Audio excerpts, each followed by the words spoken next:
Chapter 1. How to handle being pressured by your ex-girlfriend's best friend? In the bustling capital of Shanna Province, within the backstage of a certain business KTV, Xuezhu wore a troubled expression as he stared at the debt collection message that had just pinged on his phone, pondering his next move. The red-haired witch has arrived. The brothers testing the rooms are in for a treat. Two male models casually chatted as they entered the KTV's backstage area. Indeed, she's quite beautiful. Who knew she could be so tormenting? As others entered, Xuezhu tucked away his phone, rose to his feet, and handed over 2 packets of tissues, casually inquiring, "The red-haired witch? Is it a tale or an incident?" "Definitely an incident, Brother Chun," replied a male model wearing sunglasses, feigning indifference. "She's stunning and generous, but she's utterly unrestrained," another male model added with a mischievous grin aimed at Xuezhu. "Unrestrained?" Xuezhu replied, his expression one of horror. "Can she really forcefully seize a man?" "She certainly can." The mischievous model scrutinized Xuezhu and added, "Especially with your looks and physique, I'm afraid you won't escape tonight." "Brother Chun, aren't you in significant debt?" "Just go with it tonight," the sunglasses-wearing model suggested while taking a tissue. "The red-haired which doesn't lack for money. She earns far more than you do as a waiter." "Absolutely not," Xuezhu replied resolutely. "I am waiting for a wealthy woman to descend from the heavens." Suddenly, the walkie-talkie hanging from his left chest broke the conversation. "Room 888, Supreme Package. Hurry up, 888. "A witch? Unrestrained?" As Xuezhu loaded the cart with drinks, he contemplated and reminisced. Before his family went bankrupt, Xuezhu had lived a lavish life as a wealthy heir, surrounded by a few dubious friends. However, he had never crossed any lines at the KTV, particularly not with the staff. What could possibly happen? "I'm just a waiter. If the sky falls, the male models will take the hit." With this thought, Xuezhu pushed the cart toward the private room. As he opened the door and stepped inside, he was immediately met with complaints. "What's wrong with your establishment? Is this the best you have? That one in leather must be 38, right? With such a selection, if I took a bite of the fruit platter, I'd call the police. Sitting here, you'd think I was booked. Is this all you have to offer?" Xuezhu followed the sound and saw a rare young female customer lounging on the sofa.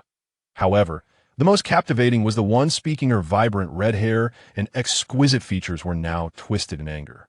Her black jacket was unzipped, barely concealing a light blue sports tank top, while her long legs, encased in light blue yoga pants, rested on the coffee table before her.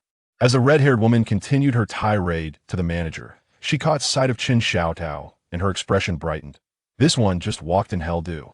Take off your mask so I can see." Anticipating this scenario, Xuezhu lowered his head and hurriedly maneuvered the cart. "Hello, esteemed guest. I am the waiter. If you need drinks or snacks, just let me know." "A waiter, is it?" The red-haired woman seemed unimpressed by such an introduction, the corners of her mouth lifting in disdain. "Why not just say how much alcohol you want, and you'll take off your mask?" "What a handful." Xuezhu silently thanked the model who had tipped him off earlier. Otherwise, he would have been taken aback. "Dear guest, I truly do as you were told. Do you really think you're someone important?" The red-haired woman suddenly erupted in fury. "We're all here to earn money. Is it so difficult for you to remove your mask? I'm spending money and time here to play with you. A man who dawdles like this would be better off selling hooks." Her continuous barrage left Xuezhu's face pale, his hands gripping the cart tightly as veins bulged. He knew she was taking her frustrations out on him, but was she not too vile? Just for delivering drinks, he was being berated. Did she really think that wealth granted her the right to act without restraint? "Miss Liu, who's provoked you again?" A cold female voice emerged from behind Xuezhu as the door to the private room swung open. "Xuezhu, look!" The red-haired woman greeted the newcomer, standing up and pointing at Xuezhu, a mere waiter who refuses to take off his mask. As Xuezhu caught a whiff of the faint woody perfume the newcomer wore, he felt his complexion shift. Could it be encountering his ex-girlfriend while being berated? "All right, you're here to have fun. Why bother with a waiter?" Xuezhu glanced at the standing waiter before guiding Lu Ruyin back to the sofa. "Don't say that." Lu Ruyin responded playfully upon hearing Xuezhu's advice. "Tonight, I don't want a male model. I want to order a waiter." Upon hearing this, the other women seated on the sofa chimed in. "Sure, let's get rid of these unsatisfactory male models and call the waiter over." Feeling the situation becoming increasingly dire, Xuezhu sought to exit quickly. "Dear guest, Your drinks have been served. I shall take my leave. Did I give you permission to leave? Lu Ruyin, noticing the waiter's attempt to depart, felt her simmering anger reignite. Here, a drink for 200. How much you drink depends on your skills. With that, Lu Ruyin produced a stack of red bills and placed them beneath the glass. How generous, Chun Xiaotao mused, thinking that under normal circumstances, he might have accepted after all. He had just received a debt collection message 10 minutes ago. However, in this situation, which man would allow his ex-girlfriend to see him in such a state? I'm allergic to alcohol. I wish you a pleasant evening, Chen Xiaotao muttered as he took a step back. Oh really? Allergic to alcohol and working at KTV? Lu Ruyin scoffed, finding amusement in the waiter's refusal to comply with her demands. Can you even manage this? Models are incompetent, and waiters are useless. Why not go sell pork at the market? Just give him a blind box and say there's meat inside, hurry up and pay. Understanding the implied mockery from the patron, the manager turned to Chun Xiaotao. Xiao Chun, the guest hasn't made any unreasonable requests. What's the big deal about taking off your mask? It certainly wasn't a big deal before, but now it was. Chun Xiaotao lamented inwardly, wishing he had removed it before Xuezhu arrived to spare himself this embarrassment. You don't drink and you drive? Xuezhu, who had remained silent, suddenly inquired. She had felt a sense of familiarity since entering that I can, but my skills aren't very good, Chen Xiaotao thought, realizing it was a mistake. Xuezhu had been watching him closely since she sat down. Would she recognize him? Just right, I need a designated driver. Xuezhu smiled slightly, as if she had discovered something. Leave me a phone number. It'll be in the back, just call me when you need. What's the big deal about giving me a phone number? Lu Ruyin interjected, her voice dripping with sarcasm. What other excuses do you have? Let's hear them. Point 1 XXXXXX. As Xuezhu dialed the number, it went unanswered. The manager hastily explained, our staff are not permitted to bring phones into the private rooms. Upon hearing the explanation, Xuezhu ceased her pursuit. You may leave now. If I can't reach you when I leave, don't expect to work here anymore. Chen Xiaotao hastily pushed the cart and fled the private room. How would you let him go? He's the only one who looks decent here, Lu Ruyin called out, attempting to stop the waiter. Xuezhu, don't listen to him. People in the nightlife trade can do anything for money. It's all about negotiation. Xuezhu gazed at the retreating figure of the waiter and turned to the manager beside her. Is this person available for hire? Xiao Chun is merely a waiter here. Detecting the implications in Xuezhu's words, the manager deftly replied, but today, he is just your designated driver. What goes around comes around. Back in the backstage area, Chun Xiaotao sighed, contemplating his next move. In his days as a wealthy heir, he had never regarded others as human, using his wallet to support the school beauty, Xuezhu. After his bankruptcy, he found himself at the mercy of Xuezhu and her fiery-haired friend, who treated him like a mere dog. He was nearly coerced into a forced purchase.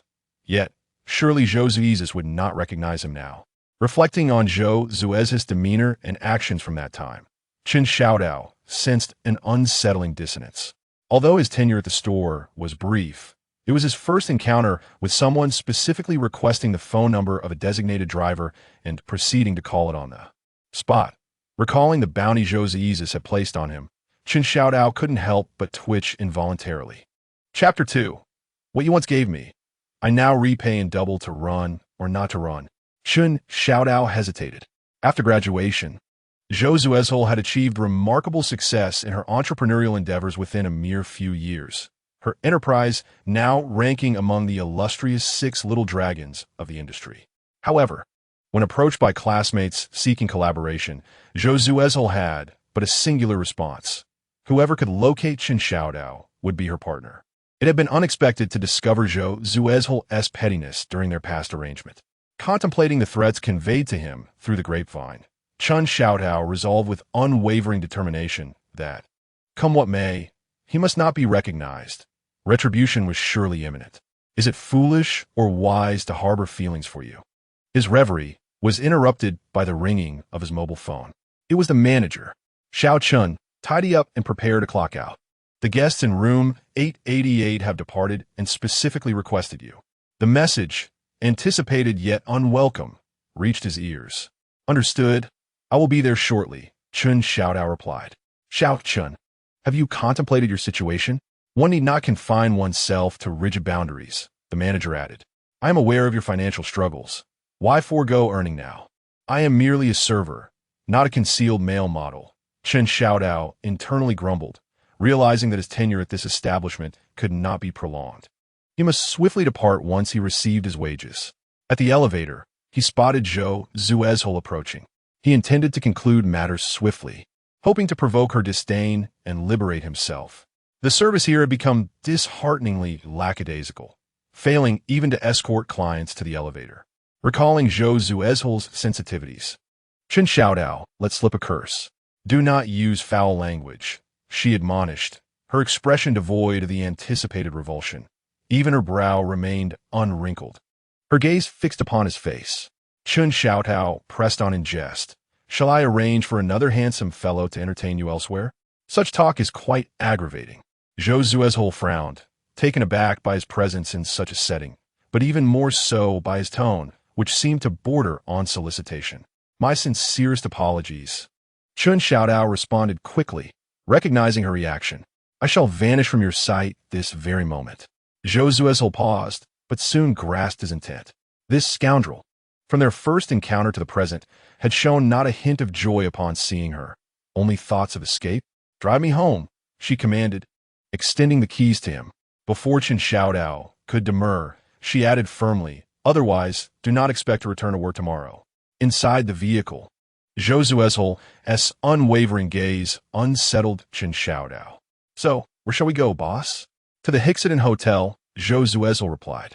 I have booked a suite on the top floor and will be residing there for the foreseeable future. Understood. Preparing for departure. Chen Xiaodao thought to himself.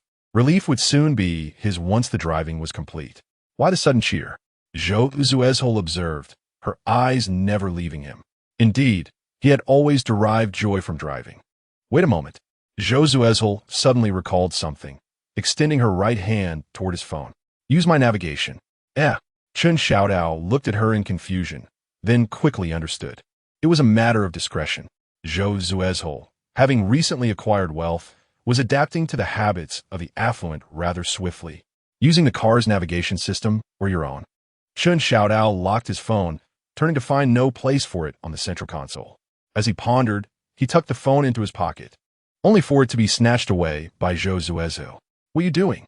A sense of foreboding washed over Chen Xiaodao. Your password? Ignoring his concern, Xuezhu swiped her finger and accessed the password screen. This won't do. Chen Xiaodao hurriedly reclaimed his phone. I'm just a chauffeur, without any additional services. His password had remained unchanged. If Xuezhu remembered it, she could easily unlock it. No additional services? Hearing the hint of disappointment in her tone, Chen Xiaodao glanced down at the steering wheel, his thoughts in disarray. Xuezhu's presence at the nightclub that evening was starkly different from the impression he had of her. Indeed, first love is a formidable thing. Even her physical presence could not match the memories he held. Then why were you so eager to promote yourself just now? Xuezhu inquired with genuine curiosity, observing Chen Xiaodao's demeanor. Realizing he had stumbled into a trap, Chen Xiaodao frantically sought an excuse. Isn't it to avoid disrupting your enjoyment? Miss Zhou, it's considered a faux pas to spoil the fun when out. Xuezhu, intrigued by his topic, pressed on, just to prevent me from being bored? Are you claiming you've never made quick money in such places? Not at all. I've only been at this establishment for less than a month. Chen Xiaodao explained while navigating with the car S system. That's fortunate, she retorted, recalling Chen Xiaodao's spending habits during college. My ex-boyfriend was quite the nightclub regular. Oh no, she's here for revenge. Your ex-boyfriend from college? Chen Xiaodao sought to gauge Xuezhu's current feelings towards him. Did she still remember him after all these years?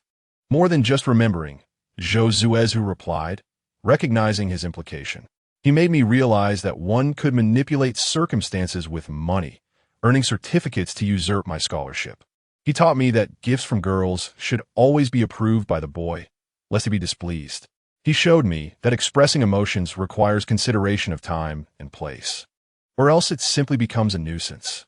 I shall never forget him. It was indeed a quest for vengeance.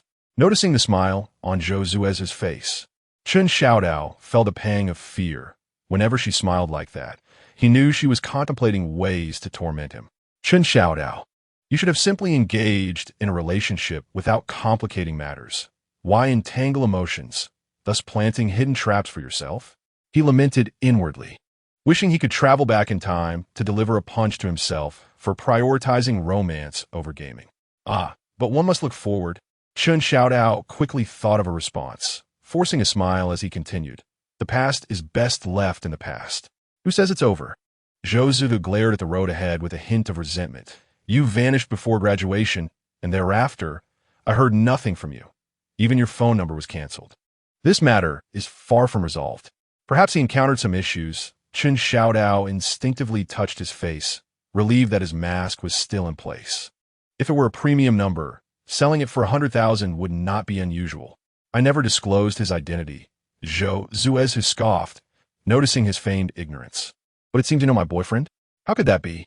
Zhou's boyfriend must undoubtedly be a handsome and charming individual. Chun Xiaodao nearly revealed too much during their conversation and hurriedly changed the subject. Let us add each other on WeChat for easier communication. Xuezhu thought to herself, with an unflustered demeanor, that she was still adept at praising herself in various ways. However, this time, she was determined not to let him slip away. This won't do. Chun Xiaodao felt a jolt of alarm.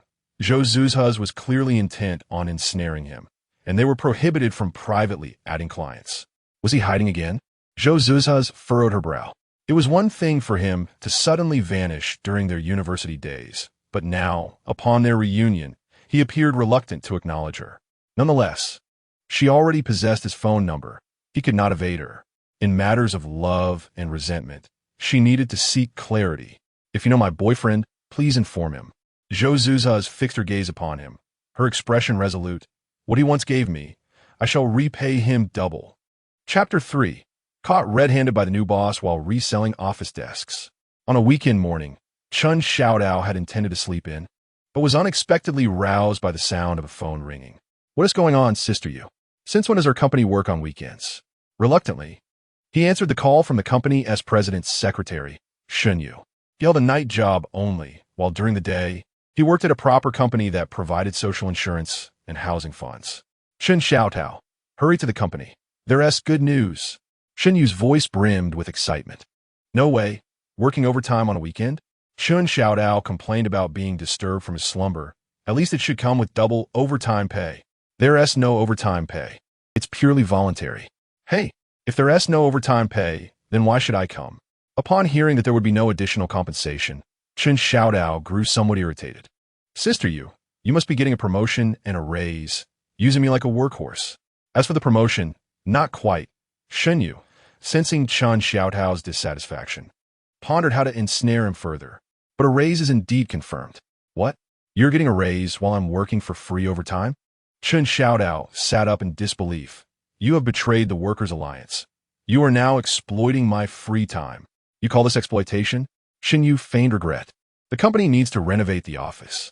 Initially, I thought it was a shame to throw away the office supplies. It seems some people don't require them. So I'll leave it to the property management.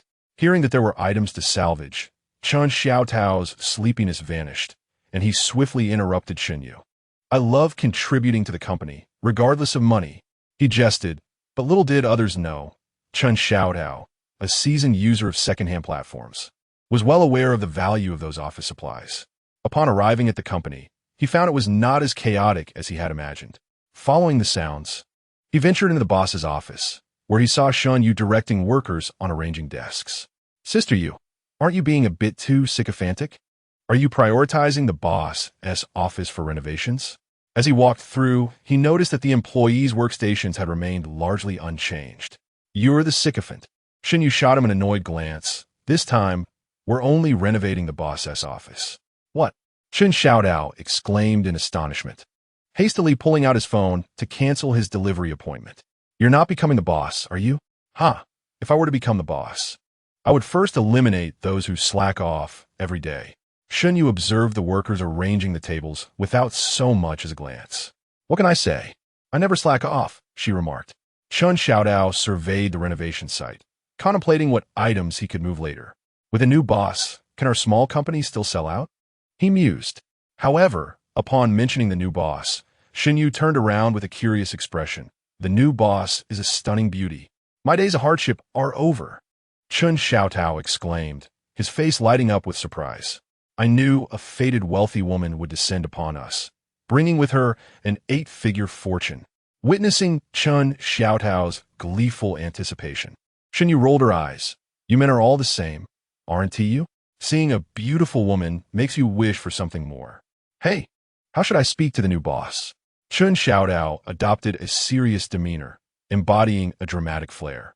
Oh, please you? You're definitely not the new boss material. Xuezhu assessed Xuezhu with a critical eye. The new boss is a formidable businesswoman. You might find yourself hidden away in a gilded cage. Well then, let me sleep in as I please. He retorted. You might not sleep soundly, Xuezhu teased. I've heard that this boss has a boyfriend she's been with since college. You'd better keep a low profile. College? Still together and not married? Xuezhu was taken aback. How old is she? A second-generation rich kid starting a venture? He pondered. She's probably around 27, Xuezhu speculated, recalling the gossip she had heard. A self-made entrepreneur, a household name. You would surely be astonished upon meeting her. That's it, then, Xuezhu lamented, placing a hand on his forehead with a dramatic sigh. Second-generation rich kids are the most generous, while first-generation entrepreneurs might cut salaries. Observing Xuezhu's despondent posture, Xuezhu smirked. As for you, I can't say for sure. However, the new boss has promised to raise my salary for working overtime today. You're insufferable. Xuezhu gritted his teeth at Xuezhu's smug demeanor. What about the items we've taken apart? I need to earn my overtime pay. After organizing the items, he realized that there was little he could take with him. The computer needed to be stored for archiving. The printer remained stationary, and the water dispenser was moved from the boss's office to the common area. In the end, he could only take a desk, a chair, and a few calligraphic scrolls with phrases like hard work pays off. This is a disaster, he muttered, lamenting his misfortune while posting information on a used goods platform. What loss? A somewhat familiar female voice chimed in from behind him. This desk better be taken by someone before work starts. Otherwise, transporting it will cost me. After posting, Xuezhu opened several local chat groups, responding without turning around. I might just end up paying to work today. I hope the new boss raises my salary. How much do you want to raise it? The voice behind him expressed curiosity. It was then that Xuezhu felt a chill run down his spine, realizing something was amiss. This voice was familiar, yet it was not Xuezhu's, and Xuezhu would never inquire about salary increments. No way, he thought in despair. I hope the new boss doesn't catch me selling off company property. Hearing the commotion, Xuezhu poked her head out from the boss's office, startled at the sight of the newcomer. Hello, boss, she greeted, recognizing that the former boss was a middle-aged man, hence referring to the new arrival as the beautiful lady boss. He turned rigidly, striving to lift the corners of his mouth. Boss? Upon recognizing the newcomer, Xuezhu gasped in astonishment, his forced smile transforming into a wide-open mouth. It was Xuezhu. Observing Xuezhu's reaction, a hint of amusement danced at the corners of Xuezhu's lips. The information was accurate. He indeed worked at this company, rendering her recent search efforts worthwhile. Xuezhu pivoted towards the approaching Xuezhu and inquired, have the employee roster and last year's attendance and payroll records been prepared? Pausing momentarily, she cast a glance at Xuezhu. By the way, those who are working overtime today will receive a bonus of 1,000 each, with commuting expenses reimbursed. All right, Xuezhu replied. As Xuezhu exited, Xuezhu appraised Xuezhu from head to toe, remarking that a few words from the new boss had resulted in a $1,000 expenditure. Being handsome certainly had its advantages. However, Xuezhu dismissed the thought, recalling Xuezhu's unwavering assertiveness from that previous night. With a glum expression, he responded, You have one too, don't you? Suddenly, he recalled the possibility and hurriedly asked Xuezhu, Sister you, this new boss ISN going to be working in the office, is she? Doesn't she have a large corporation of her own? How would I know? Xuezhu scrutinized Xuezhu with suspicion. His reaction was unlike that of someone who had merely encountered a beautiful woman. Initially, his excessive surprise could be understood, but his subsequent dejection was distinctly unusual. In the past, at this juncture, Chun Xiaodao would have been exclaiming about the heaven's providence, celebrating the arrival of a destined wealthy beauty. Chapter 4. You wouldn't fall in love with a delivery person in 3 seconds, would you? True to the nature of a bustling metropolis, it wasn't long before aspiring entrepreneurs among university students began to gather around. Chun Xiaodao left the company with satisfaction, noting that it was time to tackle the evening rush orders. Hey, 1,000 yuan to make someone kneel. Are you willing? Just as Chun Xiaodao stepped outside after picking up his meal, he almost bumped into the camera that suddenly appeared in front of him. Wait, my friend. I have time constraints with my deliveries. Why didn't you ask while I was waiting for the food? The young man filming seemed accustomed to rejection, adeptly responding. Just help me out a bit. Support student entrepreneurship. And the money? Where's the 1,000 yuan? Chun Xiaodao scrutinized the young man, noticing he held a microphone in one hand and a camera in the other, but no red envelope in sight. The young man, catching on to Chun Xiaodao's gaze, awkwardly remarked, "Isn't this just the beginning? I was merely inquiring." Kneel? Of course kneel. A man's knees hold gold, and now is the time to cash in. Chun Xiaodao replied without hesitation. The young man, taken aback by such a direct response, pressed on. So straightforward? Aren't there any conditions to impose? Hey, I'm just a delivery guy. Who can't have a moment of bravado? There have been countless incidents trending online, and a security guard can make us kneel without consequence. Just then, a notification interrupted Chun Xiaodao. You have a new delivery order. Please confirm promptly. As he was about to articulate something to the camera, the notification cut him off. Brother, let us swap roles today. I'll run your errands while you speak to the camera. The young man, sensing Chun Xiaodao's exceptional eloquence, thought he could create a viral video. After all, it is often said that dignity and love are concerns only for those who have their fill. However, once everyone has satisfied their hunger, must they only consider themselves? It is impossible to replace someone else, and being caught by smile action could result in account suspension. Yet, upon reviewing the order's timestamp, Chun Xiaodao felt that a little effort might still allow him to catch up. After all, if one could spend 5 or 6,000 in a single evening, why begrudge the 2 yuan and 60 cents for a ride-hailing fee? If the lipstick you gifted to your partner is not to her liking, should you not address the issue with the merchant or soothe your partner? And why complain about the delivery person? Furthermore, when a consumer requests only a refund, which the merchant agrees to, why penalize the delivery person, who bears no fault in the transaction? Wait a moment. An attendant interrupted Chun Xiaodao, lowering the camera. He leaned closer to Chun Xiaodao and whispered, Brother, refrain from mentioning the platform. We could receive a lawyer's letter. Speak of something else. The attendant then turned the camera toward himself, adding, It was a bit laggy earlier, but thankfully I just purchased a new phone from Doubtamall, which has recently rolled out a substantial subsidy. Chun Xiaodao looked at the young man with exasperation, as if he had just been fed something unpleasant. I shouldn't even have to say such things, he muttered to himself while walking towards the newly parked National Standard Speed 25 electric bike. In the backseat of a Maybach 680 Pullman, Xuezhu silently perused a newly acquired document.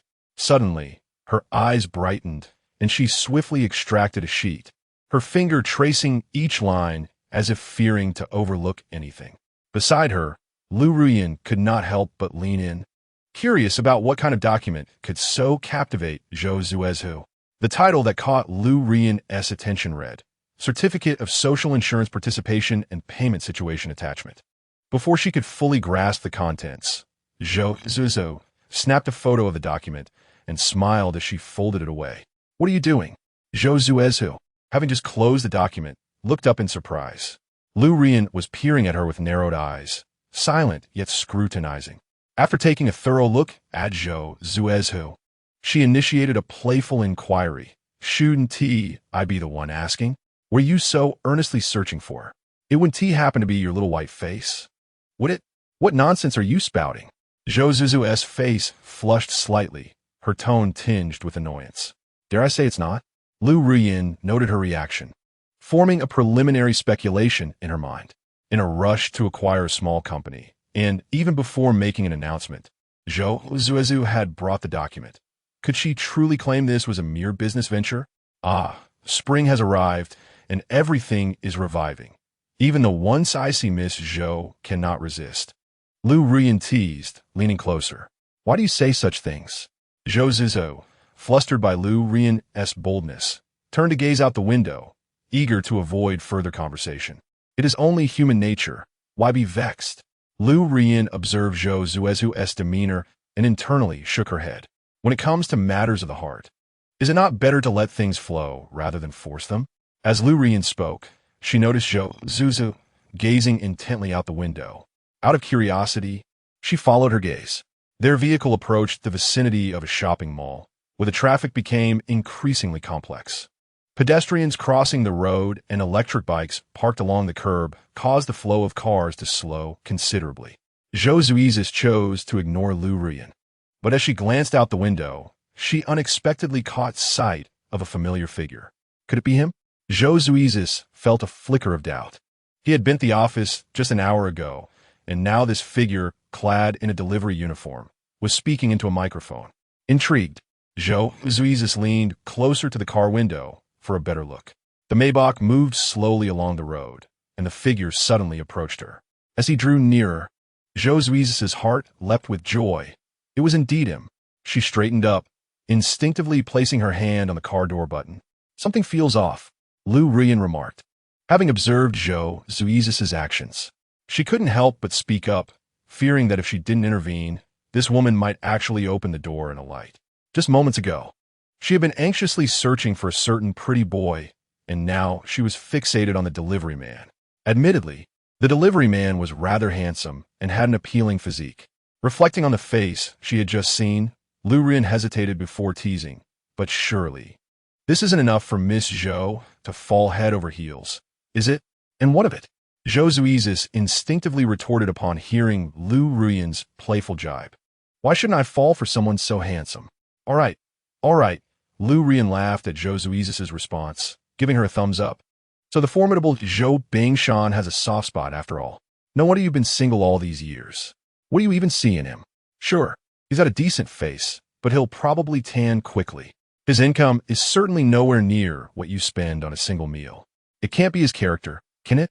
With that face, if he had any ambition, he wouldn't be delivering takeout. Or perhaps if he is delivering takeout and looks that good, he is either a gambler or simply lazy. If you're looking for fun, handsome delivery men are hard to come by. It's easy to have a male model dress in delivery attire. Are you done yet? Xuezhu detected the sarcasm in Lu Ruyan's words directed at Xuezhu. A surge of indignation welled up within her. Why was he being labeled as lazy when he was simply doing his job? Seriously? Lu Ruyan, taken aback by Xuezhu's defense, widened her eyes in astonishment. You can't possibly be infatuated with a delivery man you just spotted on the street in under 3 seconds. Chapter 5. It actually made the trending list. On Monday morning, upon awakening, one could feel the weight of fatigue. Xuezhu, however, viewed Mondays differently. To him, they signified the beginning of the work week and the prospect of earning money once again. After dropping off a sleepy elementary school student whose parents couldn't rise, Xuezhu began his purchasing duties at the breakfast shop near the school.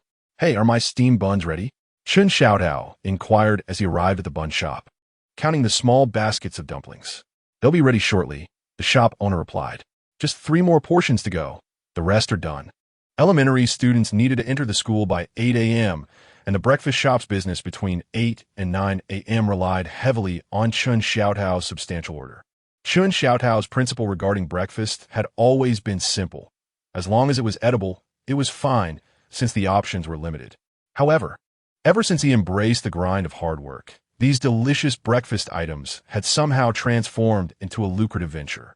Every day, he would wake up, convincing himself that there would be delectable buns awaiting him once he got to work.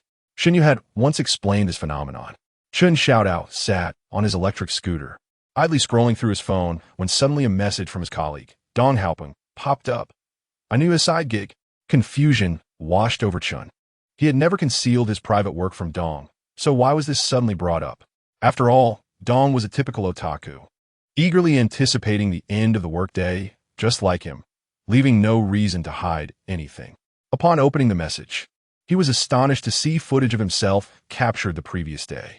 Dong Haopeng, you've gone viral on Douyin. Dong Haoping. But the comment section is. Could it be that he had gained fame so quickly? Chun mused, considering the young man's demeanor, which hardly seemed fitting for a major internet celebrity. Just as he was about to click the link to investigate further, a few bags of steamed buns appeared before him. Ah, the buns have arrived.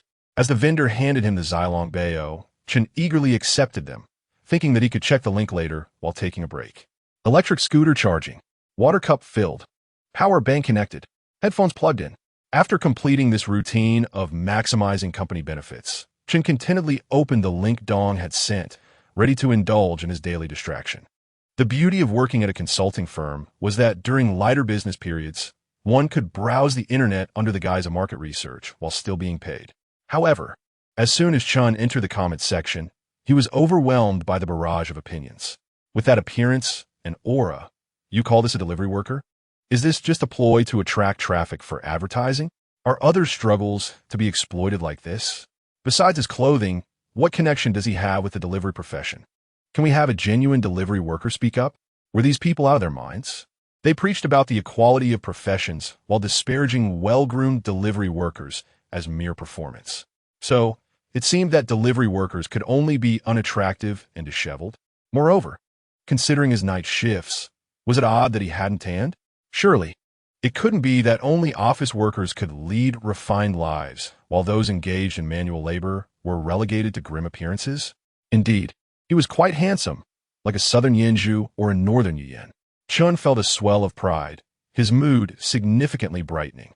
It seemed a shame that such a face was not gracing the entertainment industry. Wow, Brother Chun, you've been secretly filming without me. Dong Haoping sidled over, curious about which platform he intended to transition to. Chun, though irritated, quickly shifted his thoughts towards profit. If others could live stream their experiences, perhaps if he streamed his daily deliveries, the gifts he received might surpass his delivery fees. Dong scrutinized Chun for a moment, noting his somewhat lackluster energy but still striking appearance. If you're live streaming, why not just connect with wealthy patrons instead? That's a valid point, Chun exclaimed, slapping the table and casting a sidelong glance at Dong. Right after going viral, I could start live streaming, and once I build a following, sell products. Wouldn't that mean I was merely showcasing my identity as a delivery worker for show? But if you're live streaming your deliveries, you can't go against traffic laws in front of your audience, can you?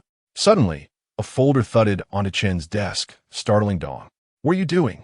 Slamming the table just after starting work? Supervisor Liu Jing cast a glance at Chen Xiaodao.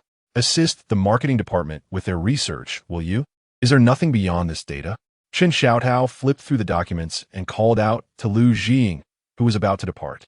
At the very least, we should obtain a target client contact list, shouldn't we? I don't know, Liu Jing replied impatiently, halting and turning around.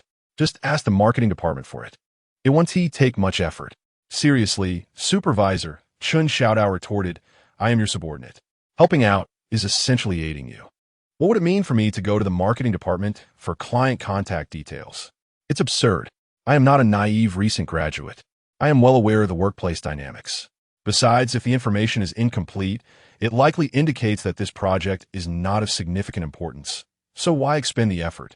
Fine, if you won't do it, then don't. Liu Jing reluctantly reclaimed the folder. Just focus on your work and stop being so disorganized.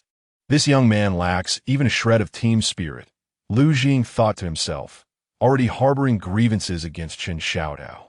Considering the news he had just heard, he secretly plotted. With the leadership change, he could easily shift the blame and ensure Chen's departure. I have no need for subordinates who only fulfill their basic duties. Dong Haoping witnessed the entire exchange, and behind Liu Jing's back, discreetly gave Chen Xiaodao a thumbs up. This incompetent supervisor not only takes credit for others' work, but also burdens other teams, treating them like mere tools. Chen Xiaodao shrugged in response. Previously, he had endured such treatment for the sake of benefits, but now he was no longer fearful. Fired? That would be a welcome escape from being tormented by Xuezhu. Reflecting on Xuezhu stirred a pang of guilt within him. In university, he was a carefree, rich second generation, pampered by his parents, believing that money could resolve any issue. Consequently, he held a rather critical view of Xuezhu, who juggled a part-time job. He had suggested paying her a wage equivalent to that of a maid CAF. But she refused. Every weekend, she clung to that meager job, exhausting herself for barely over 100 yuan, all while subjected to the whims of her manager. She was essentially creating her own suffering. Due to her part-time job, he had lost his temper with her several times. At that time, she merely lowered her head in silence. Only now, after his family's bankruptcy and his own debt, did he comprehend Xuezhu's state of mind. No matter how appealing, free, or effortless the money seemed, it ultimately belonged to someone else. If others do not offer it, one cannot complain or protest. The moment one receives another's money is when the anxiety begins about whether it will come again. Earning one's own money, even if it comes at the expense of physical strain, holds true value, allowing for at least a peaceful night's sleep. It is no wonder she harbored thoughts of retaliation. In his ignorance, he had committed many foolish acts. Had he known then, he would have asked for Xiao Baiju's help with his homework. As Chun Xiaotao reminisced, regret washed over him. Surely, she would feel more secure accepting my money under those circumstances. Unfortunately, there are no what-ifs. Now, Xiao Baiju possesses wealth far beyond what I ever desired in a partner. Chapter 6. Can part-time jobs be canceled? Important notice. A group meeting will be held at 3 o'clock. Attendance required for supervisors and above in the conference room. Absentees will not be tolerated. Other employees will attend the meeting online. Chun Xiaodao understood the meeting subject matter. It was merely an announcement of a new owner. The consulting firm, in an effort to impress, boasts a lavish conference room. Lavish, in layman's terms, equates to impracticality. The greater the extravagance, the more cumbersome it becomes, thereby elevating its prestige. Such opulent conference rooms, naturally, cannot accommodate the entire workforce. Although the company is modest in size, it faithfully disburses salaries and contributes to social insurance and housing funds, thereby maintaining its status as a reputable organization. Departments such as marketing, consulting, finance, and human resources are all present, yet the conference room cannot contain a crowd. Chun Xiaodao exchanged a knowing glance with Dong Haoping, a mischievous smile hinting that joyous times were about to unfold.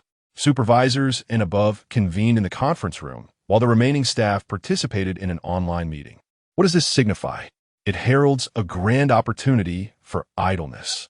This scenario is even more delightful than the self-study sessions during school when the homeroom teacher was away, especially since there were no group leaders or class monitors present. As for the meeting, does it truly matter whether one listens? The working class is often silenced. And what relevance does the meeting's content hold for me? I used to disregard online classes in school, so why would I pay attention to an online meeting now? It's utterly ludicrous. Ah, Brother Chun, Dong Haoping approached. The new boss is stunning, rivaling even the stars.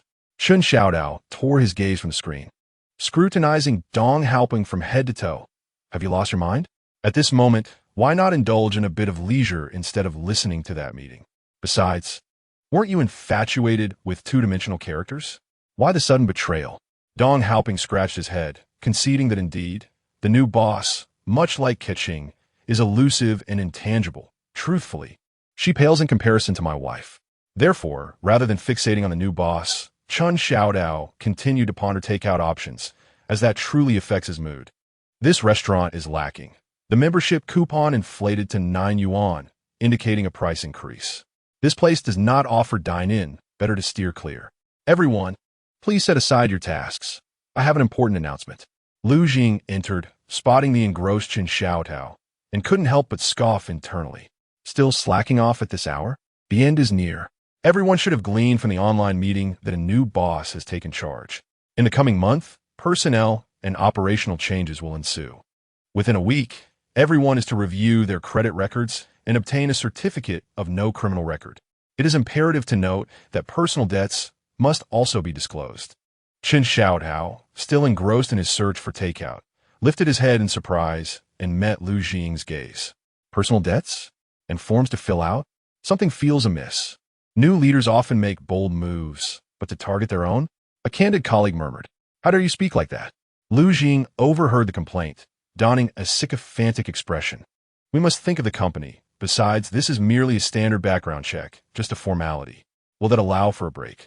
This application will consume time. Chun Xiaodao astutely seized upon the pretext for idleness. Unfortunately, Lu Jing shot him a fierce glare, recalling something of importance. Let me emphasize, starting today, no employee is permitted to engage in any side jobs, regardless of their relation to company business. Upon concluding his remarks, Lu Jing felt that his statement lacked sufficient severity and insincerely added, "Some individuals truly lack perspective. Engaging in private work is one thing, but making it to trending topics is entirely another." At this point, Dong Haoping sensed an absence of good news amidst the conversation. Surely there must be some positive tidings. The new boss is quite concerned about everyone. Lu Jing instinctively commenced his flattery, revealing that the entire staff would enjoy a dinner at the Shangri-La Hotel after work. Really? Upon hearing about the meal, Dong Haoping's spirits soared, exclaiming, "The boss is magnificent." Dong Haoping, a mere dinner has won you over. Chun Xiaodao silently criticized Dong Haoping's exuberant reaction while continuing to search for takeout. A gathering? Under normal circumstances, it would be acceptable, but with the debt collection deadline looming, the fear of compulsory execution lingered. If it's a gathering, why are you still perusing takeout? Dong Haoping, believing Chun Xiaodao was oblivious, quickly interjected, "But it's the Shangri-La Hotel. I've heard that wedding banquets cost over 10,000 per table. Surely you don't think an employee gathering would adhere to wedding standards?" Chun Xiaodao initially intended to retort, but suddenly conceived an idea. "How about you pack me a portion? But this is a gathering. How could I possibly pack it for you?"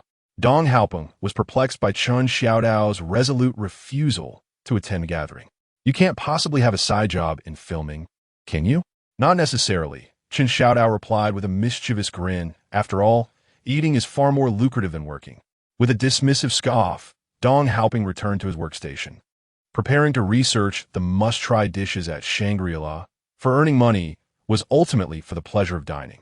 At 5 o'clock, individuals began to make their way to the Shangri-La Hotel. Meanwhile, Chun Xiaodao was ready to showcase his skills, aiming to complete 50 orders. However, as soon as he opened the ordering app, he was met with devastating news. His account had been suspended. Not the station manager. Why? He pondered, bewildered. I haven't violated any rules. Chun Xiaodao promptly called the delivery station manager to seek clarification. "How could you not know? You've made it to the trending topics." The station manager, clearly disinclined to elaborate, curtly asked if he had any other matters to discuss before hanging up. "Seriously? I was merely voicing support for my colleagues." Chun Xiaodao sensed the station manager's impatience. "I got suspended just for making a few remarks on a short video platform. Take it up with the company." The suspension wasn't initiated by the station. The station manager seemed to harbor grievances against Chun Xiaodao, and before hanging up, remarked sarcastically, "You could just go act in a play, don a rideshare vest, and feign sincerity while taking on advertisements. Earning money is that simple." Staring at the disconnected call, Chun Xiaodao was a loss. Yet, this was clearly not the moment for such musings. Fortunately, a clever fox has many dens, and a destitute person holds multiple jobs. Chun Xiaodao swiftly opened Tencent and contacted his manager.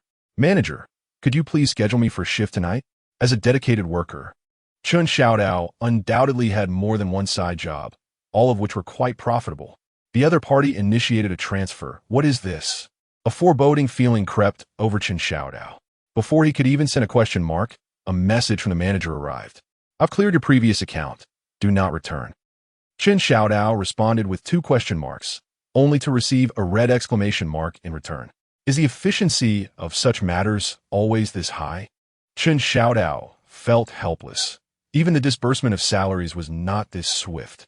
Furthermore, there was a certain logic behind the suspension of food delivery services. Given the chaotic nature of the industry, it was perplexing why they would impose such restrictions. Contemplating this, Chun Xiaodao opened his contacts and began to scroll through them. "Hello, manager, this is Xiao Chun." He dialed the manager's number and got straight to the point. "What happened? Why have I suddenly been barred from working?" The manager's indifferent voice echoed through the receiver. "In any case, don't even think about working at other venues.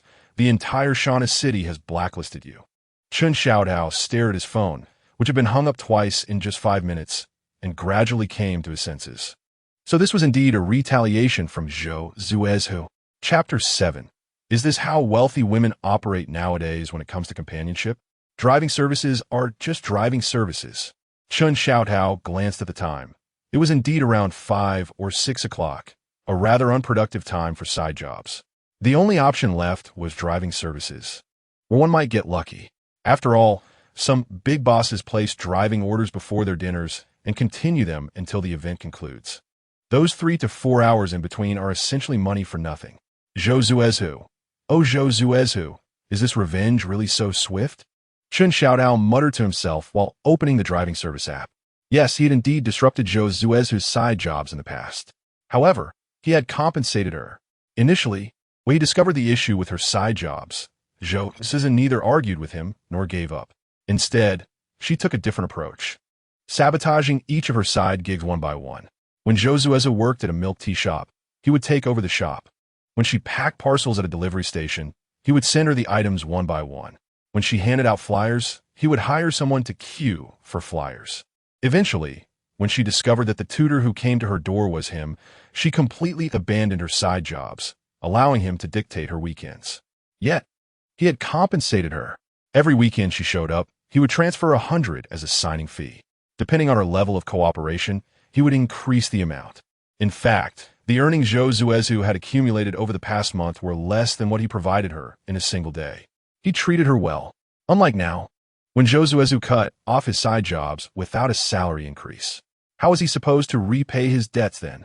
Failure to repay debts would lead to enforced execution.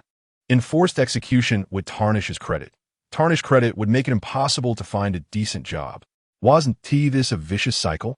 No, this was intolerable. He had to resign, and he must write a resignation letter tonight. If he did not resign soon, he would fall into Xuezhu's trap. Resolute in his decision, Xuezhu glanced at the driving app, saw no new orders, and decided to visit a nearby rice shop to consult a seasoned gaming industry observer about the latest trends. Hey there, little buddy, have some water. Spotting a primary school student who had just finished an episode of an anime, Xuezhu quickly grabbed a cup from the rice shop and offered it to him. What is up, uncle? The student glanced at Xuezhu. Oh, you want to use it, right? No, I was just wondering what games you've been playing lately, Xuezhu inquired, halting the child from logging out of his account. What games am I playing? You should be asking me what games I'm not playing. The primary school student proudly puffed out his chest. Impressive, little buddy. Xuezhu gave a thumbs up to the elementary school student and inquired, what popular multiplayer games have a significant number of female players? No way, uncle. The young student responded with an exaggerated expression, eyes wide open in disbelief. Are you so desperate that you're targeting innocent gaming friends?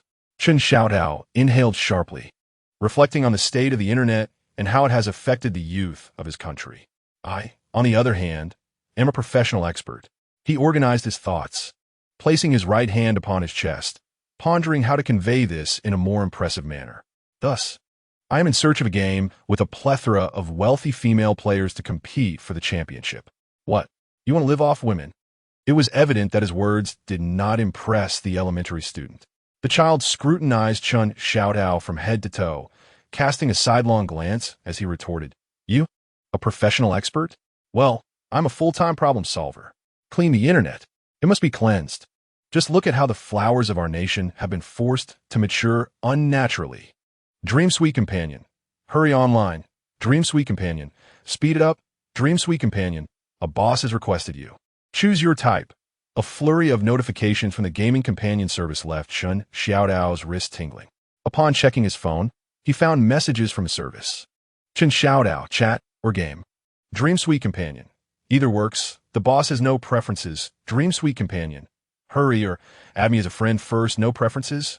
Isn't this simply an invitation for an app? I no longer require your services, he declared, puffing out his chest and addressing the elementary student. I am off to battle in the gaming world. Alas, I cannot bring along someone so susceptible to gaming addiction like you. Forget it, uncle, the student retorted boldly.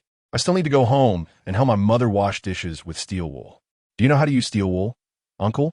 Stumbling out of the store, Xuezhu turned back in disbelief, only to see the child making a comical face at him. Clean the internet.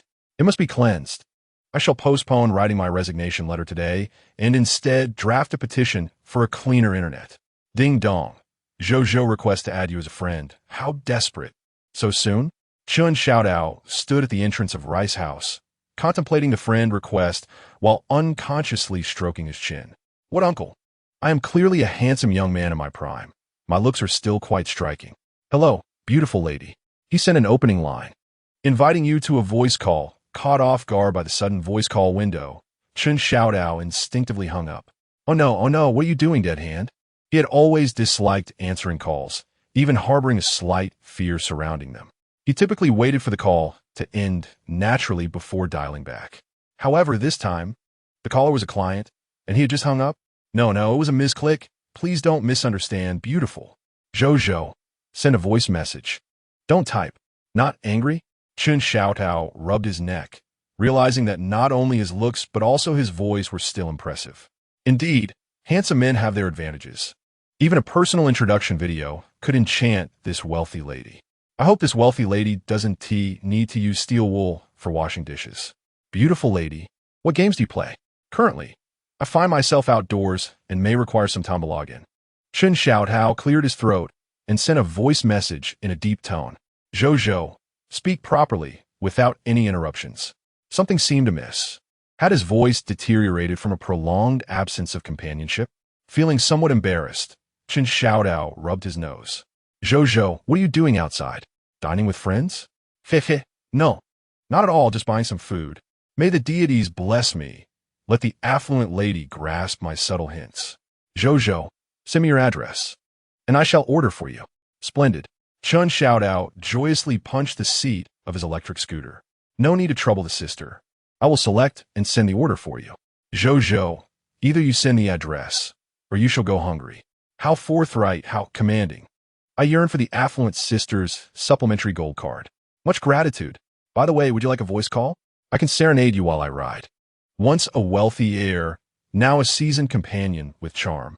Xuezhu understood that the best way to please a wealthy lady was to make her feel acknowledged in every matter. Xuezhu, you eat first. I will find you once I finish my tasks. Xuezhu felt a twinge of unease upon reading this message. In this day and age, is there truly someone who engages in companionship, yet refrains from logging in themselves? Just adding a friend and ordering takeout, and then they vanish. Had he known this profession could be so effortless, he would have never attended such trivial classes. In just a few years, has the life of the affluent become this vibrant? One wonders if the wealthy still need to feed themselves. Furthermore, do they spend money with their own hands? He too could spend on their behalf. He had old, long-stored red bills at home that he could dispose of for free. Chapter 8. What does working part-time have to do with my online romance? After returning to his rented room and showering, Xuezhu noted that the meal ordered by the affluent lady had yet to arrive. He settled into the sofa and began to browse through her social media posts. As expected, they were set to be visible for only 3 days. Having become accustomed to reading others' expressions as a worker, Xuezhu discovered a small pattern. The more precarious one's situation, the more restricted their social media visibility. Those wealthy ladies or bosses often had posts dating back to the previous year. One of Xuezhu's pleasures during overtime was to peruse clients' social media, as if he too were indulging in their leisurely escapades. The affluent lady's posts were filled with cats, some she owned, and some she fed while out. It seems even those with wealth must personally tend to their feline companions. This is not unlike my own situation. Do you love me foolishly or wisely? The phone rang, and Xuezhu answered. Hello? Oh, it's the delivery. Please leave it on the yellow electric scooter downstairs. The old community lacks an elevator. Surprisingly, the delivery person insisted on bringing it upstairs. Is the yellow delivery service truly that dedicated, climbing 5 floors? Could it be that the competition from Donga Mall has taken a toll on them? As a fellow courier, Xuezhu opened a fridge and retrieved a can of iced cola. While the platform may be merciless, humanity remains kind. As they climb, we must show our appreciation. Hey, brother, said the delivery guy, panting heavily, but instead of leaving, he raised his phone to take a picture of Xuezhu receiving the delivery. After a moment of surprise, the seasoned multi-platform delivery warrior, Xuezhu, quickly regained his composure. For the sake of the iced cola, answer me. Was this photo taken at the request of the person who placed the order? The delivery boy, however, did not offer an explanation. With a cheeky grin, he replied, "Brother, give me some understanding. I received a generous tip of 50 yuan. What a lavish and cunning rich lady. Fortunately, I, the genuine and charming companion, possessed the looks of a true Adonis. Genuine beauty withstands any scrutiny. A handsome man fears not the flash of a camera, but only the grasp of a wealthy patroness." Once back in his room, Xuezhu pondered for a moment, then removed his shirt and struck a pose to send to the affluent lady. "Do you desire some artistic photos, beautiful? 31 shots for 130. Is this what you do as a companion?" She replied almost instantly, though her tone suggested irritation. Xuezhu glanced down, reassured that his abdominal muscles remained intact. No, I sent that by mistake." "Then who were you intending to send it to?" "I meant to send a photo of the takeout." "I asked you who the photo was meant for." Realizing he had no way out, he decided to face the music. "I'm being wronged. The companion service mandates that male companions send photos of their physique as gifts to valued clients." After sending the message, Xuezhu hurriedly aligned his account with Meng Tian, the companion. Yet, the rich lady remained silent. Suddenly, it dawned on him. He quickly called Meng Tian. "The one who placed the order is definitely a female boss, right?" "Ah, she's a woman?" That was perplexing. A female customer had ordered him and was now upset about the physique photo. Could it be that his prime was truly over? Anxious thoughts swirled in his mind as he found even the takeout ordered by the affluent lady surprisingly delectable. Initially lacking in appetite, he couldn't resist the deliciousness of the meal. After enjoying it thoroughly, Xuezhu retrieved the receipt to jot down the restaurant's name. Yunxi Private Banquet Hall. What a lovely name. No spice, not even a hint. How considerate of the rich lady. But wait, the total was 399 yuan.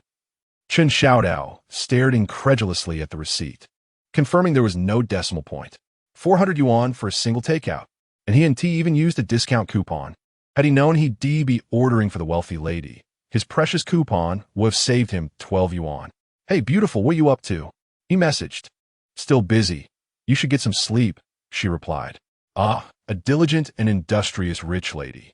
But Xuezhu, as the tiger of the companion service, would not compromise on his earnings. He would not accept a single cent less or more than deserved. "Understood. Then let us consider today as order canceled. I'll inform the store to refund you. I truly appreciate your generous gesture. Beautiful. Send a voice message. No need to cancel the order. I'll cover your future orders, and you're not allowed to take others." The hard-working rich lady still had time to listen to voice messages. Xuezhu scratched his chin, elated. It seemed his prime had not yet faded, and her allure remained intact. "Beautiful. The cat in your circle of friends seems to have a connection with me. What is its name?" "Anniversary." "Anniversary? A name so delightful. It seems destined to resonate with me.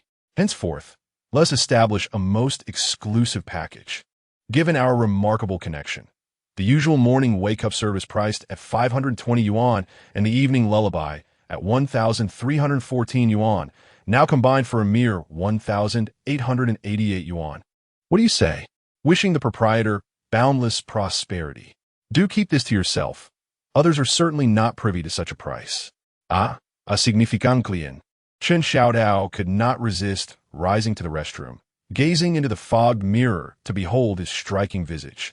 Could it be that the affluent lady of his dreams has descended from the heavens with a sumptuous meal priced at 399 yuan? Typically, I engage at random, accepting orders as fate would have it. After all, failing to deliver after receiving payment would be a breach of contract. Yet, fate has intervened, and, serendipitously, I find myself in need as a beautiful woman graces my presence amidst the evening glow. Would you care to explore the extraordinary concept of a personalized virtual boyfriend? From today until the end of the month, an enticing experience is available for only 6,666 yuan. After a moment's contemplation, Xuezhu added, "However, it must be text-based communication only." "Why only text?" she inquired. "Naturally, it is to enhance the experience and promote a higher tier of consumption. After all, through the veil of the internet, should my deep voice inadvertently mislead you, it could alter the course of your life. The The sudden transfer startled Chen Xiaodao. 666,000 yuan? Truly, a wealthy woman. Even her accidental gestures are captivating. From now on, let us communicate via voice, she suggested. Not a mere slip of the hand. Chen Xiaodao's throat involuntarily tightened. How is it that a woman, seemingly unperturbed, becomes even more alluring? Alas, voice communication is not feasible. My employer forbids side jobs, and I shall resign by tomorrow. Are you planning to quit? She asked. Please do not misunderstand. I shall continue to offer companionship and will not abandon my commitments. It is merely my position at the daytime company that I must leave. Is it solely for financial reasons? Chen Xiaodao gazed at her last inquiry, uncertain of how to respond. Otherwise, what choice do I have? If I cannot earn, why remain? One can procrastinate in many matters, but not in resigning. A single day's delay could mean a paycheck postponed by half a year. Yet, in the presence of a lady unaware of life's hardships, such bluntness is ill-advised. After all, in an alternate scenario, she might be the owner of a company herself. Money is secondary. My primary focus is to devote myself entirely to your company. Although I have yet to venture into the realm of virtual boyfriends, I am confident I shall exceed your expectations. Do you know who I am? I just recognized you. Chen Xiaodao opened his notes, reciting from Chapter 3 of How to Please a Wealthy Woman. When you look up, you are the Chang'e of the moon. When you turn the pages, you are the Jiaochan of history. Now, you are the treasure in my heart. Very well, my treasure, she replied. However, the principles of the gaming establishment must not be compromised. Thus, Chen Xiaodao reluctantly returned the excess of 60,000 yuan. After the transfer, Chen Xiaodao stared blankly at his phone screen, his thoughts beginning to scatter. One might wonder, how much did he initially provide for Xuezhu as a contracted girlfriend? Chapter 9. What relevance does Xuezhu's hiring an assistant and my resignation hold? After dropping off the elementary school student in the morning, standing before the steamer of the bun shop, Chen Xiaodao finally recognized his predicament. A prohibition on part-time jobs had rendered him unable even to undertake the simple task of purchasing buns for his colleagues. Alas, Chen Xiaodao squatted by the roadside, glancing at the time, uncertain of how to utilize these fleeting minutes. Perhaps he should cease picking up elementary students altogether? At least he could enjoy a bit more sleep. Alas, the bun shop owner also squatted by the roadside, pondering whom he could sell buns to after 8 o'clock. Xuezhu. Oh, Xuezhu, you troublesome spirit. With a single phrase, the employee lost his buns, the boss lost his income, and I lost my profit. Chen Xiaodao sat there, frowning, as thoughts of his debts plagued him. In just 10 days, he would need to repay his debts, with still a full 10,000 remaining. Chen Xiaodao muttered to himself. Surely, he could not rely on loans to repay loans. That would be utterly disastrous. Perhaps he should devise a new scheme to encircle the wealth of affluent women. Grasping the last 3 buns of his purchasing career, Chen Xiaodao silently plodded on his way to the company. If all else fails, he could resign today and embark on a cycle of part-time work tomorrow. Mornings would be for dropping off children, then selling buns at the subway entrance. Lunchtime would entail selling fried rice, followed by offering free mobile data cards in the park in the afternoon. Evenings would be spent as a security guard, and late nights as a ride-hailing driver. He could also squeeze in time to feed cats or walk dogs. However, it seemed that even with this rigorous schedule, 10 days might not suffice to accumulate the full 10,000. Upon arriving at his workstation, Chen Xiaodao was surprised to find Dong helping there as well. Here, for the last time, Chen Xiaodao handed over the buns, incredulous. The sun must be setting in the west. How could you arrive so early? Submitting documents. Dong Haoping opened the bag and took a deep breath. Why is this the last time? Didn't the 3:15 event expose the bun shop? What documents? Chen Xiaodao turned on his computer and submitted his resignation, credit report, and a certificate of no criminal record. Dong Haoping glanced at Chen Xiaodao with confusion before sipping his soy milk. Oh, I forgot. You missed the dinner yesterday. The new boss stated that if these documents were submitted, all bonuses and salaries would be settled by the end of the month, with a new salary system implemented next month. Settling in advance? Chen Xiaodao's eyes lit up. If the quarterly bonus scheduled for next month were to be dispersed early, then he need not fret over his debts. With this thought, Chun Xiaodao hurriedly accessed the system, clicking frantically to withdraw his resignation, only to despairingly discover that once submitted, it could not be retracted. Hiss! Chun Xiaodao inhaled sharply, comforting himself. Having resigned, the bonus should still be settled, right? Oh, I wonder why you were here so early, said Xuezhu, the president's secretary, as she came to collect buns. Noticing Chun Xiaodao accessing the internet, she teasingly remarked, eager to become Zhou's assistant. Are we? Chun Xiaodao quickly closed the page, feigning nonchalance. Assistant? Zhou, it doesn't have an assistant yet. You were too busy eating at the dinner yesterday, weren't you? Xuezhu cast a puzzled glance at Chun Xiaodao. President Zhou mentioned she intends to select an assistant specifically for our company's affairs, potentially promoting them to vice president later. Isn't this merely an empty promise? Chun Xiaodao scoffed, transitioning to vice president? That would make him a mere figurehead without any business or subordinates. Xuezhu, noticing Chun Xiaodao's failure to grasp the crux of the matter, interjected. Why concern yourself with the vice president? This is about assisting a stunning beauty. Humph. Does being an assistant to a beautiful woman come with a different salary? Chun Xiaodao internally grumbled. Focusing my efforts on a wealthy woman might allow me to live off her, but what could I achieve by being an assistant to a beauty? In the office, Secretary Su Chong flipped through the collected documents thrice before finally confirming. President Zhou, Chun Xiaodao has not submitted a single piece of paperwork. I understand. Bring his supervisor in, Zhou Xuezhu said, a hint of worry etching her finely crafted features. That scoundrel. Not only did he vanish without a trace, but now he acts as if he doesn't recognize me. He doesn't even attend staff dinners, clearly avoiding me. What is there to avoid? I wouldn't bite him. President Zhou, you called for me? Lu Jing knocked and entered. Take a look at this individual. Zhou Xuezhu gestured toward Chun Xiaodao's file on the desk. He has received a substantial bonus and has never been late. I want him to be my assistant. It seems he has landed in my hands. Lu Jing opened the folder and felt a surge of satisfaction upon discovering it contained Chun Xiaodao's information. President Zhou, this individual may not be suitable. As Lu Jing continued to prattle on with his petty gossip, Zhou Xuezhu's disdain for him became increasingly apparent. Lu Jing, noticing her growing irritation, secretly reveled in his triumph and prepared to deliver the final blow.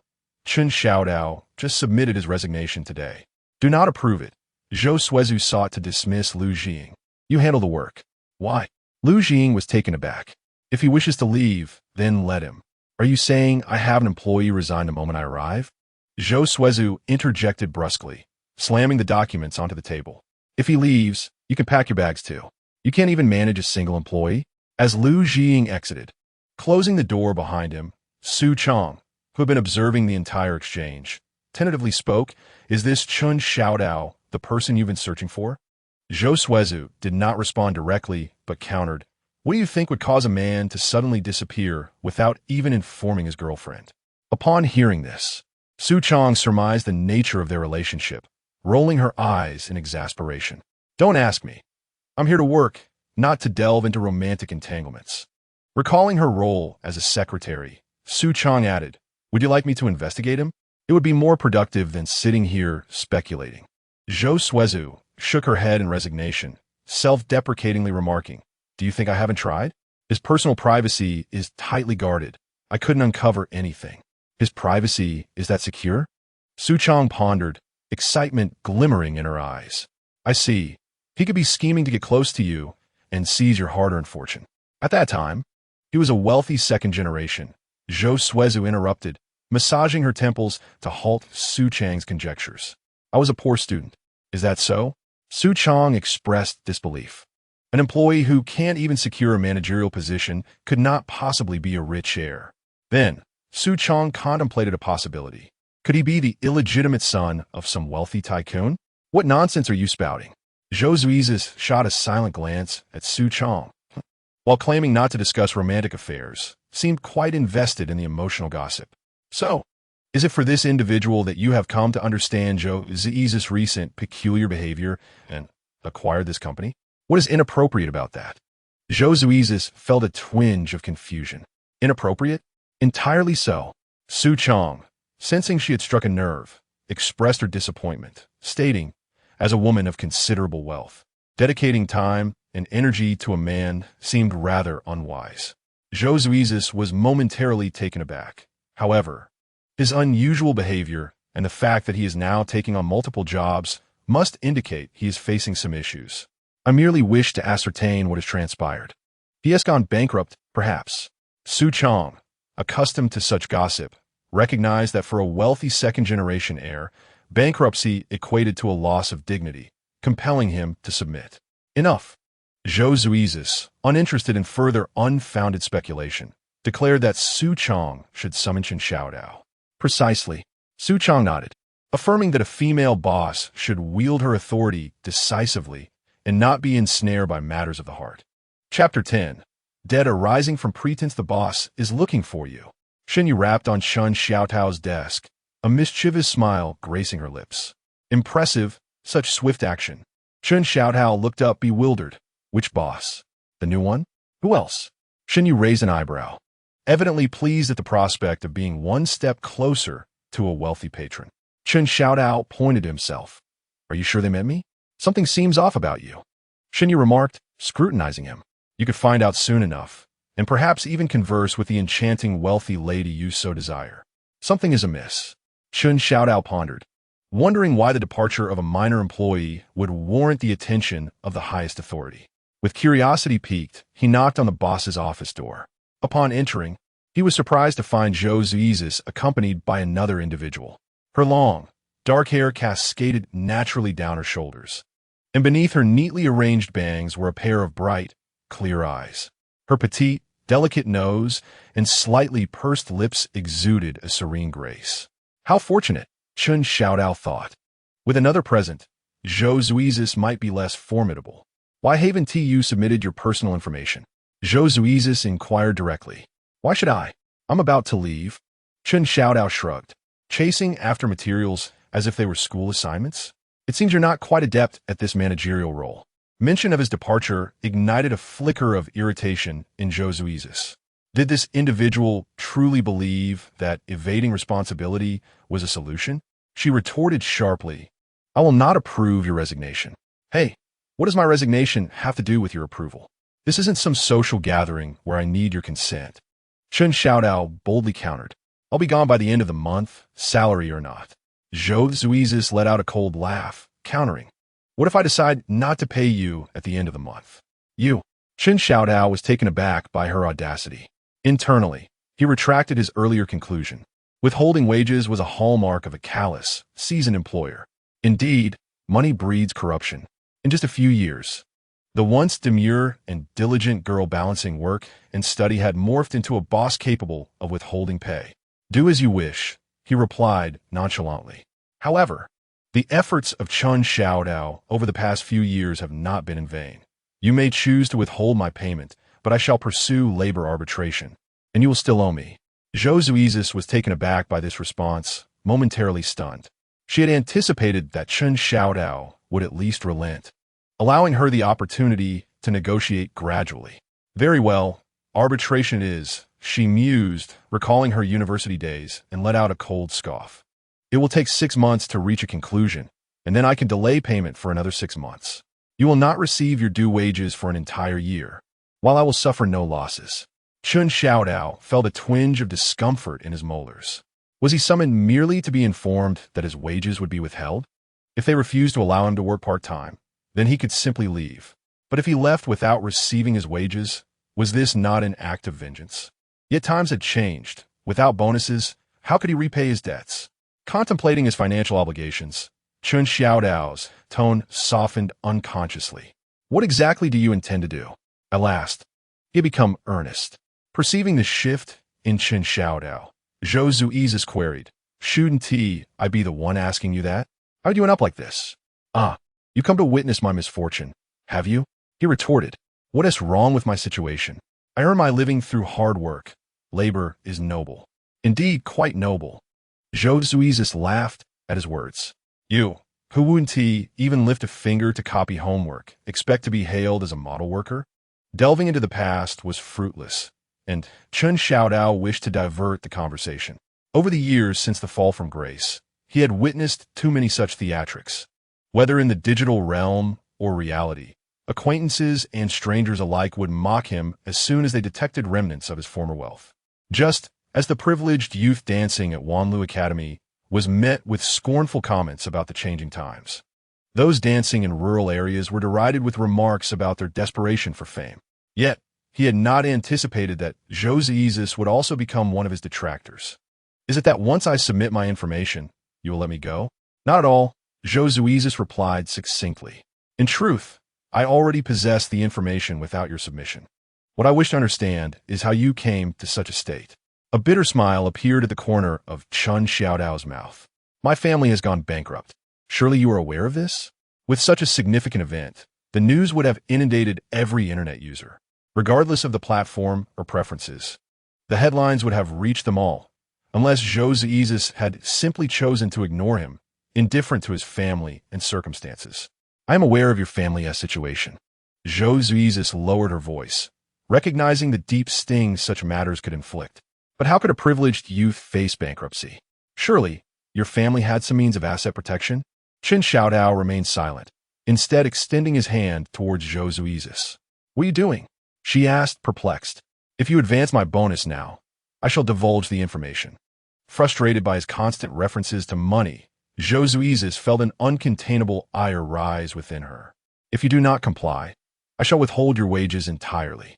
You, Qin Xiaodao, choked momentarily, yet he found himself utterly powerless against Xuezhu. This was a lesson learned through hard-earned money, far more valuable than any lofty financial course. Do you understand? It stemmed from being exposed. What? Xuezhu was perplexed by his words. In my attempt to impress, I had solicited a 1 equity stake from my father, assuming the title of a high-ranking shareholder. Little did I anticipate that my attendance records and public event photographs would serve as incriminating evidence. During the year of bankruptcy, the company law was revised, and due to Article 88, I was retroactively required to replenish the capital. I sold everything, yet it was still insufficient. Fortunately, there was little left, and the creditors agreed to a payment plan. Am I clear, Zhou? Xuezhu fell silent. Countless possibilities raced through her mind.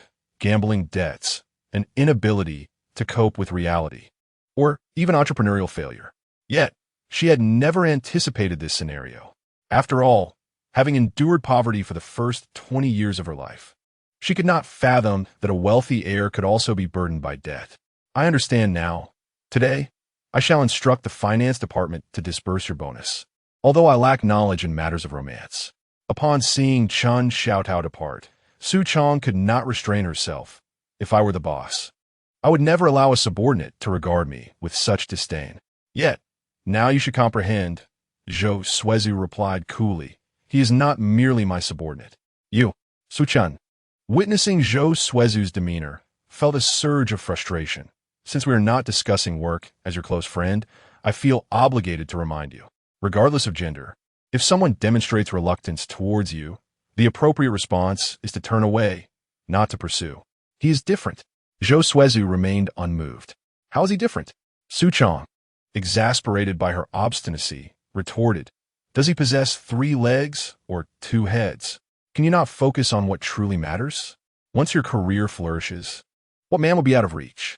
All right, Xuezhu sighed, not wishing to elaborate further on Qin Xiaodao. Once I find an assistant, I will return you to the headquarters. Chapter 11. Are you a benefactor or a sycophant? What do you mean by sending me back to the headquarters? Su Chong astutely grasped the underlying implication in Xuezhu's words and pressed on. Are you suggesting that you will be working here from now on? MHM. Xuezhu acquiesced. I must first ascertain his current circumstances. Qin Xiaotao's debts may be manageable, but what about the rest? How is his health? What is family? Is his mother still in the country? What if he unexpectedly decides to vanish? Most importantly, what is his emotional state? As these thoughts crossed her mind, Xuezhu tightened her grip on the pen in her hand. Qin Xiaodao, should you dare to dally and flirt, prepare to face the consequences. Is it truly necessary for you to intervene, personally? Su Chong dismissed the notion. Just find someone, wait. Su Chong suddenly realized something, hastily advancing to Xuezhu's side. Leaning against the desk. What privacy could a bankrupt useless rich heir possibly have? How could his situation remain undiscovered? This man surely harbors issues. Su Chong felt a sense of relief. Cunning men often reveal their flaws, and I have uncovered his. With me around, don't even think about dragging Xuezhu back to the mundane world during her ascent. Sighing, Xuezhu expressed her frustration, reflecting on her previous predicaments. Bankruptcy was not the end of the world. After all, those affluent families with generations of business acumen possessed myriad strategies at their disposal.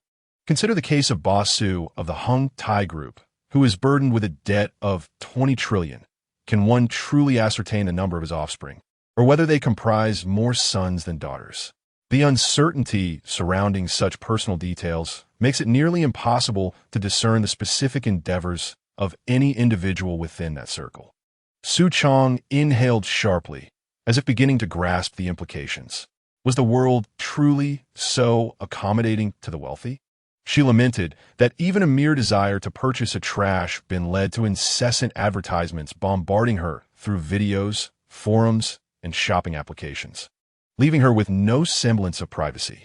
Why, then, did the affluent, a significant consumer demographic, manage to maintain such an impenetrable faade? Surely, one need not invest in an entire company merely to engage in frivolities with him? Su Chong was inclined to offer further counsel. Such enterprises require minimal effort. Xuezhu retorted nonchalantly. The most substantial expenditure is employee salaries. Beyond utilities and property fees, this company possesses scant assets. Su Chong discerned Xuezhu's determination. She was resolutely intent on entangling herself with this bankrupt scion of wealth.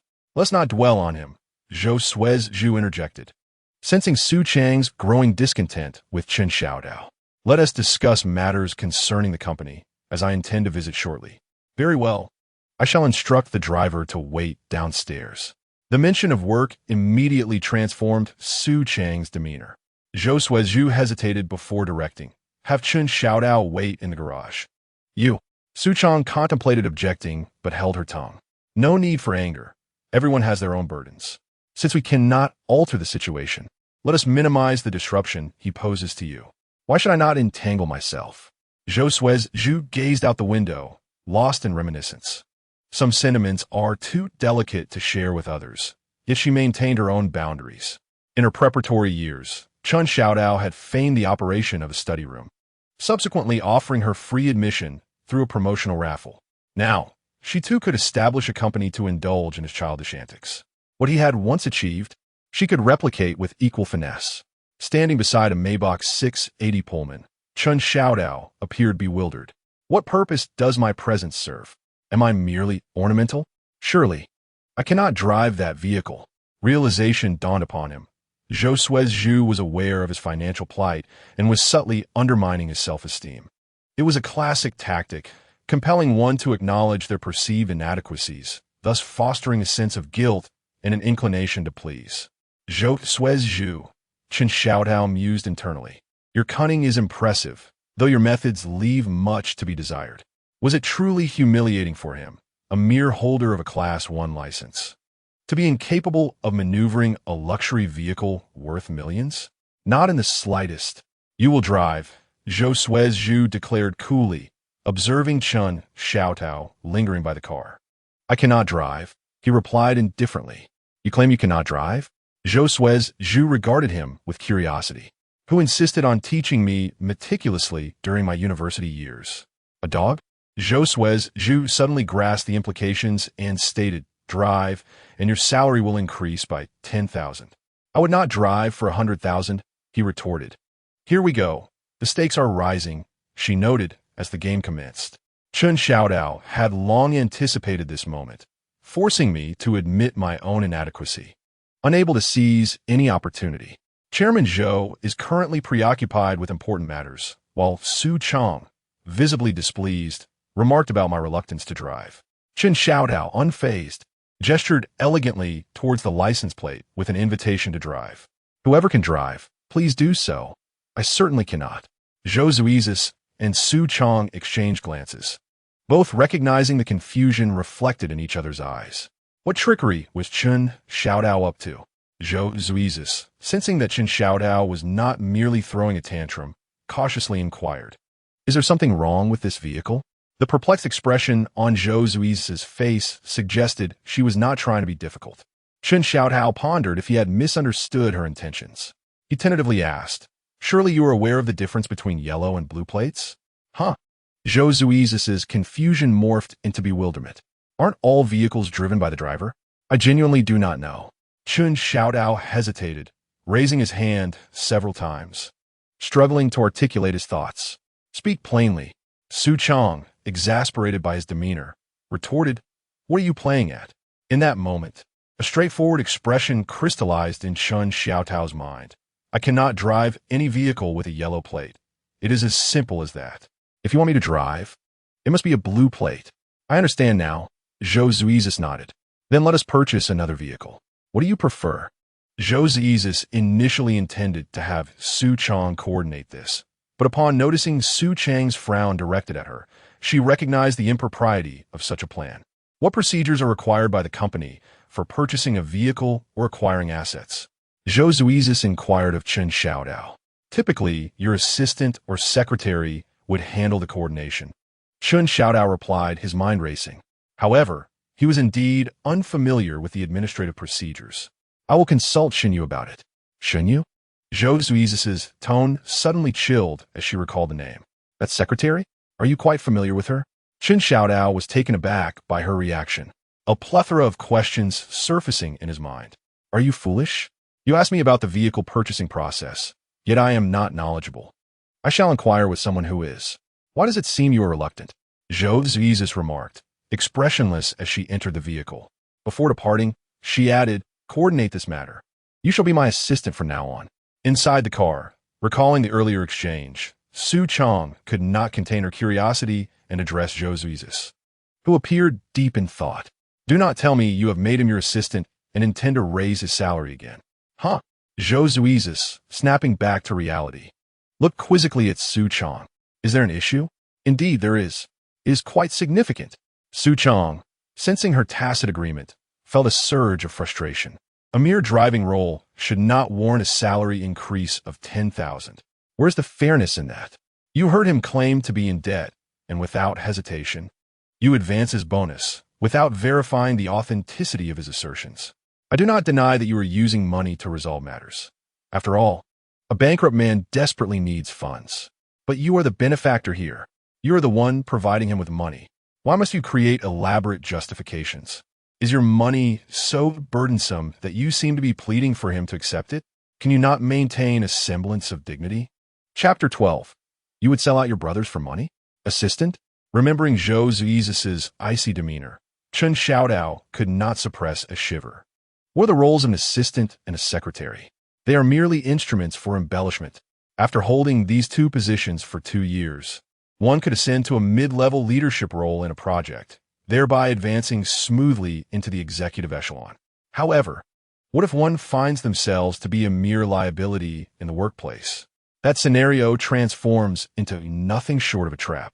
In such roles, one often bears the brunt of dissatisfaction from both superiors and colleagues. To the boss, your contributions appear trivial, while peers perceive you as an obsequious sycophant leveraging authority. In the fortunate event of encountering a benevolent superior, life may be bearable. Yet, those rare compassionate leaders are often overshadowed by their minions who thrive under their guidance, rendering the assistant role largely inconsequential. Conversely, should one find themselves under the thumb of a less than astute supervisor, the experience can become utterly excruciating. In the eyes of a dim-witted superior, you are devoid of value. Your every task is reduced to mere menial errands and message delivery. Chen Xiaodao was certain that Xuezhu was not inept. Rather, he believed she sought retribution against him. The assistant position is particularly suited for vendettas, as it lacks any genuine camaraderie among colleagues. Not only are the workers unable to band together for support, but even being perceived as a mere lackey is considered a sign of leniency.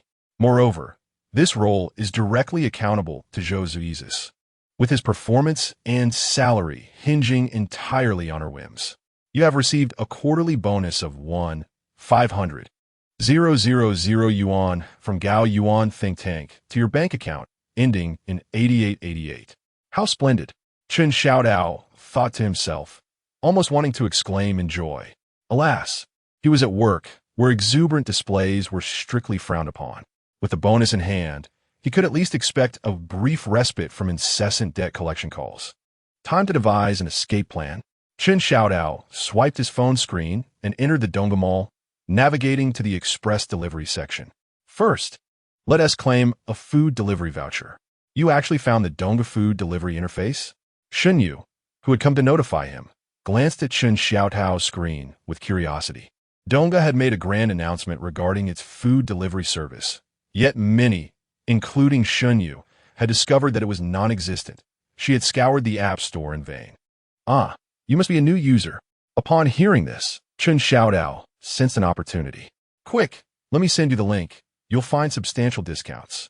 First tell me where the Dongga food delivery is, Xuezhu insisted. It's right in the Dongga Mall, integrated with the express delivery service. Chen Xiaodao explained while scrolling through his friend's list. Indeed, it's there. Xuezhu clicked into the page, confirming the existence of food delivery, and playfully patted Chen Xiaotao on the shoulder, saying, to express my gratitude, I have decided to gift you a car. Choose whatever you desire. Really? Chen Xiaodao, catching her playful tone, replied jokingly, then I'll opt for the fully equipped 63 model. Suit yourself, Xuezhu said, seemingly aware that he remained oblivious to the seriousness of her offer. She finalized her selection and sent it directly to the company's procurement department. Wait, are you serious? Chen Xiaotao questioned, surprised by Xuezhu's response, which felt far from a jest. Is the company really buying a car? But why would they consult me? It has nothing to do with my position. Who told you to look presentable? Xuezhu teased. President Zhou specifically requested that you select a vehicle for her, with no budget constraints. Upon hearing this, Chen Xiaodao recalled the earlier scene downstairs. Indeed, Xuezhu was impressive. He silently admired her efficiency, despite his own tendencies towards procrastination. Indeed, upon mentioning Xuezhu, Xuezhu was reminded of another matter. You, hurry and write your own report. Submit it to me tomorrow at work. What on earth? Chen Xiaodao furrowed his brow in confusion. My report? For you? What scheme is the company up to now? A wealthy woman is purchasing your information, Xuezhu teased. Noticing Chen Xiaodao's reaction, seems she's quite willing to spend.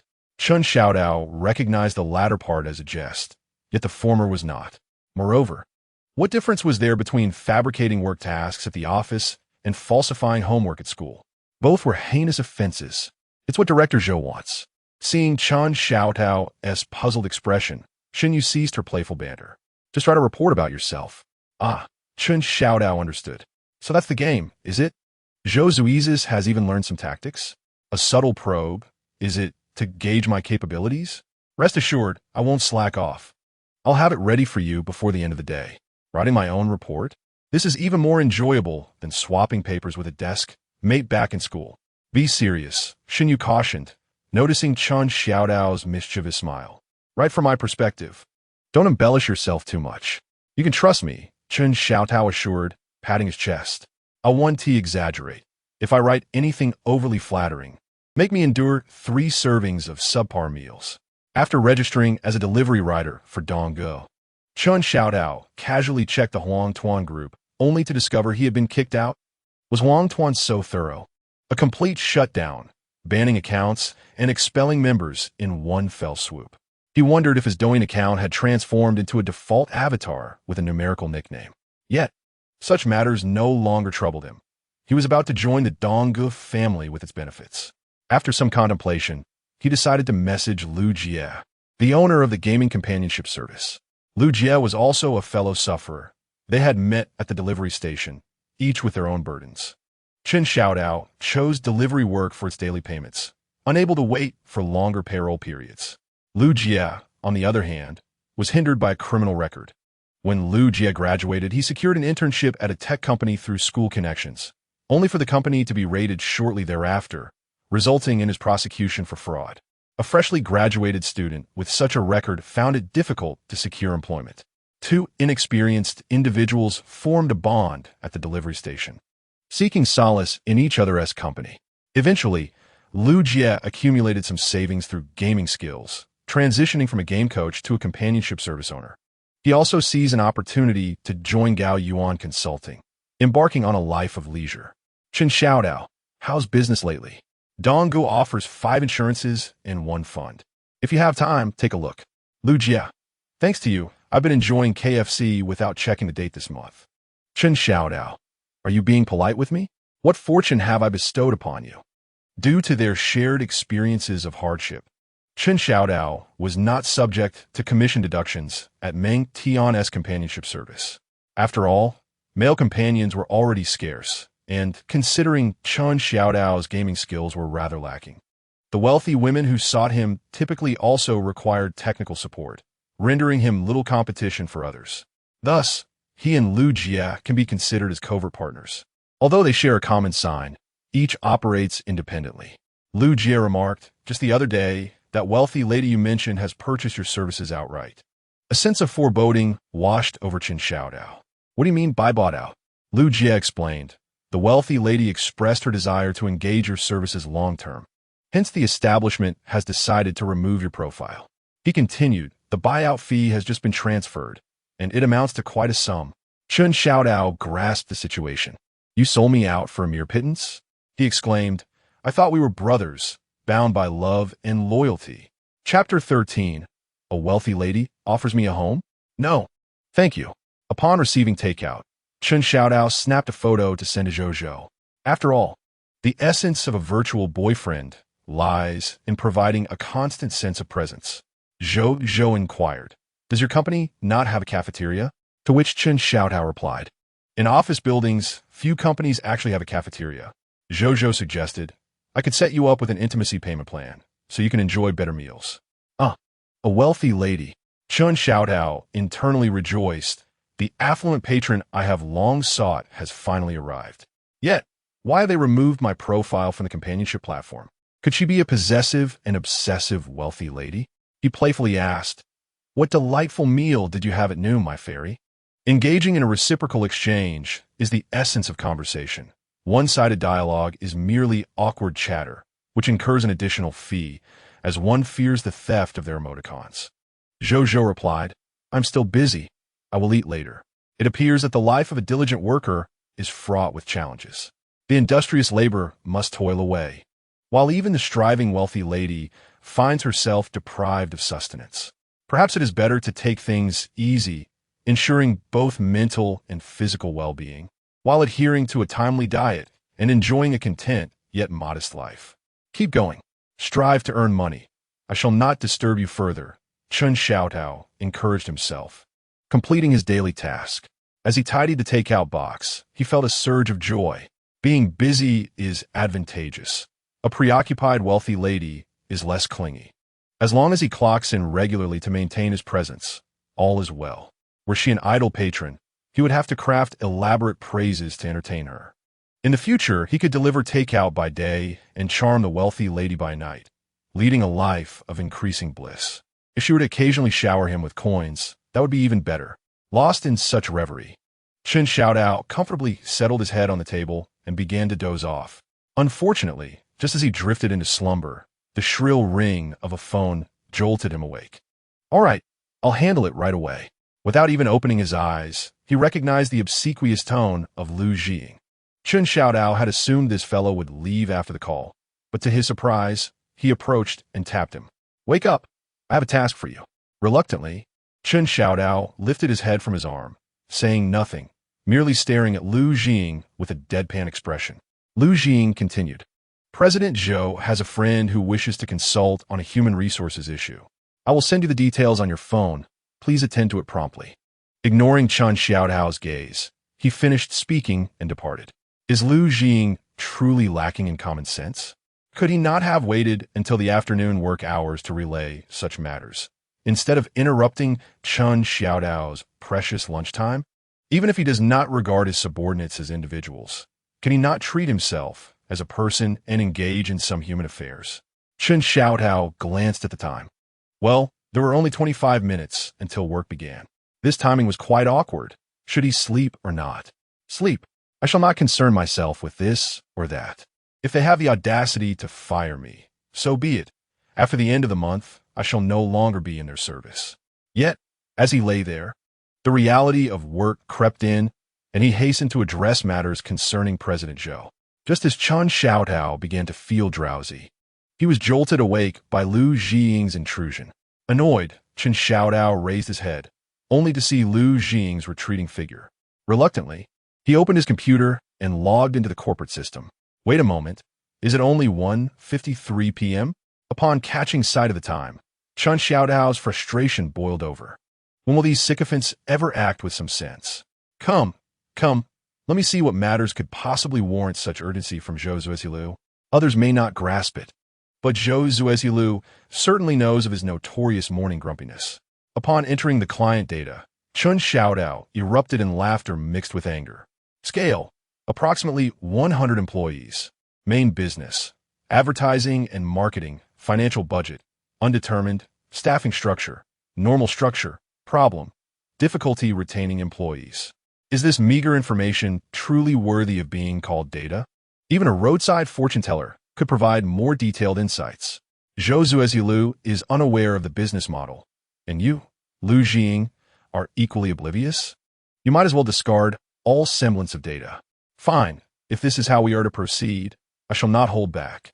Chen Xiaotao opened a document and prepared to compose a brief essay. Difficulty retaining employees? That is because the boss is a fool. I suggest starting with the boss and laying off employees in order of salary, from highest to lowest. How does Fate Anglais Supermarket manage to retain its staff?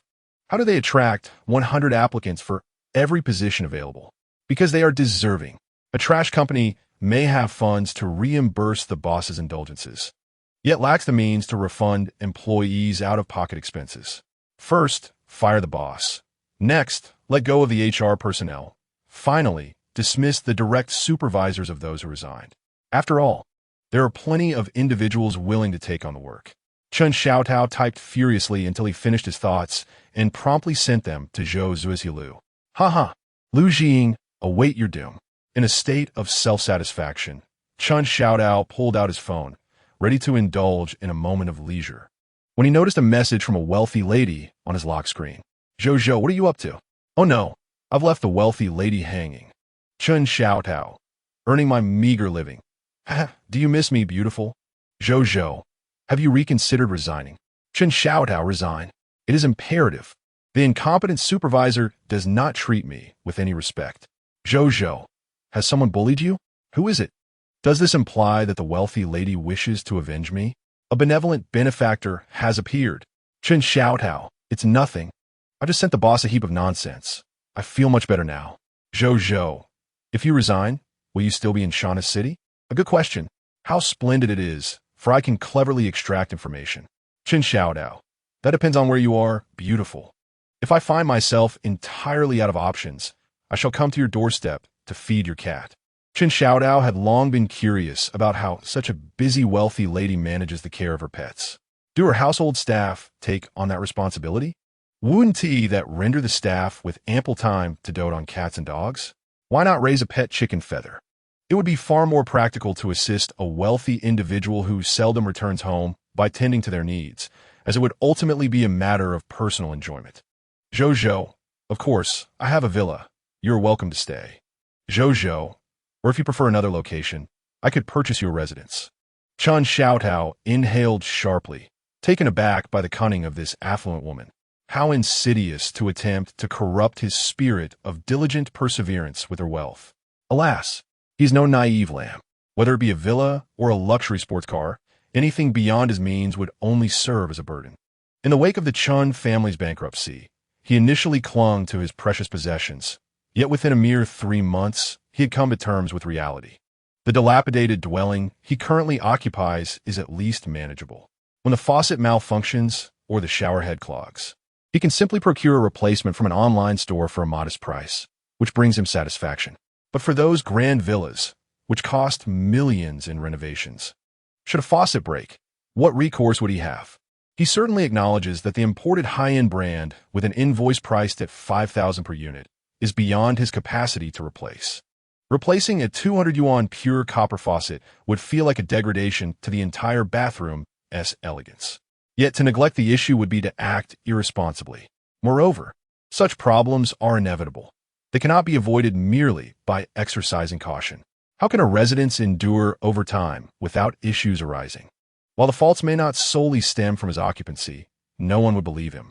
Much like during the New Year, when returning to his hometown, he would find door handles he had merely touched inexplicably breaking. Heaven bear witness that he had hardly exerted any force. Yet, his father remained unconvinced. In his current rental, should the landlord conduct an inspection, the most he would lose is his deposit. However, in the case of the wealthy woman's grand villa, he could be indebted for a lifetime. Xuezhu, no, thank you, beautiful lady. Once I have earned enough money, I shall invite you to pet my cat. Chapter 14. Being your assistant? I would rather be dismissed, Xuezhu. Are you out of your mind?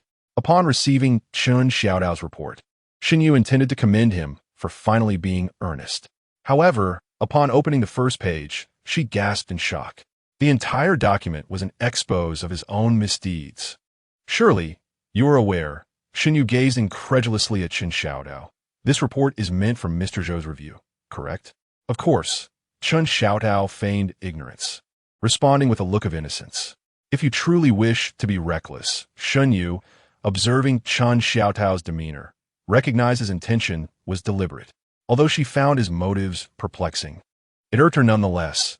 Thus, I shall submit this report unchanged. Someone must make a sacrifice. With a solemn expression, Xuezhu declared, I am willing to use my own misfortunes to gauge the temperament of our new boss. Spare me this charade. Xuezhu, seeing Xuezhu's descent into madness, was disinclined to engage further. Irritated, she extended her hand, requesting your performance and clock-in records. I must compile a report. Please do not. Xuezhu hastily interjected. Grant me my freedom. The delivery orders from Donggu are yielding over 1,000 a day. Xuezhu narrowed her eyes, scrutinizing Xuezhu from head to toe before returning to her workstation, a sense of unease creeping in. Something is amiss. Xuezhu consistently behaves unusually when it comes to the new female boss. At first, it seemed that his eccentric behavior was merely a daily occurrence. But as the episodes became more frequent, it hinted at something more sinister. A man who constantly yearns for a wealthy benefactor, yet appears to shy away from a genuine heiress in his midst. Could it be that there's a hidden narrative between them? The notion startled Xuezhu, deepening her intrigue as she observed Xuezhu's expression in the office. She had perused Xuezhu's report, which detailed his lackadaisical work ethic, refusal to work overtime, exploitation of company benefits, and harassment of female colleagues. Yet, Xuezhu displayed no trace of anger. Instead, a subtle smile graced her lips. With a resounding thud, the report was slammed onto the desk, startling Xuezhu. Xuezhu's face was a mask of fury as she fixed her gaze on Xuezhu, a sardonic smile playing at her lips. This was troubling. Xuezhu realized she had misjudged the situation. Zhou was clearly simmering with suppressed rage. Xuezhu has put me in a precarious position. My boss might suspect I am slandering him, she thought to herself. Let us discuss, Xuezhu commanded, pointing at Xuezhu's report and staring intently at Xuezhu. Is the content accurate? Xuezhu's mind raced, struggling for a response. If she affirmed its accuracy, it would imply she was seizing the opportunity to report him. If she denied it, she would be misleading her superior. A dilemma indeed. There may be some exaggerations. Xuezhu stammered, striving to choose her words carefully. For instance, Xuezhu is never late. That is not what I asked. Xuezhu interjected coldly, interrupting Xuezhu's attempts at justification. Did Xuezhu harass female colleagues? Xuezhu felt her nails dig into her palm, a perilous predicament. As a woman herself, Xuezhu would undoubtedly harbor disdain for such behavior. Should it be voiced, Xuezhu's fate would be sealed. However, to deny would mean that Xuezhu was tarnishing a colleague's reputation based on her own report. She could not afford such a risk. The company employed many individuals, and allegations of harassment could be easily investigated. Xuezhu, torn with uncertainty, finally managed to utter, actually, this report was written by Xuezhu. She decided to take a gamble. It was better than being branded as a rumor monger. in the grand scheme of workplace harassment issues. Shifting the blame felt like the lesser of two evils. Oh, Xuezhu's demeanor shifted slightly, her expression softening. Then tell me, what is the nature of Chen Xiaodao's relationships with female colleagues? Was it truly that simple to gloss over the matter without further inquiry? Recalling Chen Xiaodao's peculiar behavior, Xuezhu cautiously ventured, their interactions should be rather mundane. Honestly, Chen Xiaodao often slacks off and does not engage deeply with his colleagues. Such as? Xuezhu countered, pressing further. Which female colleagues is he close to? Did the employee's negligence regarding their work habits not concern her?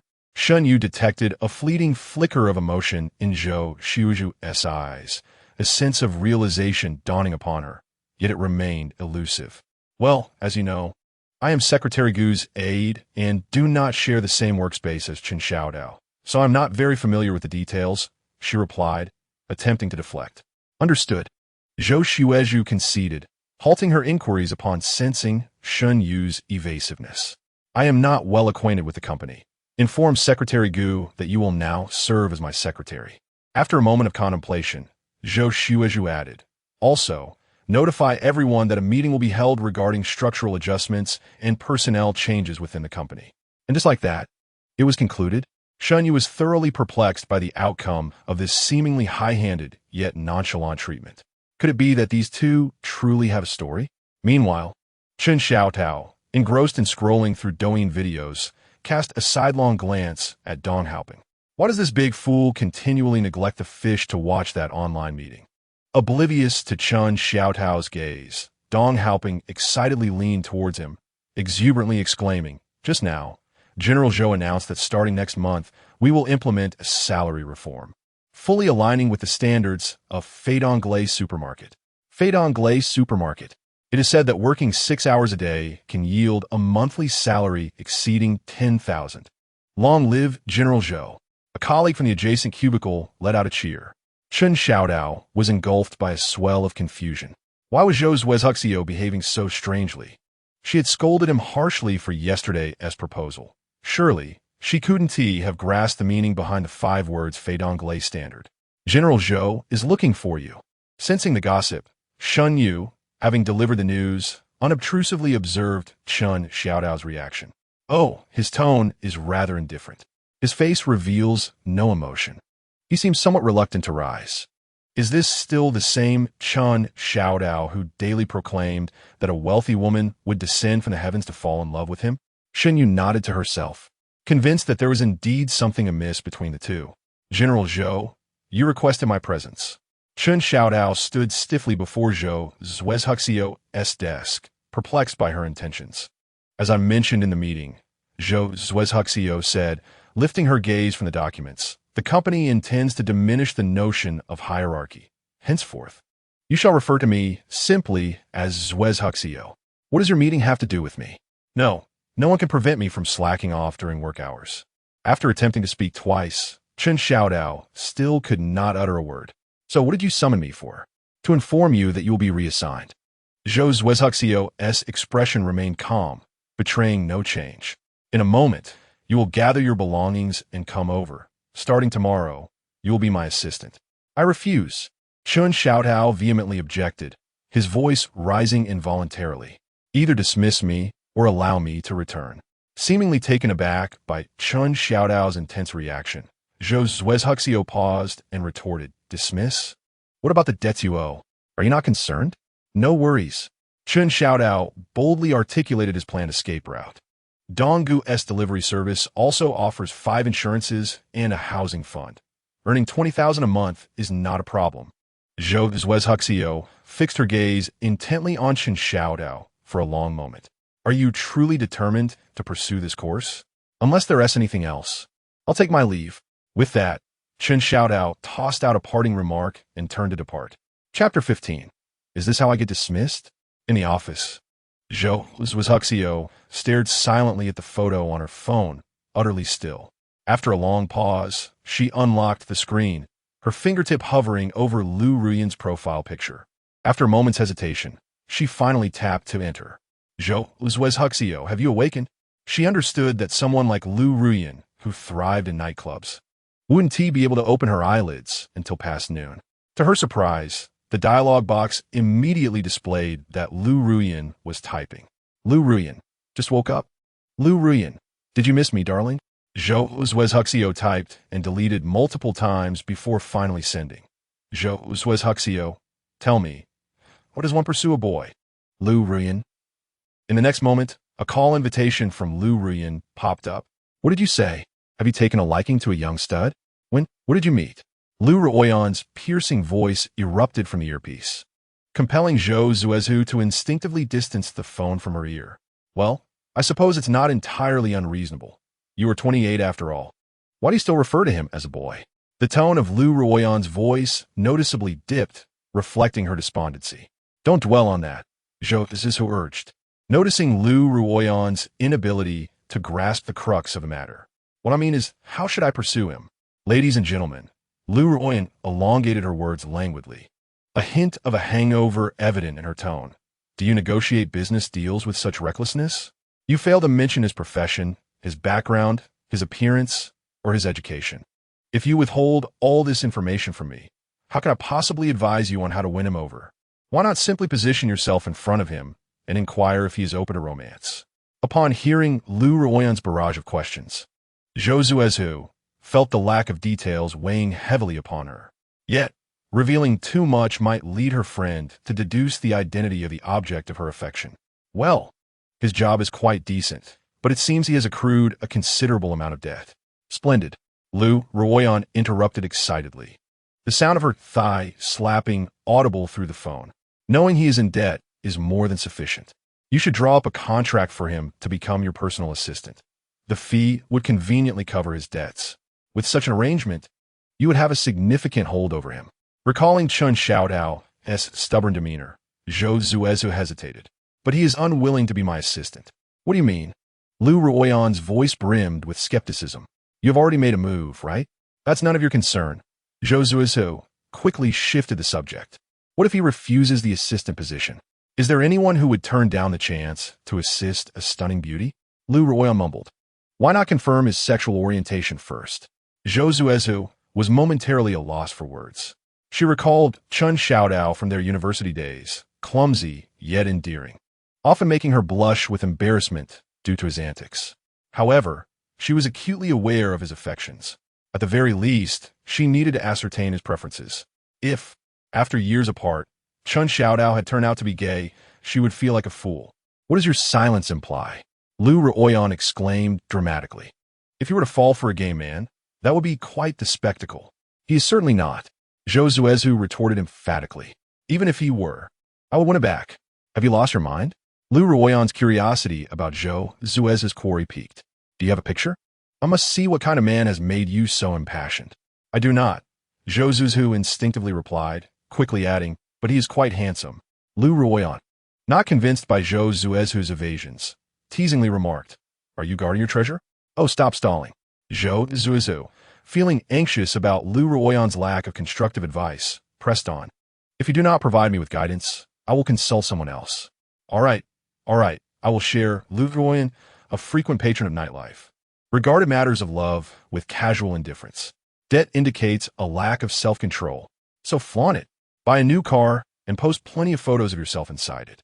Occasionally, share some pictures from your outings. Oh wait, I forgot. You are an emotionally detached ice queen of the business world. You do not venture out. Then, capture images of your lavish hotel room, the kind that costs $10,000 a night. But do not reveal too much. Focus on the breathtaking night view from the window, ensuring that it is evident that the vantage point is exquisite. Rest assured, with just one snap, even at 50, there will be male university students addressing you as Jiao Chan and calling you darling. Xuezhu felt dizzy from the conversation and could not resist interjecting, asking if there were no alternative ways to flaunt wealth. She understood Xuezhu well. He was genuinely indifferent to money. During their university days, when she accidentally cracked her phone screen, his eyes sparkled with excitement upon hearing the news. The very next day, he brought over tools, eager to personally assist her in repairing the screen. Although replacing it at a phone shop would only cost a few hundred yuan, he was adamant against that. He preferred to spend thousands on equipment to disassemble the shattered glass and attach a new piece.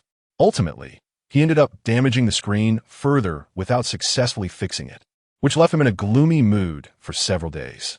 Is that not flaunting wealth? Eliu Ru Yin stammered, as in her carefree life. She had encountered few men for whom money could not resolve issues. It seemed that Xuezhu might be unable to employ alternative strategies. In any case, one only needed to indulge him, fulfilling all his desires, whether by spending money or otherwise. After a moment of contemplation, Eliu Ru Yin added that it was essential to ensure he felt that he was receiving special treatment from her. With your physique and beauty, if he still fails to recognize your worth, I suggest you let him depart gracefully. Meanwhile, Chen Xiaotao, who had been idly passing time, noticed a crowd gathering and quickly switched screens, sitting up straight to feign productivity. An announcement was made as the head of the consulting department clapped his hands to garner attention. The company was set to dismiss a parasite. This declaration incited a wave of murmurs, and Chen Xiaotao then observed that accompanying the minister were individuals from finance, human resources, and the legal department. Could it be? Was Xuezhu truly this ruthless? Was she really going to dismiss him for not serving as an assistant?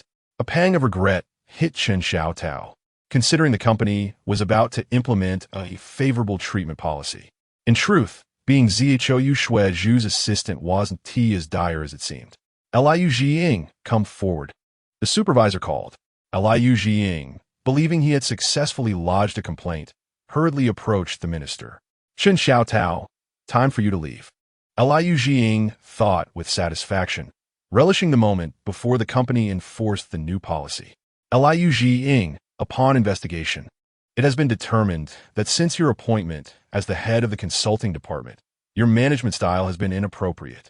You have treated your subordinates in a harsh and brutal manner, lacking basic human compassion, which has severely diminished team cohesion. Furthermore, you have violated professional ethics by repeatedly appropriating the work of your subordinates, deliberately erasing the contributions of actual executors from project reports. Your sycophantic behavior towards leadership, coupled with unethical means of garnering attention and resources, has fostered a detrimental atmosphere within the company, undermining healthy working relationships and organizational culture. In light of these findings, and in accordance with the labor law and the company's employee handbook, we have decided to terminate your employment and dissolve your labor contract. Eliu Jiying's smile froze on his somewhat greasy face. Eliu Jiying, you are to gather your personal belongings immediately. Should you fail to vacate before the end of the workday, the company will take coercive measures. Once the minister concluded, he turned to leave, while the accompanying personnel stepped forward, presenting a stack of documents before Eliu Jiying's eyes. Chapter 16, Blind Date? Let us indulge in wishes. Chen Xiaotao, voice message, darling. Have you missed me? Zhou, I have indeed. Zhou, why the voice message? Did you escape from the office? Chen Xiaotao, not quite. However, that incompetent supervisor has finally departed, so work has become somewhat more bearable. Zhou, is your job exhausting? Chen Xiaotao tapped at his phone screen, uncertain of how to respond. He regretted broaching such a topic with someone of wealth. After all, this subject required genuine experiences to resonate. During his university days, he too had known hunger, albeit while training in the mountains with a climbing team. He had endured sleepless nights, yet that was while filming meteor showers with a crew. Such hardships felt more like a genuine adventure. After experiencing bankruptcy and navigating through various jobs, he discerned the fundamental difference between manual labor and the mental strain of office work. The latter inflicted a psychological torment. Manual labor exhausts the body, yet offers relaxation post-work. During his time sorting parcels, he barely had a moment to catch his breath. Even if he managed to grab a drink, it had to be lukewarm, as the sorting station only provided complimentary hot water. Yet, no matter how wearying the job was, there was comfort after hours. Whether it was sharing skewers and banter with coworkers on the street or gaming alone in his dormitory, he never had to fret over a phone call demanding overtime. After all, commuting consumed a significant amount of time, and scheduling overtime for physical labor required foresight. In contrast, the so-called respectable jobs, adorned in suits, were fraught with immense mental pressure. The voice message invitation that pinged at 10 o'clock at night could induce anxiety upon reflection. Xuezhu felt his spirit waning, tormented by clients whose demands were convoluted and unclear. Yet, surely, this wealthy woman could not fathom such burdens. After all, she was the employer, the one who imposed pressure on others. Who would dare to disturb her slumber with a late-night call? Xuezhu, regardless of how tiring work may be, I always look forward to clocking out. Xuezhu, what will you do after work? Spend time with your girlfriend? So she had been waiting for this. How foolish of him to indulge in sentimentality. His emotions had been squandered. Of course, such probing inquiries were not foreign to him as a companion. He had his repertoire ready. Xuezhu, naturally, I must accompany you. As your virtual boyfriend, dedication is our forte. Xuezhu, what about in reality? The fatal inquiry. Yet, it bore no relevance to him. He was truly single. Xuezhu, I have no exes online. I am indeed single. Xuezhu, so you're cultivating a single persona, are you? This wealthy woman seemed quite knowledgeable about the tricks of the trade. Xuezhu, let us keep it real. After all, I am in debt. Xuezhu, what? Did your girlfriend leave after you fell into debt? Though the wealthy woman had not sent a voice message, he could almost hear her laughter through her words. Xuezhu, not at all. After accruing debt, I dare not pursue any relationships. I become fearful of poverty. Xuezhu, all right, I understand. Who benefited most from his supervisor's abrupt departure? Undoubtedly, it was the diligent workers below. The vacant workstations resembled fresh cuts of beef, exuding an invisible scent of blood, enticing the diligent workers with their predatory gaze. After all, when such positions become available, even a mere stomp can provide an opportunity for ascension. In times of idleness, one may be comrades, yet upon promotion, the other becomes the archetype of ambition. Xuezhu had come to grasp this sentiment profoundly. Just hours after Lu Jing's dismissal, the lunch break arrived, and not a single soul was found resting. Instead, everyone sat upright before their computers. The rhythmic clattering of keyboards echoed in the air, illuminated by the glow of screens reflecting taut expressions. Observing this scene after tidying up his takeout, Xuezhu could not help but scoff. In a company poised to implement the new salary standards of fait anglais, employees sacrificed their lunch break to curry favor with superiors. What an absurd spectacle this was. The irony was that the superior was not even present to witness their sacrifices. For whom were they performing? These leaders, who had climbed the ranks through overtime, how would they treat their former colleagues, now subordinates? Surely, they would uproot every former bastion of idleness in exchange for a token of loyalty. Xuezhu shook his head, indifferent to others' performances. His midday slumber was genuine. With Lu Jing's termination, his peaceful lunch break was naturally undisturbed. Upon awakening, Xuezhu felt revitalized. Stretching languidly, he noticed his colleague Dong Haoping diligently filling out a form, piquing his curiosity. An arrangement form for blind dates? Goodness, how eager he was to embark on such a path. Xuezhu teased lightly. It's mandated by the company, Dong Haoping replied without lifting his gaze, earnestly detailing his preferences. Was the company truly mad, or had he misheard? A form for blind dating? Xuezhu was incredulous. Were they now encouraging participation in matchmaking events merely to inflate numbers? In recent years, the marriage prospects for young people have been rather bleak, and even matchmaking events have begun to lose their charm. The increasingly bizarre dating market had transformed voluntary participation into compulsory quotas. Of course, this may not be fantastical. It could simply be a matter of dwindling funds. After all, with the exemption of fees for both genders, the wallets of young men could hardly withstand multiple events. Unperturbed, Dong Haoping continued to write. After all, filling out a form was hardly burdensome. Xuezhu scrutinized Dong Haoping, who had always held a rather laid-back attitude towards relationships. What had ignited such enthusiasm today? Unable to resist, he leaned closer to glimpse Dong Haoping's entries. Must be into anime, frequently attends comic conventions, and will yield better results. That explained his seriousness. He was in matchmaking mode. Why are you looking at me? Sensing Xuezhu's curiosity, Dong Haoping shielded the form. You have one too. Hurry and fill it out. What should I write? I'm seeking a wealthy woman. Do you believe I'll find one with my qualifications? Moreover, who could possibly arrange for me and a wealthy woman to meet at a blind date? It costs 200 to write one. Submit today and receive payment tomorrow. Chun Xiaodao pushed himself back to his workstation, swiftly retrieving a pen to begin filling out the form. If only he had known earlier that there was money to be made. Had the tides of fortune turned? The long-anticipated era of women paying while men enjoy complimentary matchmaking is about to commence. Filled with enthusiasm, Chun Xiaodao scrutinized the content of the matchmaking form, only to let his expression fall. It followed the classic wish pool format: profession, income, housing fund, and medical insurance. Each criterion seemed to measure the value of love. Is this truly aimed at marriage? Chun Xiaodao, due to his appearance, had contributed to the matchmaking agency on several occasions. Out of 10 pairs, achieving even one successful match would be a remarkable blessing. After all, Chun Xiaodao himself could not fathom why a stable job in the system with an annual income of $1 million would be listed under desired qualities in a partner. In this day and age, it seems one no longer seeks blessings in temples. They desire certain attributes in a partner while neglecting to comprehend the relevant information.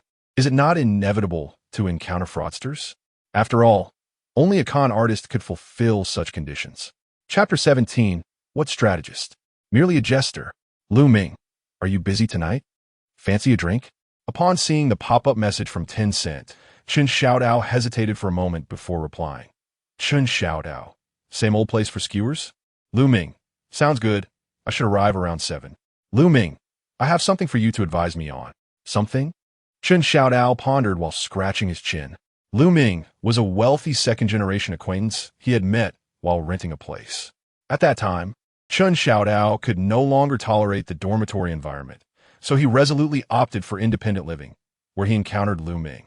Lu Ming, having quarreled with his family, had left home and pridefully paid a year's rent in advance. However, he soon discovered that his family had cut off his credit card, leaving him with no funds for sustenance, forcing him to sublet his master bedroom. Due to their shared temperament, the two gradually became friends, occasionally dining together.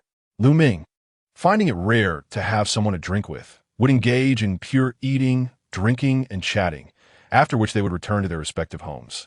As Lu Ming always picked up the tab, Chun Xiaodao occasionally indulged in finer cuisine. As long as money was not borrowed between friends, their relationship remained amicable. Shall we? Upon entering the CC barbecue on Yongle Street, Lu Ming noticed that Chun Xiaodao was already seated and offered him a cigarette. Chun Xiaodao accepted a stick, bringing it to his nose for a silent whiff. He abhorred the acrid odor of burning tobacco, as his father's smoking had once filled their home with a thick haze. One cigarette after another, ignited once from dawn until dusk. Yet, he relished the scent of unlit tobacco. Shall we begin ordering? Lu Ming placed his satchel on the chair beside him and inquired. Each would order their own dishes, a rule they had established during their cohabitation. Whoever ordered the dish must finish it. If not, they could not leave. Let us get started. Chun Xiaodao took out his phone, preparing to order drinks for the evening. What shall we drink today? The roles were clearly defined. Lu Ming would select the alcohol, while Chun Xiaodao searched for discounts. After all, those who rarely order takeout were often oblivious to where to find coupons. I've been quite troubled lately. Lu Ming hastily completed his order and immediately opened up the conversation. You're troubled? Chun Xiaodao scrolled through his phone, seeking establishments that offered chilled beer. 10 prospective matches have been thrust upon me, and I must meet them all within a week. What on earth? Chun Xiaodao exclaimed in astonishment, lifting his gaze.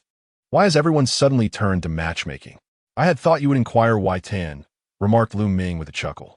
At this juncture, it seemed like a serendipitous match, and with a few months to spare, the upcoming holiday in November would be an opportune time for marriage. A whirlwind wedding, perhaps? Chun Xiaodao frowned slightly. It's feasible enough, considering your family's wealth allows for some trial and error. However, I am utterly clueless about blind dates, Lu Ming lamented, taking a deep drag from his cigarette. Please, offer me some advice. Me? Chun Xiaodao was taken aback. I have never been in a relationship. How can I provide you with suggestions? Nonsense. Lu Ming dismissed Chen Xiaotao as protestations, incredulous at the notion that someone of his appearance had never experienced romance. "I've had trivial affairs," Chen Xiaotao replied, aware that Lu Ming was oblivious to the struggles of those from humble beginnings. "With my debts piling up, should I marry or not? What does marriage have to do with indebtedness?" Lu Ming nonchalantly peeled garlic cloves. Chen Xiaotao gazed at him in exasperation. It was clear that Lu Ming's greatest hardship had likely been the period when he ran away from home, making it difficult for him to grasp the complexities of modern romantic relationships. "So, you mean to say that the debts I owe should be shared if I marry? Isn't that rather convenient?" Lu Ming failed to see the issue at hand. "Oh, come on." Chen Xiaotao waved his hand dismissively. "What do you mean shared? She owes me. If you seek my advice on blind dating, let me make it succinct. Check her credit history. If she has debts, do not inquire further. Simply move on to the next. The same applies to men. If he is in debt, do not ask for explanations, just move on. We are straightforward and impartial in this regard." "Huh?" Chen Xiaodao, considering Lu Ming's background, added, "By the way, you do prefer women, right?" Come, Lu Ming jested. "Let us set up an esports room tonight, and I'll let you experience it firsthand." "Please," Chen Xiaotao feigned shock, clutching his arms tightly. "I certainly prefer women. If you like them, why not pursue it? Wouldn't that merely burden someone else? Even if you are currently in debt." Lu Ming picked up a skewer of sizzling lamb. "What about before your family faced bankruptcy? I refuse to believe you didn't date in university." Chen Xiaotao winced as the skewer burned his lips, inhaling sharply. What a downer, he thought, as recent memories of Xuezhu plagued him. "I did date someone in college." He began to articulate, "But it wasn't a conventional relationship." "Spare me the nonsense," Lu Ming interjected, having heard about Chen Xiaodao's university experiences during their shared housing. "Just tell me how you interacted back then." "That is not something I can disclose." Chen Xiaodao attempted to divert the topic. "Besides, it's a negative example." "I want the negatives," Lu Ming probed with enthusiasm. "If I exclude your failures, I might just find my path to success." "You're doomed then," Chen Xiaotao noted, as Lu Ming remained skeptical. He also saw this as an opportunity to vent about recent developments. "My former crush from school reached out to me and has been seeking revenge lately." "Revenge?" Lu Ming perked up, relishing the salacious gossip. "I haven't noticed anything recently. Logically, with your looks, you'd surely be in the spotlight." Lu Ming pulled out his phone, eagerly scrolling through social media for the latest gossip. "In reality, she contacted me directly," Chen Xiaotao lamented, watching Lu Ming scour his phone and promptly sabotage my part-time job. "Isn't that wonderful?" Lu Ming scrutinized Chen Xiaodao closely. "Your spirit is markedly improved compared to last month." "Of course, without any work to occupy me. How can my spirit be poor?" Chen Xiaodao retorted. "Yet, you hardly seem tormented at all." Chen Xiaodao paused. "Hey, why do I feel as if you've been advocating for that school bell on my behalf? Otherwise, should I wish for your suffering to intensify? Don't be ridiculous." Chen Xiaodao laughed, clinking his beer glass. "Honestly," Lu Ming downed a considerable gulp and, adopting a serious tone, inquired, "Is there truly nothing to discuss? I've heard that single strategists are exceptionally capable." "Don't start with that." Chen Xiaodao discerned that Lu Ming had likely consumed too much short video content and replied earnestly, "My advice to you is to proceed with caution. This applies not only to me, but to all strategists." "Why do strategists never step onto the battlefield?" "Because once they do, they become mere jesters. Take, for instance, that recently trending figure, the sword demon of the Ming dynasty. He speaks with such eloquence. Yet what of his marriage? It's a complete shambles. Thus, what are strategists but a collection of emotional failures? You should just drink." Seeing Chen Xiaodao growing increasingly animated, Lu Ming hastily raised his glass to interrupt. "The issue is, without heeding advice, I have no idea how to approach matters of the heart." "Then, perhaps you should heed the strategist's counsel?" Chen Xiaotao noticed Lu Ming's desperation regarding matchmaking and felt a twinge of concern. "Are you the one pursuing? Or is it the strategist?" The words the strategist imparts to you are merely reflections of what they failed to articulate in their past, insights they only recognized upon reflection. The actions they advise you to take are those they either dared not attempt or did not consider at the time, only coming to mind upon retrospection. What does this imply? Huh? Lu Ming tilted his face upward. It implies that what the strategist suggests has merit. Indeed, Chun Xiaotao replied, somewhat exasperated. But it merely helps you eliminate incorrect options. It does not guarantee that their suggestions are the right answers. Love must be pursued on one's own terms, without allowing others' opinions to overshadow one's own feelings. Chapter 18. Why don't you pursue her once more? What kind of person do you wish to seek? Lu Ming gazed at Chun Xiaotao with slightly blurred eyes. Not necessarily now. Once you have settled your debts, what sort of partner do you envision? Chun Xiaotao hesitated, his fingers unconsciously tracing the cold surface of the beer mug. I don't know. Prior to last month, he had yearned for a young, wealthy woman who would descend from the heavens, preferably named Xuezhu. However, when the long-absent Xuezhu finally stood before him, he realized how ludicrous those fantasies had been. What did Xuezhu lack now? Looks? Figure? Career? Wealth? Influence? She lacked nothing. Even if she did, what could he possibly offer her now? You don't know? Lu Ming lifted an eyebrow, casting a sidelong glance at Chun Xiaotao, who appeared lost in thought. Then tell me, who occupies your mind at present? What business is it of yours? Chun Xiaotao snapped back to reality, seizing his glass and clinking it with vigor. Let us drink. The cold beer coursed down his throat, drowning out those unrealistic fantasies. You just mentioned that your school belle is seeking revenge on you. Lu Ming struggled to pick up peanuts with chopsticks. Have you never considered pursuing her once more? Ah, Chun Xiaotao let out a bitter laugh. Pursuing her during his university years was a tale of youthful passion. What does it signify now? Is it merely a cunning man attempting to shift his burdens? Yu Haventy even made an effort. How can you presume to know her thoughts? Lu Ming suddenly seemed to have an epiphany. He looked up at Chun Xiaotao, eyes wide. Yu Haventy already made a move, have you? What move? Chun Xiaotao replied with a self-deprecating tilt of his cup, slowly pouring beer. Just glance through the comment section of any couple-less video. Observe the fervent opinions of netizens. If the woman is beautiful and the man is average, the consensus is that the woman is strikingly beautiful, while the man is merely acceptable. Alternatively, they might say the beauty is foolish for choosing such a partner. If the woman is affluent and the man is average, the narrative becomes that the sister is naive. Given those circumstances, I could find 8 male models in a week. The bottom line is this. If the woman is exceptional, the man must surpass her in every regard. Isn't that what people say? Lu Ming recognized that Chun Xiaotao's life revolved around the internet and work, devoid of any social engagements. Netizens cannot represent the individual's true sentiments. What does the Campus Belle think? Would she ever voice her opinion directly? Chun Xiaotao looked at Lu Ming in astonishment, thinking the wealthy second generation had a simplistic view. Do you believe that my pursuit of her is already considered scandalous? How could that be scandalous? Lu Ming's eyes widened. Is it a blemish for young people to fall in love? Fame and ordinary life differ. Chun Xiaotao shook his head. Consider that iron lady from Muge Appliances. She hired an assistant and became the subject of ridicule. That assistant claimed there was no desk in the office, only a grand bed measuring 1820. Listening to you, it seems the people online are akin to vampires, Lu Ming remarked, continuing to capture peanuts with his chopsticks.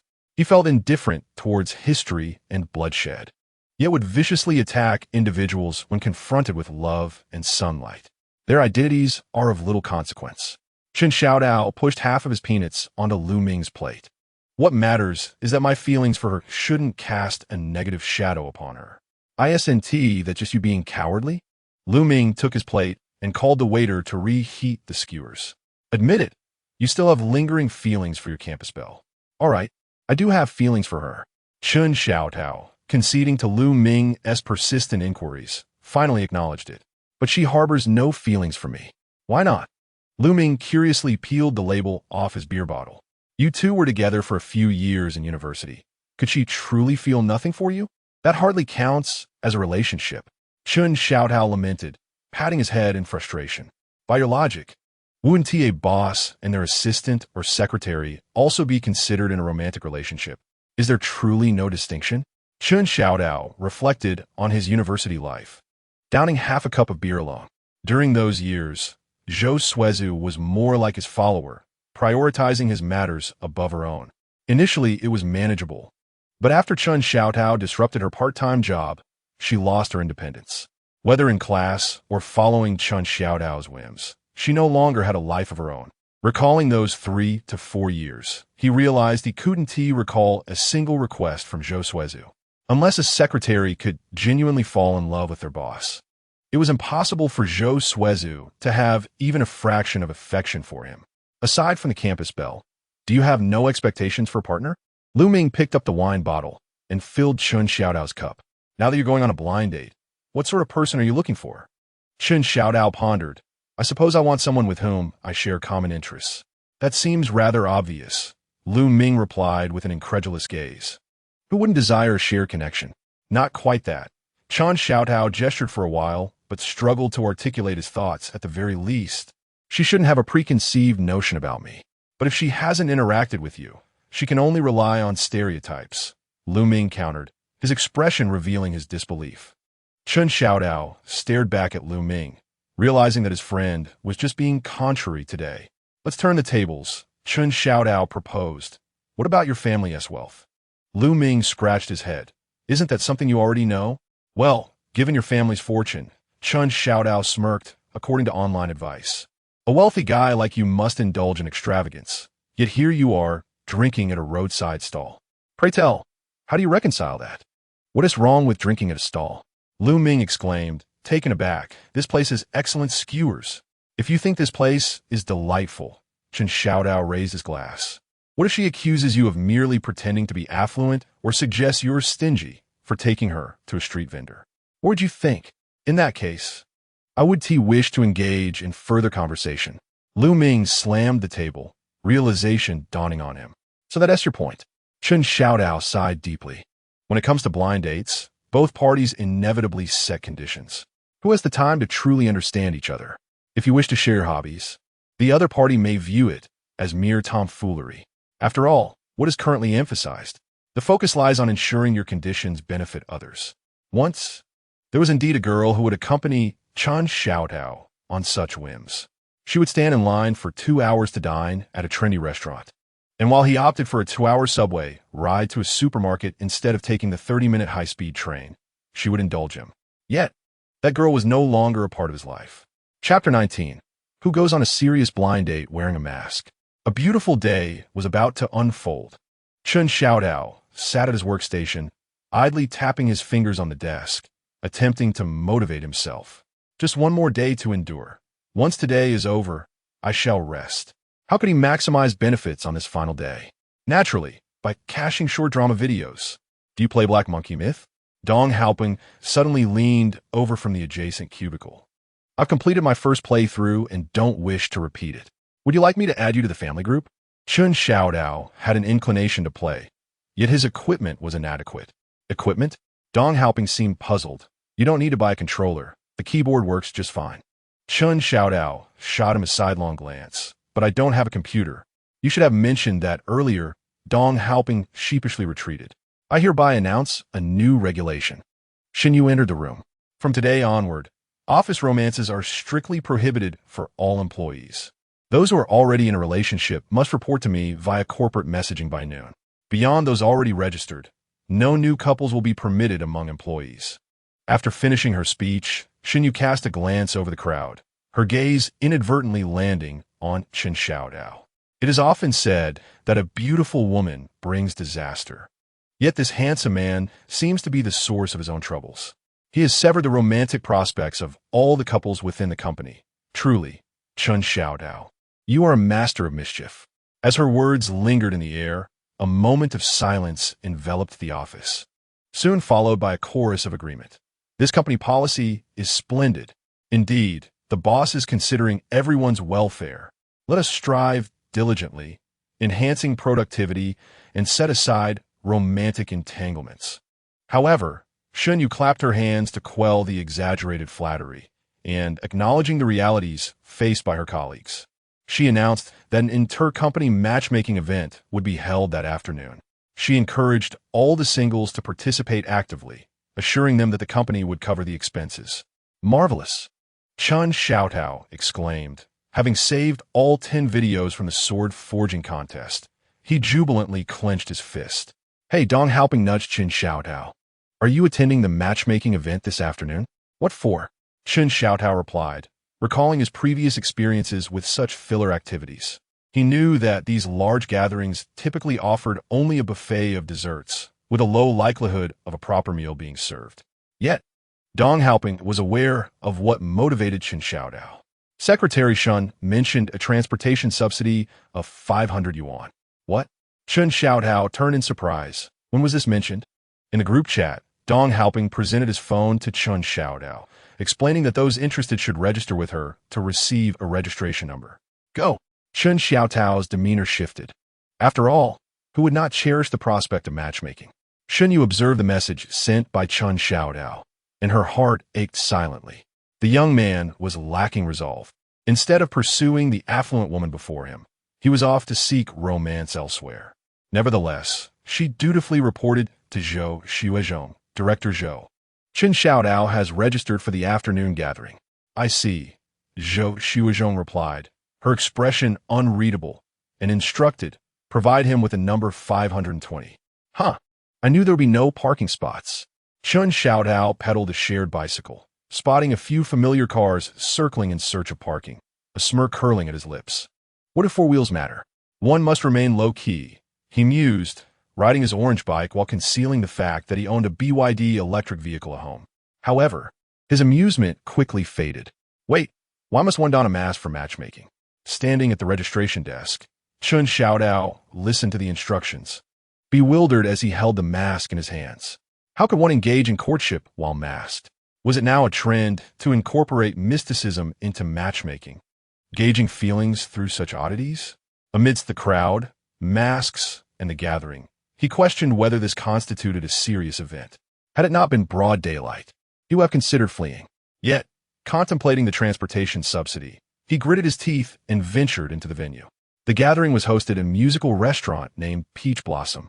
Upon entering through the southern entrance, one would immediately face the stage at the northernmost end. The restaurant boasted a jungle theme, with warm yellow lighting cascading from intertwined vines overhead, occasionally adorned with delicate pink blossoms. Various greenery and floral arrangements were artfully scattered between tables, forming natural barriers that provided each group with a semblance of privacy.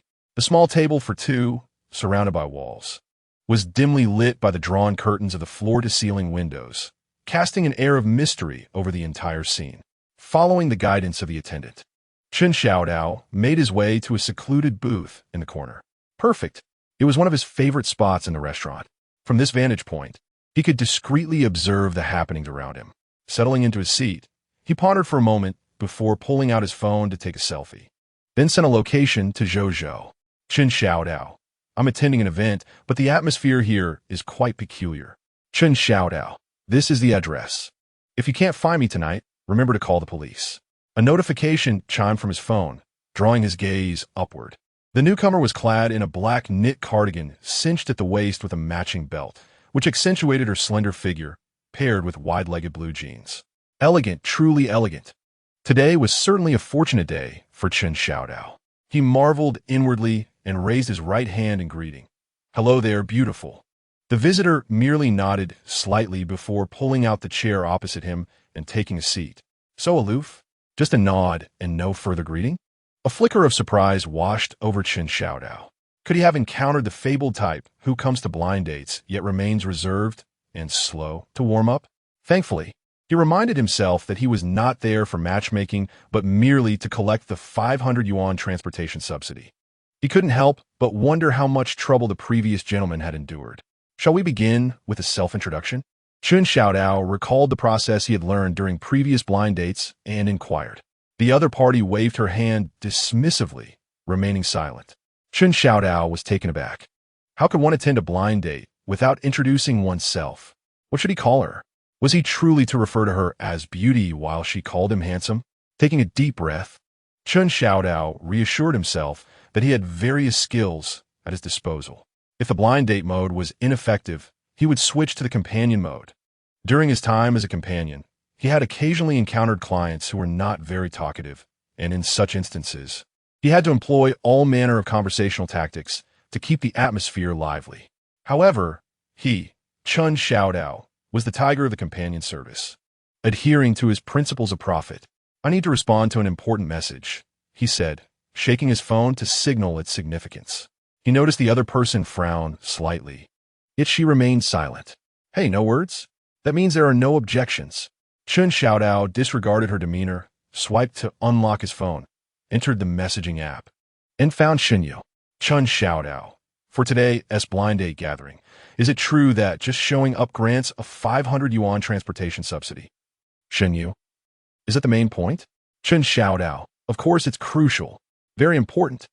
Xuezhu, so, regardless of how well the date goes, does everyone receive it? Chapter 20. Misaligned blind date. Xuezhu unconsciously pinched her palm, uncertain of the reliability of the mask she wore. Taking a deep breath, she slowly approached Xuezhu. He seemed oblivious to her presence, still tilting his head, surveying the surroundings with an expression of curiosity reminiscent of their first encounter. Suddenly, she noticed Xuezhu lift his phone, seemingly snapping a selfie, then lower it, his fingers rapidly tapping on the screen. Xuezhu felt a pang of unease. Who was he messaging? Ding dong. Xuezhu felt a pang of regret for forgetting to silence her phone. Just at that moment, a message arrived. Xuezhu looked up in response, surveying her briefly. There was no reaction from him. A swirl of complex emotions surged within Xuezhu. Should she feel relieved or heartbroken? Relieved that Xuezhu did not recognize her, or heartbroken that he had indeed forgotten her. "Hello there, beautiful," Xuezhu greeted, waving his right hand. Xuezhu nodded slightly, too timid to speak, fearing that her voice might betray her identity. "Shall we start with introductions?" he inquired.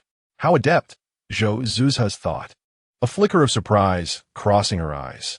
She had assumed Xuezhu would resist the idea of blind dates, yet he appeared rather eager. "I'm just responding to an important message," Xuezhu said, waving his phone dismissively and returning to tapping on the screen. Xuezhu frowned slightly, a hint of discontent bubbling up inside her. Surely, it could not be work-related. Who else could command his attention so thoroughly? That scoundrel. Would he actually be dishonest? Would he? Xuezhu retrieved her own phone, setting it to silent as well. Perhaps he was still engaged in various activities across platforms, she reassured herself. Even if this scoundrel was indeed feeling lonely now, Xuezhu resolved that today she would ensure he remained tethered to her. Was she, Xuezhu, to be outshone by those frivolous flirts? The transportation subsidy is provided by the company. You get money just for showing up. Xuezhu sighed in relief upon reading Xuezhu's reply. However, he soon realized an important question loomed. This impolite individual across from him. He would not hold back either. "Excuse me, how much did you pay for this gathering?" The other party seemed taken aback by his direct inquiry, pausing momentarily before shaking her head. "No." What does shaking your head mean? Xuezhu wondered, bewilderment surfacing.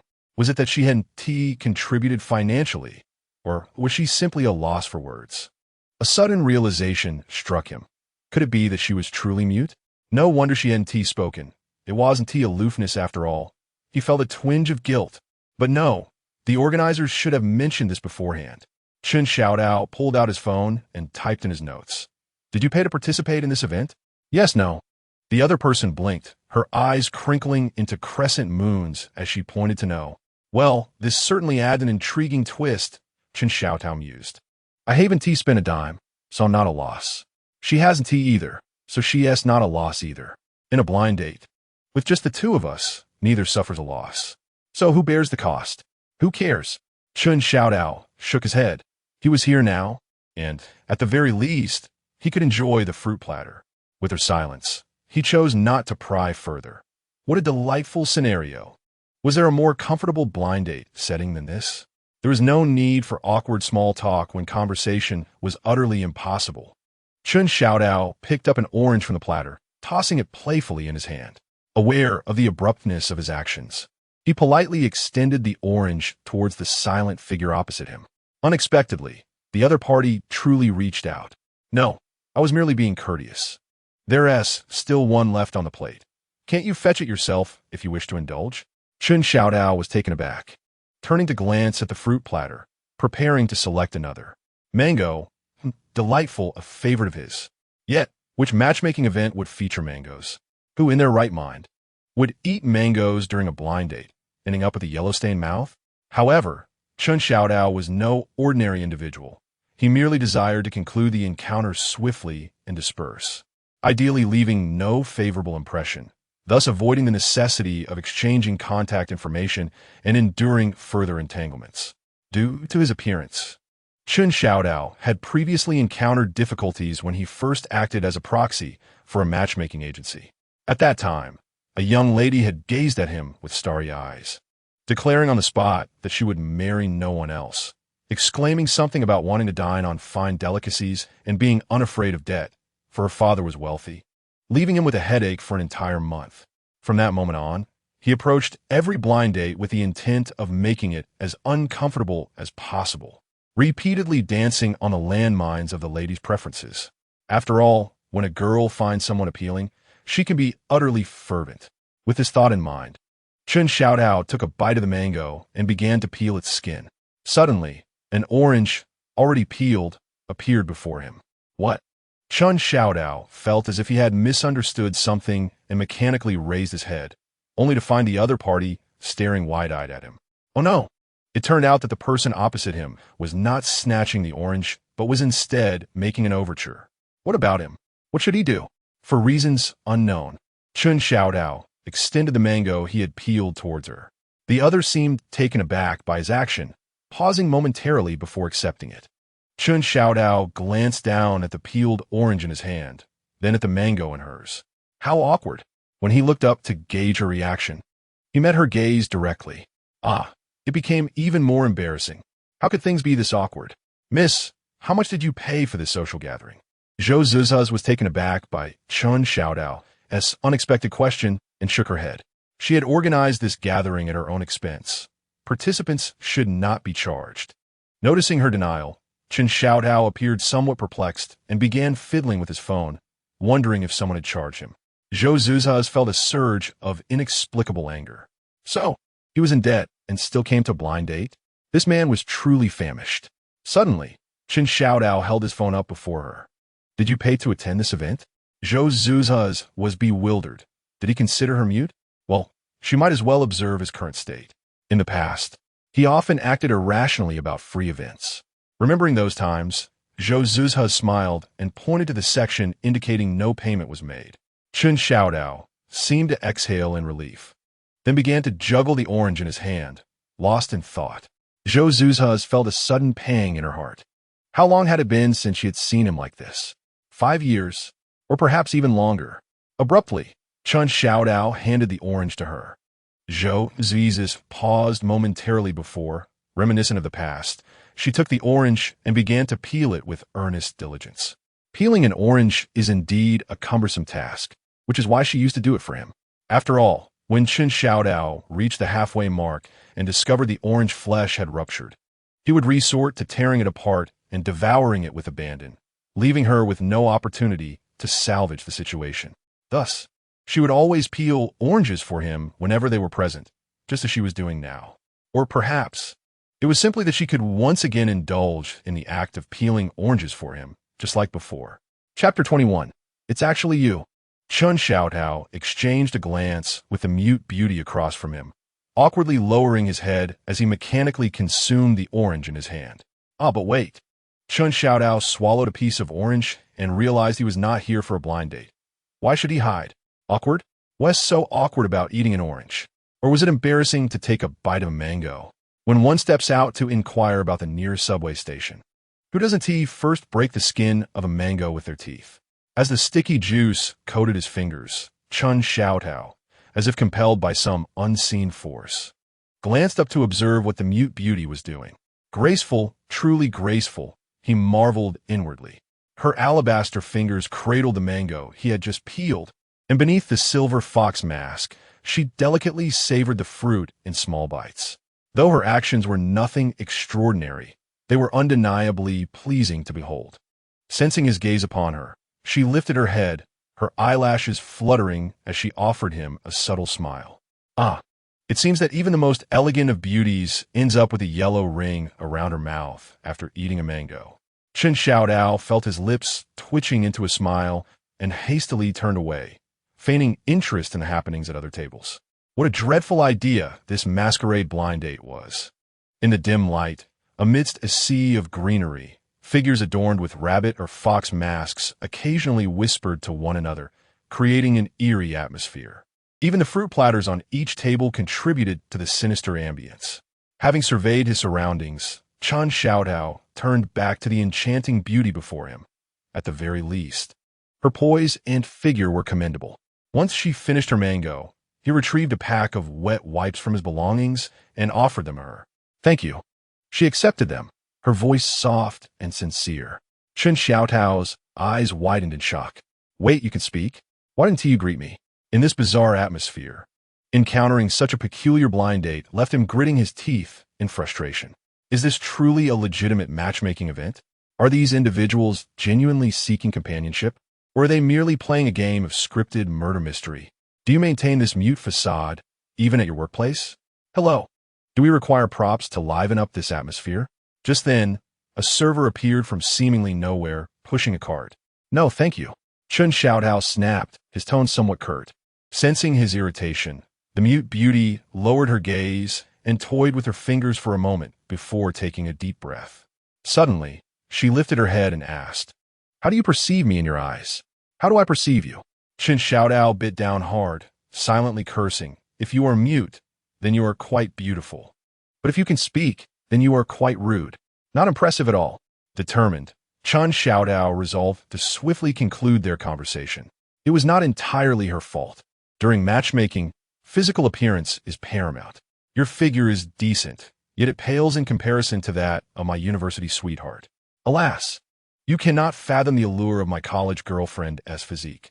Her legs were exquisitely fair, her skin remarkably smooth, her face not only beautiful but also incredibly youthful. And oh, how soft she felt to the touch. Chen Xiaodao turned stiffly, astonished by the current situation. She was, astonishingly, holding his right hand and pressing it against her own cheek. After peeling an orange, Xuezhu handed it to Chen Xiaodao. He, seated opposite her, appeared startled and awkwardly returned the favor by offering her the peeled mango. After a moment's hesitation, Xuezhu accepted it, for it had been ages since she had savored fruit prepared by him. Mango was Chen Xiaotao's favorite, but due to its messy nature, he only indulged in it when alone with her. She had meticulously collected various methods of eating mangoes, yet he had refused to learn any of them.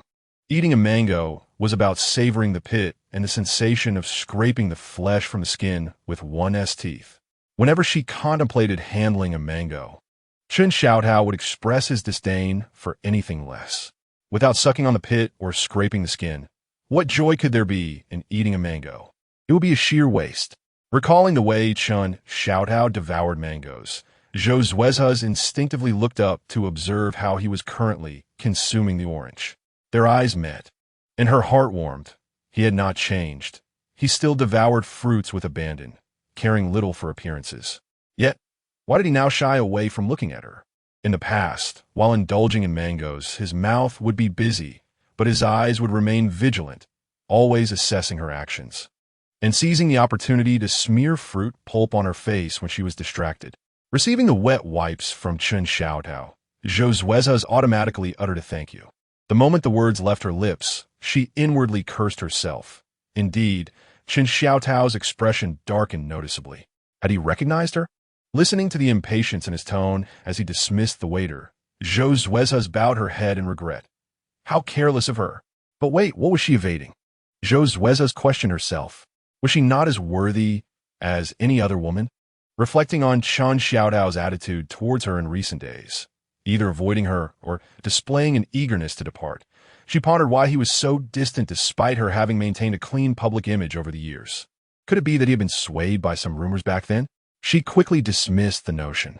If there were barriers, Chen Xiaotao would not refrain from speaking to her. He had never concealed anything from her, whether it was mundane matters or more shadowy thoughts, or even his occasionally erratic behavior. He had always been transparent with her. Conversely, she had struggled to present her true self to him, burdened by a myriad of emotions. Upon this realization, Xuezhu took a deep breath and raised her gaze to Xuezhu, inquiring, "What do you think of me?" Xuezhu was taken aback to discover that Xuezhu still harbored lingering feelings for her from their university days, momentarily lost in thought. He did not despise her. A faint smile graced Xuezhu's lips, suggesting that during her absence over the years, something must have wounded him. Recalling the humble demeanor he exhibited during their reunion, she found herself uncontrollably leaning her cheek against his palm, a gesture he had once adored. Xuezhu, feeling the delicate softness of her touch, was momentarily entranced. However, he quickly recalled several recent engagement cases and retracted his hand hastily. You. Xuezhu stammered, pointing at the silent beauty before him, at a loss for words. Suddenly, he caught a whiff of a subtle woody fragrance emanating from her hand. Could it be? An ominous feeling surged within him. He had previously sensed this elusive scent, mistaking it for the restaurant's ambience. He instinctively spread his right hand and inhaled deeply. The sound he had heard felt familiar, yet he could not place it. After all, the women in his life were few, and he had not pondered it further. Yet now, the perfume, the voice, and the enigmatic silence. After a moment's hesitation, Xuezhu steeled himself, thinking, "What's the worst that could happen? It truly is you," he exclaimed, gazing at the exquisite face beneath the mask, adorned with just enough makeup to be striking, yet leaving him utterly perplexed. "Xuezhu, it is indeed you." Chapter 22. Is there no escape? Xuezhu looked at the familiar visage before him, his throat involuntarily tightening. It was indeed Xuezhu. But why was she here? How could she possibly appear at such an unusual blind date? Back in university, a mere peck on the forehead had sent her 3 meters away. Yet now she was initiating physical contact with a masked suitor. Such intimate contact. Xuezhu, you must be truly famished. Opting for a male model was one thing, considering the high costs at such a venue. However, choosing such an unconventional match for a blind date, shouldn't she at least select someone of a certain caliber? Suddenly, Xuezhu felt a chill run down his spine. Or perhaps Xuezhu had developed a penchant for the peculiar. What did it matter what she liked? His own life was at stake. Abruptly, he stood, his shoes clattering against the tiled floor. "I shall forfeit the 500. You wish to flee?" Xuezhu remarked coldly upon witnessing his sudden movement. Well, who wouldn't want to escape from such a scenario? After all, considering their past, which man wouldn't want to leave upon encountering an ex at a blind date? This is indeed a blind date, and since we are not compatible, there is no need to waste any more time. Xuezhu spoke in a low voice, hoping she wouldn't recognize him. "Who says I am not interested?" Xuezhu suddenly leaned back against her chair, a smirk gracing her lips. "Xuezhu, I find you quite satisfactory." "Wait, isn't this a mass blind date? How does Xuezhu know my identity? Is it merely because I didn't T-pay? Is it not rather inequitable? Is this a venue for young people seeking companionship, or a competition for wealthy suitors?" "Ah, you recognized me." Xuezhu awkwardly sat back down. "What a coincidence, you're also here for matchmaking." "Huh? No. What are you talking about? Why are you back? You should have fled." Xuezhu's mind was a whirlwind, utterly perplexed by the current situation. Not so coincidental. Xuezhu observed his flustered demeanor and spoke. "This event is sponsored by me." Ah, Xuezhu suddenly realized. No wonder her behavior seemed so peculiar. She had evidently set a trap for him. Was Xuezhu intending to involve herself in the recent matchmaking and engagement incidents, pushing him into the fray? How malicious. Although they shared a history, nothing had transpired between them at that time. Moreover, he had spent a considerable amount of money. He had not wronged her in any way. Why the relentless pursuit? Yes, he understood that before a woman marries into a wealthy family, she must reconcile her past, particularly her romantic history. However, Xuezhu had already become part of the elite herself. Having built her fortune from the ground up, she likely surpassed many second-generation wealthy individuals, if not first-generation. Could she not simply marry a compliant young husband instead of seeking a wealthy match?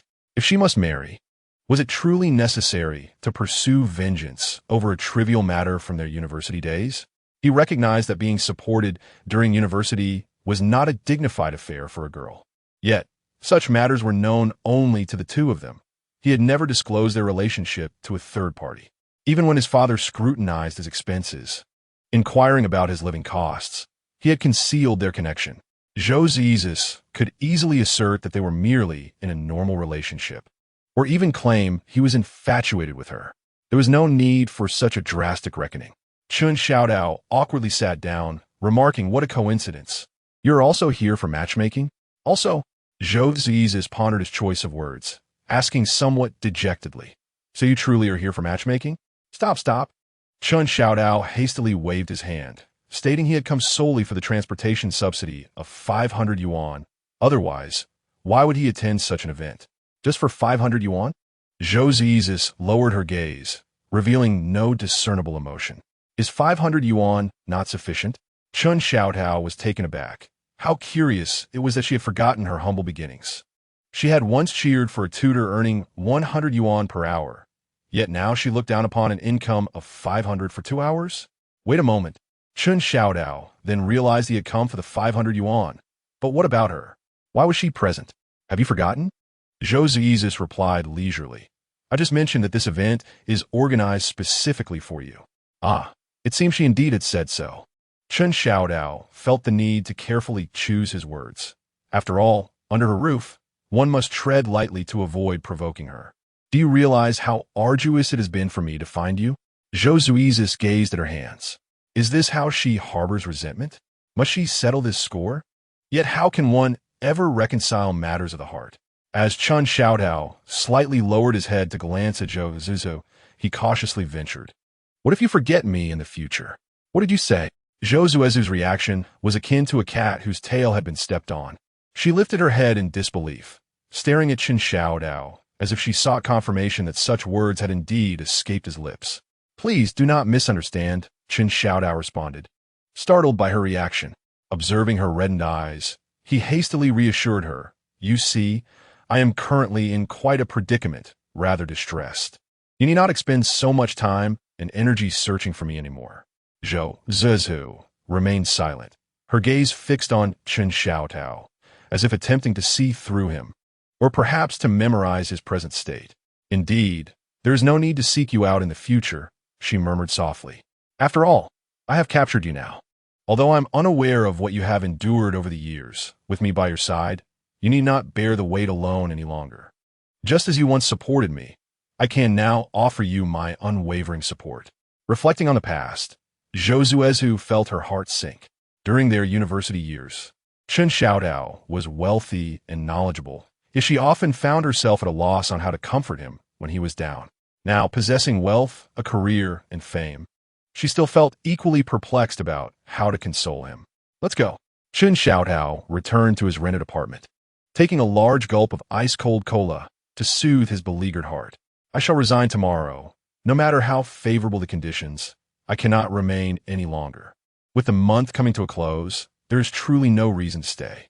Brother Dong's delivery, here I come. He thought to himself, if I delay any further, who knows what Xuezhu will put him through next? An Ice Queen CEO? What kind of career-driven woman neglects her duties to ponder reuniting with a bankrupt ex-boyfriend? However, Xuezhu soon felt disheartened. There he lay half-reclined on the sofa, staring at messages about Brother Dong's delivery, on the verge of tears. Just my luck. Brother Dong's delivery requires a credit check for employment. Is it truly necessary? Does being a poor soul mean I am no longer considered your brother, Brother Dong? Are you hiring delivery riders or executives? If it's riders, my legs are more than capable. Why not grant a chance? I would go through fire and water for you, Brother Dong. Chapter 23. The astonished Xuezhu as Xuezhu entered the office of the Gao Yuan think tank. She discovered Secretary Su Chong had been awaiting her arrival. What has happened? Xuezhu inquired while placing her handbag down, since she had shifted her focus to Xuezhu. All company affairs had been managed by Su Chong. The fact that Su Chong had come so early indicated a matter of considerable importance, certainly beyond her usual purview. Upon seeing Xuezhu, Su Chong glanced at Xuezhu, who was tidying up the greenery, and asked, Is she now your secretary? I'm not familiar with this company's operations, Xuezhu replied as she took a seat in the executive chair, clearing her desk to create a space. That is why I had her assist me. Please, feel free to speak plainly. What about that bankrupt, rich second generation? Su Chong inquired, no longer concealing her thoughts. Why do we mention him? Xuezhu asked, taken aback. Su Chong is straightforward in her work, avoiding any unnecessary complexities. However, she recalls that Su Chong has some reservations about Chen Xiaodao, making it rather unusual for her to inquire about him today. During a routine inspection by the Public Relations Department yesterday, it was discovered that a matchmaking service company had used your photograph for advertising purposes. Su Chong placed the documents on her desk, her gaze fixed intently on Xuezhu, attempting to glean some insight from the subtle shifts in her expression. During their communication, the company even presented transfer information, indicating that funds had been transferred from your account, asserting that there was indeed a business relationship between you. So, what is your current situation? Xuezhu was taken aback by the unscrupulous actions of the matchmaking service, pausing momentarily before casually responding. Let's handle it according to the normal procedure. It's not a significant issue. Observing Xuezhu's nonchalance, Su Chong began to speculate. So, you are no longer involved with that bankrupt second-generation wealthy man? He has a name. Xuezhu frowned, disliking Su Chang's reference to Chen Xiaodao, and added that she had gone on a blind date with him yesterday. What? Su Chong exclaimed, her face a picture of shock. Are you saying you specifically arranged a blind date for that bankrupt Chen? He always avoids me. Xuezhu recalled recent events with a hint of exasperation. I thought of this approach. Didn't you ask him to be your assistant? Su Chong recollected the last time she saw Chen Xiaodao in the company. Where is he now? Xuezhu gazed out the window, sighed, and replied, he doesn't want to. He remains in his original position. Su Chong furrowed her brow, her eyes darting about as she processed the information she had just received. Are you really indulging him this way? Su Chang's tone rose slightly. You are the boss, and he is the employee. Why grant him special treatment? If he doesn't want to work, does that mean you're going to abolish the attendance system altogether? Some employees don't want to clock in either. Noticing Su Chang's rising agitation, Xuezhu quickly intervened. All right, let's not discuss him anymore. Did you come here for something specific today? Originally, no. Su Chong took a deep breath to calm her emotions, but now I do. Xuezhu gave her a puzzled glance, quickly understanding her implication. Don't worry about my affairs. Isn't there enough for you to manage at the headquarters? I must manage it now. Su Chong replied firmly. Come on, tell me how you plan to win him over. Really unnecessary. Xuezhu insisted. I know my own boundaries. Are you sure you still have boundaries? Su Chong expressed skepticism. What kind of boundaries does a company president have if they neglect the company to pursue someone? If you truly have boundaries, then tell me, with hundreds of employees in the company, which is more important, the business or this Chun? If your assessment of him is solely based on his status and wealth, Xuezhu pondered for a moment before replying. Then let me inform you. He possesses at least half of this company. Which company? Su Chong felt a sense of foreboding. Is it this consulting firm or the headquarters? Everything that I have. Xuezhu looked at Su Chong earnestly. He holds half of it. Su Chang's pupils constricted, and she felt a surge of anger. Is this what you call boundaries? In her professional endeavors, she always prioritized Xuezhu above all else. Not only is Xuezhu the secretary, but she is also the boss. Furthermore, Xuezhu is always wise and composed, capable of efficiently and accurately resolving any issue. For this reason, she cannot bear to witness Xuezhu being disturbed by that man. It pains her to see a powerful career woman ensnared in the quagmire of emotions, especially one created by an unremarkable ordinary man. At present, Xuezhu behaves like a hopeless romantic, her every action and word reflecting this state. You should be aware that Su Chong is striving to articulate her thoughts, attempting to awaken Xuezhu to reality. After all, the company was recently recognized by the media as one of the 6 young dragons of Shanhua, wasn't it? I know, Xuezhu replied calmly, as if everything were a matter of course, and that it was precisely what he deserved. Is it simply because you like him? Su Chong was utterly speechless, questioning whether he even deserved credit for the company's achievements. Have you not realized that your attitude towards him is clouding your judgment? I remain composed, Xuezhu pondered. There were matters she initially wished to keep to herself, yet it would be inappropriate for Su Chong to harbor prejudice against Chen Xiaodao. Contemplating the crux of Su Chang's thoughts, Xuezhu stated. The initial funding for the company was provided by him. Therefore, strictly speaking, he is the first investor. What? Su Chang's expression was one of disbelief. During university, his family had not yet gone bankrupt. Xuezhu reminisced slowly. At that time, I was merely a poor student receiving a scholarship. He would send me money every month, claiming it was for my sustenance. Sometimes, when we accomplished tasks together, he would even transfer me additional funds, despite my minimal contribution. I hardly spent that money, instead saving it. By the time I graduated, I had accumulated several million. Su Chang took a deep breath, comprehending Xuezhu's implication. Thus, it seemed that Chun Xiaodao was indeed someone worth Xuezhu's remembrance. What do you intend to do? Su Chang organized Hertots. Since persuasion was futile, perhaps a decisive approach was in order, or should I help you win him over? Matters of the heart often hold intrigue only at the outset. Before long, they are bound to encounter conflicts. When that time comes, Xuezhu would naturally refocus her energies on her work. Meanwhile, Xuezhu observed silently, her heart racing with astonishment. She had not anticipated that she would be privy to the unfolding drama orchestrated by the beautiful boss. Who could have guessed that Xuezhu, the iceberg CEO of the business world, had a boyfriend she had been dating since university, and that the matter was of such a nature? Moreover, it appeared from the context that the individual in question was within their company. No wonder Xuezhu had suddenly acquired this inconspicuous consulting firm. Recalling recent events in the company, Xuezhu surmised that this person was likely Chun Xiaodao. Chapter 24. What do you mean he hasn't formally confessed? It may be difficult for others to comment, but in your case, this is a straightforward question. Su Chang adjusted the cuffs of her suit and quickly settled into the task at hand. Wasn't it merely a matter of securing a deal with a bankrupt scion?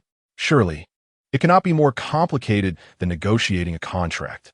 If she could obtain orders from that group of slick, penny-pinching older entrepreneurs, surely dealing with a down-on-his-luck young man would be a piece of cake. Does your office not even possess a whiteboard? Su Chang gestured in the air for a considerable time, only to helplessly glance at Xuezhu. After pondering for a moment, Xuezhu extracted several sheets of white paper from her desk and guided Su Chang to sit on the sofa. After all, discussing matters of the heart felt a tad too formal across the desk. To commence, Su Chang emphatically scribbled the number 1 on the paper, declaring, "An eye for an eye." Xuezhu's eyelashes fluttered, casting a puzzled glance at Su Chang, her heart sensing an ominous turn. Was this truly a legitimate approach for a woman pursuing a man? Observing the expression on Xuezhu's face, Su Chang, yearning for praise, retorted with discontent, "Listen carefully.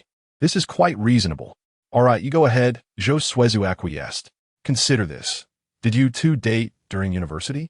"Yes," Xuezhu replied. "Who pursued whom? Shouldn't it be him pursuing me?"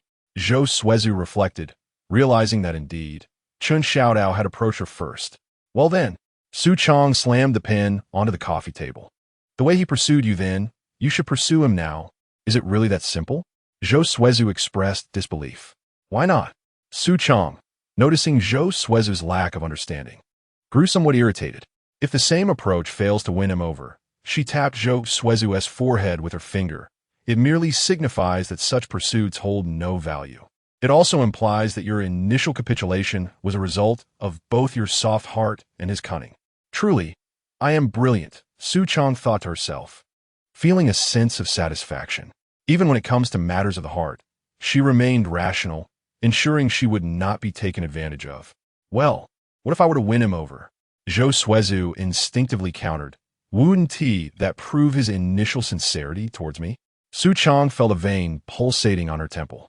Indeed, emotions were a stumbling block on a woman's path to success. Just look at Xuezhu, who thrived in her career, now reduced to this state. Have you lost your mind? Su Chang enunciated each word carefully. Winning him over is precisely what you desire. Who cares about his past sincerity? Your current sincerity is what truly matters. That's a valid point, Xuezhu exclaimed, excitedly grasping Su Chang's hand. I'm so grateful to have you. Wait, what are you doing? Su Chang, noticing Xuezhu lost in thought, waved her hand in front of her face. Right? However, Xuezhu, returning from a reverie, confessed. I seem to have forgotten how he pursued me. A giant question mark appeared over Xuezhu's head. Are you saying? She struggled to suppress her emotions to avoid striking Xuezhu's head, that despite dating for 3 or 4 years in university, you do not recall how he pursued you? Xuezhu reflected. It seems it just naturally unfolded. Nothing particularly special occurred. What about the confession? Suchanin Kuayev. Recalling the quintessential moments for couples, where did he confess? Who was present? Were there flowers? Candles? Or, given his affluent background, did he even unfurl a banner? Xuezhu strained her memory, gradually realizing that Chen Xiaodao had indeed not done any of that, her voice dwindling to a whisper. It seems there was no formal confession. What? Su Chong shot up in shock. No confession whatsoever? How could you two possibly have such a seamless relationship? This is disastrous. Xuezhu truly is a romantic fool. This infatuation with love leaves one particularly vulnerable to an ex-partner. Before delving into the notion of pursuing him, Su Chong paced back and forth, contemplating one aspect, and persistently inquired, how did you two part ways? Did that scoundrel do something reprehensible? I have no idea, Xuezhu replied, her mood darkening as she unconsciously dug her nails into her palm. He just vanished inexplicably, and I could no longer get in touch with him. No explanation? Su Chong probed. Didn't he explain last time? Xuezhu looked at Su Chong with confusion. After all, she had been present during that conversation. He had mentioned that his family went bankrupt, his shares were compromised, and he was burdened with debts. I suspect he didn't want to implicate me, she added. The more Su Chong listened, the more ominous the situation seemed, and when Xuezhu uttered the words implicate me, despair washed over her completely. A breakup where neither party is at fault, particularly with the male presenting himself as a victim, is utterly devastating for a love-stricken mind. It appeared that persuasion would be futile. Su Chong couldn't help but let out a sigh. Let us start from the beginning, Su Chong suggested, gathering her thoughts and deciding to take it step by step. Who met whom first? Xuezhu, reflecting on the past, hesitated before saying, I believe I met him first. All right, could you recount the circumstances of your initial encounter? Xuezhu slowly sank into her memories, recalling the military training during the first week of school. As classes commenced, she obediently followed the group, adhering to the instructor's commands. However, college was unlike high school. There were hardly any directives on what to do or what not to do. On the first afternoon, she noticed a nearby group had several boxes of water and naively assumed it was a school provision. It was only when she foolishly approached the instructor to inquire why they were not given water that she learned the instructor was solely responsible for training, and all other matters were to be organized by the students themselves. The water in the neighboring group was purchased by a rather extravagant wealthy heir.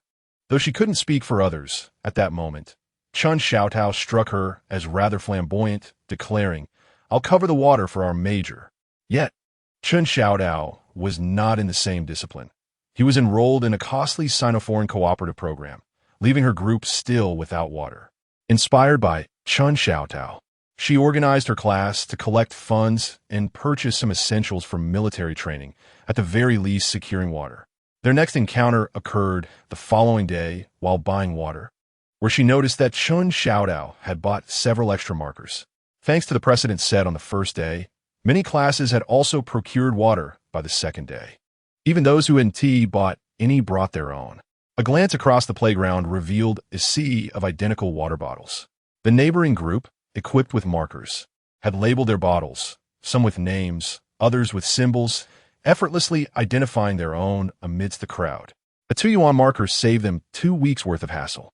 At that moment, she pondered why, despite both being first-time university students, Chen Xiaodao exhibited such remarkable intelligence.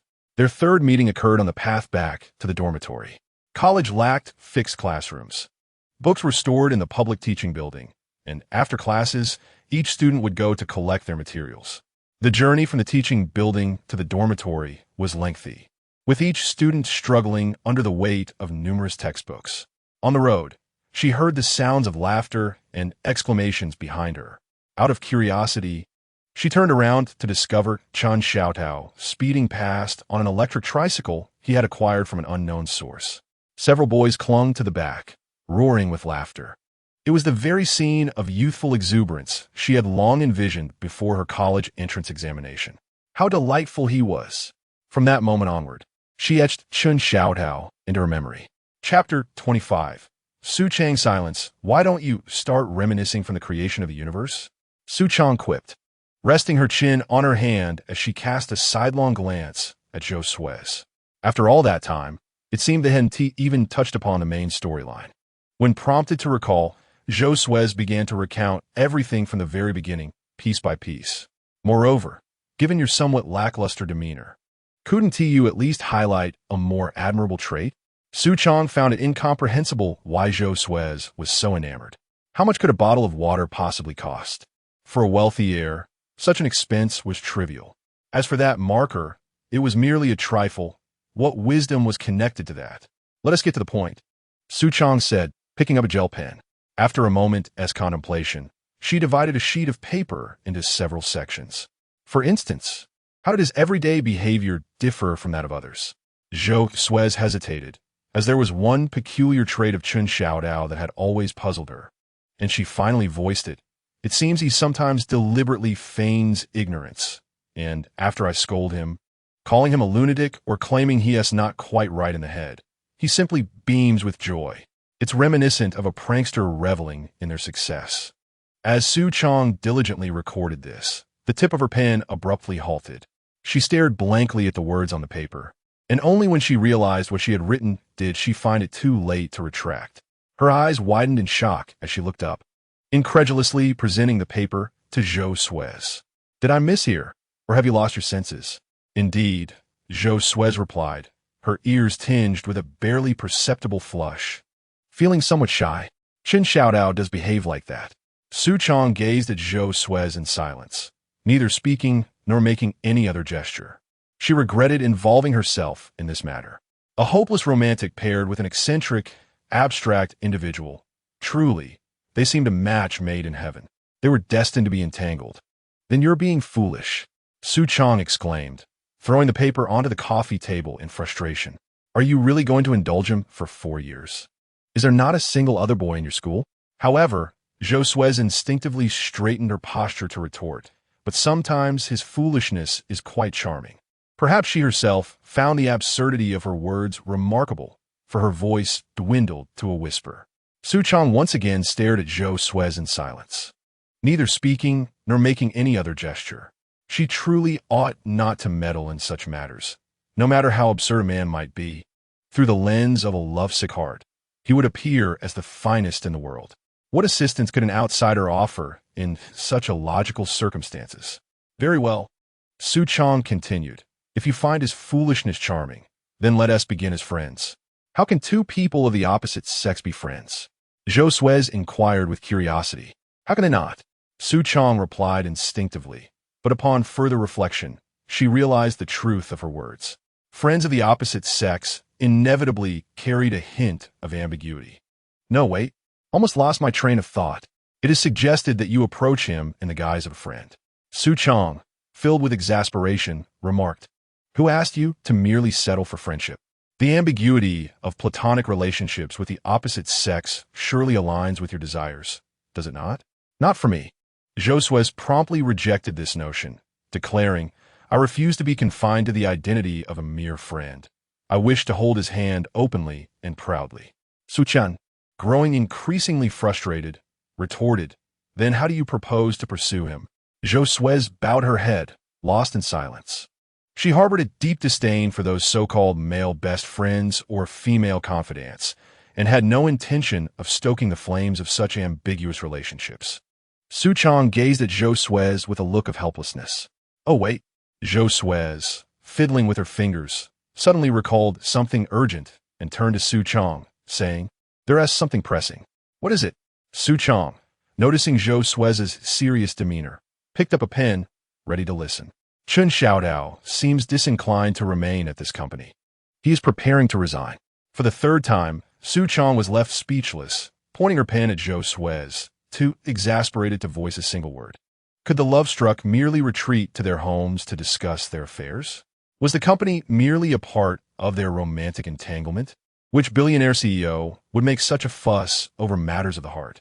If it weren't for her position, Su Chong would have happily dismissed Xuezhu on the spot. Alas, Xuezhu was not only the boss, but also her dear friend. You speak. Su Chong turned and noticed Xuezhu, who had been silent all this while, her face lighting up with inspiration. You tell us how to keep that chin fellow. This time, it was Xuezhu's turn to be puzzled. You two best friends are entangled with someone's heart. Given the emotions at play, one of you seems to advise against it. Is it appropriate for an outsider like me to intervene? However, since Su Chong had called upon her, there was no evading the matter. Xuezhu's mind raced, contemplating strategies. Perhaps I could first inquire about his reasons for wanting to leave. Is that your only suggestion? Xuezhu had yet to speak, but Su Chang's voice interjected sharply. What does it matter why? If he wishes to leave, let him go. Is this company his to dictate? Find a way to retain him. Why are you directing your anger at me? Xuezhu, having pieced together the events, felt disdain towards Xuezhu's earlier statements, realizing that this company had indeed been acquired for Chen Xiaodao's sake. Then, perhaps we could enhance his benefits and raise his salary to keep him?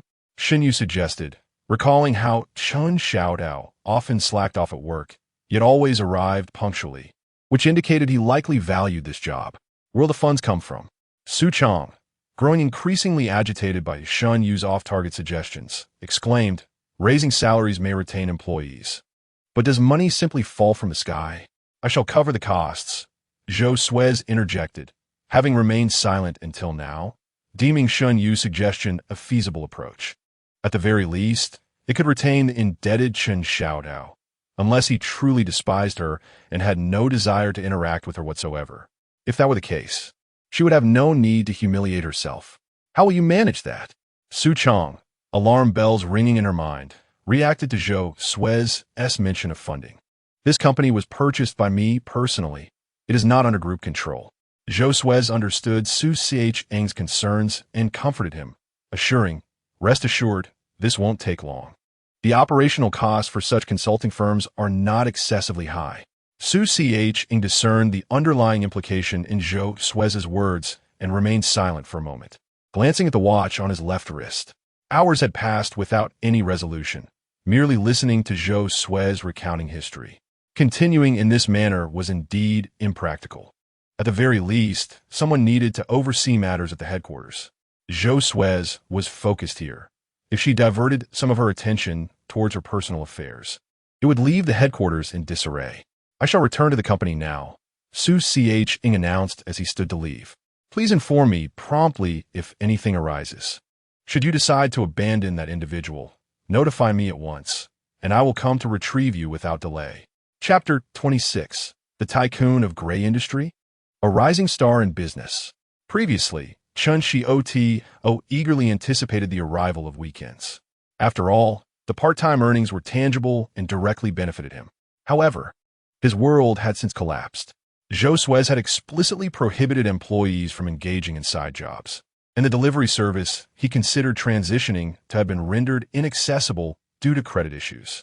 He was left with a choice: either adhere to the 5 social insurances and 1 housing fund without part-time work, or endure the hardships of labor without social security. What was he to do? If Chen Xiaodao were alone, he might be willing to take risks. Yet the thought of his mother, who had long been in the hospital, made him sigh in resignation. While other matters might be manageable, the significance of health insurance was something only the unfortunate could truly comprehend. $1 million illness, with employee health insurance covering 88, would leave him with only a few $100,000 to pay out of pocket. Despite being burdened with debt, he could somehow manage to scrape together the funds. In contrast, with residential insurance, after a reimbursement of 65, he would need to cover $300,000 to $400,000, placing many families in dire straits. The substantial difference of several $100,000 equated to a year's worth of repayments agreed upon with his creditors, amounting to merely $300,000 annually. Regrettably, most companies nowadays appeared legitimate.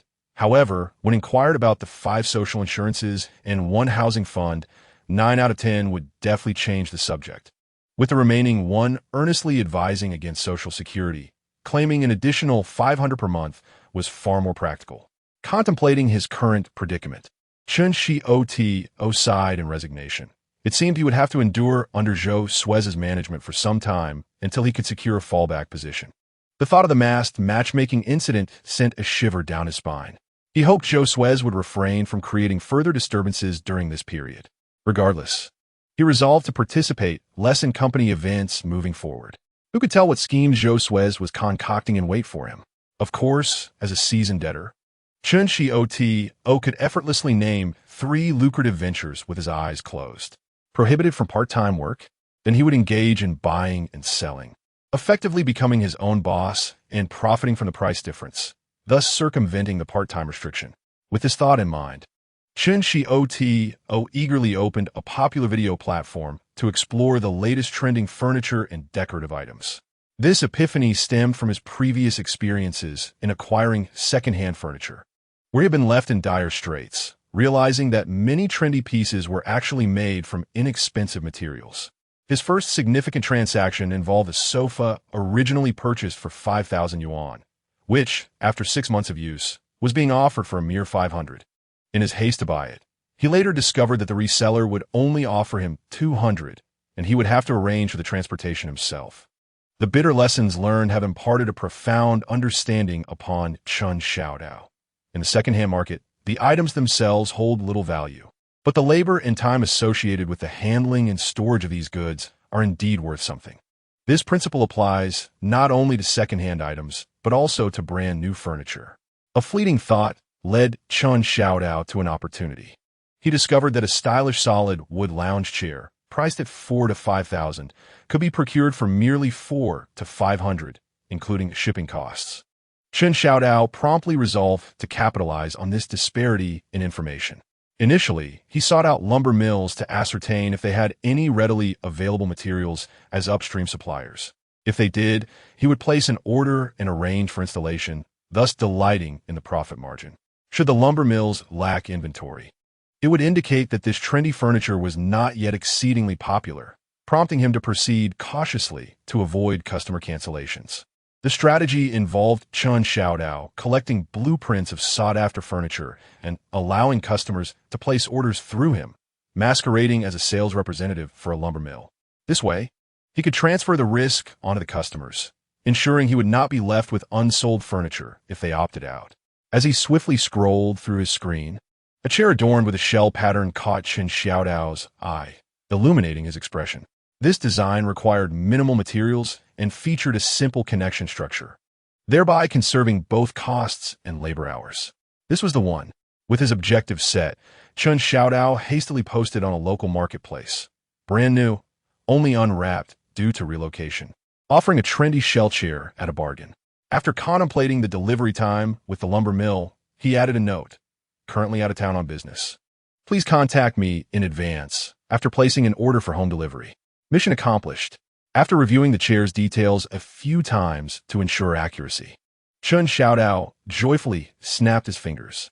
Should someone express interest, he would directly order it to the buyer's address and simply bring his toolbox for installation, thus enjoying a hassle-free process. I truly am a clever little fox, he mused proudly. Suddenly, the notification sound from the marketplace startled Xuezhu, revealing that someone had swiftly made a purchase. So quick. With caution, he clicked on the buyer's profile. The username Pisces Bread appeared unremarkable. The profile picture depicted a hazy mountain landscape, also unremarkable. The feedback was limited, primarily consisting of seller evaluations, devoid of any anomalies. The activity was visible, showcasing the sale of a monitor, a headset, and a keyboard. All indications pointed to a classic personal buyer, and Xuezhu's spirits soared as he triumphantly pumped his fist. Pisces Bread. Hello, what is the fastest delivery time? Xuezhu. Perhaps 3 to 4 days. Pisces Bread. I notice you are also selling Himalaya salt lamps. Could you offer a discount on those? Ah, a rare polite buyer. Xuezhu glanced at a large box of salt lamps gathering dust in the corner, scratched his head, and replied, These salt crystals are imported. As you know, recent tariffs from the United States have increased significantly. Therefore, how about this? If you purchase 2 shell chairs, I will offer you a discount of 200 yuan on the salt lamp. Pisces Bread. Really? Thank you. It is I who should be thanking you. Xuezhu, upon reading the news, couldn't help but laugh heartily. A salt lamp that costs 80 is being sold for 888, and yet people express their gratitude. Reflecting on the recent gray market news he encountered on Douyin, Chun Xiaodao scoffed. While others were purchasing a few counterfeit garments on Pinduoduo, then claiming refunds, they proclaimed themselves as titans of the gray market. What did he consider himself to be? A burgeoning business mogul? After all, he had not uttered a falsehood. The first part about the materials being imported was indeed true, and the latter concerning the exorbitant tariffs imposed by the United States was also accurate. In essence, both statements were factual. How could one assert that he misled consumers?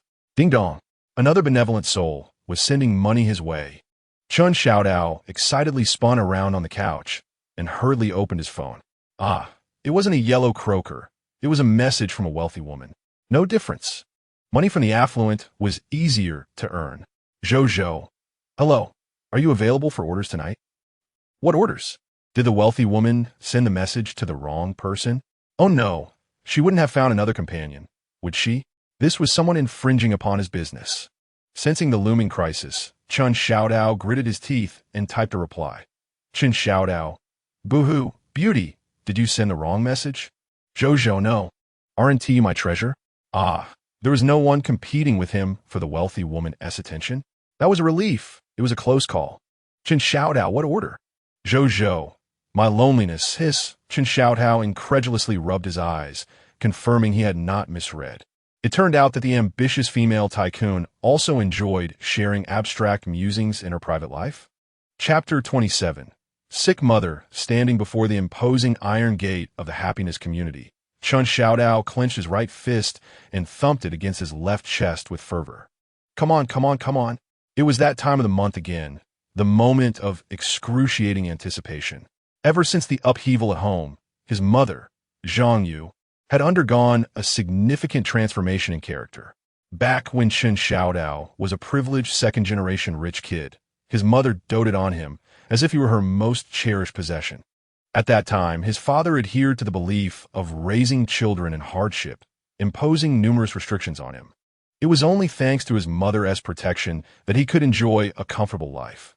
Otherwise, following his father's philosophy, he might have been compelled to fend for himself since high school. In his freshman year, after breaking free from familial constraints, Chun Xiaodao clamored for a car. But his father vehemently opposed it. What practical benefit does a college student who knows nothing gain from purchasing a car worth millions? If you were studying automotive repair, I would consider it. But since you were studying accounting, what use would a car serve you? It was only after Xuezhu persistently nagged at home that his father, albeit with irritation, reluctantly approved the purchase of the vehicle. Little did they know, as soon as the funds were in hand, an incident struck Xuezhu's family, and Chun Xiaodao selflessly gave all the money to her. Consequently, when his father examined the accounts, he discovered that Chun Xiaodao had neither a car nor could he account for the money, leading to a furious threat to sever all financial support and expel him from home to fend for himself. A fine lad. You've barely begun university, and you're already learning to forge accounts to swindle your father. Huh? You truly are capable. It was only through his mother's clandestine assistance that he managed to survive the days without living expenses. However, following the bankruptcy, the absence of his father's mediation exacerbated Xuezhu's overindulgence, leaving Chun Xiaodao somewhat breathless under the weight of it all. Standing at the threshold, Chun Xiaodao faintly caught the aroma of the dishes wafting from within, took a deep breath, inserted the key, and turned the old-fashioned lock to enter the rented apartment. Is it you, Tao Tao? Xuezhu, busy in the kitchen, called out upon hearing the commotion. The sound of spatulas clashing resonated in the kitchen, accompanied by the pungent scent of sizzling oil mingled with the fragrance of fried chili peppers. Here I am. What are we having today? Chun Xiaodao forced a smile, his tone feigning cheerfulness as he inquired. After changing his shoes at the door, he surveyed the dining table, which was once again adorned with the classic 4 dishes and a soup, glistening diced spicy chicken, bubbling poached pork, stir-fried beef, twice-cooked pork, and a bowl of hot and sour soup. Predictably, Xuezhu was also preparing sour and spicy shredded potatoes at that moment.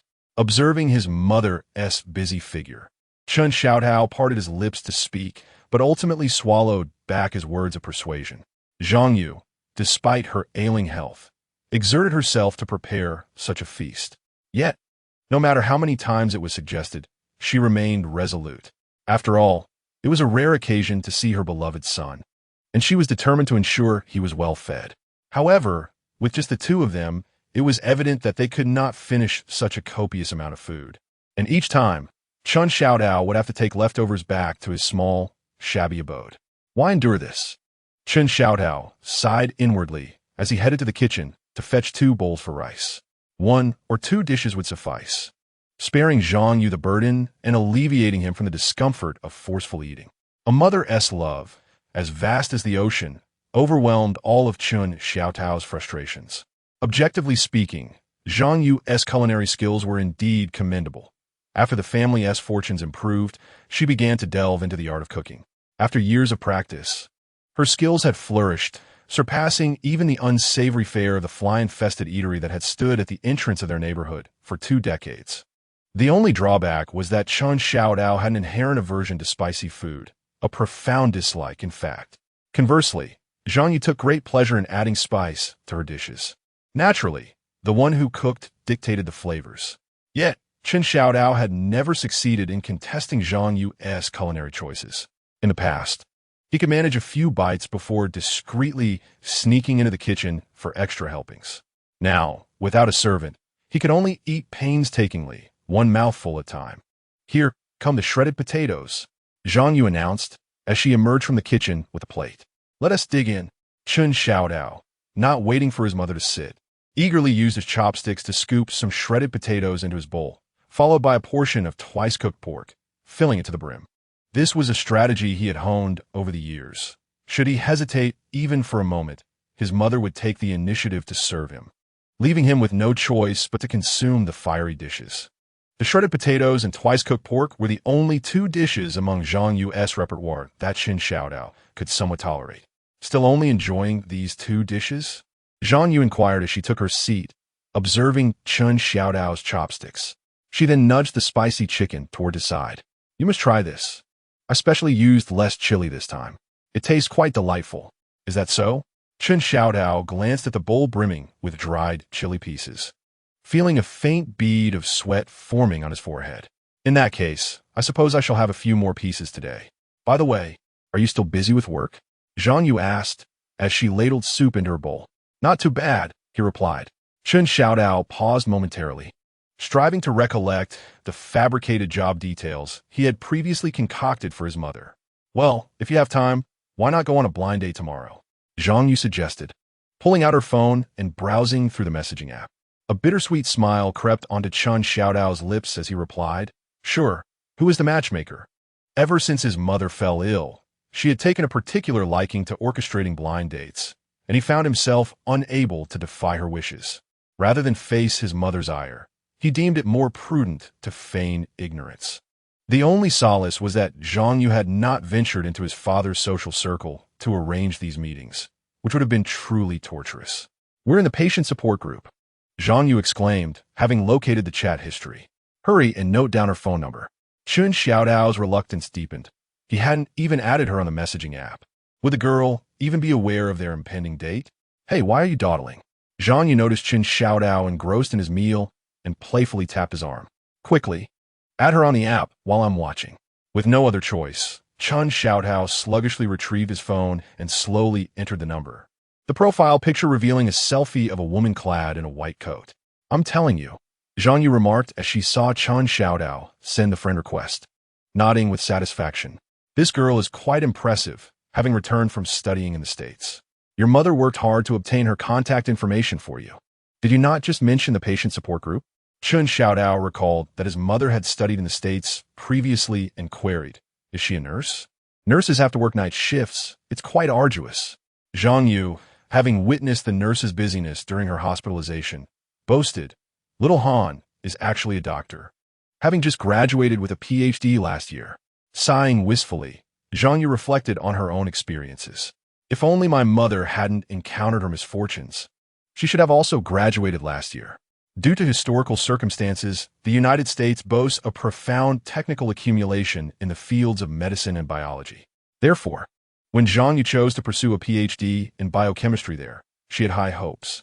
Little did she know that in her second year of study, the Chun family would face bankruptcy, placing a heavy burden of debt on Chen Xiaodao. By the third year, Zhang Yu's health issues were also diagnosed. At that time, several individuals in her research group had taken medical leave. Overwhelmed by mounting pressure, Zhang Yu could not resist the urge to confront them about their sudden withdrawals, only to discover that they had all been diagnosed with cancer. Given the inefficiencies in the American healthcare system and the financial strain from the Chun family's bankruptcy, Zhang Yu, feeling uneasy, had no choice but to return home to schedule a comprehensive medical examination. Thus began a peak in Chen Xiaodao's anxiety. Zhang Yu was diagnosed with synovial sarcoma. Chapter 28. The marriage-obsessed mother there trained by the school. Chen Xiaodao reassured his mother. So now, the intelligent and handsome Chen Xiaodao hereby appoints you as the doctor of culinary arts. Away with that. Zhang Yu waved her hand dismissively, fully aware that her son was merely trying to cheer her up. You need to get married and settle down, then I can be at ease. How does marriage equate to stability? Chen Xiaodao seized every opportunity to dismantle his mother's urgings for him to wed. I'm not married now, and I'm still living freely and happily. You still dare to say that? Zhang Yu turned and playfully smacked Chen Xiaodao's arm. Look at you. With so many dishes in front of you, yet you only pick at a few. Just how much weight have you lost? This cannot continue, Zhang Yu remarked, as she placed a slice of succulent meat into Chen Xiaodao's bowl. Now that you are married, at least someone can help you indulge and gain some weight. Chen Xiaodao could hardly contain himself, nearly choking on his food, coughing several times. Oh dear mother, could it be possible that my lack of appetite stems from your penchant for excessive chili peppers in every dish? Moreover, do you have any idea of the hardships I endure to sculpt my abs? He countered, isn't there a stipulation that the woman must always cook? What if I were to take on the culinary duties after marriage? Wouldn't that be even better? Zhang Yu sipped her soup, looking quizzically at her son. In the past, your father and I supported you. Henceforth, your wife will take on that role. You shall live a life of comfort. Wait, Chen Xiaodao interjected, struggling to grasp the logic of his mother's words. Why does my cooking imply that my wife is supporting me? Zhang Yu replied, well, either the man provides for the family while the woman cooks, or vice versa. Chen Xiaodao retorted, why can't we both contribute to the household and share the cooking responsibilities? Your mother wouldn't let you suffer in such a manner, Zhang Yu said, affectionately ruffling his hair. If both partners exhaust themselves in their careers, who will have the energy to nurture romance at home? Chen Xiaodao was taken aback by her statement, wide-eyed in disbelief. From what you're saying, do you genuinely wish for me to be a dependent? What is wrong with that? Zhang Yu shot back. Times have changed. My son, the traditional patriarchal model is no longer applicable. Nowadays, young couples seek to forge their own paths, neither at the in-laws nor at the parents. What difference does it make if one is to live with the in-laws or not? Understood. Chen Xiaodao sought to swiftly conclude the topic. You should eat a bit more. I've been the only one eating, and the food will grow cold. Buzzing. Chen Xiaodao picked up his muted phone to check the notification. Xiaohan doesn't tea like lemons. PhD graduation version has accepted your friend request. Do not change the subject. Zhang Yu, noticing her son's attempt to evade the conversation, could not help but lecture him. Given the circumstances we have faced, you cannot afford to act recklessly as you did before. You have no inclination for business and have never learned to earn a living. If a well-off young lady takes an interest in you, cherish her. Mother, Chen Xiaodao replied, somewhat exasperated. Is it not possible that someone of good standing would overlook your precious son? What nonsense! Zhang Yu exclaimed, somewhat irritated, as she set down her chopsticks. You are a graduate of the prestigious Shanghai University, and your father has not spoiled you over the years. Your character is commendable. Besides, you have inherited your father's height and your mother's looks. You could easily be the leading man in the entertainment industry. All right, Chen Xiaodao, sensing his mother's incessant chattering, felt his head grow heavy and swiftly shifted the topic. Are you certain you haven't added the wrong person? As he browsed the woman's social media, he noticed her youthful appearance in the grid of photos, seemingly even younger than himself, which raised some doubts. She appears quite young, yet she has completed her PhD? Chen Xiaodao mused. His alma mater, Xuezhu University, does have a medical school, and he had connected with several medical students. Yet, they, despite not yet graduating, had already started to lose their hair, quite unlike this vibrant individual. She must be impressive. Otherwise, your mother wouldn't have introduced you. Xuezhu, noticing Chen Xiaotao's interest, proudly exclaimed, he studied violin at university, and his demeanor is quite impressive. What? Chen Xiaotao felt as though he had misheard, his astonishment causing his voice to rise. Can someone trained in the arts pursue a doctorate in medicine across disciplines? Don't be deceived. Chen Xiaotao was acutely aware of the truth. His high school deskmate had miscalculated during the college entrance examination, leading to a nursing program instead of clinical medicine. Consequently, nursing students were ineligible to apply for clinical medicine graduate programs, prompting his friend to declare a dropout and retake the entrance exam in his junior year. At that time, even his mother was skeptical. Observing Chen Xiaotao's reaction, Xuezhu couldn't help but smirk, but later, through her mother's doctoral colleague, she discovered the recent implementation of the 413 Elite Guidance Program in the United States. Indeed impressive. Chen Xiaotao pondered how to assuage his mother's concerns, acknowledging the United States' remarkable prowess in innovation. Moreover, Xuezhu leaned towards Chen Xiaotao, speaking mysteriously. There's a significant advantage. It ensures they are all exemplary individuals. How could they be considered exemplary? Chen Xiaotao, aware of the proper response of a good listener, feigned skepticism. Isn't studying the same for everyone? The United States is very rigorous in talent selection.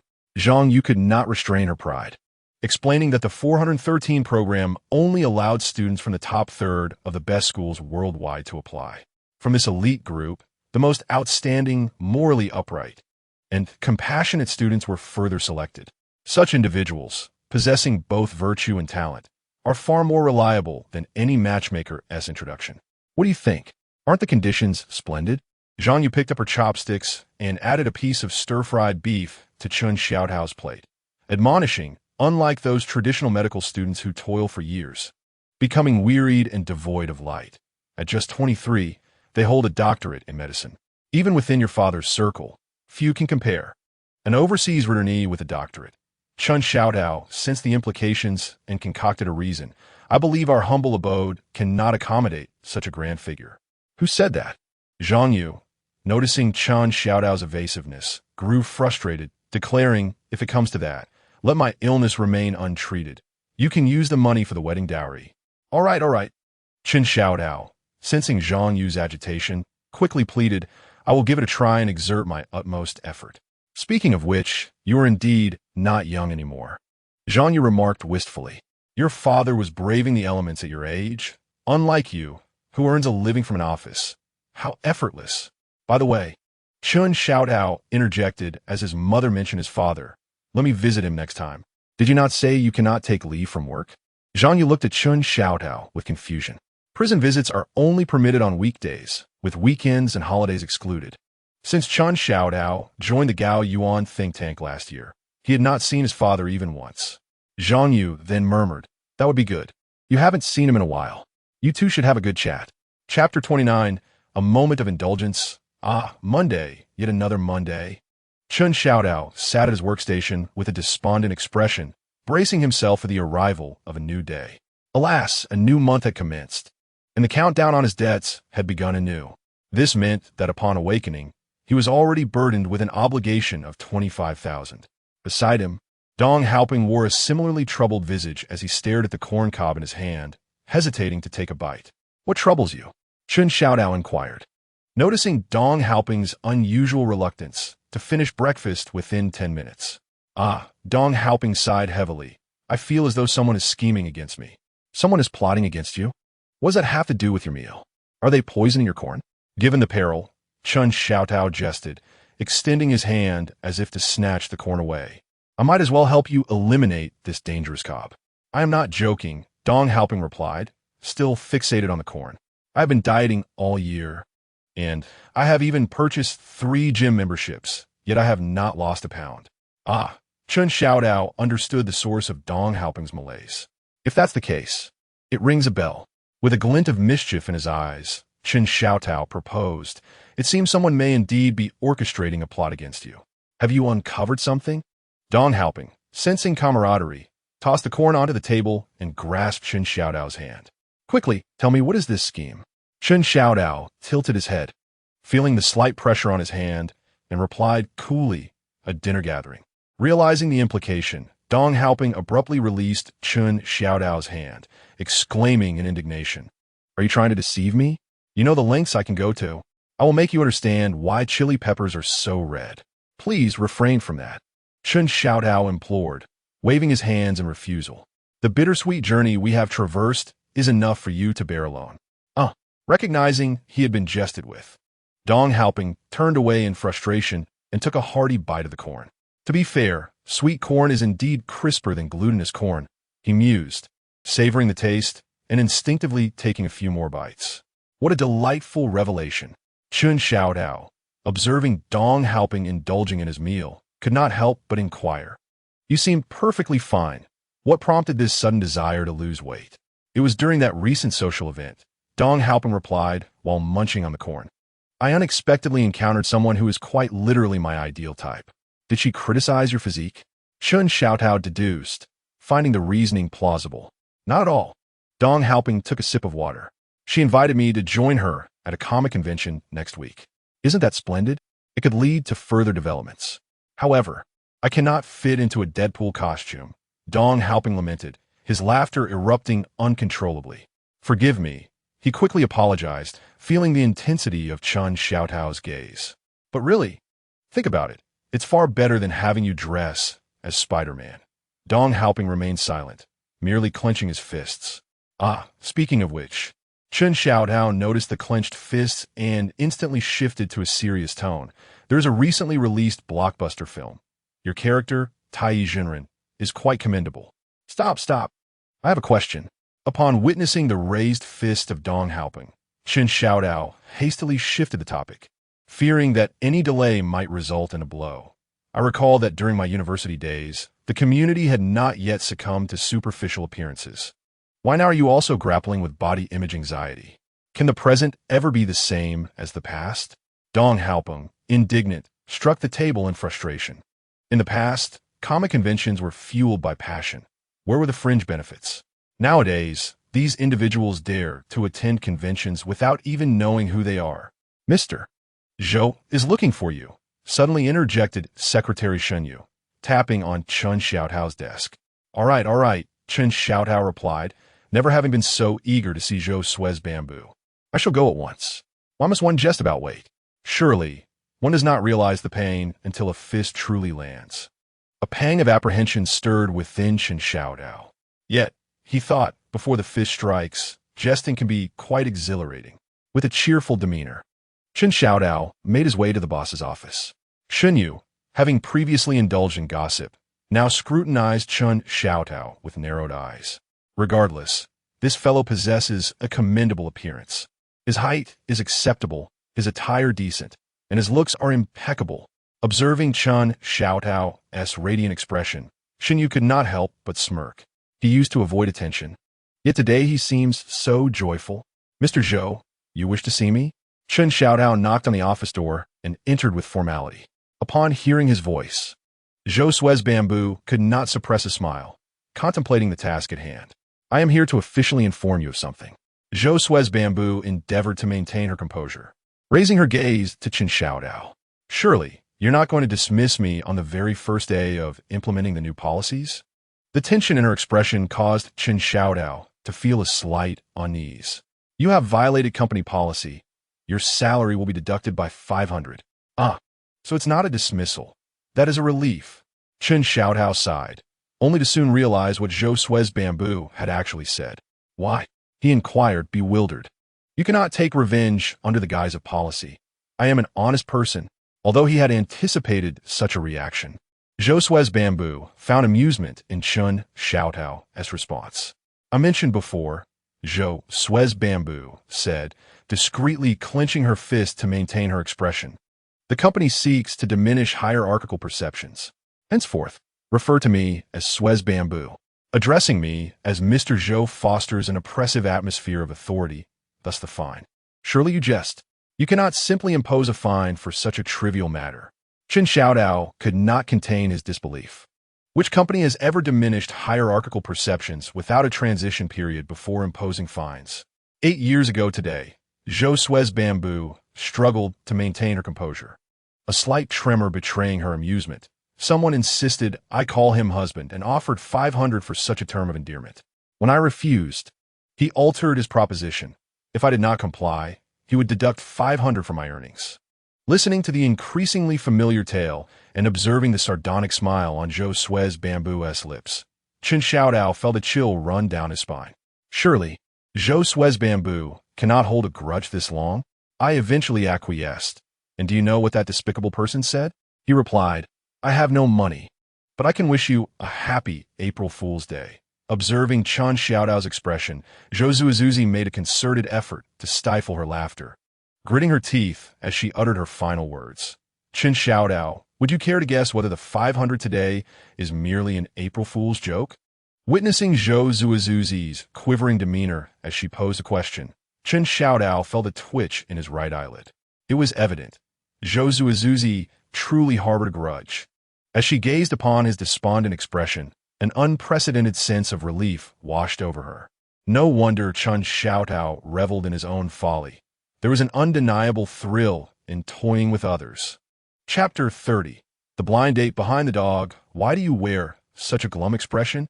After Chen Xiaodao was summoned by Xuezhu and returned looking utterly dejected, Dong Haoping could not resist his schadenfreude. Did the boss reprimand you? Reprimand me? That's fine, but Xuezhu has drained my spirits, Chen Xiaodao replied weakly, listlessly tapping at the keyboard. She docked me 500 yuan. Is that so? At this, Dong Haoping immediately sat up straight, accidentally knocking over his mug in his haste. Why was money deducted? Did our project encounter issues? It's not about the project, Chen Xiaodao pondered for a moment. Realizing that Xuezhu's rationale for the deduction was too flimsy, it was clearly a personal attack aimed at him, and it would be best to keep it to himself. Speaking of projects, Chen Xiaodao recalled his plans to visit his father and inquired, are there any field tasks? Research or visits would suffice. There are a few, Dong Haoping replied, pulling open a drawer and skillfully rummaging through the folders. This was the result of a tacit understanding they had developed over time.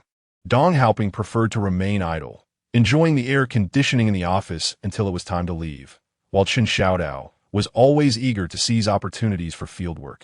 As these sporadic side tasks sometimes required sneaking out during work hours, fieldwork provided a legitimate excuse. Raw material hot pot restaurant? Chen Xiaodao noticed a project location quite close to the prison where his father was incarcerated and pulled out the relevant documents for a closer inspection. It was a small-scale endeavor and shouldn't pose much trouble. Besides, he was genuinely intrigued. What exactly was a raw material hot pot? In his 20-plus years of life, he had never encountered such a thing. I'll take care of this, Chen Xiaodao declared, waving the folder at Dong Haoping. I have some business in that vicinity in a few days. In a few days? Dong Haoping squinted suspiciously at Chen Xiaodao. What are you planning? You've never been one to arrange matters so promptly. Could it be that Dong Haoping had stumbled upon a plausible explanation? He slapped his thigh and pointed at Chen Xiaodao, exclaiming, is it because the person you were set up with finds your salary inadequate? Enough of that, Chen Xiaodao retorted, shoving the other documents back into the folder and tossing it to Dong Haoping. How could you possibly be successful in a blind date? Dong Haoping displayed an exaggerated expression of surprise. In such an environment, a masquerade blind date? I've never even heard of such a thing. Masquerades? I've seen them on some risky video platforms, Chen Xiaodao scoffed inwardly, for it was indeed a banquet aimed squarely at him. All right, Chen Xiaodao attempted to steer the conversation away from this unsettling topic. I am, after all, a noble single aristocrat, participating in blind dates solely for the sake of financial convenience. Why is that? Upon witnessing Chen Xiaodao's evident aversion to the topic of arranged marriage, Dong Haoping felt a flicker of curiosity. If I can encounter such opportunities, surely this pretty boy must also have a chance to meet a wealthy woman. Surely it is not mere fantasy? A wealthy woman? A self-deprecating smile graced Chen Xiaodao's lips. Who among the affluent would engage in matchmaking? Are their social circles so inadequate that they cannot facilitate introductions? Even in the realm of arranged marriages, it typically involves families of equal standing. With his current circumstances, even the delivery guy wouldn't consider him a comrade. Moreover, if a wealthy woman were genuinely interested in matchmaking, would he dare to accept? Unconventional avenues only lead to unconventional individuals. As he mimicked the action of slicing his throat with his palm, he jested, "My fragile frame cannot withstand such encounters, let alone the metaphorical steel balls." Even the recent bizarre behavior of Xuezhu has left him utterly unnerved. Suddenly, the buzzing of his phone interrupted their idle conversation. Chen Xiaodao unlocked the screen to discover a message from his mother, Xuezhu. "Mother, how is your conversation with Dr. Han going?" Recalling the content of their dialogue from the previous day, a headache washed over him. After introducing himself, the nonchalant Miss Han had promptly provided a list of tasks. Upon further inquiry, he realized it was merely a sequence of to-do items. This returning socialite had meticulously organized her schedule, posting a weekly event list every Monday on her social media. The attendees simply needed to prepare and await her grand arrival. Chen Xiaodao found himself relegated to the role of an afterthought. Wednesday noon marked her 8th task, taking the dog to the pet grooming salon. Chen Xiaodao's 9th matchmaking endeavor was scheduled for Wednesday afternoon. Chen Xiaodao, rest assured, I have arranged a time to meet. Chen Xiaodao, your son is striving forward, aiming to conquer the heart. Mother, mind your tongue and maintain your composure when meeting the young lady. Mother, why not have her over for a home-cooked meal? I'll prepare a feast. Sighing at his mother's message, Chen Xiaodao couldn't help but feel the weight of her expectations. A home-cooked meal, what does it truly signify? It is not merely about the food. It embodies meaning. What, then, is the significance of a home-cooked meal? Naturally, it reflects the status and influence of the host family. When subordinates exhibit unwavering loyalty, a leader hosting a banquet signifies acknowledgement. Who has ever seen a subordinate invite a leader for a home-cooked meal? Yet, his mother evidently fails to grasp this concept.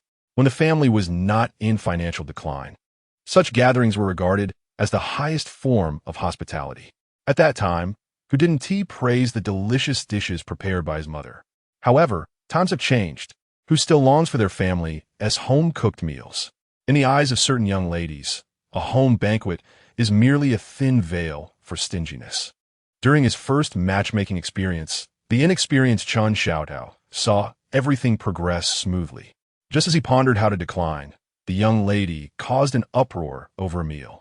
At that time, the elders from both sides made a brief acquaintance, and Xuezhu had specifically instructed Chen Xiaodao to procure the freshest ingredients from the market.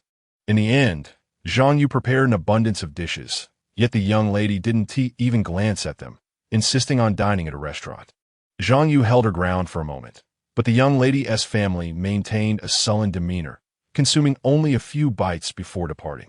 Chen Xiaodao nearly bore the brunt of the blame, as Xuezhu mistakenly believed it was his antics that had displeased the young lady. Later, through an intermediary, it was revealed that the meeting would not take place at a grand hotel, suggesting a lack of importance. Chen Xiaodao remarked, "Not yet. We haven't even reached the preliminary stages. How can we meet the parents?" He added, "Do not worry, my son will bring good news." Although he typed comforting words to his mother, Chen Xiaodao felt a sense of uncertainty within. The doctoral graduation diary posted by Ms. Han on her social media appeared quite peculiar. December 4th. Morning, editing an article, reading, mid-morning, buying coffee and snacks. Noon, enjoying coffee and snacks. Afternoon, reading leisurely, purchasing coffee. Evening, attending a course on bioinformatics. Night, bathing, leisurely reading, a little drink. This schedule exuded an air of carefree leisure. Even during his days as a wealthy second-generation student studying business accounting at Shanghai University, he had never enjoyed such indulgence. Could it be that this young lady, Ms. Han, possessed extraordinary talent and intellect? Was he merely being toyed with like a pet? Chen Xiaodao couldn't help but think, poor little Chen, is he destined to be played with by the female doctoral student? Chapter 31. A hot pot restaurant with a loan of 500,000. Chen Xiaodao stood at the entrance of a hot pot restaurant. incredulously checking the map repeatedly until he confirmed that this was indeed the only establishment nearby, named Xuezhu. The textured off-white aluminum composite board displayed the 4 characters in a calligraphic style, exuding a traditional charm. Below the name was a small inscription, founded in the year my mother gave birth to me. The wall beneath the sign was designed to resemble aged bricks, with mottled stone patterns evoking a sense of antiquity, and warm orange light streamed through the large glass doors onto the entrance. Perhaps due to it being a weekday afternoon, there were not many patrons inside. The poetic name of the restaurant, along with its decor and size, not to mention the unconventional choice of employing a consulting firm for its operational design, suggested that it was not the handiwork of a mere university student entrepreneur. This project seemed promising, and Xuezhu let out a sigh of relief. Money from entrepreneurial students was often the easiest to earn. After all, what they sought was not expert guidance on professional plans, but rather an impressive company image and a price that, while steep, was still within their reach. In essence, within this business, Xuezhu and his colleagues acted as psychological consultants, enabling the owner to proudly declare on social media, "My restaurant has specifically hired a consulting firm that has experience in strategic design, and it cost me a pretty penny." As Xuezhu stepped into Xuezhu, he noticed a self-service number-taking machine atop the cash register on the right side upon entering.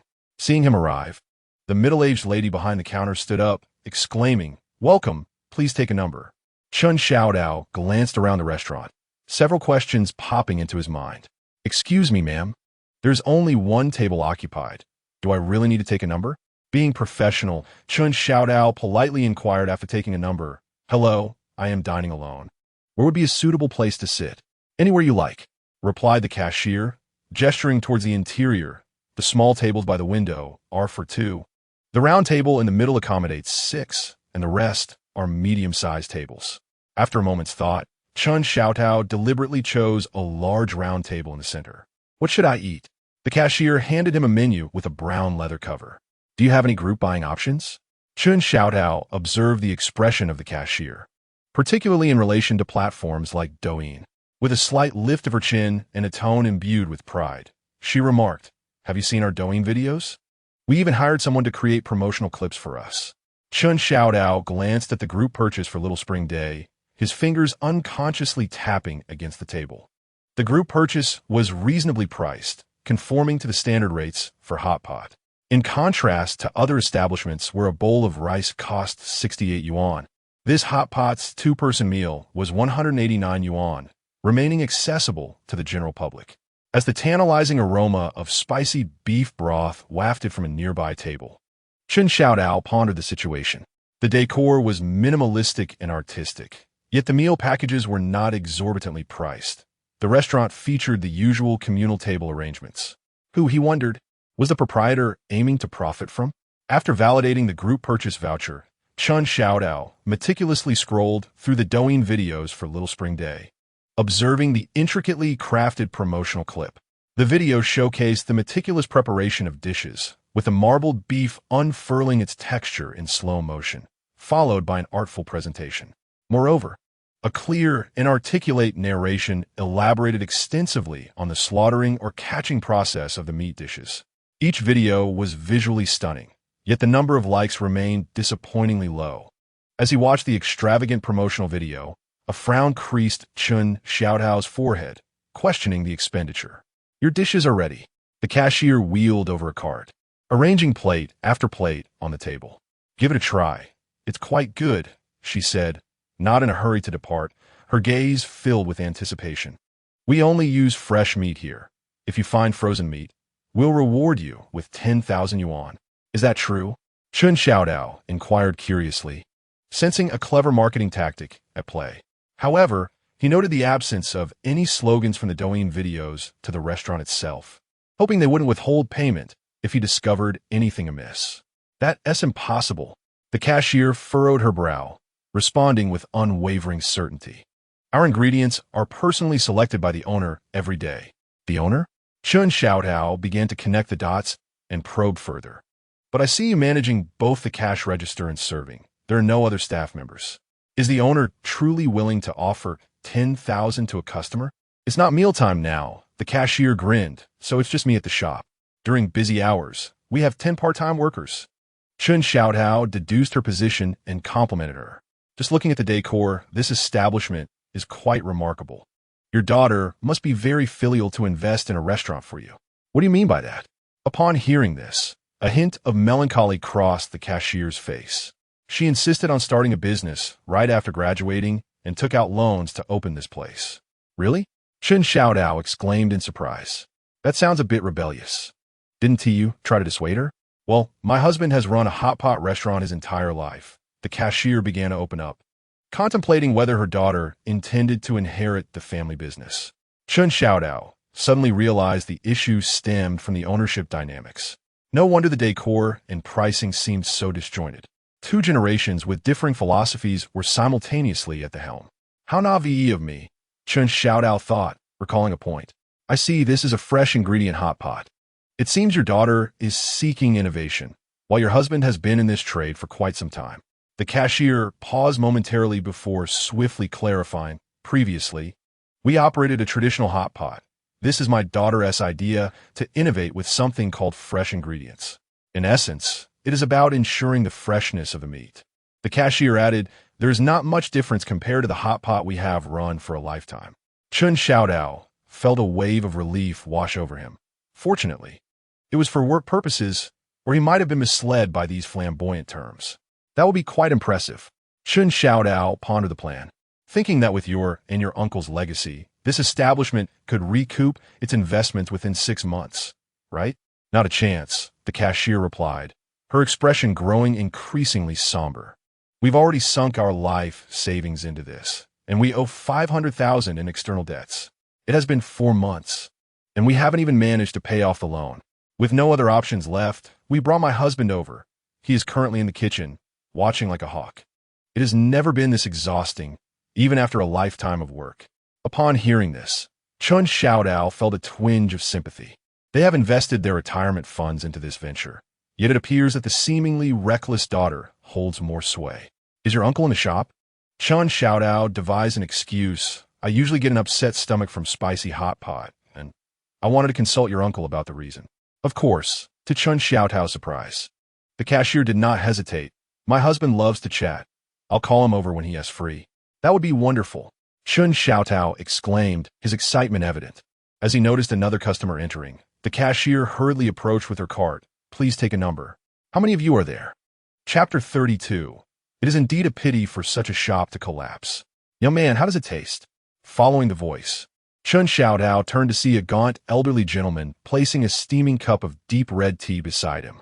Surely, this must be the seasoned hot pot master, having spent a lifetime in the business. Xuezhu discreetly pulled out a pack of cigarettes, offering it to him, though he himself did not smoke. He always kept a pack handy. After all, it could save much effort in social interactions. Surprised by the young man's gesture, the frail old man hesitated before declining with a wave of his hand.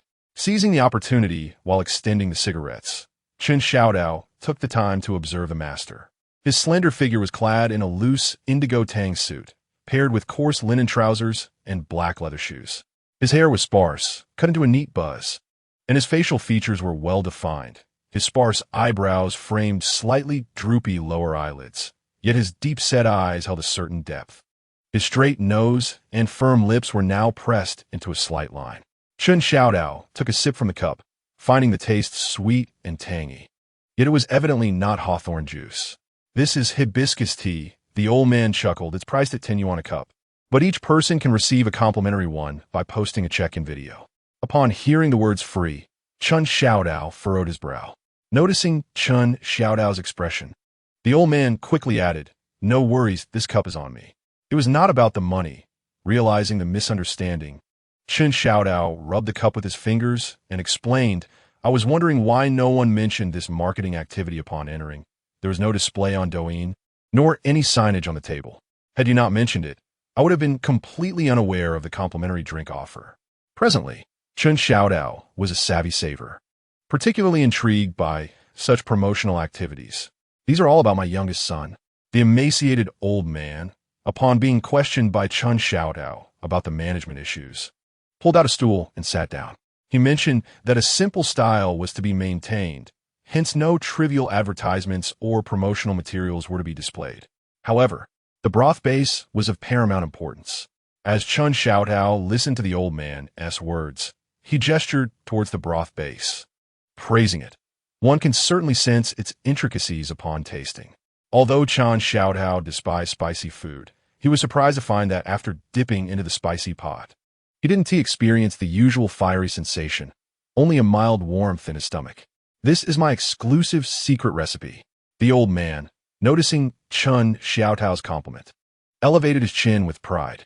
What I add is not plain water, but old hawk tea. Does that inform me? Chun Xiaotao, looking at the old man, jested. Are you not afraid I might steal your craft in business? Making hot pot is quite arduous. The old man chuckled in agreement. You young folks can hardly endure such hardships.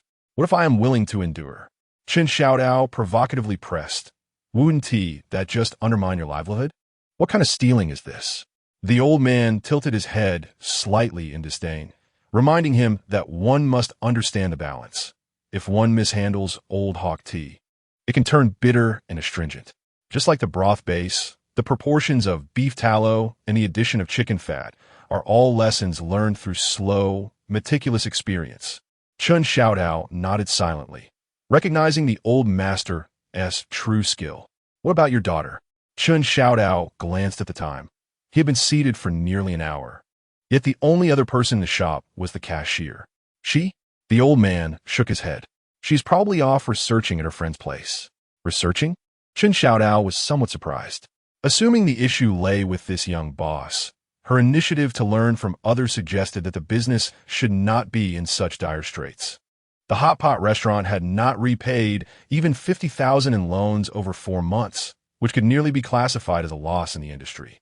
He remarked it was research, and the old man scoffed slightly, seemingly discontent, suggesting she was merely visiting her friend CF for leisure, rather than gaining any valuable insights. At the very least, she could improve some beverages, right? Chun Xiaotao defended the young lady. He was well aware that given the state of the restaurant, the one likely consulting a firm and spending money was undoubtedly this young lady.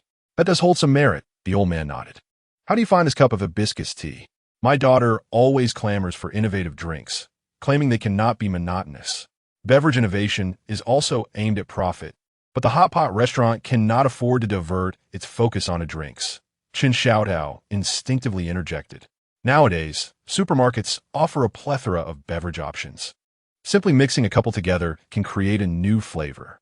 For instance, jasmine tea blended with Yakult, or orange soda with green or black tea. Just by adding some ice and garnishing with lemon slices and mint leaves, one can concoct a signature drink. For a small restaurant, such mixed beverages would suffice. You make a valid point, young man. The old man scrutinized Chun Xiaotao closely, growing increasingly pleased. May I have a look at your kitchen? Chun Xiaotao, having nearly finished the dishes on the table, prepared for the final task. Please do. The emaciated old man readily acquiesced, proclaiming, I have dedicated my life to hot pot, prioritizing cleanliness and hygiene. Upon entering the kitchen, Chun Xiaotao was greeted by a spacious and impeccably organized array of stainless steel equipment, all polished to a brilliant shine. Surprisingly, the kitchen boasted considerable space, a rare luxury for a hot pot establishment. This is the cleanest kitchen I have ever seen, Chun Xiaotao sincerely praised. With its immaculate kitchen, stylish decor, and reasonable pricing, it was indeed a treasure trove for the working class. Regrettably, the cunning old man felt compelled to propose suggestions that could jeopardize the current state of affairs for the sake of performance. His son suggested introducing a fresh ingredient hot pot, to which the emaciated old man proudly tapped the gleaming stainless steel work table, expressing his approval but emphasizing the necessity of maintaining kitchen hygiene. Why not make the kitchen visible to customers? Chun Xiaotao inquired, noting that many restaurants now proudly display open kitchens. Some establishments even broadcast live feeds, with cameras trained on the kitchen 24/7, remaining active even during off hours. I also wish that were possible, the old man lamented, but we must adhere to the principle that those who are upright fear not the shadows. We must be confident in our quality, Restaurants should not shy away from showcasing their kitchens. However, he explained, my son insists that our traditional craftsmanship must remain confidential, especially with plans for future franchising. Revealing too much now could be detrimental. Is that why you don't hire full-time staff? Xuezhu pondered, recalling that such a large kitchen would inevitably become chaotic during busy times, and relying solely on part-time workers would be insufficient. That was my wife's idea. The old man sighed, though his eyes shimmered with tenderness, devoid of any hint of reproach. She has been frugal all her life, believing that part-time workers are more economical. Xuezhu nodded thoughtfully, his mind racing to devise a strategy. Initially perceiving this as merely a scheme to extract money, he found himself reluctant to see this establishment falter. Chapter 33. A cup of coffee for 1800? Is this still a blind date? Han, who is not fond of lemons, version I'm all ears for coffee. You have 30 minutes to meet me. Xuezhu squeezed his phone, reading the message 3 times before realizing that all ears might be the name of a particular CF. Previously, he had guided clients to adopt straightforward and catchy names, such as Duck Jumps Over Wall, Vegetable Buying Treasure, Northeast Sweetheart, and Worry-Free Pancake Stand. Yet today, confronted with a 23-year-old female PhD graduate who suddenly tossed out this lyrical name, he felt an overwhelming urge to bow deeply and apologize to his previous clients for his past suggestions. He had never appreciated such whimsical names more. The location pinpointed on the map left no room for ambiguity. There was no other establishment by that name. However, one couldn't help but wonder which CAF would be called All Ears. Fortunately, it was not far from the recently opened Xiao Chunri and the Hot Pot restaurant, prompting Xuezhu to decide to walk there, taking the opportunity to gather his thoughts. What excuse should he concoct this time? Hello, how may I assist you? The staff greeted warmly as he stepped through the door. As Xuezhu surveyed the interior, he noted that the CAF was merely about 20 square meters in size. Apart from machines gleaming with metallic sheen, there were only 2 small wooden round tables. At this moment, only 3 individuals occupied the establishment. A female staff member with her hair styled in a bun busily attended to the counter, while 2 elegantly adorned female patrons engaged in idle chatter at a table by the window. Could it be those 2? A sense of foreboding surged within Xuezhu. Having completed their doctorates, was it customary to bring a friend along for a blind date? He decided to observe the situation further. Grasping a menu, he steeled himself and ambled toward the floor-to-ceiling window. Hello, I am Xuezhu, the recipient of task number 9. Thanks to his extensive experience with blind dates, he had meticulously perused social media photos on his way here and now accurately recognized the woman known as Dr. Han, despite the beauty filters. After all, this meeting was orchestrated by their families. Even if it was destined for failure, one had to maintain appearances and not provide fodder for gossip. Dr. Han, who was not fond of lemons, sat by the window, her long hair cascading over her shoulders, complemented by a pure white, sleeveless dress. Upon noticing someone approaching, she put down her phone and appraised him from head to toe. To her left sat a woman clad in gray yoga pants, whose makeup rendered her seemingly 3 or 4 years older than Dr. Han. Not bad. She meets the height requirement, Dr. Han mused as she regarded Xuezhu, uttering the first words exchanged between them. Without an introduction, at the very least, a name should be exchanged, right? Xuezhu took a seat opposite Dr. Han, secretly relieved by the casualness of the opening. It conveniently alleviated his guilt. Initially, he believed that such a date aimed at dissolution would only waste the woman's time. However, given her demeanor, it appeared that he, Xuezhu, had no chance of success even if he were as green as a turtle. This CAF has such a unique name. Why is it called Listening Attentively?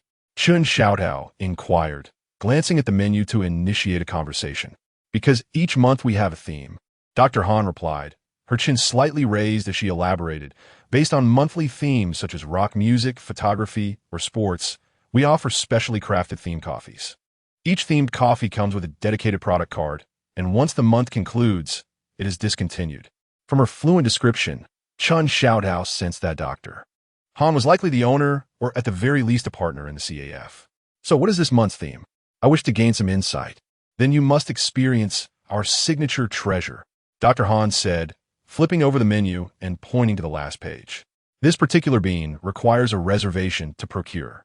Xuezhu stared incredulously at the price of 1,800, internally suppressing a desire to exclaim, "Excuse me, why does a cup of coffee cost nearly 2,000? Is there a special currency in Shanha City?" "Sounds quite appealing," he responded, examining the photograph. "Panama Sophia Estate, origin, Vulcan, processing method, washed. Notes, jasmine, bergamot, lychee, honey. Is this popular?" Xuezhu inquired curiously, as the description struck a familiar chord, reminiscent of a time in university when he had been somewhat of a naive spender. To speak candidly, the friend in yoga pants, who refrains from consuming lemons, chuckled softly, having yet to sell a single cup to date. "Is it truly so?" Xuezhu cast a glance at the yoga pants, perplexed by the presence of a novice here to sample. This was bespoke coffee, and the friend, leisurely sipping her coffee, responded with an air of tranquility. "I require a reservation of a minimum of 10 cups before I consider restocking." "Ah, with no inventory, what can you recommend?" Xuezhu's lips twitched. It was indeed a marvel that this entrepreneurial genius, paired with such a marketing strategy, had managed to keep the establishment afloat thus far. "Wait, this is a matchmaking event. Why am I slipping into my professional habits?" Xuezhu arose, returning the taste map to the counter. "One iced Americano, please." Upon turning back, he scrutinized the yoga pants. Her upper attire was a white camisole, elegantly layered with a pure black leather jacket. To be succinct, the friend refrained from lemons, swiftly approached the subject. "I am someone who admires strength, hence I do not wish for your circumstances to be inferior to mine." "I believe," Xuezhu interjected, "shall we first introduce ourselves?" "I am Han Xuezhu." The friend, taken aback by the interruption, responded, "You may call me Chun." "I am Xuezhu." Xuezhu repeated his name a second time after entering. "And this is?" "Jiang Ranan. She is my confidant, here to assess you, not to engage in matchmaking." Just as the yoga pants was about to speak, she was cut off by Han Xuezhu. "I comprehend," Xuezhu acquiesced. "Now, Dr. Han, what specific criteria do you have for your prospective partner? I certainly will not settle for someone beneath me." Han Xuezhu set the tone from the outset. "I hold a doctorate. I require my partner to possess the same level of academic achievement. Is that unreasonable?" "Not at all." Xuezhu nodded. "My net income at a public hospital is 15,000 per month, supplemented by an annual bonus.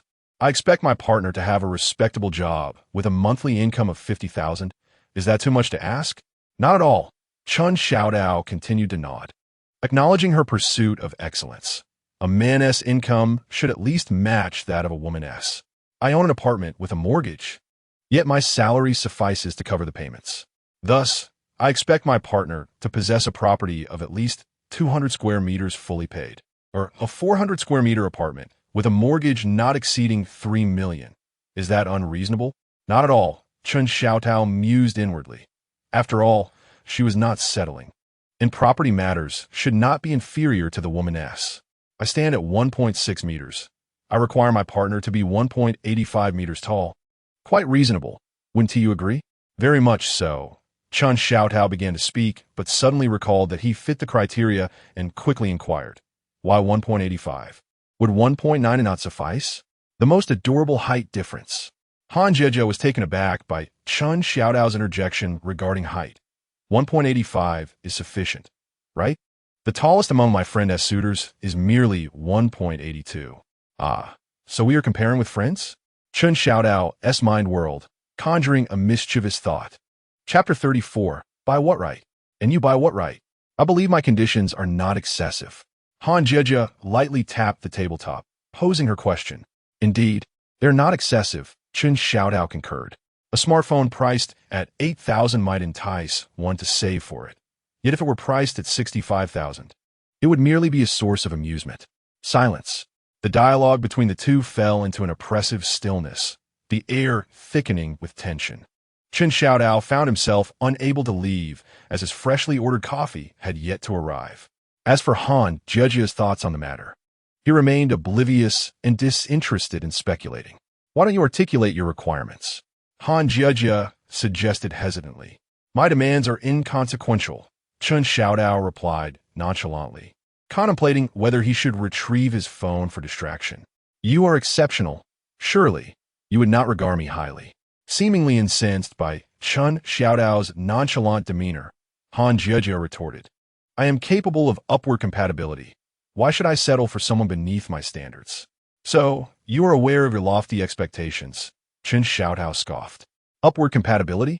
Don't inquire further. I am at your disposal. Cease your sarcasm. Han Jiejia frowned.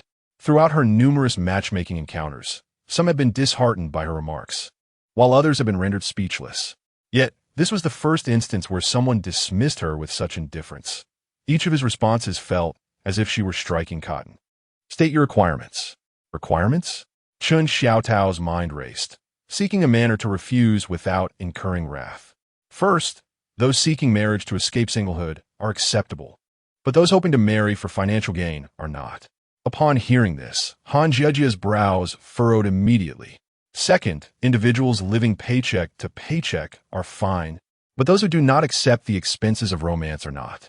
Han Jiejia's irritation was palpable, as she sensed a hint of mockery in Chun Xiaotao's words.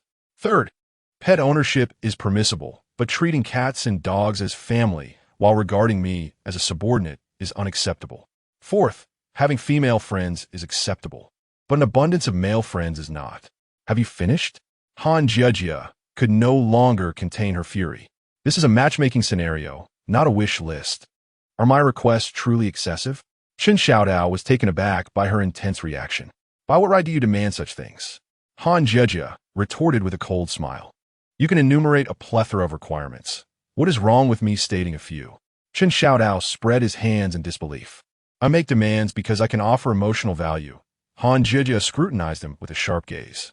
What qualifies you to make demands? I can also provide emotional value. Chun Xiaodao found her reasoning utterly perplexing. All right then. At this juncture, Jiang Ranyan, the friend in yoga pants who had remained silent, interjected. Why not consider marriage into our family? That's acceptable, Chun Xiaodao replied indifferently, but I would require the bride's family to possess a 400 square meter apartment. Dream on, Jiang Ranyan retorted sharply. Marriage into the family? I would offer you a bride price of 188,000, and you would be responsible for household chores and caring for the elderly. After a long day at work, I expect dinner to be ready, served at the table, and a foot bath prepared for me. Each month, I may provide you with a modest allowance, but you must refrain from frivolous spending. Additionally, any children born must carry my surname. Quite reasonable. Chun Xiaodao nodded in agreement. So, you will be handing over your income to me? Why should my money be given to you? Jiang Ranyan slammed her hand on the table in frustration. Not only will you receive nothing, but your monthly allowance of 500 must also be accounted for. And what of the house? Chun Xiaodao inquired curiously. Is it indeed a 400 square meter apartment? Huh. Jiang Ranyan assessed Chun Xiaodao from head to toe and remarked, after we marry, I can secure a loan to purchase a house, and together we shall repay it thereafter. By the way, you must provide a dowry, and the betrothal gifts must be returned to my family intact. In response, Chun Xiaodao feigned realization and turned to Han Jiejia, saying, You intend to marry, and because of Mu Chong, your partner must possess a 400 square meter house.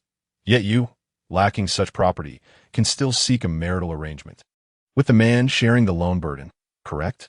What relevance does this have to me?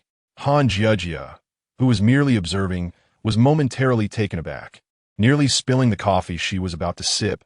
I am not looking for a marital arrangement. Confused by the current situation, Chun Xiaodao glanced between the two of them and inquired, Dr. Han, it is you who is meeting with me, while your friend is merely evaluating me. Hence I need not know her name. However, the condition she mentioned regarding a marital arrangement can only be deemed her desires, not yours, correct? Han Jiejia responded uncertainly, her mind racing to comprehend the intentions of the man who had, just moments ago, seemed so bewildered. Now I understand. Chun Xiaodao clapped his hands together, Dr. Han.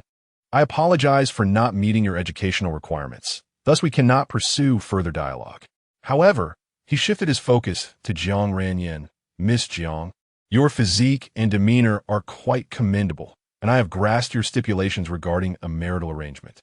Should you marry the man, what expectations would you have of him? Jiang Ranyan sensed a shift in the atmosphere. What began as her opportunity to ridicule the man now appeared to favor Han Jejia. You haven't considered marriage. Only a marital arrangement, have you? Sheng Xiaotao finit surprise. Marrying upward allows for a spacious residence, while a marital arrangement, as you stated, would necessitate purchasing a loaned property post-marriage with shared repayments. Who posited such a notion? Jiang Ranyan shot Chun Xiaotao a glare, asserting, I too admire strong partners. I, like Han Jejia, seek a doctoral degree and a height of 185 meters. However, Chun Xiaotao pointed out, Dr. Han meets the criteria of a doctorate before imposing such expectations on her partner, which is quite reasonable. Considering differing educational backgrounds often lead to divergent thought processes and emotional disconnects. Miss Jiang, do you also possess a doctoral degree? He inquired. Am I comparable to her? Jiang Ranyan straightened her back, rallying her confidence, who decreed that I, without a doctorate, cannot seek one? What inadequacy could possibly disqualify me? Dr. Han's high standards are justified, given her own qualifications. Chun Xiaotao, recognizing the correctness of his assumptions based on her reaction, probed further. Are you also employed in a government position with a monthly salary of 15,000? What does being a doctor qualify as within a government role? Jiang Ranyan retorted. Sounding like a cat whose tail had been stepped on, I have ventured into entrepreneurship, running a hot pot restaurant, enjoying freedom of time, without the drudgery of overtime. Chapter 35. The importance of wooing a wealthy woman over arranged marriages. What a remarkable coincidence. Chun Xiaotao swallowed hard, beads of sweat forming at the nape of his neck. An entrepreneurial hot pot restaurant and the absent female owner during peak hours, in conjunction with the nearby CAF to the quaint spring day and fresh ingredient hot pot. Chun Xiaotao wished he could slap himself. He shouldn't have spoken so carelessly. Why provoke her unnecessarily? Chun Xiaotao lifted his iced Americano and took a sip. Perhaps due to its bitterness, he furrowed his brow and set the cup down. As the saying goes, it is better to have 10 friends who indulge in wine and meat than to have a single mortal enemy. Friends, though insincere, merely engage in a pretense, while enemies harbor genuine malice. Moreover, the entanglement of personal and professional matters is what Chun Xiaotao detests the most. Now, serendipitously, he found himself in a matchmaking scenario with a client. This is my date. Please refrain from speaking, he subtly communicated, noticing Chun Xiaotao's intent. Han Jejia shot a glare at Jiang Ranzan and lightly tapped her fingers twice on the table. We've spoken of us. What about you? What are your qualifications? Jiang Ranzan, having been silenced, leaned heavily against the back of her chair, crossing her arms defiantly while her gaze remained fixed on Chun Xiaotao.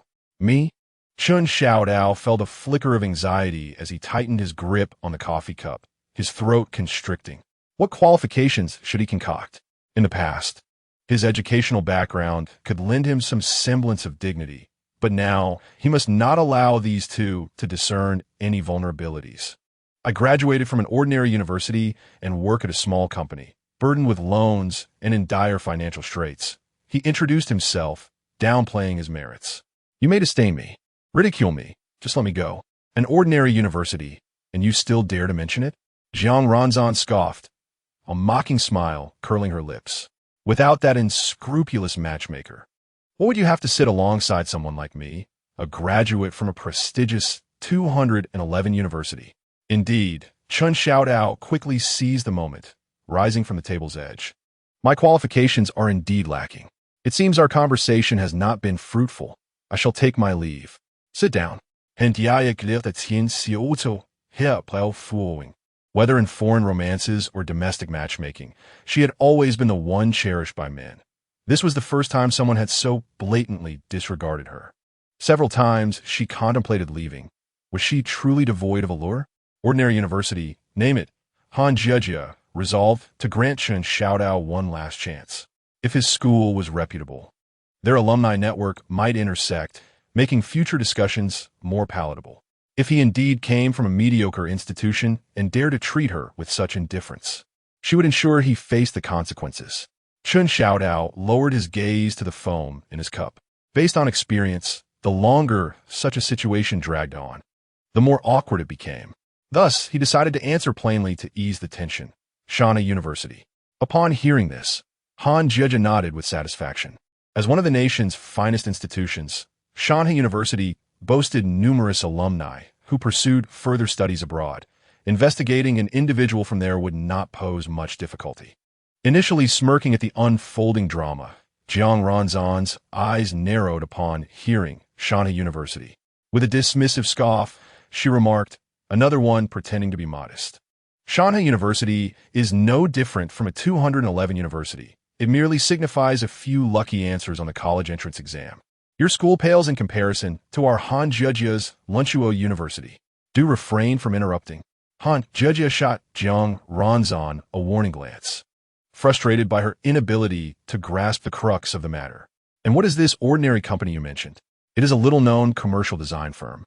Chun Xiaodao sensed a shift in dynamics. Why was Han Xuezhu suddenly interested in him? Every piece of information requires meticulous confirmation of details, leaving no room for carelessness. Is this the inherent quest for truth characteristic of a PhD?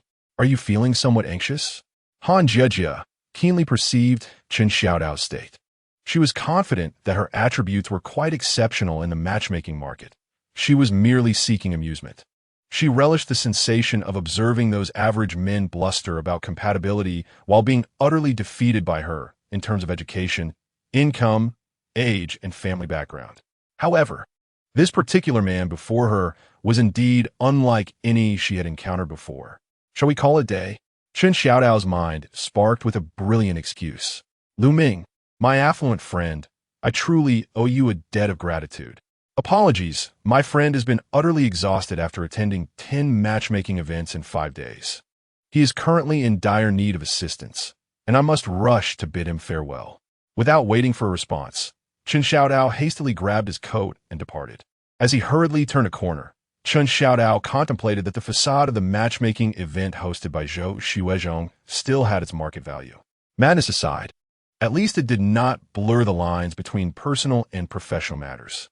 Buzzing, feeling his phone vibrate, Chun Xiaodao clasped his hands together in a gesture of prayer before unlocking it. Please, please, please, though I know not whom to beseech. Let not be that message from the one who does not consume lemons. Xuezhu, what are you up to? Ah, the affluent lady, you startled me. Chun Xiaodao exhaled in relief. Indeed, there is nothing quite like a wealthy woman. Chun Xiaodao, just finished a matchmaking event. I am outside now. Xuezhu, are you in a hurry to find a partner? What of it?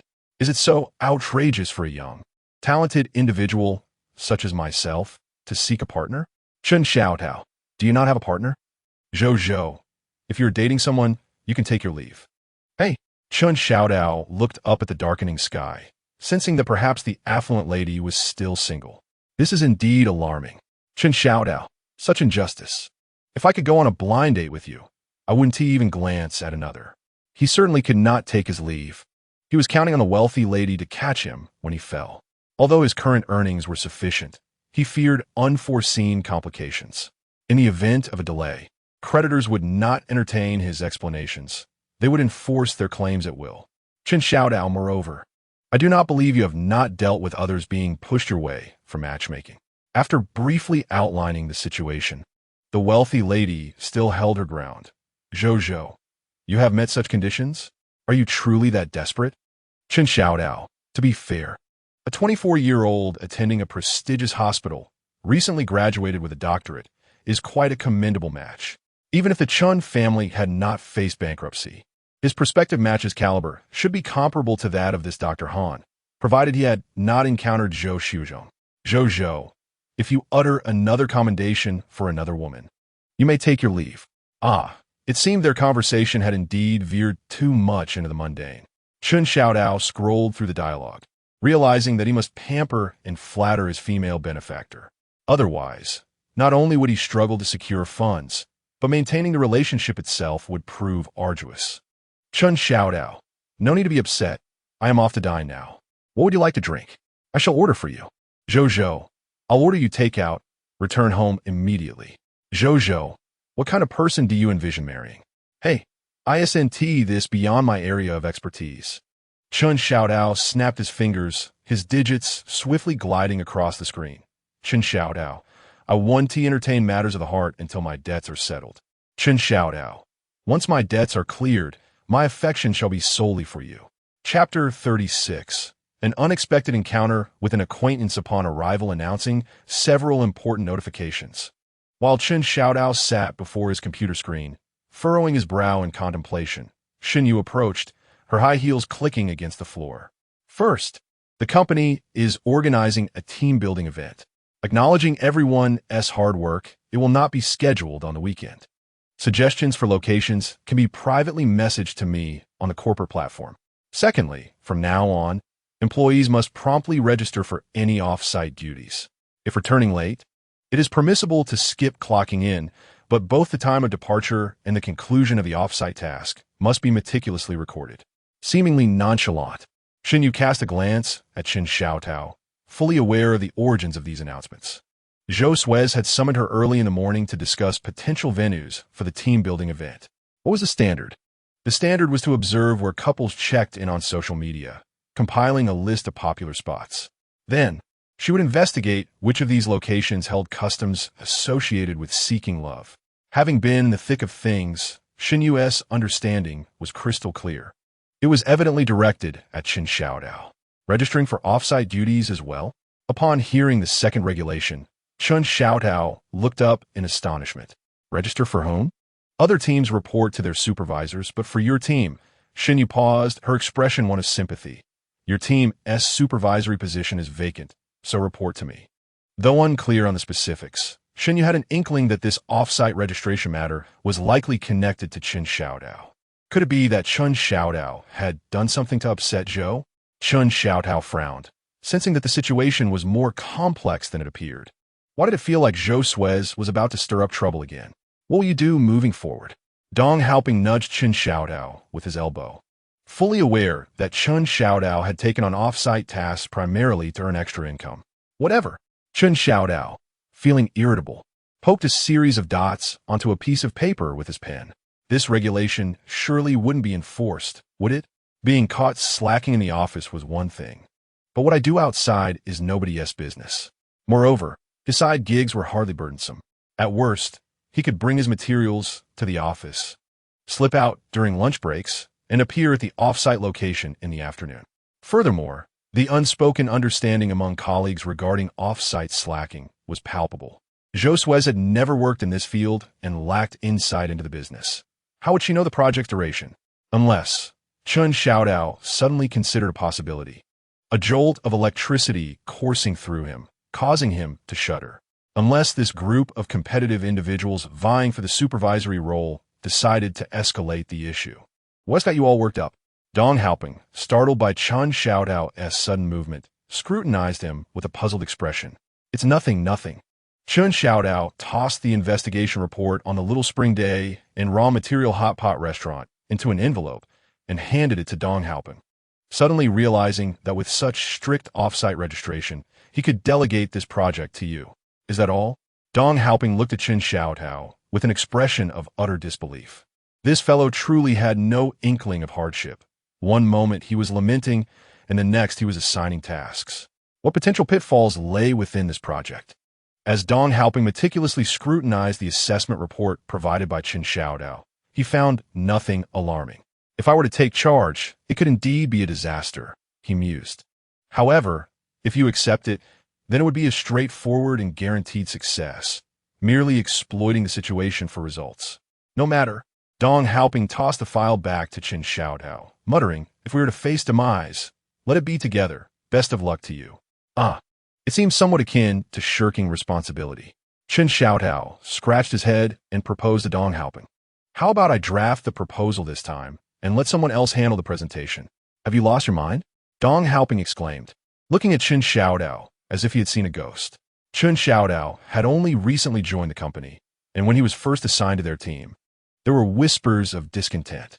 It wasn't until he presented the first proposal, and the visibly transformed attitude of the menopausal female CO became apparent. But they recognized Chun Xiaodao as capabilities. In this era, It seems that physical appearance truly is the foremost competitive advantage in the workplace. Since Xuezhu's arrival, their team's client satisfaction and net promoter scores had seen a notable surge compared to other groups. In fact, other departments frequently borrowed Xuezhu under the guise of rotation. Gradually, Xuezhu came to understand his strengths, transitioning from fervently acquiring business acumen to a more relaxed approach. Nevertheless, he never shied away from taking the spotlight. Today, however, it was peculiar. He was even refusing his primary duty of presenting. I may have inadvertently offended this client. He pondered, recalling that the client was a woman. Dong Haoping's eyes widened. Could Xuezhu truly offend a female client? Xuezhu reflected that this situation, indeed, could not be clarified and certainly could not be dismissed.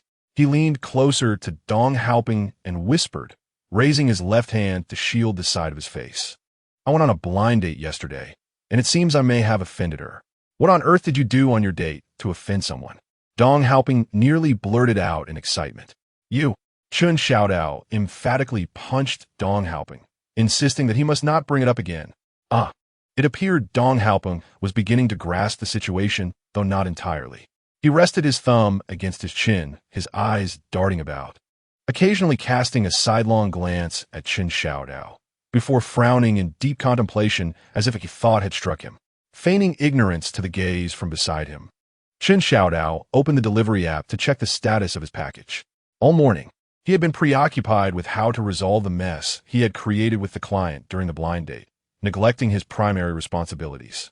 Xuezhu chided himself internally, realizing he could not afford to overlook his official duties for the sake of his side activities. He noted that the delivery status indicated it was currently en route.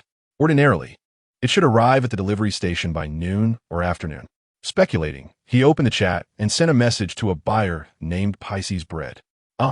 It was a gift for his girlfriend. But why was he required to declare it as brand new and impersonate the manufacturer for installation? Xuezhu pondered, scratching his chin in confusion as he read the incoming messages. The young man, though not affluent, possessed an air of sophistication. The number of packages? No problem. The toolbox? No issue. Standing at the threshold of the client's address, Xuezhu inhaled deeply, activated his action camera, and knocked on the door of room 1403. This was his customary practice. Documenting the entire installation process served as a safeguard against potential disputes later on. After all, in his modest business, he could hardly afford to incur losses from even one or two orders. Furthermore, if all went smoothly, he could edit the installation footage and share it online, generating some additional income. The locksmith and piano tuning services online attracted significant traffic. How could it be you? As the door to 1403 swung open, Xuezhu was astonished to find a familiar face. Chapter 37. You wouldn't want President Zhou to find out, would you? Xuezhu was taken aback. Her boyfriend had mentioned that the trendy, mid-range shell chair he ordered had arrived, prompting her to rush home after work. Not 10 minutes had passed since she closed the door when a rapid series of knocks echoed through her apartment. Expecting it to be the installation technician, she was surprised to find Xuezhu standing outside when she opened the door. Xuezhu surveyed the materials and toolbox outside, along with a stunned Xuezhu. Is it just you? She asked, glancing behind him to confirm that he was indeed alone. It appeared that the installation technician was none other than Xuezhu himself. Quite the industrious lad, aren't you? Xuezhu recalled the prohibition on part-time work that Xuezhu had imposed shortly after acquiring the company. It was no wonder Xuezhu implemented such a rule, with someone like Xuezhu, who could predict in what capacity he might appear after hours. Hey, the two of us offer high-end services, and that comes at a premium. Xuezhu joked as he began to carry the items inside. No, I rushed home right after work, Xuezhu remarked. Her curiosity piqued as she scrutinized Xuezhu. How did you arrive so quickly? You aren't even sweating. Xuezhu felt a few beads of cold sweat forming on his forehead. Good question, he thought, knowing he couldn't reveal that he had sent the wooden boards directly to the station downstairs. I hitched a ride with the supplier, he replied, rubbing his finger against his nose, trying to brush it off with a laugh. Fortunately, the young man who placed the order had insisted that Xuezhu present the materials as new and pose as the official installer. At that moment, Chen Xiaodao found himself chuckling at the irony of it all, as it had now inadvertently saved him. Well, Xuezhu mused, her eyes darting in thought. You actually have a side job. Oh no, he thought, forgetting about that detail. This was particularly troubling because Xuezhu was now Xuezhu's secretary. A secretary, after all, was merely a lackey. Please, don't tell anyone. Chen Xiaotao's mind raced, desperate to keep Xuezhu from revealing this information. You wouldn't want President Zhou to discover your side gig, would you? Xuezhu teased, observing Chen Xiaotao's flustered demeanor with a mischievous grin. Surely you jest, Chen Xiaotao exclaimed, crossing his arms defensively across his chest, a look of terror etched on his face. Give me an internal price, she demanded playfully. Come on, let us make an exception today. You're selling your skills and yourself. Are you out of your mind? Xuezhu replied, exasperated. As she watched him tilt his head back, clenching his fists against his waist, striking a pose as if standing heroically. How could the icy beauty Xuezhu be unable to forget this fellow? Reflecting on Zhou's occasional jests about Chen Xiaotao's eccentricities, Xuezhu felt a sense of relief. Grateful that her own boyfriend was nothing like that. His refined and reserved demeanor, coupled with his scholarly wisdom, bestowed upon her a deep sense of tranquility. The internal price. Chen Xiaodao scratched his head in vexation. What internal price could there possibly be for something worth only a few hundred? Surely, Xuezhu's boyfriend Wu Ti charged the official price of 6,980. Would he? Perhaps he could offer a rebate to those who placed orders at the internal price. Chen Xiaotao pondered, considering a way to decline. Nodding in agreement, Xuezhu conceded, I suppose that's the only way. Allow me to fetch you a glass of water, she said, her eyes sparkling with a sudden thought as she turned to get the water. Seizing the moment, Chen Xiaodao hastily retrieved the Himalayan salt lamp, assembling it quickly while Xuezhu was preoccupied. How exquisite! Xuezhu exclaimed upon her return, mesmerized by the delicate crystal salt lamp. Indeed, Chen Xiaodao replied, tapping the pale pink salt stone. This is truly made from imported materials. When we turn it on tonight, the warm orange glow will create an enchanting ambience. Xuezhu, satisfied with the lamp, nodded appreciatively and began snapping photos with her phone. Noticing her complete focus on the salt lamp, Chen Xiaodao busied himself arranging the wooden framework of the shell chair on the floor, piecing it together bit by bit. Hey, what are you doing? He inquired, lifting his gaze to find Xuezhu pointing her phone directly at him, the camera nearly pressed against his face. Caught off guard by his sudden awareness, Xuezhu stammered. Oh, I didn't expect you to look up while I was so engrossed in my work. Just capturing beautiful moments, but please don't post it online. Chen Xiaodao recalled the aftermath of his previous viral post and felt a shiver of dread. Don't worry, Xuezhu reassured, her attention still fixated on her phone. Just make sure to capture it all. I'll keep the best for myself. That statement struck Chen Xiaodao as peculiar. Furrowing his brow in contemplation, he decided to disregard it, focusing instead on completing the assembly. Standing while photographing had begun to tire Xuezhu, so she settled onto the nearby sofa, yet continued to hold her phone aloft. For the team-building event, do you have any places in mind? She inquired. What is there to choose for team building? Chen Xiaodao responded, puzzled. Isn't it merely the bosses flaunting their expenses while the workers sit there hungry, clapping? He was well aware of the usual team-building routine. After all, the ordinary employees typically endured a period of hunger while the secretaries busied themselves throughout the event. What suggestions do you have for team building? Xuezhu asked curiously. My suggestion? Chen Xiaodao mused. I would propose we simply take a day off, distributing the team-building budget as bonuses instead.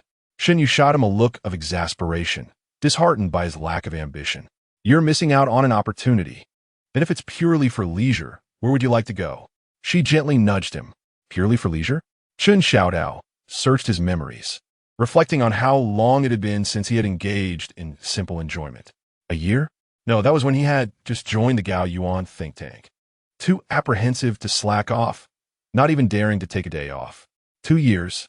That was around the time his mother, Zhang Yu, had just undergone surgery and was finally discharged from the hospital, a period of immense mental turmoil for him, leaving him too lethargic to venture outside. 3 years? At that time, his mother was hospitalized awaiting surgery, and he spent more time at the hospital than at home. For years? or perhaps even longer. Xuezhu observed Chen Xiaotao, who had fallen into deep contemplation, slowly placing down the tool in his hand. A sly smile of triumph curling at the corners of her lips. Come on, young man, share your aspirations with me, so I may bask in your brilliance as well. To be candid, I would prefer a day trip to the canyon. A canyon? A sense of foreboding arose within Xuezhu. Please don't tell me you wish to play games. Games are so delightful. Chen Xiaotao gazed at Xuezhu in astonishment. Their acquaintance was facilitated by Xuezhu's close friend who had introduced them. Why, then, did he now appear as if he were at odds with gaming? I must ask, can you not possess a modicum of ambition? Xuezhu nearly clenched her fist to strike him, exasperated that, with the company covering expenses, he could freely express his thoughts, yet remain fixated on gaming? If that is the case, Chen Xiaotao suddenly realized. A teachable spirit indeed. Quickly, share your dreams. Preferably destinations like the Maldives, Hawaii, or at the very least, domestic locales such as Changbai Mountain, Xishuangbanna, or Guilin. I see now. You cannot think of a team-building location and wish for my suggestions, correct? Xuezhu regarded Chen Xiaotao's self-satisfied expression, agitated and gnashing her teeth in frustration. Chapter 38. Why do you address Mr. Zhou so casually? The notification announced that they would depart for the team-building event at noon, and the atmosphere in the office seemed to buzz with anticipation. Even the top performers ceased their furious typing, pretending to peruse documents. Chen Xiaotao reclined in his chair, idly scrolling through social media, attempting to absorb snippets of others' vibrant lives. As he scrolled, he came across a post by Xuezhu from the previous night. Grateful for the Himalayan crystal salt lamp gifted by my boyfriend. May you accompany me in the days to come. Several female colleagues commented, liking and envying the post. Wow, so thoughtful.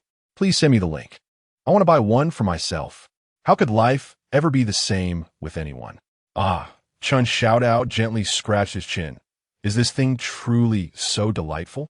With that thought, he retrieved his spare phone, opened his secondary messaging account, and sent a message to the wealthy lady. Chen Xiaotao.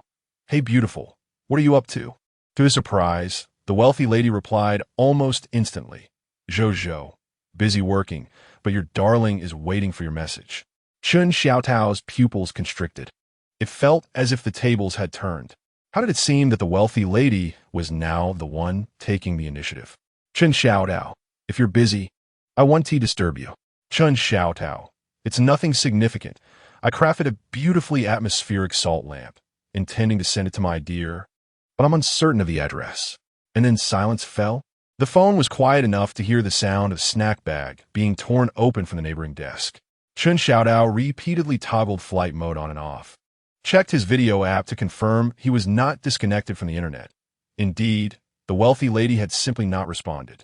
She must genuinely be busy. Xuezhu, you're never a disturbance.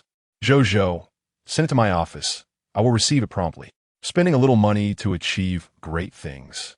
As expected of me. Chen Xiaotao's lips curled into a smile, pleased as he turned off the screen.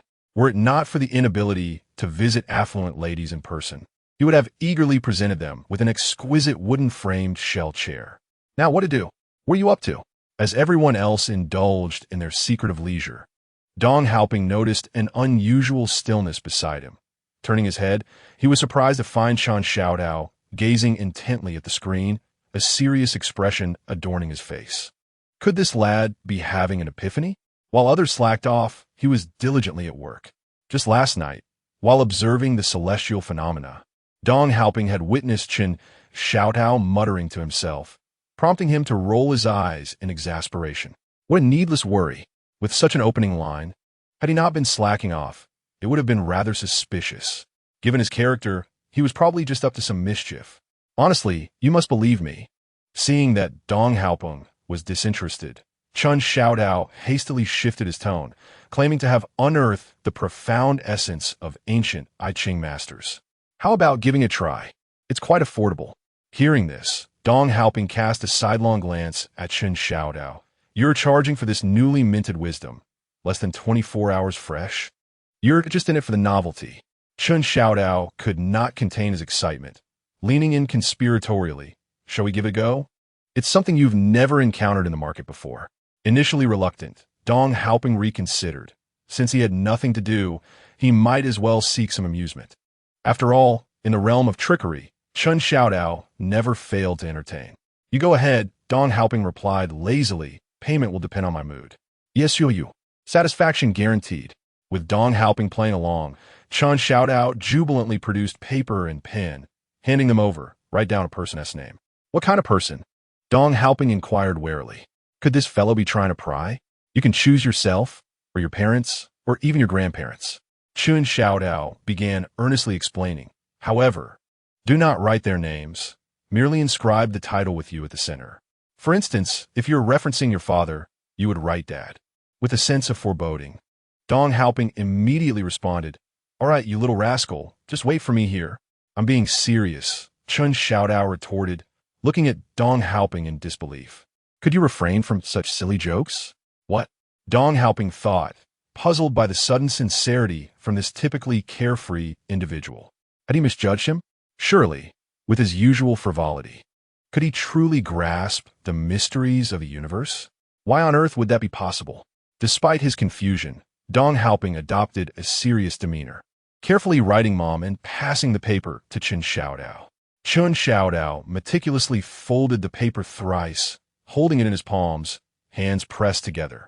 What are you doing? After softly chanting with his eyes closed, Chun Xiaodao opened his eyes to find Dong Haoping staring at him with a mischievous grin, striking a pose as if to serve a tennis ball with a folder in hand. If you dare to guess what game I'm playing based on that title. Dong Haoping had written the name, only to realize too late. Noticing Chun Xiaodao had already begun his theatrics, he chose not to interrupt, preparing himself for a swift counterattack. Then I shall not hold back. I've already told you. Stop with the tired cliches. Chun Xiaodao feigned anger and shot a glare at Dong Haoping, then sighed, unfolding the paper in his palm. He picked up his pen and wrote a single character before folding it back. Here, take a look for yourself. He handed the small piece of paper to Dong Haoping, adding, The secrets of the universe must not be revealed. Your lack of respect for me is quite disheartening. Did I guess wrong again? Noticing that Chun Xiaodao maintained a straight face without any hint of laughter this time, Dong Haoping curiously took the note and slowly unfolded it. The gender of the person you wrote about is female. Are you out of your mind? Seeing the words, Dong Haoping angrily grabbed the folder he had just set down and slammed it against Chun Xiaodao. Do I need you to tell me this? Finally, Chun Xiaodao burst into laughter, but to avoid causing too much commotion, he covered his mouth with his right hand, his body shaking with mirth. It's true, he managed to say, stifling his laughter. 10 yuan to check the gender of parents, 20 for grandparents, and 30 for yourself. Answers in 3 seconds. But no need for that. We'll stick to traditional methods. If it's incorrect, the next test is free, and if it's wrong twice, there's no charge. You might as well stick to tired cliches. Dong Haoping looked at Chun Xiaodao in exasperation, gritting his teeth. I observe the celestial phenomena, and your brow is dark. You must be in for some misfortune. In broad daylight, such curses and superstitions are unacceptable. Seeing the company's message notification blink, Chun Xiaodao smiled and clicked it open. What now? Dong Haoping noticed that Chun Xiaodao's smile froze mid-sentence and couldn't he help but lean in to see. HR Wang Jingjing. Notification from the president's office. Your bonus this month is reduced by 500. For inquiries, please contact manager Zhou directly. Haha.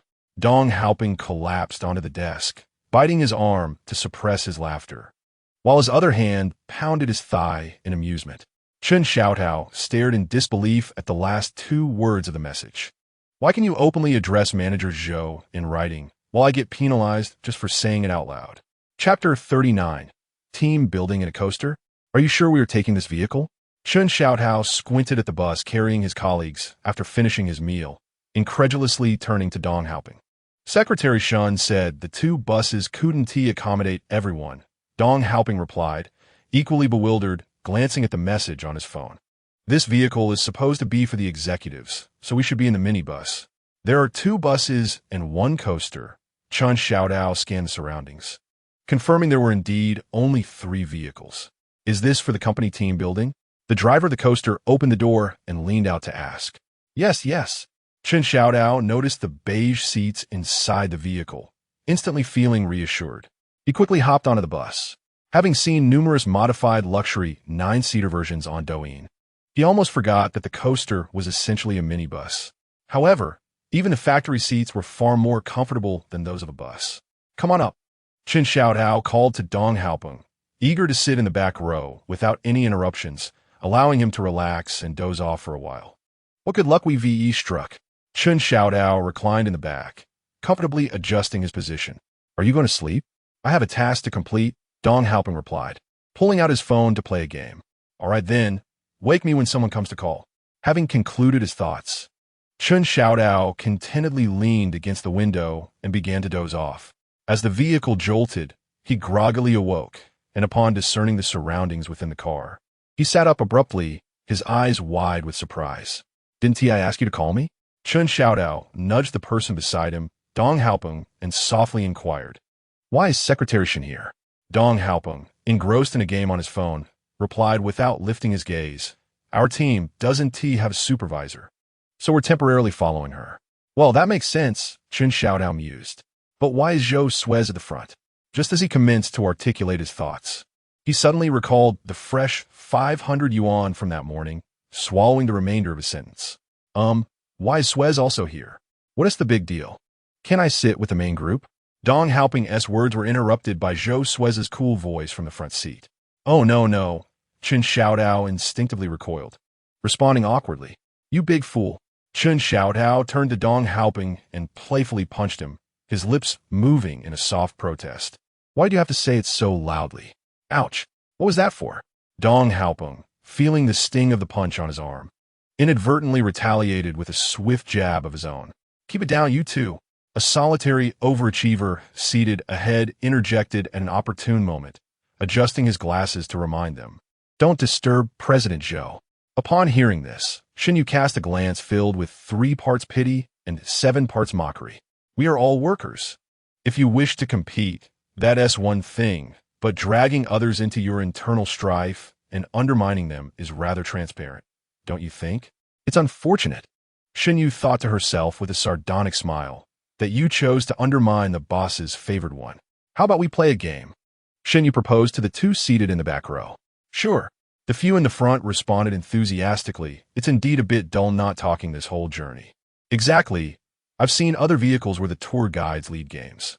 "What games does President Zhou enjoy?" As the flattery rose in chorus, Shen Yu couldn't help but shake her head. "None of you possess the most basic sense of awareness. What are you competing for? To be mere cannon fodder? You 4 in the front can play. The 4 of us in the back will stick together." Shen Yu waved her hand, distinctly marking the division between the last 2 rows and the front. "Huh?" The previously eager group suddenly sounded like quails with their throats constricted, their tones noticeably subdued. However, glancing at Zhou Xuez's expression, they could only sulkily move forward. Chen Xiaodao, just roused and still a bit dazed, was gradually becoming alert after Dong Haopeng's punch. Yet, upon hearing Shen Yu's suggestion, he felt a twinge of regret. Had he known, he could have pretended to sleep longer. A game? Are there any enjoyable interactive games on a team-building trip? Isn't just awkward fun? Even a few rounds of mahjong would be more popular than these trivial team-building games. Chen Xiaodao, Shen Yu called out, as predicted. "What interactive games do you think would be fun? Young man, seize the opportunity." Chen Xiaodao looked utterly bewildered. "Me? I propose we scroll through Douyin videos." Speaking of Douyin videos, there exists an amusing challenge initiated by Chen Xiaodao, who clapped his hands and proposed a search challenge. "Search? And challenge?" Dong Haopeng inquired curiously, glancing at Chen Xiaodao. "How do we search?" After a moment's thought, Chen Xiaodao's eyes sparkled as he conceived an idea to propose a dish that could not possibly exist. If it turned out that someone had indeed created it, they would lose. Conversely, if no one had made such a dish, the proposer would emerge victorious. Following the explanation of the rules, Chen Xiaodao added a whimsical penalty. The winner could deliver a playful slap to the loser's forehead. "That sounds delightful," Shen Yu exclaimed, her eyes lighting up at the rules. No one understood the joys of dining better than she did. "We shall form one team, and you 2 shall form another." Xuezhu found the idea intriguing but hesitated. Realizing her unfamiliarity with contemporary dishes. Since her graduation, as her career flourished, she had seldom cooked. In this era, trendy snacks often consisted of haphazard combinations that would inevitably vanish within 3 months. Who could possibly keep track of the peculiar ingredients that had been paired together in recent years? All right, let us proceed. Dong Haoping declared, his excitement palpable. I'm not joking. Those game groups I've joined are filled with discussions around bizarre online content. When it comes to dark culinary creations, I fear no one. Let us give a try then. Chen Xiaotao, seeing the agreement among the three, pulled out his phone and opened a video app. I'll go first. Yogurt stir-fried pig intestines. Upon hearing the name of the dish, Xuezhu gasped, her lips parting in surprise, quickly realizing it required no one to have made it. In that case, I'll say, noticing Xuezhu's astonishment, she concocted a whimsical idea. Watermelon stir-fried lamb kidneys. You've lost. Xuezhu laughed as she found a video matching the dish. The second video is right here. Chen Xiaodao frantically scrolled through the videos, disbelief etched on his face. How could this be? Watermelon cools, while lamb kidneys warm. What a splendid pairing. Suddenly, Chen Xiaodao had a thought. The first round was merely about explaining the rules. Doesn't tea count? That one tea do. Xuezhu was undeterred, rolling up her sleeves in preparation. Noticing her readiness to act, Xuezhu quickly tapped Chen Xiaodao's forehead with her fingernail. Ouch! Chen Xiaodao instinctively yelped exaggeratedly. Xuezhu paused, her eyelashes fluttering, before a smile crept onto her lips. How long had it been since she had witnessed such a lively reaction? In the past, she had refrained from teasing Chen Xiaodao, yet he would often emit those comical, exaggerated yelps. Chapter 40. Can you really search for beautiful women and find this? You must not search for yourself, Chen Xiaotao exclaimed, noticing Xuezhu picking up her phone as if to look something up. He promptly grasped her wrist, declaring, that would render the game meaningless. We must only rely on our imaginations and search for dishes others have mentioned. Xuezhu nodded thoughtfully at his words. From the previous round, she had discerned the pattern. It was merely a matter of pairing unpalatable or bizarre ingredients together. Old Beijing's fermented mung bean juice with crispy fried meat. Xuezhu recalled a notoriously unappetizing dish. Before she could finish her sentence, Chen Xiaodao erupted into silly laughter. Are you out of your mind? Dong Haoping stared at Chen Xiaodao, as if he were foolish. No matter how strange the combination, it shouldn't warrant such laughter. I must remind you, Chen Xiaodao could hardly contain his laughter, struggling to utter a few words, eventually conceding, forget it, forget it. Are you trying to keep us in suspense?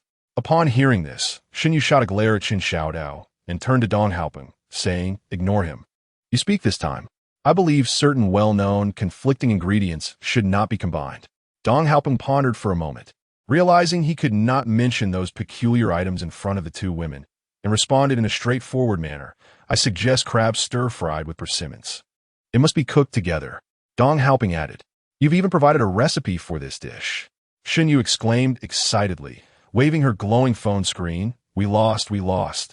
Prepare for punishment. You'll lose too. Chen Xiaodao finally managed to control his trembling body and said to Xuezhu, a friendly reminder, please refrain from mentioning guobao rou, as there is someone who runs a notable restaurant who can prepare any version of it. Xuezhu looked incredulously at the content on the Douyin video, feeling somewhat despondent. I am suddenly a bit frightened of this world. Doji and guobao rou. Someone has indeed managed to create a dish out of it, and it was made by someone who won an award at the World Guobao Rou competition. So what does that mean? Dong Haoping, who had been prepared for punishment, was overjoyed upon hearing this. Surely, we can start the next round. Xuezhu quickly interjected, as she did not want to face any penalties. Strawberries mixed with pig brains. Chen Xiaodao was the first to declare. Oreo scrambled eggs. Xuezhu proudly expressed her idea. After the lesson with Doji, she was now hesitant to combine bizarre ingredients. But then she recalled her initial thought of watermelon stir-fried with lamb kidneys and suddenly had an epiphany. If we only mention snacks that cannot be cooked, then surely no one would prepare them, right? Combining snacks with the simplest and most common dishes, no one would create anything absurd, would they? Yes, yes, yes. Dong Haoping exclaimed excitedly. And it's for a husband's meal. You have one too. Xinyu retorted defiantly. Look, ISNT at raw pig brains? I'm not cheating. No, you're just holding on to your pig, aren't you? Witnessing 3 consecutive losses, Dong Haoping lamented. Can you please come up with some genuinely strange dishes? Xuezhu seemed to have an idea. Tapping on the car window, in an interactive game, of course, there are wins and losses. The 4 of them fell silent. Sensing the atmosphere grew awkward after Xuezhu spoke, Xinyu quickly attempted to lighten the mood. All right.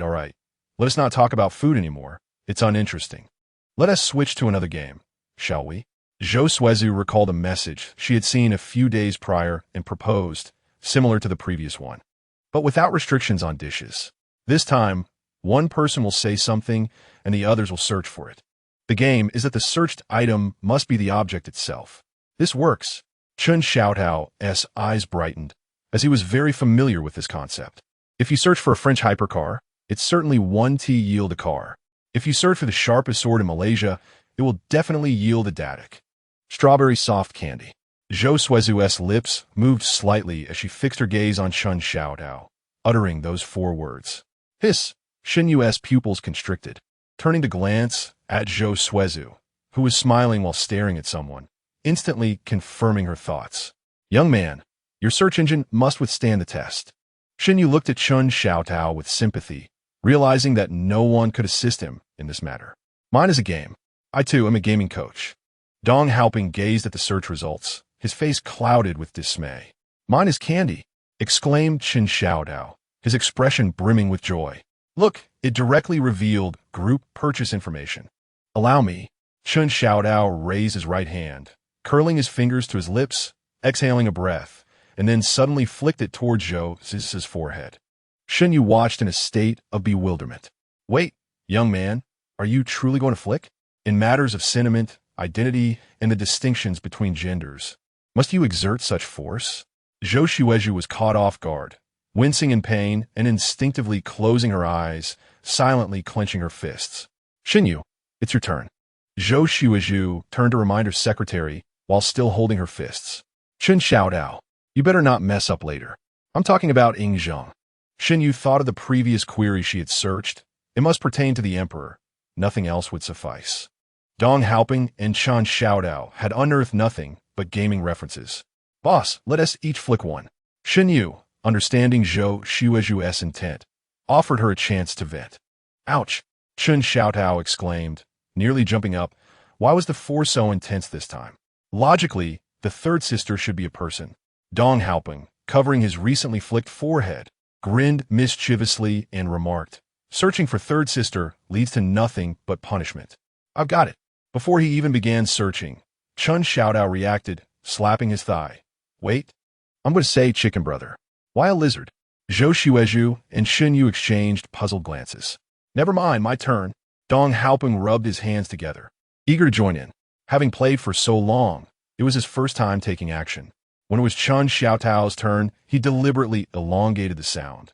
Light. He gradually comprehended the nuances of this game.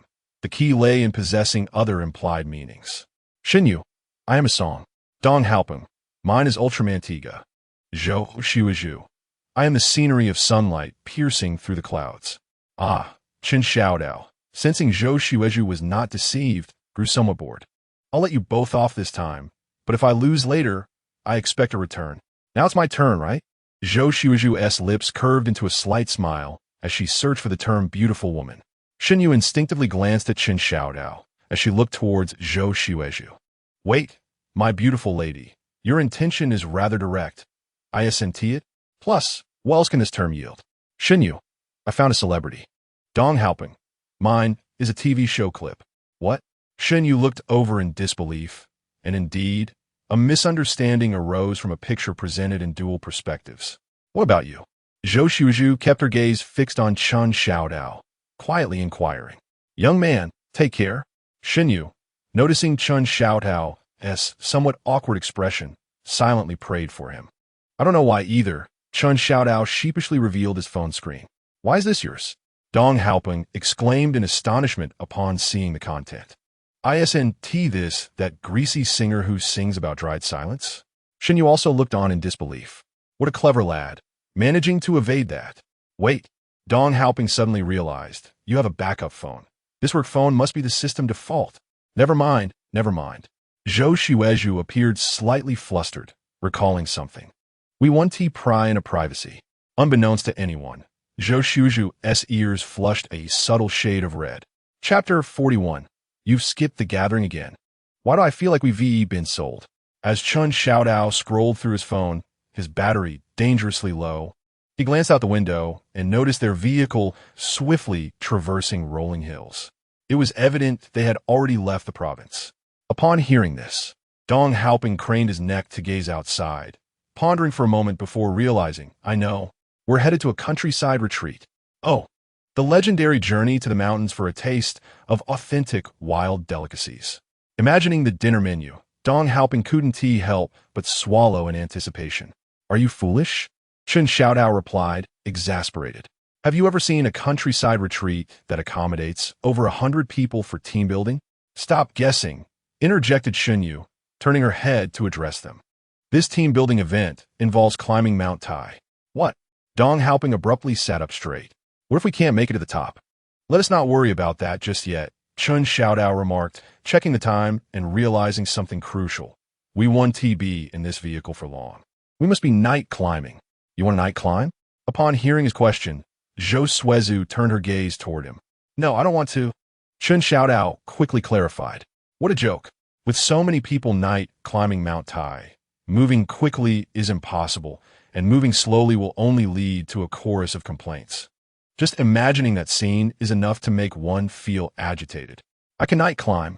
The self-proclaimed overachiever had returned to his seat and was eagerly raising his hand. Then you can go by yourself. Xuezhu shot him a glare. Tonight, we gather for dinner, and tomorrow we'll have breakfast before climbing Mount Tai. I'll stick with the main group, the overachiever muttered, withdrawing his hand and scratching his nose in disappointment. What as for dinner tonight? As Xuezhu turned back, Dong Haoping hastily inquired, will we be eating at the countryside retreat? Rest assured, you won't go hungry, Xuezhu replied, opening her tablet without looking back. Why are you upset? Dong Haoping retreated, sheepishly pulling his neck back, and began searching for what one could eat while climbing Mount Tai. Buzzing. Chun Xiaodao, still staring blankly out the window, impatiently opened his backpack. With the entire company engaged in team building, he was curious to see who was messaging him at this moment. Xuezhu, we'll have a raffle at the team building event. Suggest a few prizes. Chun Xiaodao, sister you. I can't shake the feeling that something is off about this team building trip. Off. Xuezhu instinctively glanced at Xuezhu beside her after reading the message. Could it be that you are overly perceptive? Nothing has even started yet, and you're already sensing something amiss? Xuezhu, what seems strange? Chun Xiaodao, why? With the team building event about to begin, have you not yet finalized the prizes? Chun Xiaodao, could it be that you have some underground connections in Myanmar? Xuezhu stared at Chun Xiaodao's panic message, speechless, initially thinking he had let the cat out of the bag. So, he merely wanted to make a joke. Xuezhu, think quickly. If your suggestions are good, I might consider giving you a special mention. Special mention? Chun Xiaodao suddenly perked up, realizing he had the opportunity to be the favored one. He stared blankly at the interactive game on stage, feeling a mix of resignation and anticipation. The bus arrived directly at the hotel, and I had anticipated a moment of respite. However, to my astonishment, everyone lingered in the dining area, reluctant to ascend. They could enjoy their time. Chun Xiaodao had no intention of indulging them. It was only when I inquired with Xuezhu that I learned the hotel could not accommodate such a large group. Their rooms were situated at another nearby establishment. At that moment, Dong Haoping sat slumped in his chair, his gaze vacuous. Had I known the team-building event would unfold in such a manner, I would have abstained from attending, Chun Xiaodao lamented weakly. Climbing Mount Tai, did it necessitate such an air of mystery? Dong Haoping appeared equally despondent. After disembarking, we had sat in the restaurant for an additional 2 hours, and yet the dishes had yet to arrive. Which organization conducts team building in such a fashion? Are we not even permitted to partake in a meal?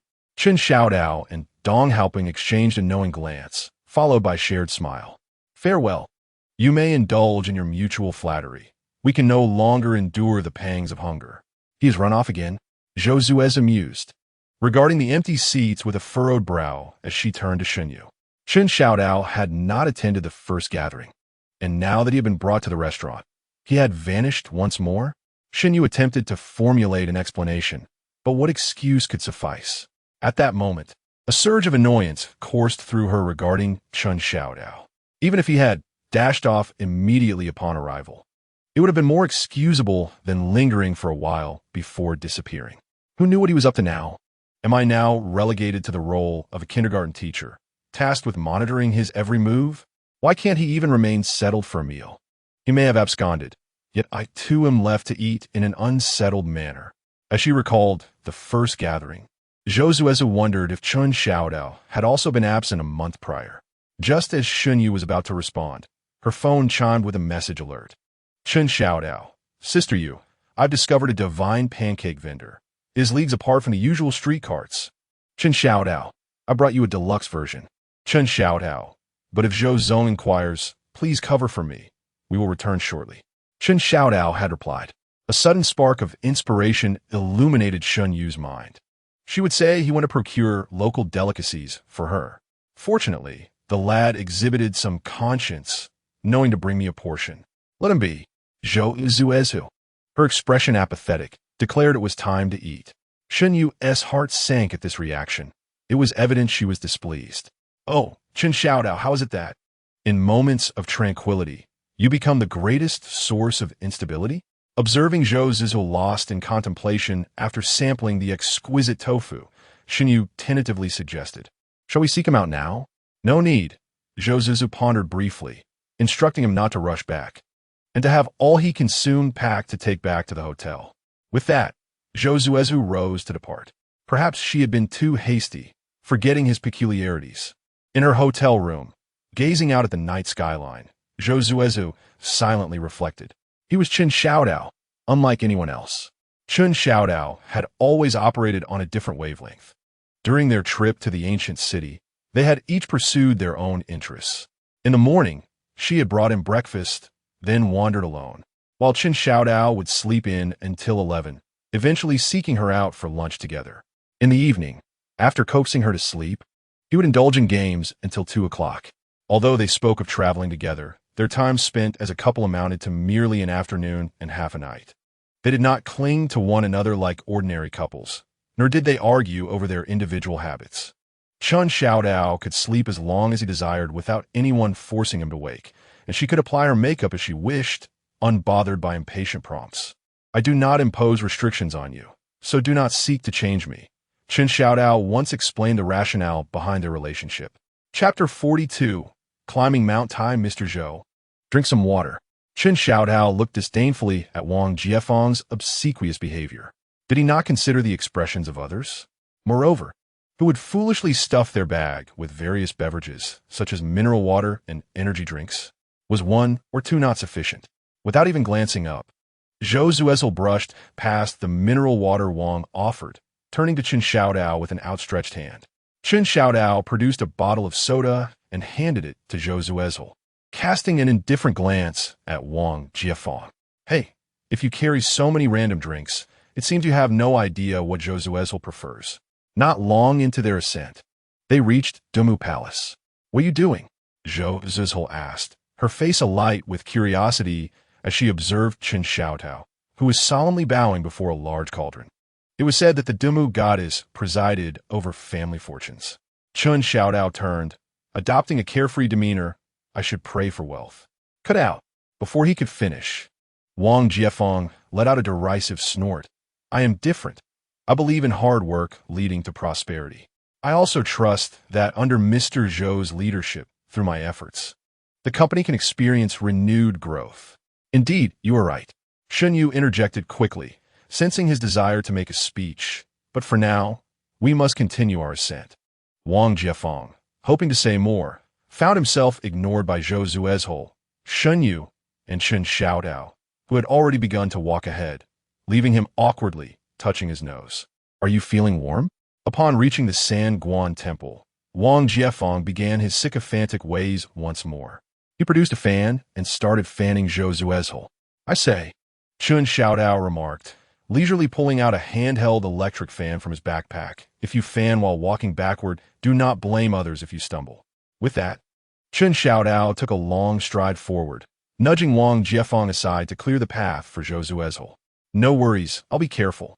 Taken aback by Chen Xiaodao's unexpected action, Wang Jiefeng hesitated, sheepishly returning the fan to his bag. There are small stalls up ahead. Xuezhu shot an irritated glance at the returning Wang Jiefeng. Was he lacking in common sense? Could he not perceive the tension among them? Despite his animated gestures, had Mr. Zhou ever acknowledged him? Did he not grasp the meaning behind the situation? How could someone be so oblivious to another's refusal? Chen Xiaodao reflected on the intertwining branches of the locust tree by the roadside, turning to Zhou Xuezhu. Xuezhu, are you hungry? We can have a snack here. Zhou Xuezhu shook her head. I'm fine. Are you hungry? Hey, do you understand what marathon stamina is? Chen Xiaodao instinctively puffed out his chest, only to be pulled back to reality by his bulging backpack. If you're not tired, Zhou Xuezhu scrutinized him closely, noting his lack of sweat, which indeed did not suggest any pretense. Then let us continue walking. Just as Xuezhu was about to speak, she saw the two of them continue forward without a pause. Wait, have you forgotten that someone is following behind? I am hungry. I remember there's a black and white Taishan cat around here. As Chen Xiaodao walked, he looked around, hoping to spot the cat that often basked in the sun nearby. Are you quite familiar with this place? Zhou Xuezhu regarded him with curiosity. From a moment he produced that small electric fan, she sensed something was amiss. He shouldn't be aware that they were climbing a mountain. So where did he acquire all these items? Ah, I read about it online. Chen Xiaodao's gaze involuntarily darted upwards, trying to concoct an excuse. That was close. He almost revealed himself. He certainly couldn't say, I was just here for a leisurely climb before. After all, one cannot simply climb. He had to fabricate some cultural narrative to enhance the experience for his employer. Zhou Xuezhu glanced at him without exposing the lie. He was still the same. Whenever he lied, his eyes seemed ready to roll into the heavens. Then he spoke with a drawn-out, why don't we take a break? When they reached a bend in the path, Wang Jiefeng propped his knees and suggested, all right. Chen Xiaodao recognized that he wanted to show off again, but chose not to call him out. After all, they had walked quite a distance. And Zhou Xuezhu must be tired too. Zhou, here, my shirt is clean. Wang Jiefeng, noticing Zhou Xuezhu stop, took out a shirt from his bag and shook it open. You can use it as a step. Zhou Xuezhu frowned, about to refuse, but before she could say anything, a folding stool sprang open in front of her with a click. How do you have this? Zhou Xuezhu poked the stool's surface in disbelief. Chen Xiaodao grinned, raising an eyebrow smugly. No way. Is there really someone who climbs a mountain without a stool? Xuezhu, panting and supporting her lower back, glared at Chen Xiaodao, feeling an unexplainable irritation rise within her. Although she knew Chen Xiaodao was targeting someone with that comment, it somehow felt like she was caught in the crossfire. Here, seeing Zhou Xuezhu sit down, Chen Xiaodao produced a small waterproof mat and handed it to Xuezhu. Did you just bring the whole store with you? Xuezhu was astonished. Why did Chen Xiaodao's backpack seem like a magician's bag, always producing various items? Do you remember how to drink water? Chen Xiaodao retrieved a bottle of soda water and handed it to Zhou Xuezhu. Is there a method even for drinking water? Wang Jiefeng, putting his shirt back into the bag, remarked with a hint of sarcasm. Or have you, Chen Xiaodao, not learned how to drink water at your age? Xuezhu was equally puzzled. Drinking water? How could this topic even require assistance? Zhou Xuezhu blinked in bewilderment, not grasping what Chen Xiaodao meant. Hey, give me 500, and I'll teach you again. Chen Xiaodao noted Zhou Xuezhu's dazed expression, realizing she had not remembered. Zhou Xuezhu felt slightly breathless as she tapped Chen Xiaodao, who sat at her feet with her water bottle. Speak up. Hey, why are you hitting me? Chen Xiaodao dramatically reclined against his backpack, casually extracting a sports drink from his side bag. First, take a generous gulp of water. Then, slowly swallow it bit by bit. You mustn't gulp it all down at once, as it could be harmful. If you can't gauge the amount, divide it into 10 sips to finish it. The memory resurfaced in Zhou Xuezhu's mind of when Chen Xiaodao had taught her this method. It was a technique he had learned while training for a marathon. Yet it was applicable to most sports requiring hydration. Why must one take a large gulp? Zhou Xuezhu recalled asking him at that time. Just drink first, he had replied. Noticing her cheeks puffing up, Chen Xiaodao playfully poked her cheek, grinning because the way you look with puffy cheeks is utterly adorable. Are you still planning to be with Wang Jiefeng later? During a moment when Chun Xiaodao and Wang Jiefeng were off to the restroom, Xinyu inquired of Xuezhu. Why together? Xuezhu responded with a puzzled glance at Xinyu. I sense. Xinyu reflected on Chun Xiaodao's reactions throughout their journey. That since Wang Jiefeng started being attentive to you, Chun Xiaodao seems to have developed a sense of urgency. Don't you feel he's been more proactive towards you? Xuezhu shook her head, responding lightly. Thus, Wang Jiefeng cannot accompany us. I do not wish to flaunt my suitors to Chun Xiaodao to emphasize my desirability. Xinyu seemed to grasp it partially. If your partner informed you that several junior female students or beauties were seeking his contact information today, would you be pleased? Chapter 43. Gossip on a mountain path. This is the starting point of the cable car, Wang Jiefeng said, shaking the brochure in his hands. Zhou, after climbing for so long, let's take a break on the cable car. Xuezhu shook her head. The hike was deliberately chosen to exhaust Chun Xiaodao's stamina. There's no way I would allow him to comfortably ride the cable car. Come on, don't be stubborn, Wang Jiefeng urged as he noticed her refusal. Continuing to climb means traversing the 18 bends, which is the most challenging stretch of Mount Tai. If you want to ride the cable car, you can go ahead. Chun Xiaodao snickered, wiping the sweat from his face. Why does this overachiever always try to shift the responsibility onto others, acting all considerate? Could you be a little more considerate of the ladies? Wang Jiefeng exclaimed, veins subtly protruding on his forehead. After being constantly interrupted by Chun Xiaodao, he frantically blurted out, women naturally possess a weaker constitution than men. You may not be tired, but Zhou and Secretary Shun may very well be struggling. Who says I'm struggling? Hearing this subtly discriminatory remark, Xinyu immediately stood up. I believe someone here is the one who is faltering. I understand, Secretary Shun. I know today's women are strong, Wang Jiefeng naively asserted. But there is no shame in admitting if you can't make it up the mountain. He continued, besides, isn't the cable car constructed to serve us tourists? Wow, you're climbing so quickly? Just as Wang Jiefeng finished speaking, Chun Xiaodao heard a surprised voice behind him, mixed with heavy breathing. Progressing alongside our leader is indeed swift. A few male colleagues from the sales department, holding freshly purchased Mayenli beverages, greeted Xuezhu and Xiaodao Chun as they approached. Your gear is quite professional, remarked Xinyu, squinting to inspect the large backpacks they carried, which rivaled that of Chun Xiaodao. Isn't this for work? We've grown accustomed to the hardships of being outdoors. They chimed in, sometimes. We truly must accompany clients on mountain treks. These experiences have been accumulated over time. Why not join us? Proposed Xinyu, as she could no longer tolerate Wang Jiefeng. Didn't they say there's a reward for the first 8 to reach the summit? Indeed, 1,000 each. We have 6 or 7 here.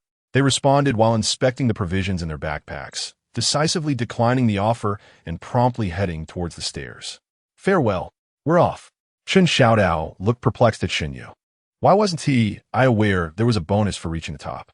Beside him, Xuezhu fixed him with a cold stare and said, it was mentioned during dinner last night. Oh, Chun Xiaodao recalled the previous evening's events and awkwardly rubbed his nose. You, go to the store and procure several boxes of water. Xuezhu suggested we could distribute 1 bottle to each employee who hikes up. Wang Jiefeng hesitated, glancing between Chun Xiaodao and Xuezhu, then responded with conviction, I will ensure the task is completed. As Wang Jiefeng headed to the store, Xuezhu and Chun Xiaodao exchanged glances and silently mouthed the same word, run. Xinyu glanced at the grilled squid in her hand, then at the retreating figures that moved with the agility of rabbits. Weren't I included? Does that mean I don't have to climb? Spotting Wang Jiefeng returning with the water, Xinyu made up her mind, grabbed her bag, and headed in the opposite direction. Never mind, I'll take the cable car. I just need to avoid being with Wang Jiefeng. Do you not wish to converse with me? Xuezhu glared at the beef jerky handed to her, feeling a surge of frustration. Since they left Zhongtian Gate, Chun Xiaodao hadn't uttered a single word to her. He had ceased initiating conversation, even when she wanted water. She had to ask. I'm a bit tongue-tied. Chun Xiaodao chuckled awkwardly. I was merely afraid of saying something to provoke you. Your silence angers me even more. Xuezhu retorted, tearing open the plastic bag and biting into the beef jerky with vigor. Then, how about I share a sensational piece of gossip? You still enjoy gossip? Xuezhu exclaimed, eyeing Chun Xiaotao with curiosity. You never showed interest in such things before. Mainly because this one is different. Chun Xiaotao noted with a smirk, pleased to have piqued Xuezhu's curiosity. This is a significant scoop from the culinary world, one that will astonish many. A well-known affair that is, in truth, mere publicity. Is that true? Xuezhu observed the mysterious expression on Chun Xiaotao's face, sensing he was not fabricating, and pressed further. Well known. Does it have such a vast impact? Indeed, when they initially entered, Chun Xiaotao lowered his voice as he saw Xuezhu intrigued. The boss and tea intended for them to be deeply tied together. However, a certain influential fan of noble status and great power insisted they share the stage. Oh, so the term is pulling a couple, right? Or is it pushing for business? It makes no difference. Xuezhu gradually found herself captivated and impatiently urged, go on. Later, everyone discovered that the two of them together indeed surpassed their solo performances. Previously, their respective combinations had been lukewarm, but after appearing together a few times, it became evident that people of all ages adored their chemistry. Do you know what it means to dominate the charts? Even the aunties dancing in the square are aware of them. However, it later began to feel somewhat like a real romance. Ahiao Homasi, Xuezhu exclaimed in fascination. Is it that explosive? The crux lies in the disparity of their statuses. One debuted early, hailing from a traditional and prestigious lineage, yet remains shrouded in mystery. Over the years, not to mention outsiders, even those within the industry find it challenging to discern his positioning. But one thing is certain. He is unrestrained in his preferences. The other is a newcomer, seemingly an immigrant, possessing a hint of foreign background. In recent years, the mixture of flavors has sparked debate among fans. Then an event occurred. This newcomer faced a formidable competitor who proclaimed herself the saint. The commercial value of this saint utterly eclipsed that of the newcomer. Thus, I sense that the newcomer is somewhat afraid of being sidelined and is intentionally promoting the situation. Who are you actually talking about? After listening for a while, Xuezhu realized that Chun Xiaotao still hadn't revealed the identity, one that is well known to all, regardless of age. There are hardly any stars like that, are there? Curious to know? Chun Xiaotao placed his bag down and handed it to Xuezhu, saying, I'm tired. You carry it for a while. Seeing him tease, Xuezhu raised her hand to hit him, but her curiosity compelled her, and she resignedly took the bag. Can you spill the beans now? Chun Xiaotao, with an air of mystery, leaned closer to Xuezhu's ear and whispered, recently, someone has been using cherry tomatoes to make scrambled eggs, so tomatoes are feeling threatened. You stop right there. Realizing she had been tricked, Xuezhu raised her hand, intending to reprimand Chun Xiaotao, only to find that he had already dashed ahead, leaving her 20 meters behind. Chapter 44, Is This Why You Push Me Away? I'm exhausted. Pull me along. Observing the endless gray stone steps winding up to the immortal Ascension Pavilion, Xuezhu, panting heavily, felt somewhat disheartened. In her eagerness to outsmart Chun Xiaotao, she had completely forgotten the disparity in their physical abilities. After all, Chun Xiaotao had begun running marathons in college. Chun Xiaotao swallowed hard, hesitating. Pull you along? How should I do that? Hand in hand? He felt a slight perspiration forming in his left hand that hung by his side. Are you going to pull or not? Noticing Chun Xiaotao's lack of movement, Xuezhu grew slightly irate. Nearby, a rustling laughter ensued. Oh, the young ones can't even hold hands. Hurry up, or your girlfriend will get angry. Observing the commotion, a senior travel group, resting beside the stone steps, jested. Listening to their banter, Chun Xiaotao sheepishly extended his hand. After all, holding Xuezhu's hand was hardly a disadvantage for him. What are you doing? Just as the softness of her touch reached his palm, Chun Xiaotao hadn't yet fully registered the sensation when he felt a tug pulling him downward. Fortunately, he was only on the second step. Below was the platform. In what ways am I inferior to other women? Chun Xiaotao nearly collided with Xuezhu, and just as he steadied himself, Xuezhu's visage came into view. I knew it. The little girl is angry. The voices from the elderly group echoed in Chen Xiaotao's ears. Pretending not to hear, he stabilized his mind and turned to gaze at the end of the Ascension Pavilion, speaking without looking back. "Let us go, I'll take you up." No sooner had he spoken than he felt a tug on his left arm, followed by a hand twisting his shoulder. "Answer me." Xuezhu's expression was solemn, her gaze fixed intently on Chen Xiaotao's eyes. "In what ways am I inferior to other women?" "I don't recall saying you were inferior to anyone," Chen Xiaotao replied, his eyes averted, focusing on his own thoughts. "Then why do you reject me so vehemently now?" The unexpected question caught him off guard. He had been questioning himself all along, pondering what he was truly evading. Even he was uncertain. "I believe," Chen Xiaotao said slowly, "that if there is no resolution, it would be better not to delay you." "Chen Xiaotao." Xuezhu's voice was like thunder, each word enunciated with clenched teeth. "You must clarify this today. What do you mean by no resolution?" "We are no longer young," Chen Xiaotao contemplated, realizing that prolonging this tug-of-war was futile.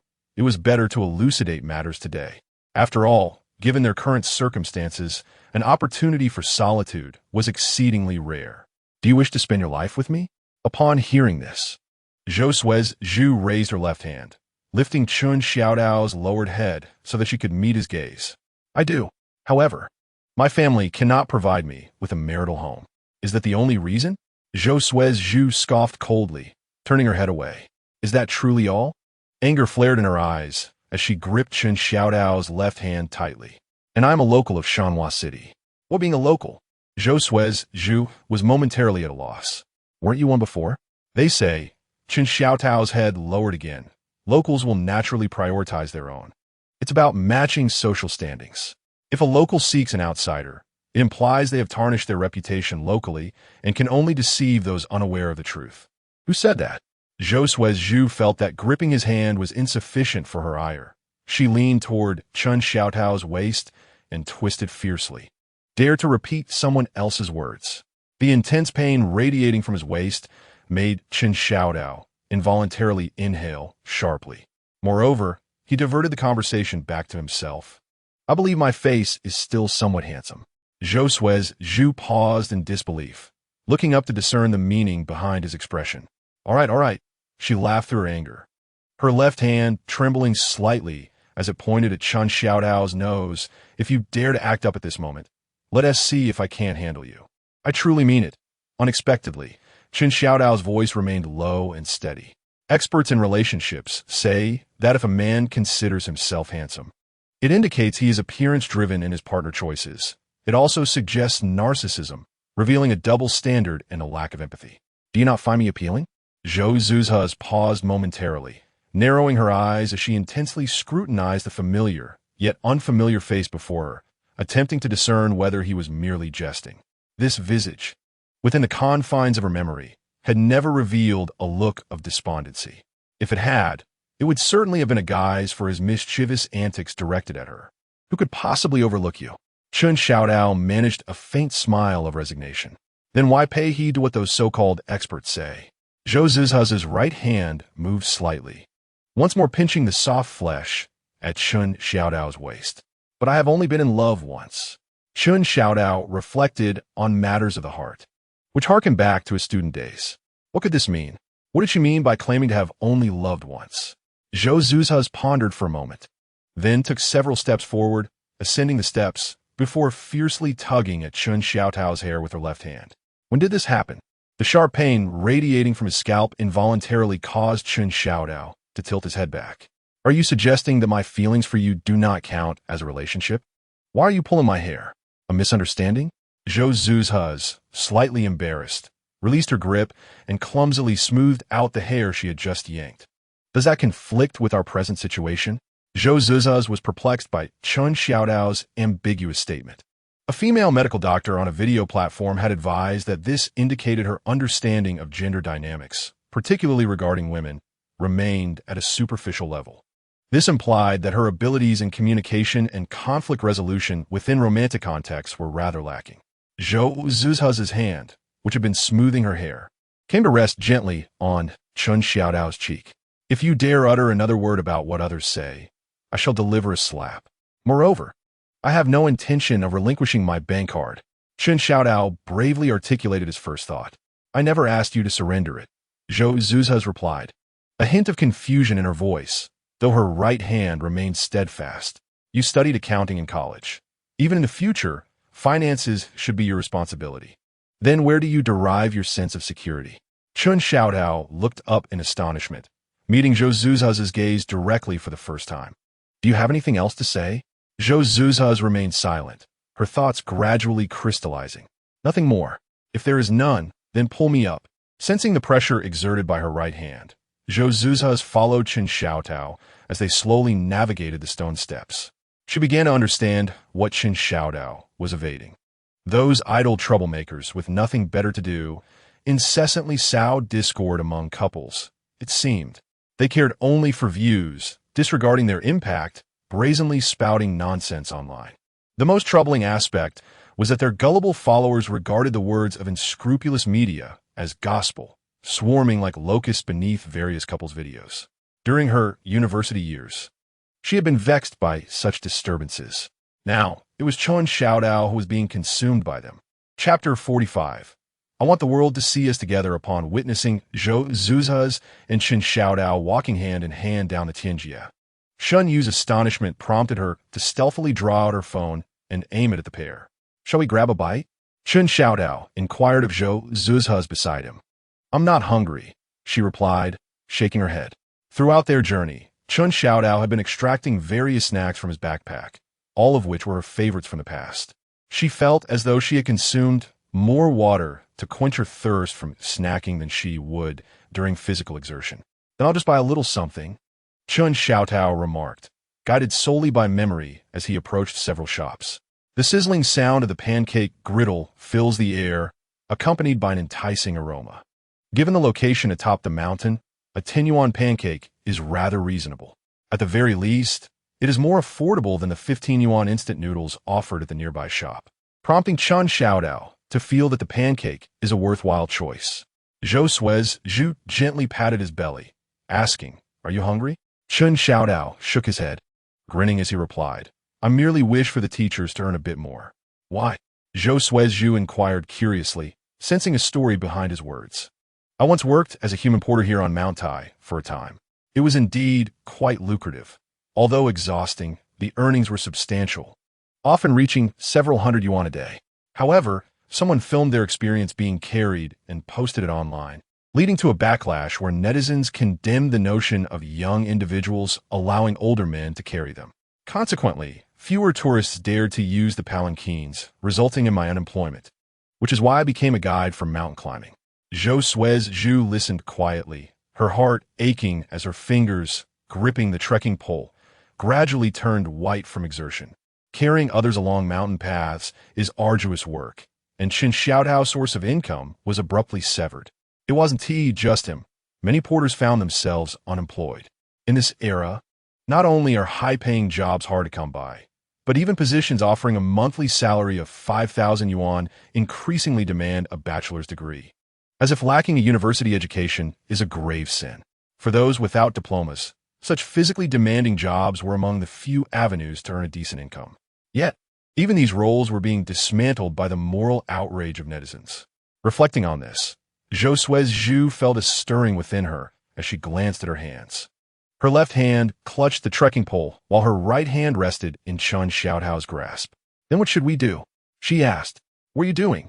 Chen Xiaodao, feeling a sudden pain in his foot, looked on in disbelief as Xuezhu wore a forced smile, gazing at him with narrowed eyes.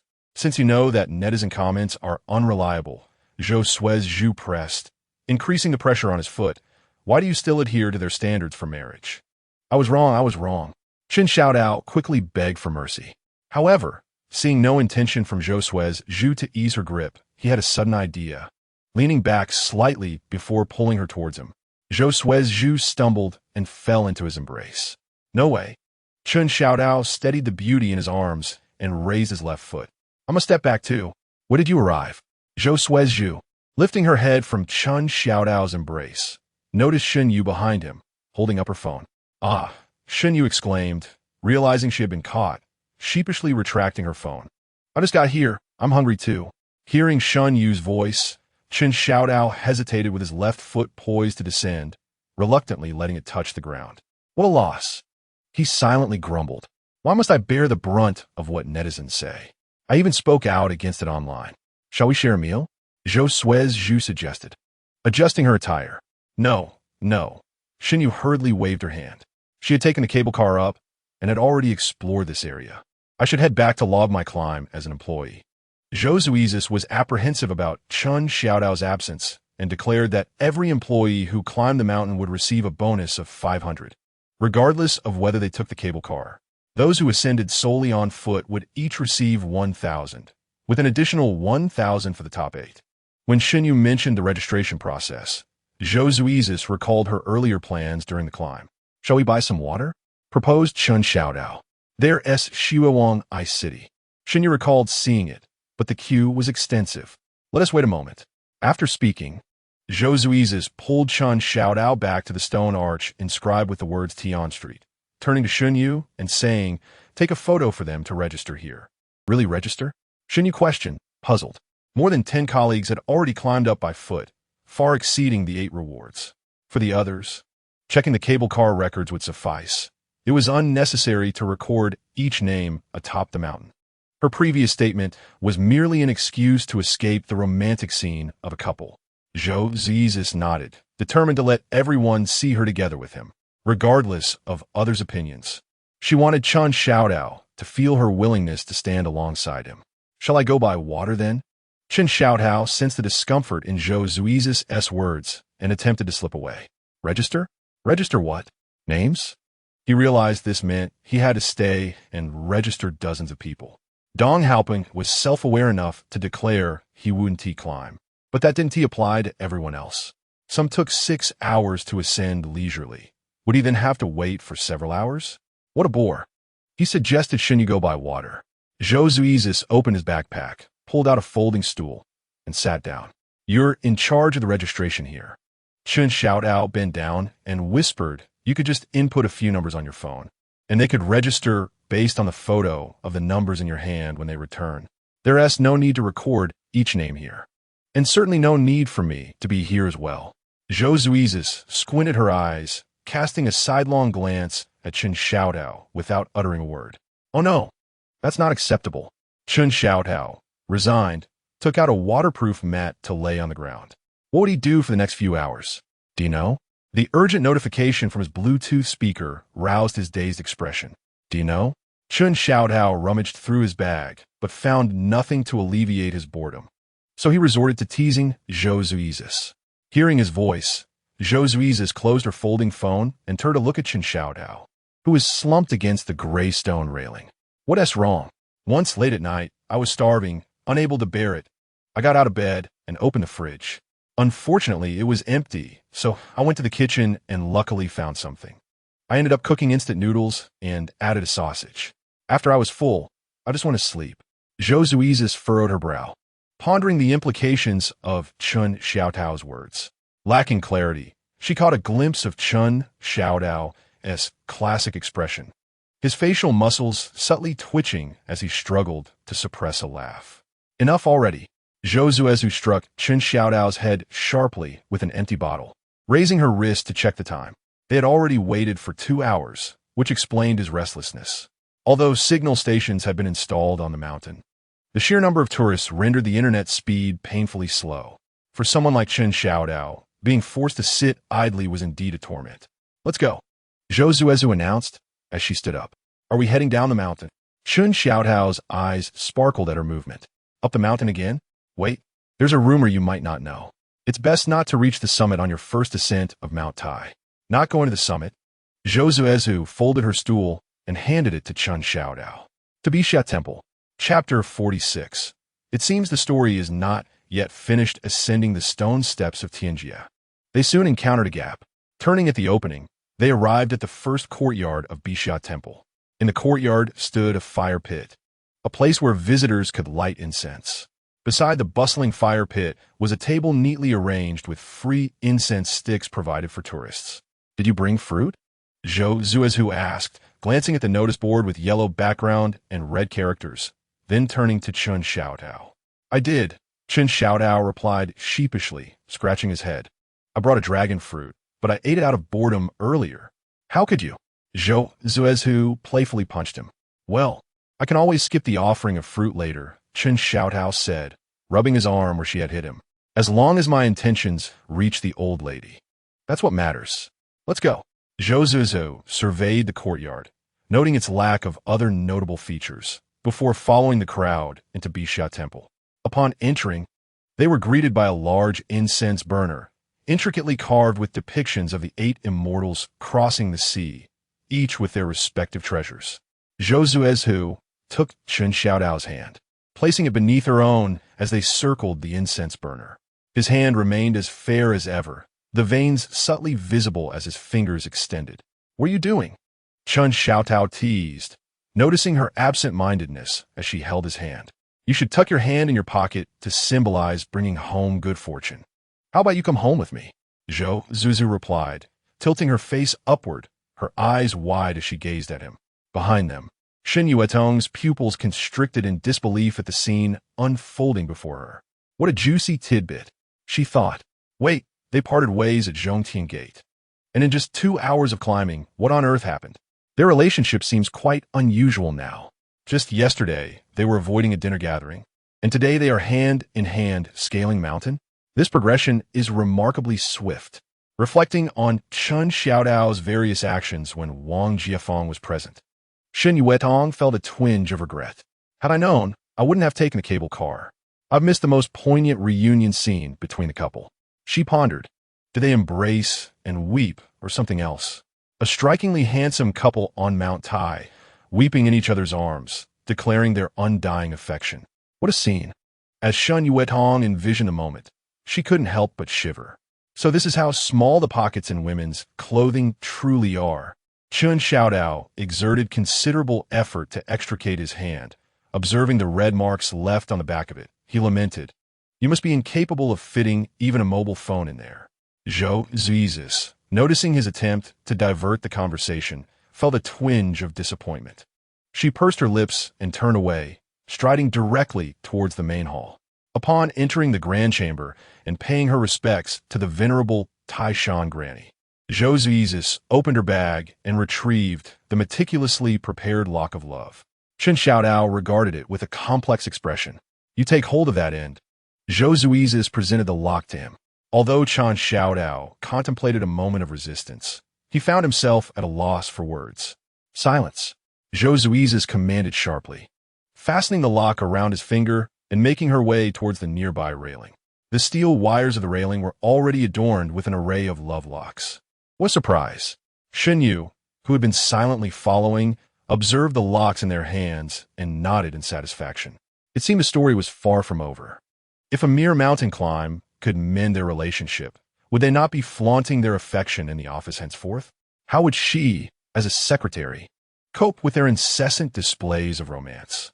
Xuezhu gripped the lockhead and forcefully collided it against the locking mechanism that Chen Xiaotao held, relishing the faint click of the lock engaging.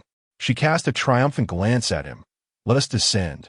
Captured, he thought he could escape, armed with metaphysical knowledge. I wonder how you intend to wriggle out of this. Upon hearing the words descend, Chen Xiaodao felt invigorated. The end was finally in sight. They stood at the Zhongtian Gate, and as he observed Shen Yu leading the way, an uneasy feeling washed over him. This was not his first visit. He was relatively familiar with the area. However, Shen Yu was not guiding them through the usual cable car from Zhongtian Gate. There are other scenic routes on Taishan, she explained, misinterpreting Chen Xiaodao's frown. He nodded. Then where shall we head next? Peach Blossom Valley, Love Valley, Shen Yu replied, a hint of a smile gracing her lips. No. Chen Xiaodao quickly interjected, recognizing Xuezhu's influence behind the suggestion. Taishan boasts 4 primary ascent routes. All lead to the South Heaven Gate. Yet each begins at a different starting point. The first, the most common for tourists, begins at the Red Gate and culminates at the Zhongtian Gate. The second route is akin, ascending from the Eastern Royal Road to Zhongtian Gate, though this path sees fewer travelers. The third option involves taking a vehicle to Tianwai Village. then transferring to a scenic shuttle that directly reaches Zhongtian Gate, an exceedingly effortless journey. All three routes converge at Zhongtian Gate. From there, one may either hike the 18 steps to the South Heaven Gate or take a cable car directly to it. The fourth route diverges entirely from the others, leading to Peach Blossom Valley at the mountain's base, where an alternate cable car ascends straight to the South Heaven Gate. The predicament was that their chartered bus had parked at the Red Gate upon their arrival. "Let us return with the group," he suggested. If it were merely them, it would have sufficed. However, this was a grand company outing, a collective endeavor that he had participated in with Xuezhu at Tianjia, marking their attendance before the crowd. Should they vanish once more, one cannot predict the stir it might cause. If it were mere gossip, it could be overlooked, for after all, Xuezhu has been clamoring about a wealthy woman descending from the heavens for quite some time. However, he is in the same group as that overachiever, which means they are essentially traveling in the same vehicle. Reflecting on the various actions of Wang Jiefeng during the journey, Xuezhu asserted with conviction, "Let us take the cable car down to Zongshimen and then transfer to the shuttle bus to Tianwaken. Heaven knows what unpredictable actions might be taken by a man devoid of emotional intelligence and common sense, or what rumors might arise from them." Xuezhu cast a glance at Xuezhu, realizing that this deviated from their plans. Just as she was about to speak, she noticed Xuezhu raising a hand to signal silence. Xuezhu, disheartened by Xuezhu's reluctance to visit To, quickly recalled Xuezhu's tendencies. Though he often indulged in mischief, he became rather timid when venturing outside. In their earlier days together, his most frequent utterance was, "You must heed my words. I'm responsible for bringing you back safely." Any deviation from the planned course would set him on edge. In such moments, she knew better than to voice any dissent. Even offering additional opinions required utmost caution. In that state, Xuezhu was domineering and somewhat tedious. Yet he also provided her with a profound sense of security. She needed only to follow his lead, remain by his side, and he would navigate any challenges, guiding her back onto the predetermined path. Recalling the past, Xuezhu glanced at Xuezhu's hand hanging by his side and grasped it somewhat roughly. In those moments, Xuezhu would hold her hand tightly, never letting go, no matter how cumbersome it became. Chapter 47. "Mr. Zhou asked you to go upstairs. I feel as though the sunscreen is ineffective," Xuezhu complained, observing her slightly reddened arms while aboard the shuttle. "Wait a moment." She turned to Xuezhu, noticing the sun protection clothing she wore. "Mr. Zhou, I don't recall you bringing that outfit when we ascended the mountain. Did you purchase it on site? That must have been quite expensive." No wonder her complexion is so radiant. It seems she truly spares no expense in her skincare regimen. "He brought it for me," Xuezhu said, gently caressing the deep gray sun protection attire, a subtle smile gracing her lips. "Oh, my loose tongue." Xuezhu, well aware of whom Xuezhu referred to, regretted her words, wishing she could scold herself. The actions of the two earlier on the mountain had clearly signified a deepening relationship. It seemed that whenever Xuezhu was involved, Xuezhu could not help but share affectionate tidbits. Dong Haoping actually descended from the Red Gate. Xuezhu, seated in the front row, sighed and stared irritably at his phone screen. He knew Dong Haoping struggled with the ascent, so he had quietly mapped out a route to Tianwaken for him. Yet, to his surprise, after indulging in food and drink on the mountain, Dong Haoping felt capable enough to descend on foot, disregarding advice. "Yujia, let's have the minibus pick us up here," Xuezhu said, turning to Xuezhu. Dong Haoping reported that aside from the three of them, the others in the vehicle had returned. It would indeed be more prudent to have the coaster pick them up directly, as it would save them the cost of taxi. Although Tianwaken and the Red Gate were not far apart, merely 2 to 3 kilometers, every little bit save counts. The savings from a taxi fare could easily provide a week's worth of milk tea from Dongji's takeaway, which boasts a staggering subsidy of billions. Recalling a recent news article, Xuezhu quickly opened the Donggu Mall to check for any promotions. After all, with both Donggu and the Huang Group being summoned for discussions, this might be the last chance to take advantage of these low-price takeouts. "Look, Zhou."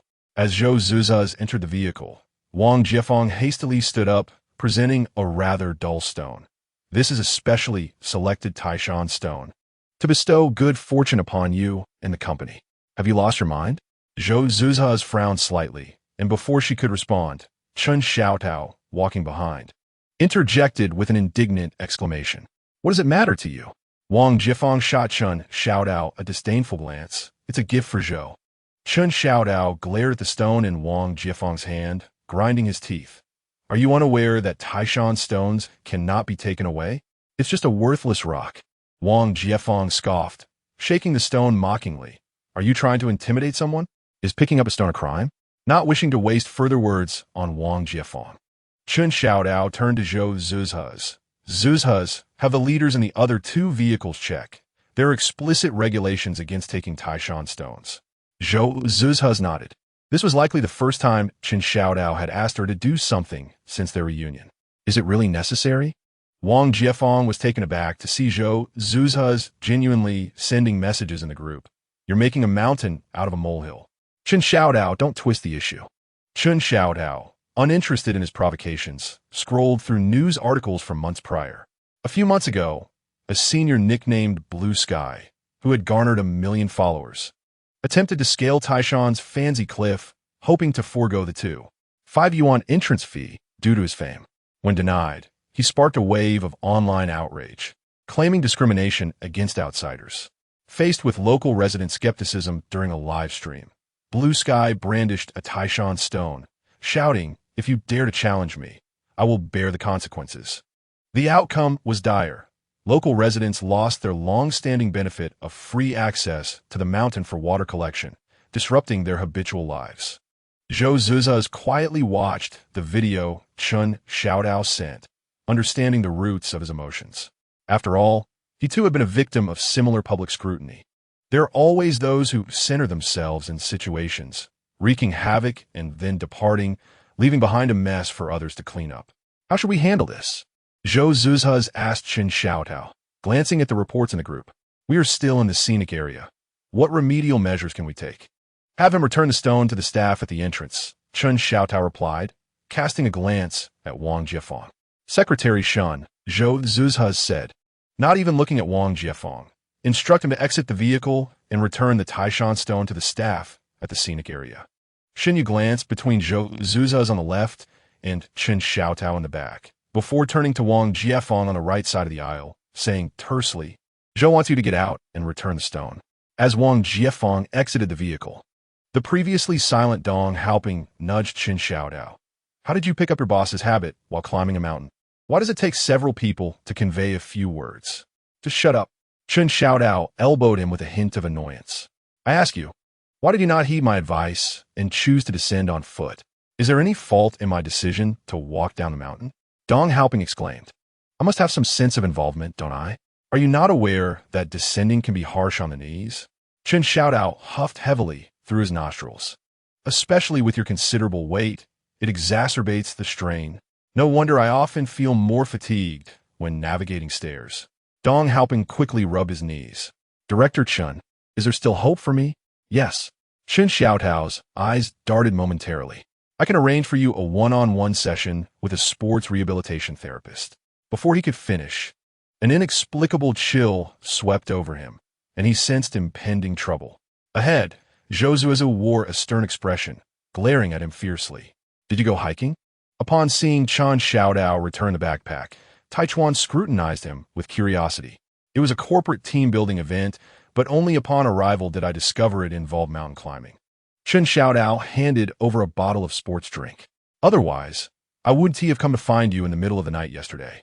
Both he and Taichuan had accompanied clients on Mount Tai, but when his mother, Zhang Yu, fell ill, he needed to return to Shanna City to provide support. Hence his departure from the industry. Climbing Mount Tai? You should have mentioned it earlier. I could have assigned you a few tasks. Taichuan lamented as he tapped the tea table, causing the cup filled with goji berries to wobble slightly. Accompanying climbers on Mount Tai may appear to be a physical endeavor, yet the paramount aspect lies in one's appearance. Youth, muscularity, and a cheerful disposition that can amuse tourists are invaluable. Not only do clients promote you, but inquiries flood in through short videos and social media. For individuals with their physique and looks, each assignment could leave them breathless. I'm rather simple-minded. I prefer to keep things uncomplicated. Chen Xiaodao shook his head. Let us handle matters one step at a time. After all, this is a company-organized event, and mixing things up could lead to chaos. You remain unchanged in your disposition. Taichuan refrained from further comment. He understood Chen Xiaodao's nature, always seeking stability. Yet, it is precisely this trait that ensures the plans proposed by Chen Xiaodao are consistently sound. The network of climbing companions still employs the order-taking, transferring, and information-sharing protocols that Chen Xiaodao established. Feeling his phone vibrate, Chen Xiaodao glanced at the message, his eyes widening in surprise. Dong Haoping, where have you been?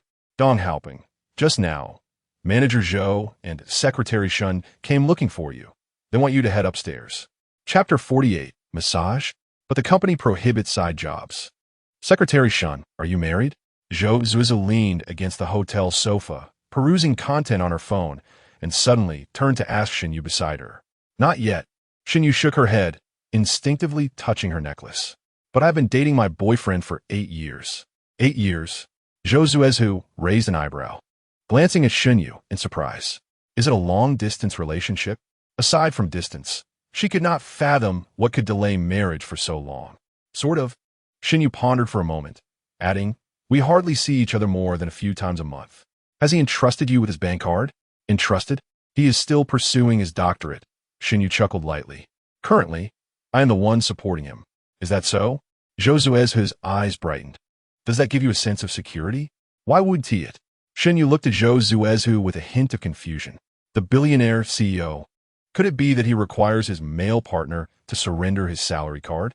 Surely Chen Xiaodao wouldn't have quarreled with the stunning beauty over such a trivial matter as his modest paycheck.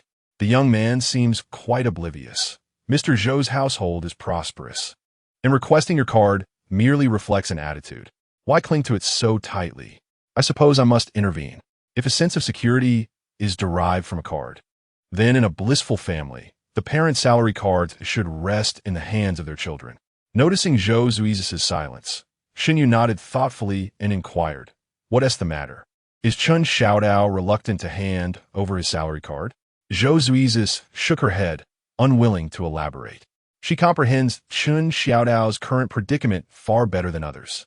In a relationship, when one partner is affluent and the other is not, the less fortunate one often endures unwarranted tribulations. During their university days, when she was with him, she too had faced a barrage of caustic remarks. At that time, she harbored some resentment towards Chen Xiaodao. Her virtues were deliberately distorted. If only she could attach herself to a wealthy heir, she could do nothing but bask in leisure. Her shortcomings were exaggerated. How could one who lacks understanding merely rely on beauty for attention? Once the novelty wore off, would she not revert to her true self? How did she maintain her composure back then? It seemed as though Chen Xiaodao had been her healing balm. With this thought, Xuezhu suddenly rose. Let us go downstairs to find him. What does it mean that he has gone out? Upon hearing Dong Haoping's response, Xinyu instinctively glanced at the time. They had returned to the hotel less than an hour ago, and Chen Xiaodao had already left? Who could be so busy? Dong Haoping was momentarily taken aback by the question, reflexively replying, didn't Team Mr. Zhou mention free time? We're supposed to board the bus on time tomorrow morning. Xuezhu lowered her gaze, contemplating Chen Xiaodao's reactions thus far. Suddenly, a realization struck her, and anger began to brew in her eyes. That scoundrel.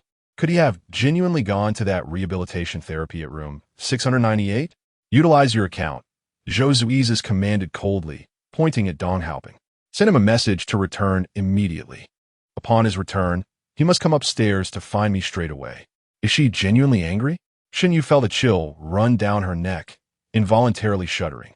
So this is how the big boss exhibits such capriciousness. Back in the room, Xuezhu perched herself on the sofa, gently massaging her calves. Just a few steps had left them sore and swollen. Busy with classes during university and then managing company affairs post-graduation, she and T engaged in such vigorous activity for quite some time. She recalled that after their workouts together, Chen Xiaodao would employ athletic techniques to massage and relax her muscles. Reflecting on the past, Xuezhu hesitated. Had she misjudged him? Perhaps he merely intended to provide a massage for relaxation. Chen Xiaodao has returned. Xinyu glanced at the message on her phone and asked Xuezhu. What did he ask? Tell him to come up? Xuezhu replied, continuing to softly knead her calves. Give me a massage. Xinyu shot Xuezhu a bewildered glance. But all she saw was her silhouette, awkwardly touching her nose. Was it truly just a massage that had sparked such fury? It's perplexing. What's going on? Chen Xiaodao returned to the hotel and collapsed onto his bed. Lying down feels so comfortable. Who knows? Dong Haoping shook his head and helplessly raised his hands. They knock on the door. I open it. They say they're looking for you. I say you're not here. Then they got angry. Chen Xiaodao turned over, bewildered by Dong Haoping's expression. Are you saying they became upset because you weren't here? That seems to be the case. Reflecting on the earlier situation, Dong Haoping nodded affirmatively. Then why didn't they just come to me directly? Chen Xiaodao pondered, realizing that they had even used Dong Haoping to lure him. It had been the same yesterday. After a long day of travel, they had been so hungry that he and Dong Haoping sneaked out for a bite to eat. During the meal, Xinyu asked him to buy some local specialties to share in room 520. To his surprise, when he knocked on the door, it turned out to be Xuezhu. Now, with Dong Haoping sending messages, what exactly was Xuezhu trying to achieve? With this thought, Chen Xiaodao took out his phone and opened Xinyu's contact. Chen Xiaodao, sister you, I'm back. What is going on? Massage? Chen Xiaodao frowned at the message. Why would they want him for a massage? Although he had mastered numerous trades, he had never learned massage techniques. Moreover, was it really worth getting angry just to summon him for this? Chen Xiaodao, not doing it, I'm tired.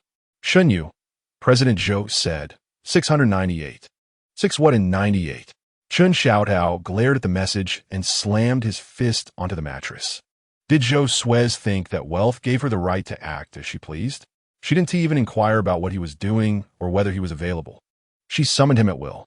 Frustrated by the disruption of his plans, Chen Xiaodao replied curtly, Chen Xiaodao, tell President Zhou that company policy prohibits side jobs. Aren't you going up? Seeing that Chen Xiaodao remained motionless, Dong Haoping asked in confusion. What'll I go up for? Chen Xiaodao rolled over, retrieving a tennis ball from the bedside and rolling it under him. Speaking of which, Dong Haoping scrutinized Chen Xiaodao's reaction. President Zhou is the young, wealthy woman of your dreams. Aren't you going to make a move? I'm just saying it, Chen Xiaodao replied, surprised as he looked at Dong Haoping. You really believe that? You don't even find President Zhou appealing? This time, it was Dong Haoping who was astonished. What is wrong with her? Imagining the scenario, Chen Xiaodao painted a picture for Dong Haoping. A young, wealthy woman worth billions, set on marrying only you. Thus, you would live a life of leisure. That sounds wonderful. Dong Haoping nodded vigorously. What is wrong with that life? Suddenly, Chen Xiaodao disregarded his reaction and continued. Then one day, the wealthy woman's childhood sweetheart appears. Oh, and he is worth billions. Just then, a project comes up, and the wealthy woman and her childhood friend develop feelings over time. What does that mean? Chen Xiaodao sat up, gazing intently at Dong Haoping. It means I could walk away with a hefty sum in the millions as a breakup fee. Dong Haoping began to plot how to divide that fortune. Wrong. Chen Xiaodao retorted coldly. It means you'll be cast out like a dog, and there won't be a single soul to sympathize with your plight. Chapter 49. Xinyu enters the fray. Gaze at the screen, dumbfounded by Chen Xiaodao's reply, unable to suppress a roll of her eyes. Years after graduation, despite being worn down by the trials of work, she continually reassured herself of her youth. After all, she was still unmarried, with a wealth of vibrant years ahead. The reason for her vacant stare and despondent expression stemmed entirely from the burdens of her profession. She had never anticipated that such childish thoughts could arise in her mind, nor did she expect the subject of her lament to be merely a few years her junior.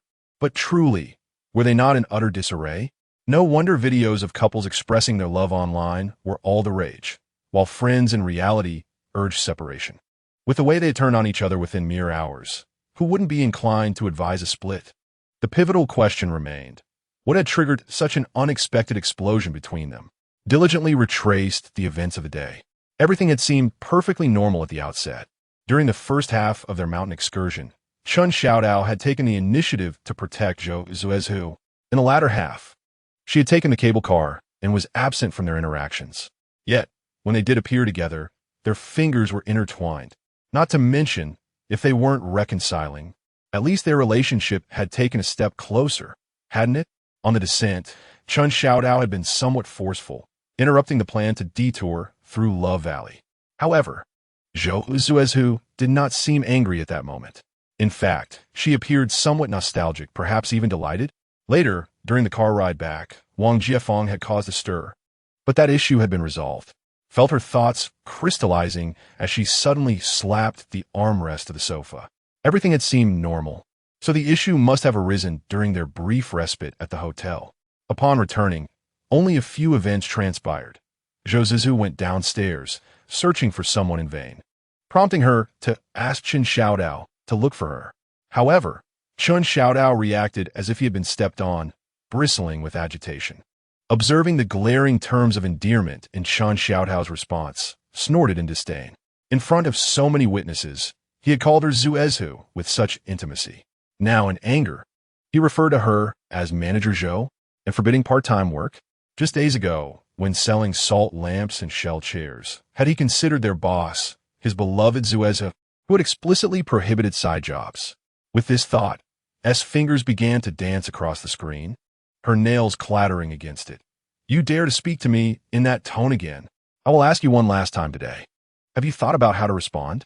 What did you do after returning to the hotel? Why do you care what I do? Free time is free time.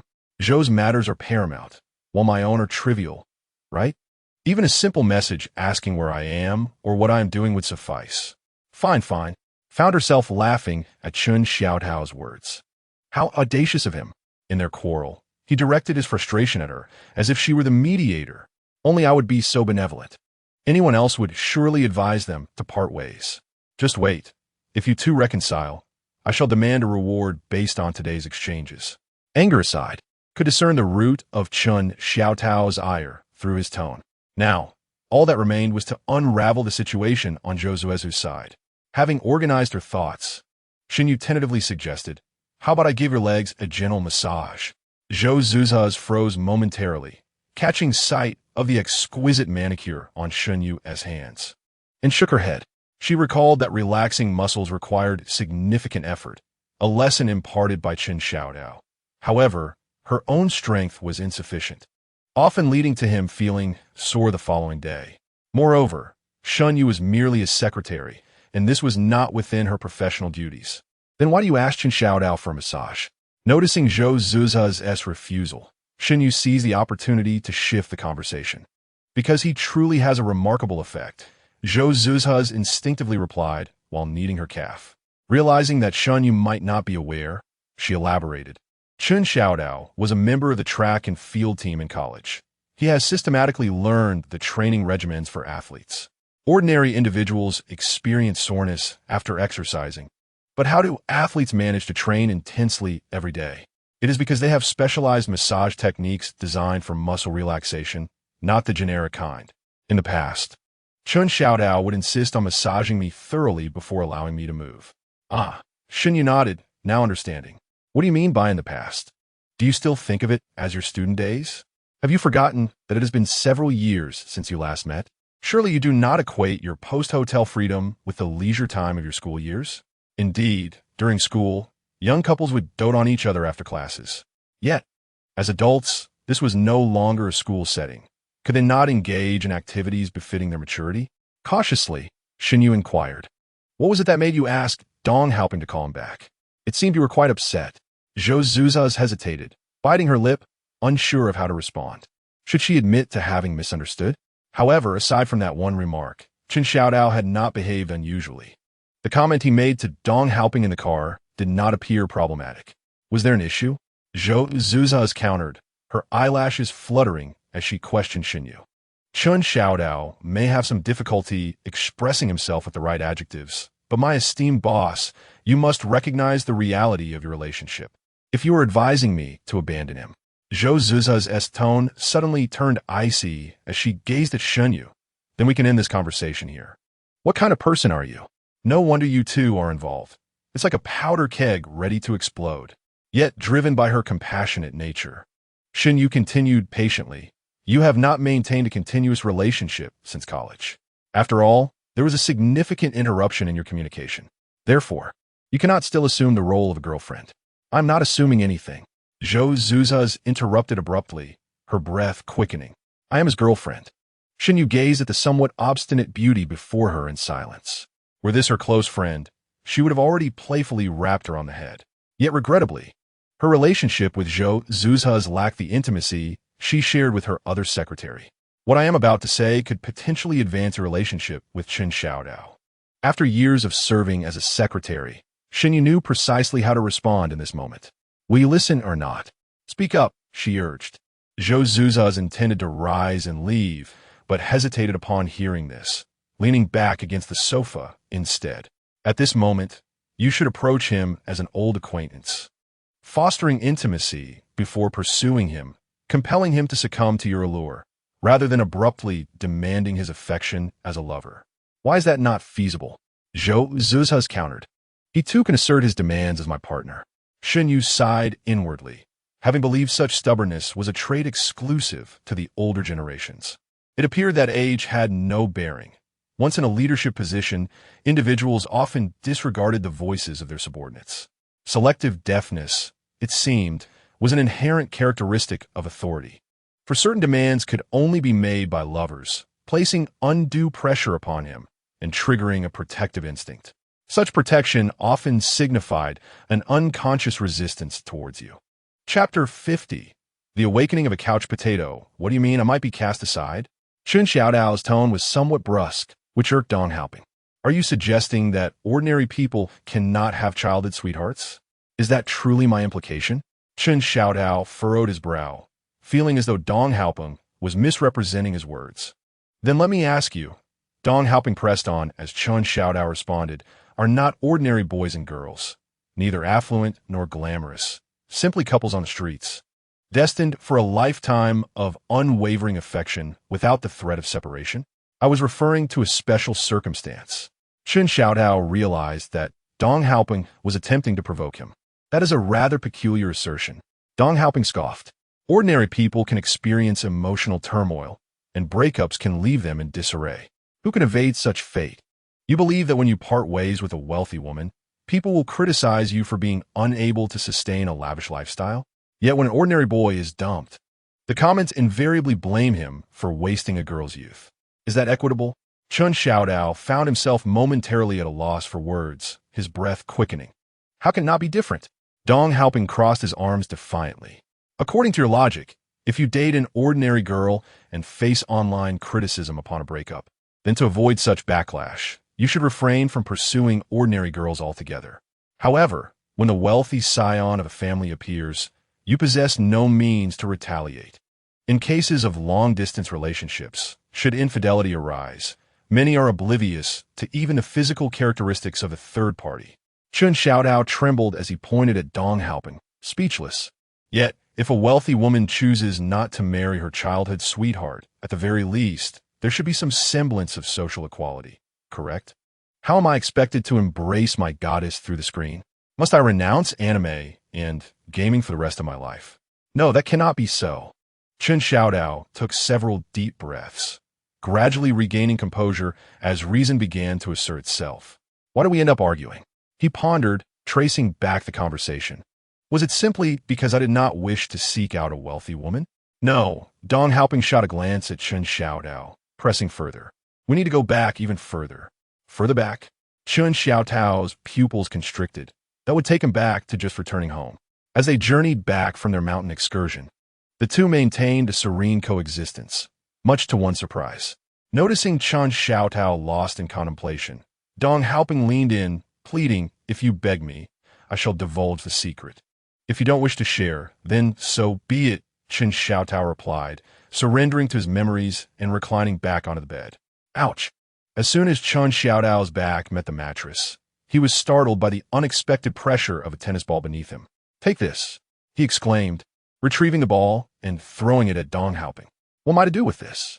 Dong Haoping inquired, shaking the tennis ball with curiosity. Use it for massage. Xuezhu replied, a mischievous grin spreading across his face. Care no more? Beg me.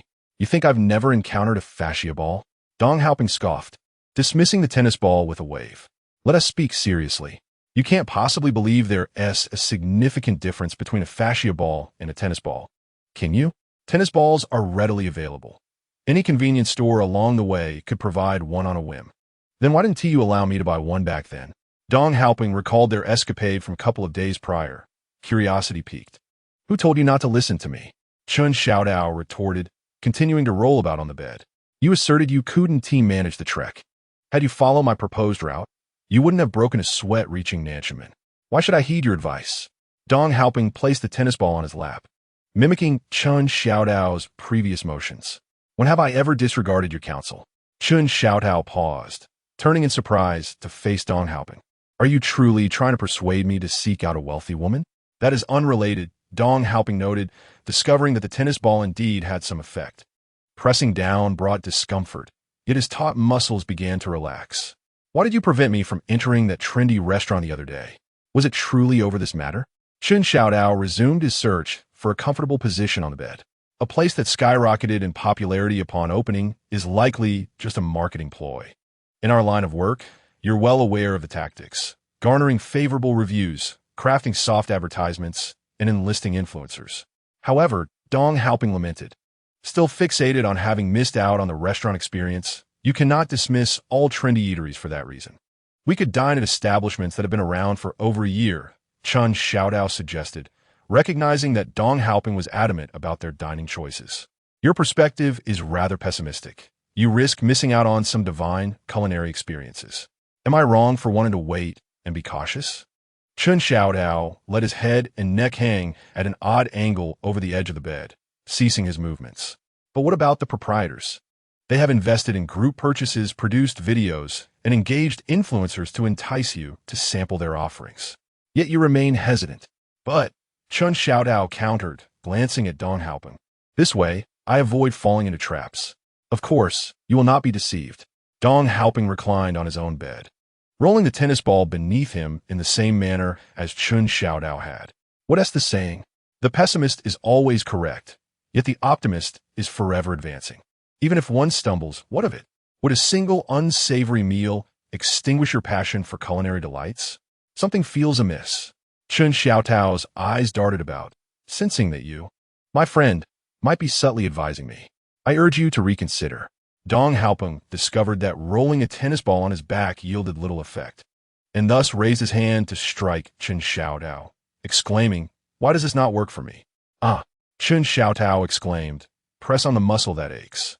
It does not necessarily have to roll. You can hold it steady and gradually increase the pressure, which can also stimulate the muscle. However, do not touch the spine. Do not think that a lighter touch suffices. Do not touch it at all. I still believe it is wiser to err on the side of caution. After a moment of silence, Xuezhu spoke. Being cautious is indeed wise, but it is of no use. Dong Haoping realized that although Xuezhu could be quite irksome at times, his serious remarks were often quite insightful. For instance, using a tennis ball for relaxation actually proved somewhat effective. I do not frequent trendy restaurants or take risks. At the very least, I can enjoy meals that are above average, correct? Then why do you not drink water? Always avoiding risks, Dong Haoping retorted, because popular establishments may be mere hype. Hence I refrain from trying them. The restaurant owners are unfortunate to encounter you, as they already have high expenses and you do not partake in their offerings. Do they truly have to provide complimentary tastings for you? If it's free, Xuezhu flipped over, then I should bring my own chopsticks. Chapter 51. Are you considering layoffs for Xuezhu? Are you this busy here? Secretary Su Chong had just stepped into the office of Gao Yuan think tank when she was taken aback by the mountain of documents strewn across the table. There stood Xuezhu, her expression grave, leaning over to scrutinize the sheets, with a stack of papers in her hand.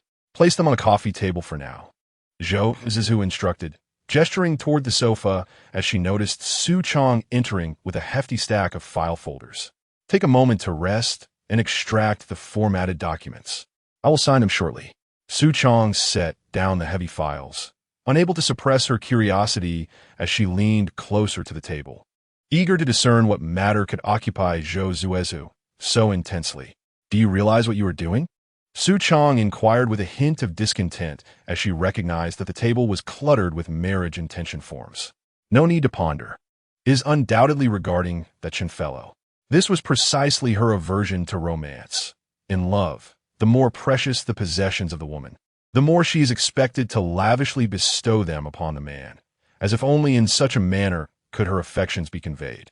Xuezhu's current status, it must be said without exaggeration, is worth at least tens of millions per day.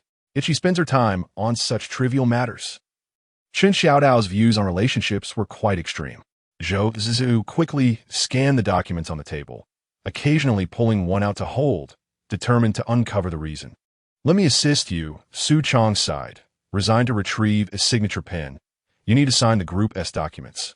Since persuasion proved futile, it was time to optimize the process, containing the losses within manageable bounds, and redirect Xuezhu's focus to more pressing matters. "Look at this one." Xuezhu observed the documents divided into 2 stacks, estimating the time required, and handed the form she had just extracted to Su Chong, obediently proceeding towards the sofa. "Is there a problem?" The content of the matchmaking form was rather succinct, prompting Su Chong to glance over it and scoff lightly. The woman is 24 years old, accepting suitors aged 22 to 25.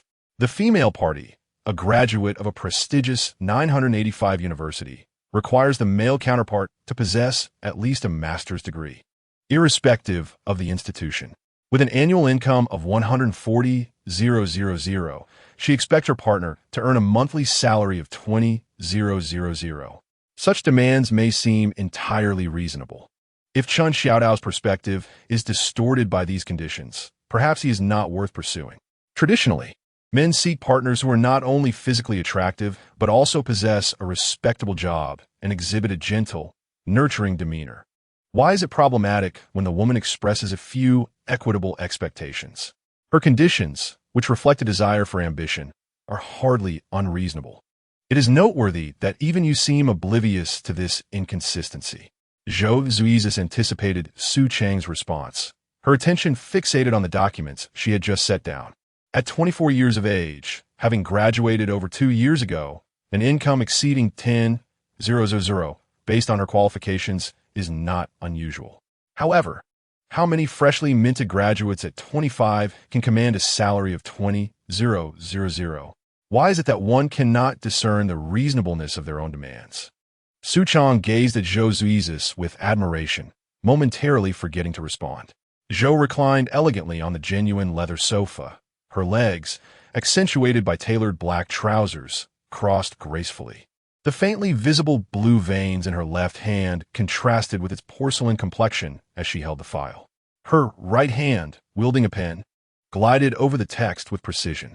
As she scrutinized the documents, the air conditioning caressed her hair, gently tucking it behind her ear, revealing delicate diamond studs. Upon reaching the conclusion of the page, Xuezhu signed her name with decisive elegance before retrieving another document for further examination. Su Chong marveled inwardly. This was the epitome of a modern urban woman, capable of multitasking while maintaining poise and efficiency. The scratch of the pen on paper served as the highest tribute to femininity, far more melodious than mere compliments or applause. The power wielded through a signature that commands respect from numerous men is the status a woman ought to pursue, rather than desperately seeking to marry someone and frowning in despair if unsuccessful. "What are you dawdling for?" Xuezhu, noticing Su Chang's silence, cast a glance her way, extracting seemingly reasonable criteria that, when combined, few could fulfill. "What do you intend to do with this?" Snap back to reality. Su Chong quickly scanned the forms on the table. Dismissal. The word struck Su Chong like a bolt, rendering her momentarily rigid, her actions freezing. Was it because of Chen Xiaodao? This was the worst-case scenario unfolding before her. At that moment, Chen Xiaodao resembled a disruptive force in governance. The company must guide appropriate perspectives on relationships. Xuezhu extracted a budget document, tossing out a cold remark devoid of emotion. "But you are intervening in the lives of the employees."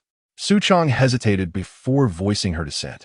After all, given Xuezhu's temperament, the next step might involve implementing such scrutiny across the group. The nature of the company mattered little. If it led to layoffs within the group, it would undoubtedly make headlines. Such matters, once publicized, could tarnish Xuezhu's image, regardless of the outcome. Fait Anglais Supermarket advocates for its employees to either refrain from accepting or paying bride prices. Xuezhu's tone remains calm as she furrows her brow, scrutinizing the numbers on the document. I encourage employees to maintain a proper perspective on relationships. Is there an issue with that? However, this policy announced by Fait Anglais has drawn considerable criticism. No matter, I pursue Xuezhu, and you all oppose it. Quite evidently, I have been disturbed. Xuezhu, now overwhelmed, questions whether such a significant matter as layoffs can be approached so casually. Is she still the rational and composed heroine, or has she lost her way in the murky waters of personal and professional boundaries? Su Chong tentatively speaks up. If we support your pursuit of him, will you concentrate on your primary responsibilities? For the first time, Xuezhu lifts her gaze from the document to look at Su Chong. Aren't you going to oppose that?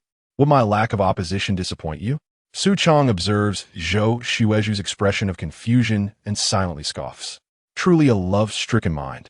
The more others oppose, the tighter she clings. One wonders how she will handle the objections regarding Xuezhu. Had I known it would come to this, I would have facilitated their union directly to spare the company from turmoil instigated by that disruptive figure. The other employees have done nothing wrong. If you're destined to marry, Su Chong responds, then indeed, Xuezhu is your best option. Over this period, Su Chong has carefully contemplated the situation. After all, although the group has expanded, it remains in a phase of growth. Xuezhu's arrival in Shanna City is to strategize matters concerning the North China region. Since Xuezhu is resolute in her pursuit of Xuezhu, let her have her way. After all, a Phoenix man may scheme to leverage the woman's wealth. But what can Xuezhu achieve? Scheme? If he had the capability, he would have long since risen again, rather than laboring to repay debts. Given that Xuezhu cannot remain unmarried for life, should she truly decide to wed, then a bankrupt second-generation wealthy man like Xuezhu is indeed the most prudent choice. Compared to the cunning Phoenix man, such a worthless rich heir poses no threat. A wealthy fool can provide resources, while a penniless fool remains stable and avoids trouble. Chapter 52. What man does not appreciate contrast? You support me, but first, you must purify the environment of this company, Xuezhu asserts, casting a glance at the budget proposal in her hands. Su Chong hesitates, observing Xuezhu's focused demeanor, and swallows her words.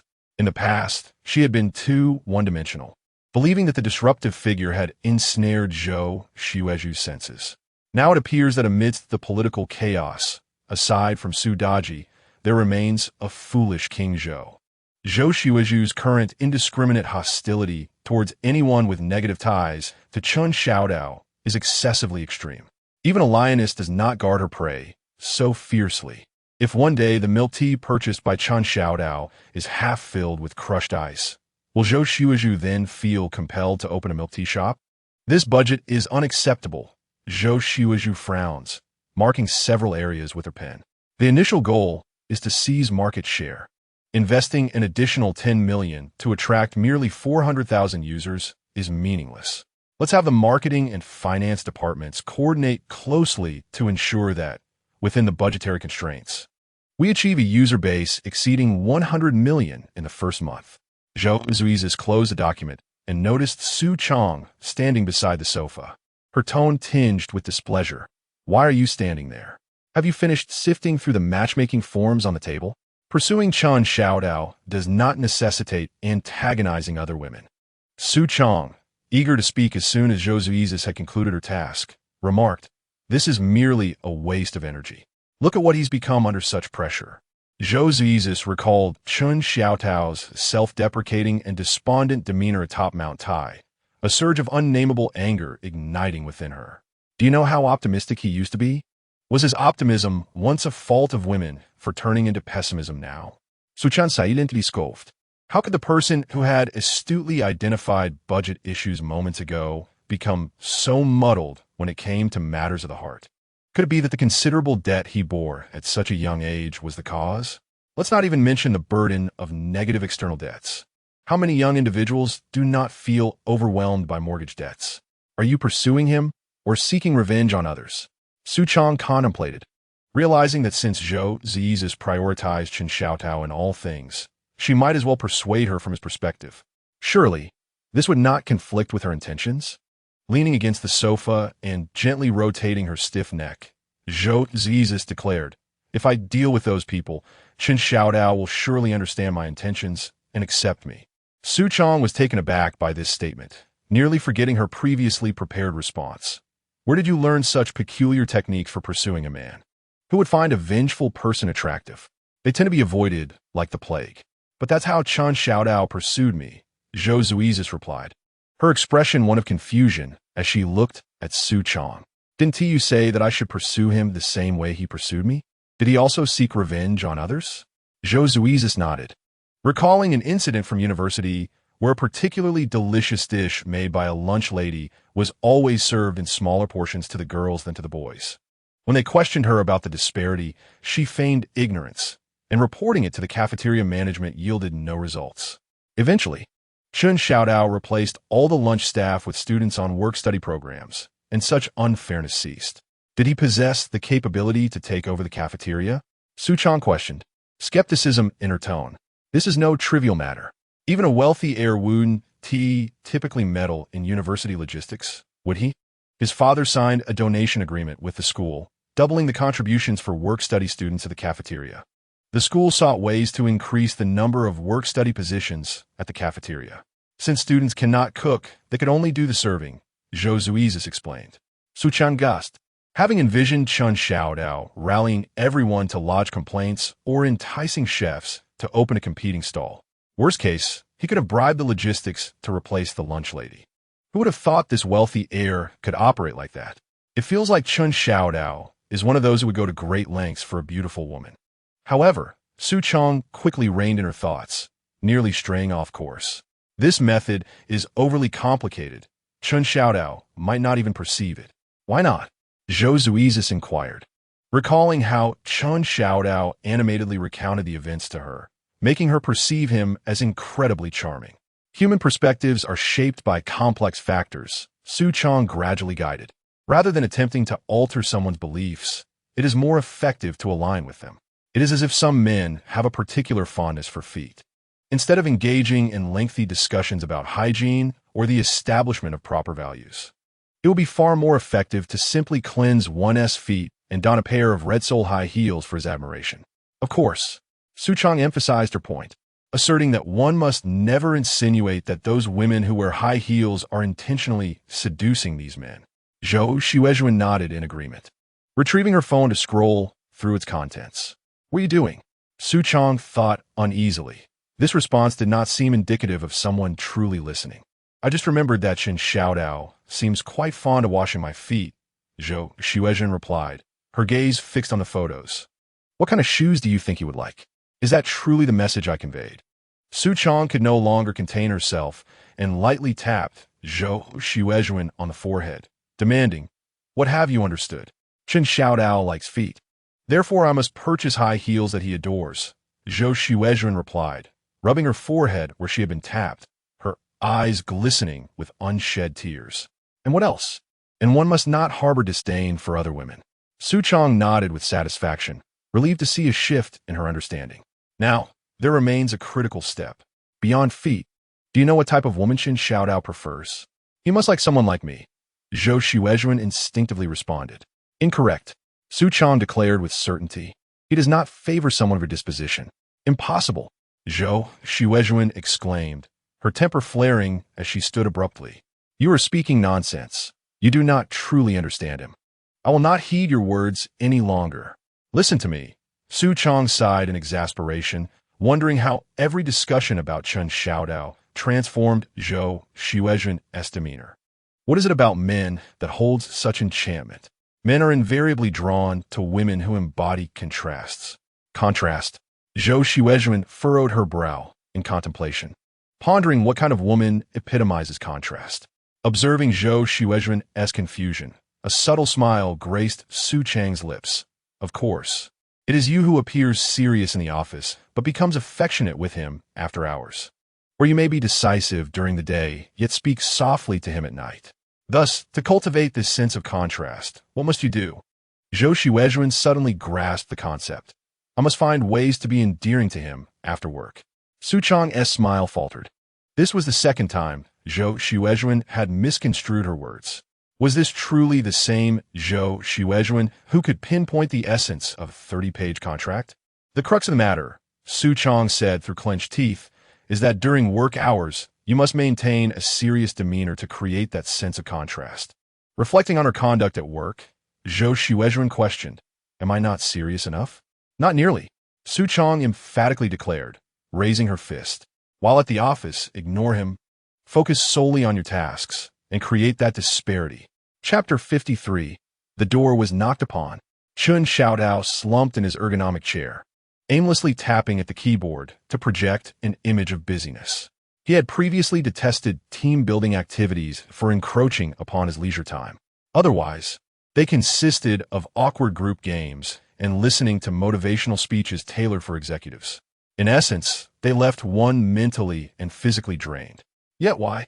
After such a purely recreational team-building event yesterday, did he feel so exhausted upon returning? Xuezhu tilted his head, a dazed expression crossing his face. Could it be that I am simply destined to be perpetually fatigued? Could it be that without my job, I am truly unable to survive? Xuezhu anxiously shook his head, wondering why he had lost the inclination to indulge in idleness. "What are you doing?" He intended to converse with his neighbor, who also enjoyed leisure, only to discover that Dong Haoping was just as serious, his face set in concentration as he struck the keyboard. Could someone be poisoning the air conditioning? A shiver ran down Xuezhu's spine, and he instinctively glanced at the air vent. It was the kind of toxic atmosphere where employees felt they could not live without the company, yet upon arrival, they wore silly grins. Otherwise, if he himself had lost interest in idleness, why was Dong Haoping so fervently engaged in work as soon as he entered the office? The project for the raw material hot pot was due this Thursday. Dong Haoping did not even raise his eyelids, continuing to frantically type away. Which Thursday? A sense of foreboding surged within Xuezhu. No wonder he'd been restless and agitated earlier. It couldn't possibly mean the Thursday after this week as work had commenced. Sensing Xuezhu's confusion, Dong Haoping finally reacted. His hands remained on the keyboard, his feet planted on the ground, and even his chair had not shifted. However, with a creak of the chair, he leaned his upper body to the side, stretching his neck long. "But we have a team-building outing for 3 days this week. Thus, the Thursday you mentioned." Xuezhu began to grasp the implication hidden within the words, his expression gradually shifting to one of panic. It was merely 2 hours away. Dong Haoping succinctly tossed out a few words before returning to his previous serious posture, resuming his rapid typing. I'm sorry. Xuezhu pressed his palms together in apology. After indulging in idleness for so long, he still understood some of the subtleties of workplace dynamics. Regardless of the rationale, when faced with a situation, one ought to apologize first. As for whether to amend it later, that could wait. The priority was to apologize. Then I shall draft the marketing plan. Xuezhu hastily created a blank document and turned to inquire of Dong Haoping. You? Dong Haoping could not suppress a scoff, replying, "You need not bother. Prepare to appease the client instead." Ah. Xuezhu looked at Dong Haoping in surprise, his eyes darting around before he pulled out a packet of konjac snacks, grinning foolishly as he offered it. "Don't be angry. I'll get to work right away. Didn't we agree that I couldn't present this project? There's no time." Dong Haoping recalled the message he had just received, casting a fierce glare at Xuezhu. His own suffering was indeed painful, but the joy of a friend was even more distressing. It was akin to the two of you enjoying an outing together, perhaps an internet CAF, playing basketball, or even studying together. In any case, you returned to the dormitory late. You would think the dormitory supervisor would check both of you. Yet at that moment, your companion produced a package from who knows where and handed it to the supervisor. "Auntie, let me help you with the deliveries from now on. I understand what the number 329,527 signifies." Then you watch him saunter in with swagger. The client had just sent a message specifically inquiring if there was someone named Xuezhu in the company. They expressly requested your presence. Therefore, we will work on the plan, and you shall deliver the report." After Dong Haoping finished speaking, he emphatically struck the inner key. Why is it that those who are handsome can effortlessly earn money with just a few words? Chen Xiaodao's hand, clutching a spicy strip, froze in place. A roll call? Was this a vendetta? There had indeed been instances where he was called upon to undertake projects, but those were prior to the issuance of any orders. Now, with the project nearly completed, this sudden call to action made him recall the meeting with the financier, and his heart sank. Would he be recognized? Ding dong, his phone vibrated, and Chen Xiaodao lethargically picked it up. "Mother, how is the blind date going?" "Chen Xiaodao, I bravely ventured forth, but alas, it seems futile." Though unaware of which occasion his mother referred to, it mattered little to him. After all, he had never intended for the blind date to be a success.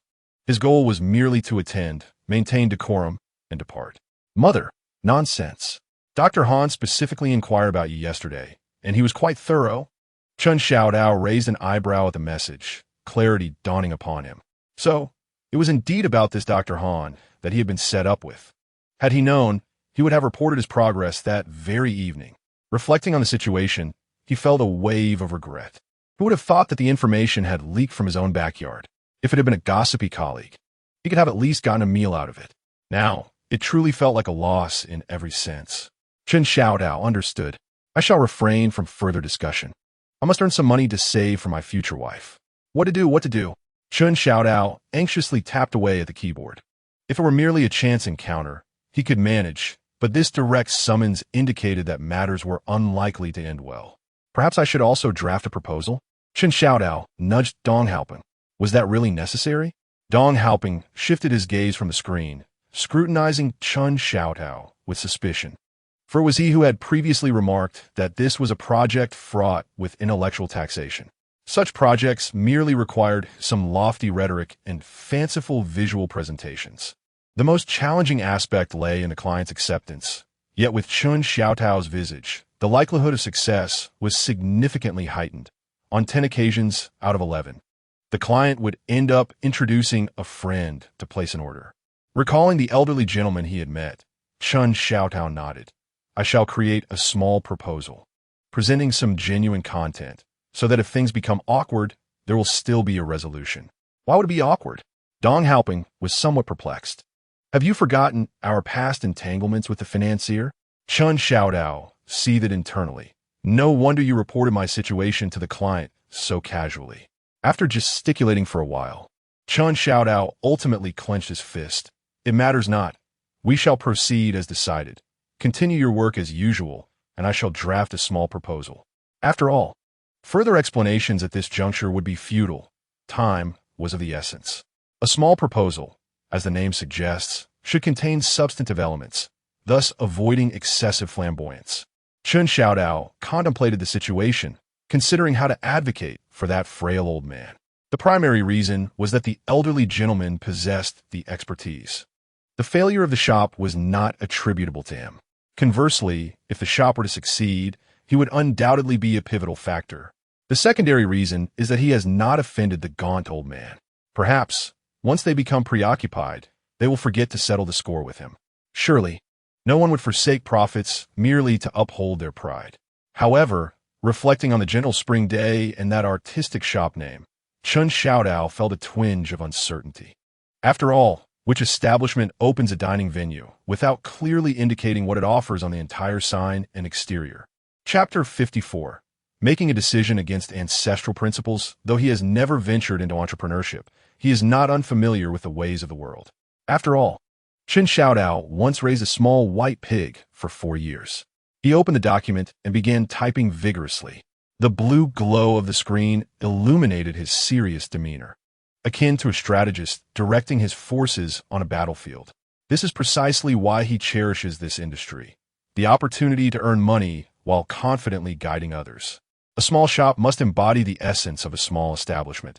It should not strive to appear overly sophisticated in every aspect, much like certain hair salons that, despite their modest 50 square meters, boast an air of pretentiousness, with employees dramatically addressing their headsets.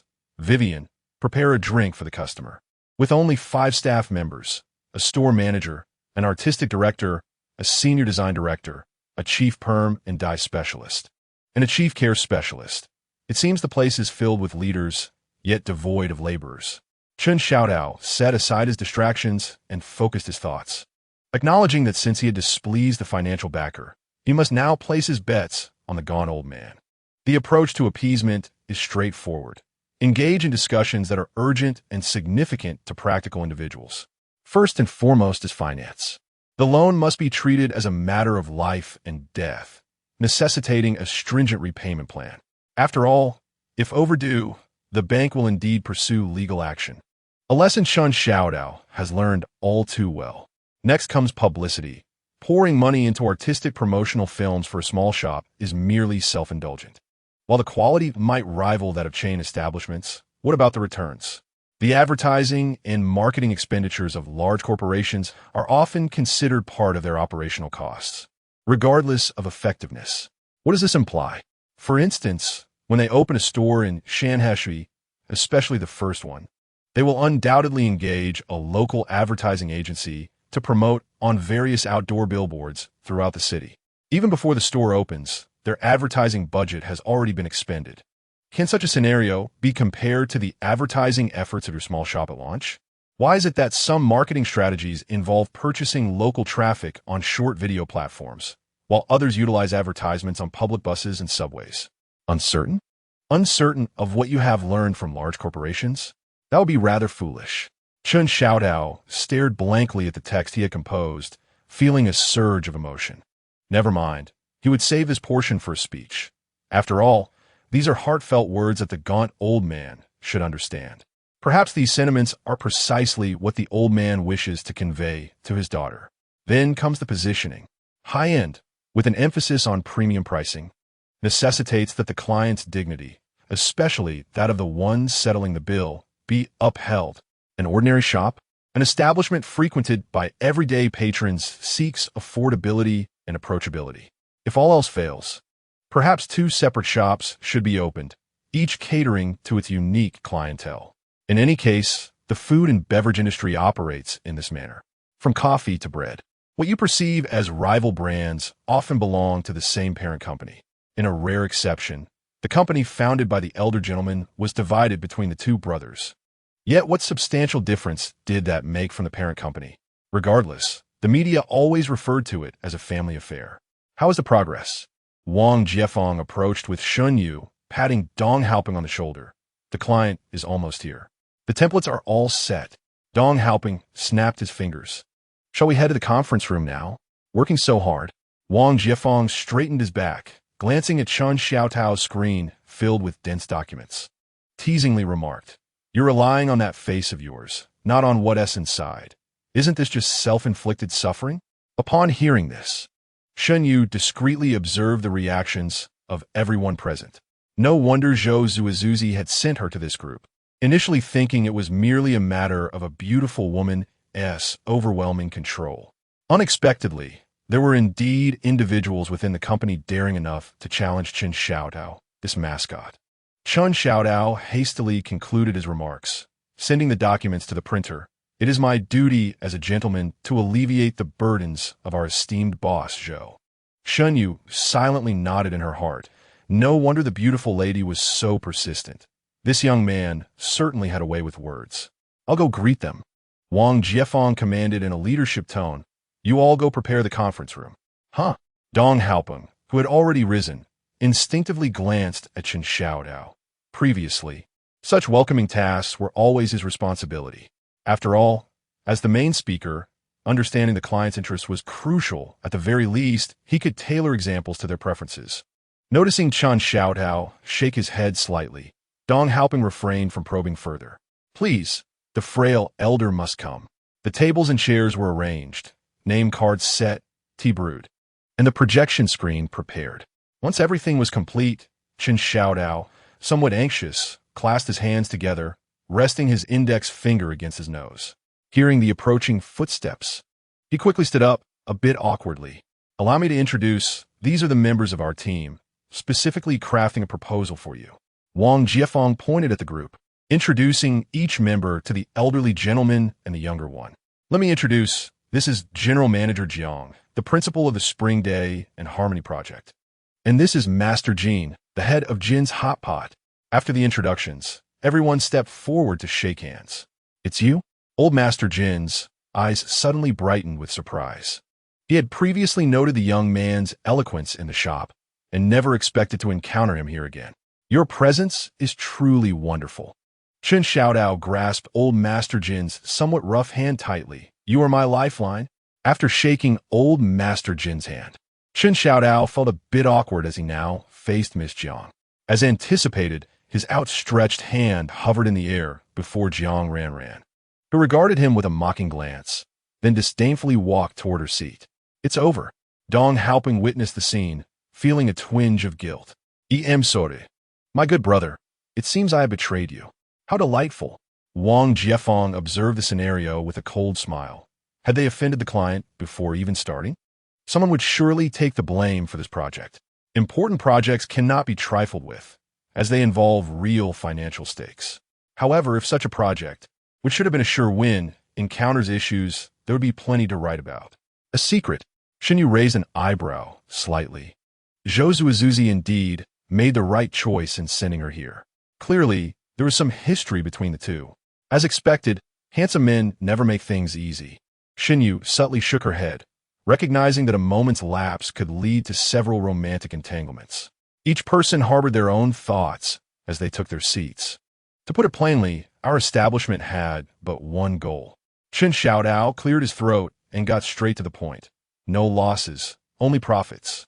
Flowery language was unsuitable for the old man, as the older generation, while not voicing their opinions, generally harbored some disdain for mere rhetoric.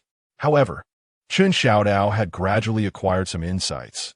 After succinctly summarizing, he would illustrate lofty concepts with relatable examples from everyday life. This approach resonated well with the older generation. The phrase "no losses" did not imply ceasing expenditures entirely, but rather halting any actions that yielded no results, specifically those that had proven ineffective for at least 30 days. Chen Xiaodao waved his hand, for we were no longer in our infancy. It was time to rein in our extravagant spending. No sooner had he spoken than he noticed the old man below nodding in agreement, even giving a nudge to the pouting Jiang Ran. It was effective. Chen Xiaodao felt a surge of joy. A decision that defied tradition was imminent.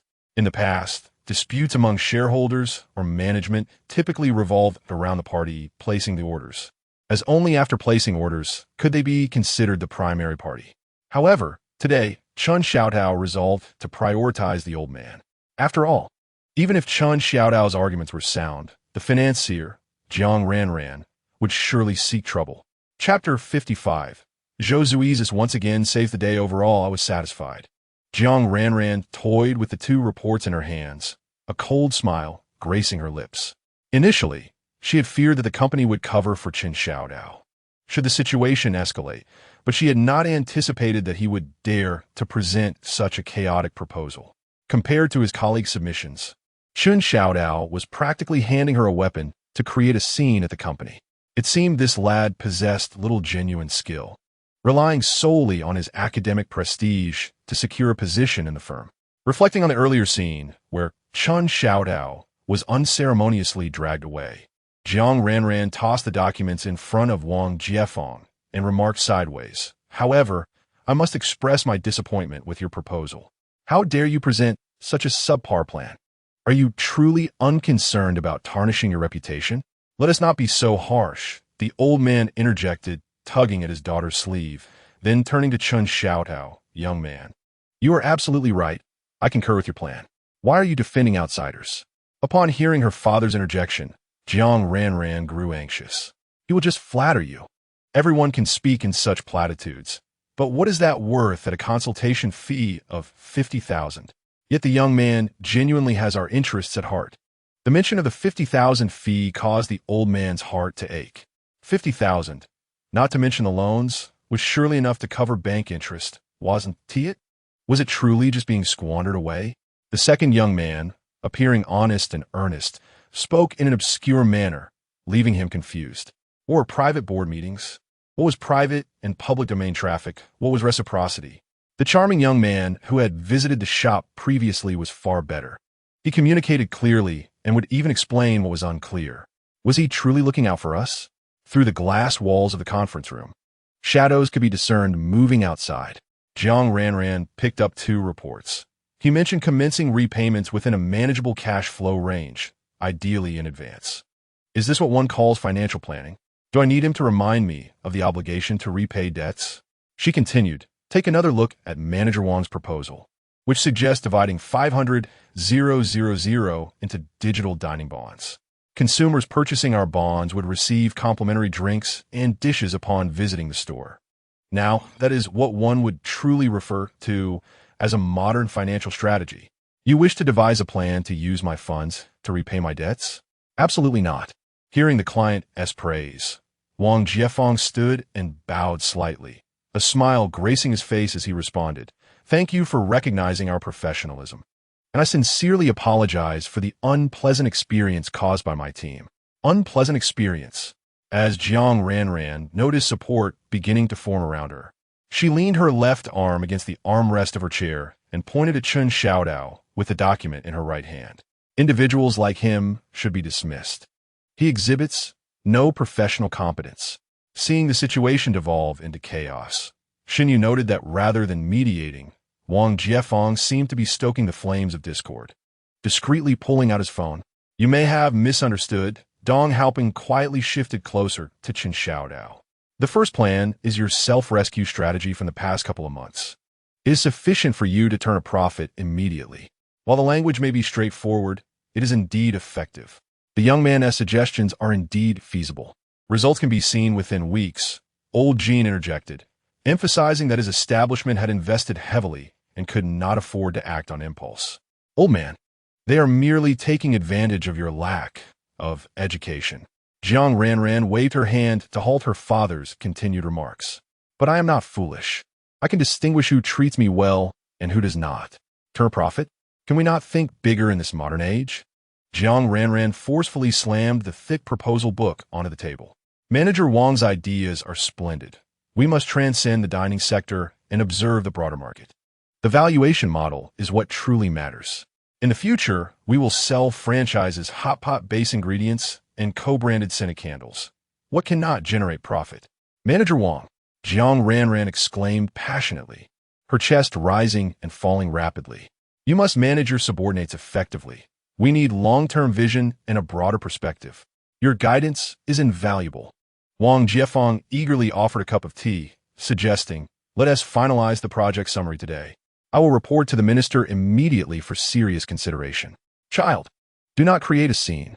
Noticing his daughter's pointed remarks directed at the young man, old Jean furrowed his brow, his voice tinged with urgency. What the young man says makes perfect sense. We must cease non-profitable investments. The promotional video should be reshot to showcase the procurement process of ingredients. Select fortunate customers for surprise checks on kitchen hygiene and invest funds into complimentary meal activities.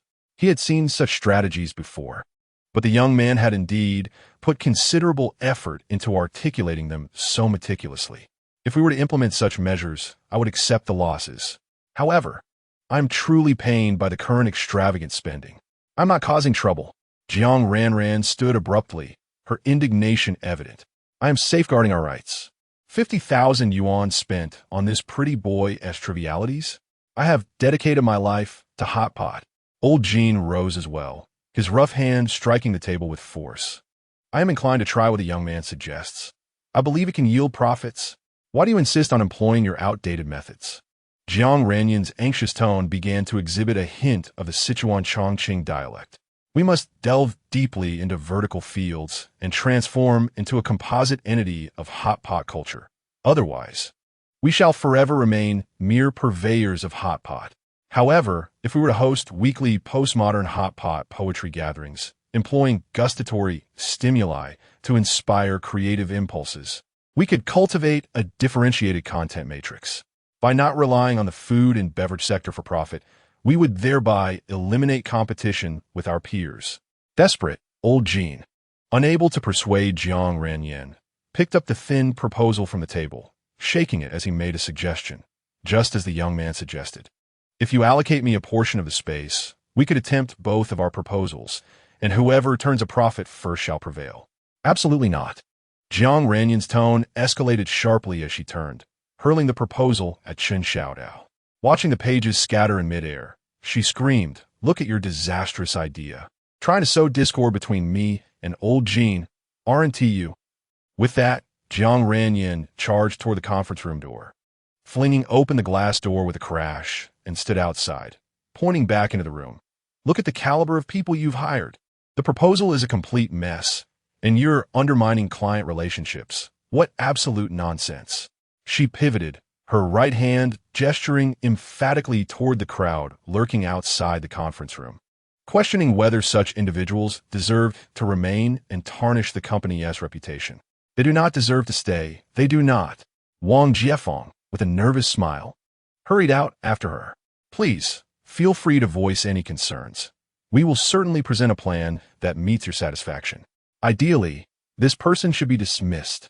Wang Jiefeng thought to himself, wishing for her to escalate her commotion even further. "The initial payment you made has been refunded in full." As Chen Xiaotao approached the door, he heard a chillingly cold voice from outside. "As for the proposal, you may take Chen Xiaodao's copy." It was over.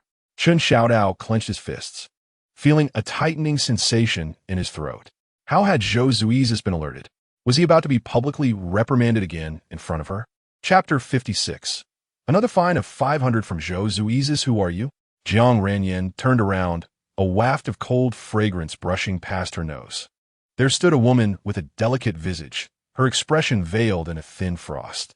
A quintessential ice queen, Jiang Ranyan instinctively assessed her. "If you have other requests, please make an appointment for a dedicated liaison, but not today, not now." The newcomer did not respond to her. Her crimson lips parted slightly, delivering her words with an icy finality. Jiang Ranyan instinctively scrutinized the woman, clad in a black shirt-style dress, the neckline revealing a swan-like, elongated neck. The loosely tied belt at her waist subtly accentuated her slender silhouette, enhancing her graceful curves. The floor-length hem of her dress contrasted visually with the upper half of the shirt, lending an air of casual elegance. Yet, the owner of this enchanting figure bore a detached expression that hinted at an undercurrent of anger. Jiang Ranyan felt a flicker of familiarity. What celebrity? Or who could this be, with such a physique, such an aura, such a visage? Before she could ponder further, Chen Xiaotao emerged, apologizing. "I'm sorry. There seems to be a misunderstanding." As Chen Xiaodao began to speak, he was abruptly interrupted by the elderly gentleman Jean, who emerged shortly thereafter. "We are actually satisfied with your work." Just as Jiang Ranyan was about to urge her father to refrain from further commentary, the aloof and regal woman raised her slender and fair left hand with an air of nonchalance, though her fingers were merely slightly parted and did not move. Every individual present instinctively fell silent. Whether it was the loquacious Jean or the eager Jiang Ranyan, they both subconsciously hushed themselves, awaiting the lady's next gesture. The unfolding events and the delineation of responsibility would be addressed at a later time. The lady lowered her hand, directing it towards Chen Xiaodao. Her tone icy as she stated, "The payment you made has been refunded. Now, you may take your proposal and leave." Turning her gaze slightly, Xuezhu coldly instructed Chen Xiaodao, "Come to my office now." "What do you mean?" Jiang Ranyan exclaimed, realizing the gravity of the situation as the cold lady turned away. "Are you dismissing the guests without clarifying the matter? Is there such a principle in the world?" "It is not this young man's fault." The elderly gentleman, witnessing the authoritative figure turning away, hastily stepped forward, only to be stopped by Chen Xiaotao, who stood in front of him. It's all right. Chen Xiaodao accepted the proposal document handed to him by Dong Haopeng and placed it into Jean's hands. "We can discuss the potential issues at our next meeting." Without waiting for Jean's reaction, Chen Xiaodao swiftly turned, catching sight of Xuezhu as she spoke a few words to Minister Wang, who accompanied him, then continued her unyielding stride. "Escort them out. Call security in 3 minutes." Following Xuezhu, Chen Xiaodao reflected on her straightforward and direct remarks, feeling a growing sense of unease. This was his first encounter witnessing Xuezhu navigate workplace affairs. Simple, direct, and cold, yet impervious to dissent. What would her verdict be for him, the one held responsible? As Chun Xiaodao entered Xuezhu's office, he instinctively paused at the threshold. "What are you doing?" Xuezhu, having seated herself, gestured to the chair across her desk. "Sit." Just as he settled into the chair, a knock resonated at the door. "Enter." Xuezhu's tone remained frosty, betraying no hint of her emotions. "These are two proposals." Accompanied by the sound of hurried high heels, Xuezhu approached briskly. "You may leave for now." Xuezhu placed the two proposals on the desk, halting Xuezhu as she moved aside. "I wish to hear his report in private." Xuezhu paused, a flicker of confusion washing over her. "A private report, excluding the secretary entirely? Moreover, I am one of the involved parties, having witnessed the entire process. I may even possess a clearer understanding of the situation than Qin Xiaodao." Despite her doubts, Xuezhu complied and approached the door. Though Xuezhu had not been in her position for long, this was the first time she had seen her exude such an aura of icy authority. What could be the reason? Speculating silently, Xuezhu closed the door behind her. Could it be due to the business at hand? Yet this matter was hardly significant. For someone of Xuezhu's stature, and even for the company, it hardly constituted a major undertaking. Is it because of Qin Xiaodao? But isn't the current situation one where the woman pursues the man? Logically speaking, such a narrative of a billionaire CEO chasing after a naive young woman would result in the latter driving the company to bankruptcy, and the domineering CEO wouldn't even flinch. Of course, the dynamics may differ when it comes to a woman pursuing a man, but the outcomes are likely not too dissimilar. After all, Xuezhu can indeed be considered a formidable female CEO, even if Qin Xiaodao isn't entirely naive. He certainly aligns with the image of being utterly broke. I wish I could witness this unfolding drama firsthand. Xuezhu felt a tingle of curiosity, yet for reasons unknown. A chill crept up her neck, causing her to abandon the notion of finding an excuse to enter. The air conditioning vent is surprisingly located here. Xuezhu touched the coolness at her nape and glanced up at the ceiling. This time it is my fault. After a prolonged silence, upon seeing Xuezhu close the final page of the proposal, Qin Xiaodao hastily spoke up. "This is the last time." Xuezhu replied coolly, her tone betraying no emotion. Yes. Qin Xiaodao nodded vigorously, promising that such an incident would not recur. "I said this is your last chance." Xuezhu interrupted Qin Xiaodao's self-reproach, asserting that from now on, regarding this matter, whether to me or anyone else, dare you utter another apology. "Oh, if you don't want to say it, then don't." Qin Xiaodao breathed a sigh of relief, as if he were being asked to grovel. "I made a mistake. You can punish me, and that is only right." However, in today's workplace environment, from the white-collar workers in high-rise offices to the delivery personnel braving the elements when issues arise, one must first endure a scolding and then, with a smile, apologize to everyone. What does it mean to apologize to everyone? It means to everyone who has the slightest reason to scold you. From disgruntled colleagues to superiors and even customers, ultimately, everyone you encounter must receive your contrite apology after berating you. Otherwise, the penalties only escalate. What might have been a matter worth only a few dozen or 100 yuan could turn into a fine of 500 or even 1,000 due to your insufficiently humble apologies. Wait a minute. Qin Xiaodao, lost in thought, suddenly realized he was in Xuezhu's office. The matter is not yet resolved. This issue is not your fault. Xuezhu regarded Qin Xiaodao, a hint of sympathy flickering in her eyes, setting aside the merits of the two proposals. The fundamental truth remains that Qin Xiaodao's proposal was sound. Since there was no flaw, why was this individual so eager to apologize? Describe the entire process to me. Before he could finish, Xuezhu quickly added, "If you don't wish to speak about it, then let it be." This uncomfortable situation, requiring the involved party to recount the experience, is, in itself, a form of torment, a punishment. Throughout Qin Xiaodao's narration, Xuezhu absorbed not a single word. She quietly observed the face before her, which bore an undeniable sense of unfamiliarity. How much suffering must he have endured to recount an incident with such dejection? In the past, Even when he was caught embezzling money from his father and faced consequences, he would recount it to her with exuberance, as if it were merely a tale. His tone sometimes led her to question whether it was even a punishment at all. How could he appear so untroubled? No matter how one puts it, Chun Xiaodao concluded his thoughts with a final remark. Manager Zhou, the fault lies with me this time, and I am willing to accept any punishment. Before his words had fully dissipated into the air, Chun Xiaodao heard Xuezhu forcefully strike the table, coldly announcing a figure, 500. He understood at once, startled. He had anticipated a far harsher consequence. While 500 was indeed a painful sum, it paled in comparison to the prospect of a full refund or even a penalty for breach of contract, rendering the punishment rather lenient. Was it due to past considerations or perhaps a lack of familiarity with the standards of punishment?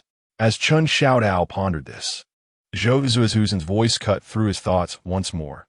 Should you address me as Manager Zhou again, the penalty will be 5,000. Chapter 57. Perhaps I am not a competent girlfriend. What troubles you? Su Chong inquired, cradling a file and offering a polite smile to Xuezhu, who held the door open for her. Upon entering the office, she was taken aback to find Zhou Zuozhu, unusually, resting her chin in her hand, lost in thought. I feel as though I am not a suitable girlfriend. Su Chong, initially concerned, could not help but roll her eyes upon hearing this. Forcefully slamming the file, she intended to set down onto Zhou Zuozhu's desk.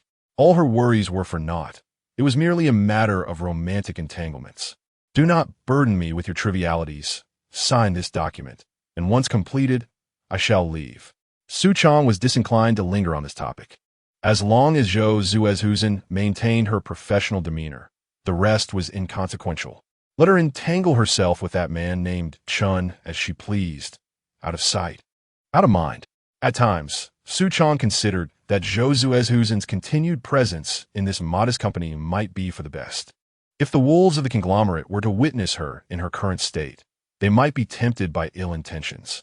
Tell me, Zhou Zuozhu mused, her fingertips gliding over the pages, slowly unveiling the document. What must I do to put his heart at ease? If you sign this stack first, I will tell you. Su Chong sighed, separating the initial set of routine documents. These required no mental exertion, just signatures, and were unlikely to pose any issues. This morning he was bullied. Zhou Zuozhu casually flipped through the documents, swiftly inscribing her name. Su Chong leaned against the edge of the desk, unwilling to engage, too exasperated to even offer a perfunctory response, as long as the matter at hand was not delayed. Yet when I appeared, he seemed tense, showing no sign of relaxation. Later, when I kept him back, his first words were an apology. Zhou Zuozhu abruptly halted her writing, lifting her gaze to Su Chong. Why would he apologize to me? Su Chong could no longer tolerate the conversation. It was more torturous than a chant. What do you want me to say? He made a mistake. Receiving scolding is only to be expected, and an apology is warranted, is it not? Is he a child, needing to be coddled for his errors?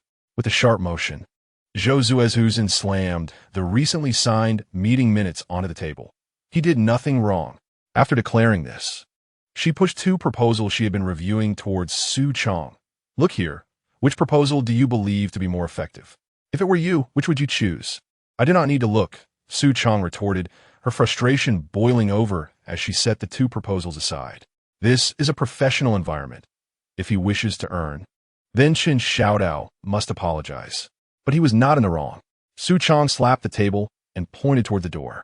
If you wish to discuss right and wrong, you should directly take your case to court.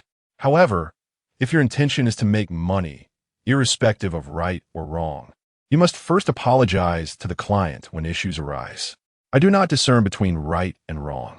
Zhou Zuozhu stared blankly at the documents on the table, her right hand pausing its flipping motion, her tone somewhat somber. I merely wish to protect him. Su Chong gazed at Zhou Zuozhu with a sense of disillusionment, and they remained silent. The atmosphere felt palpably still, as if the office desk served as a barrier.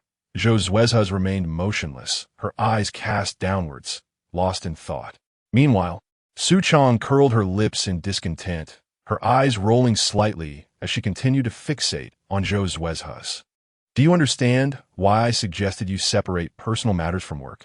After a prolonged silence, Su Chong spoke, as she had to traverse between two companies and could not afford to waste time. Because decisions made in the presence of acquaintances can be influenced, potentially resulting in unfavorable outcomes for both parties.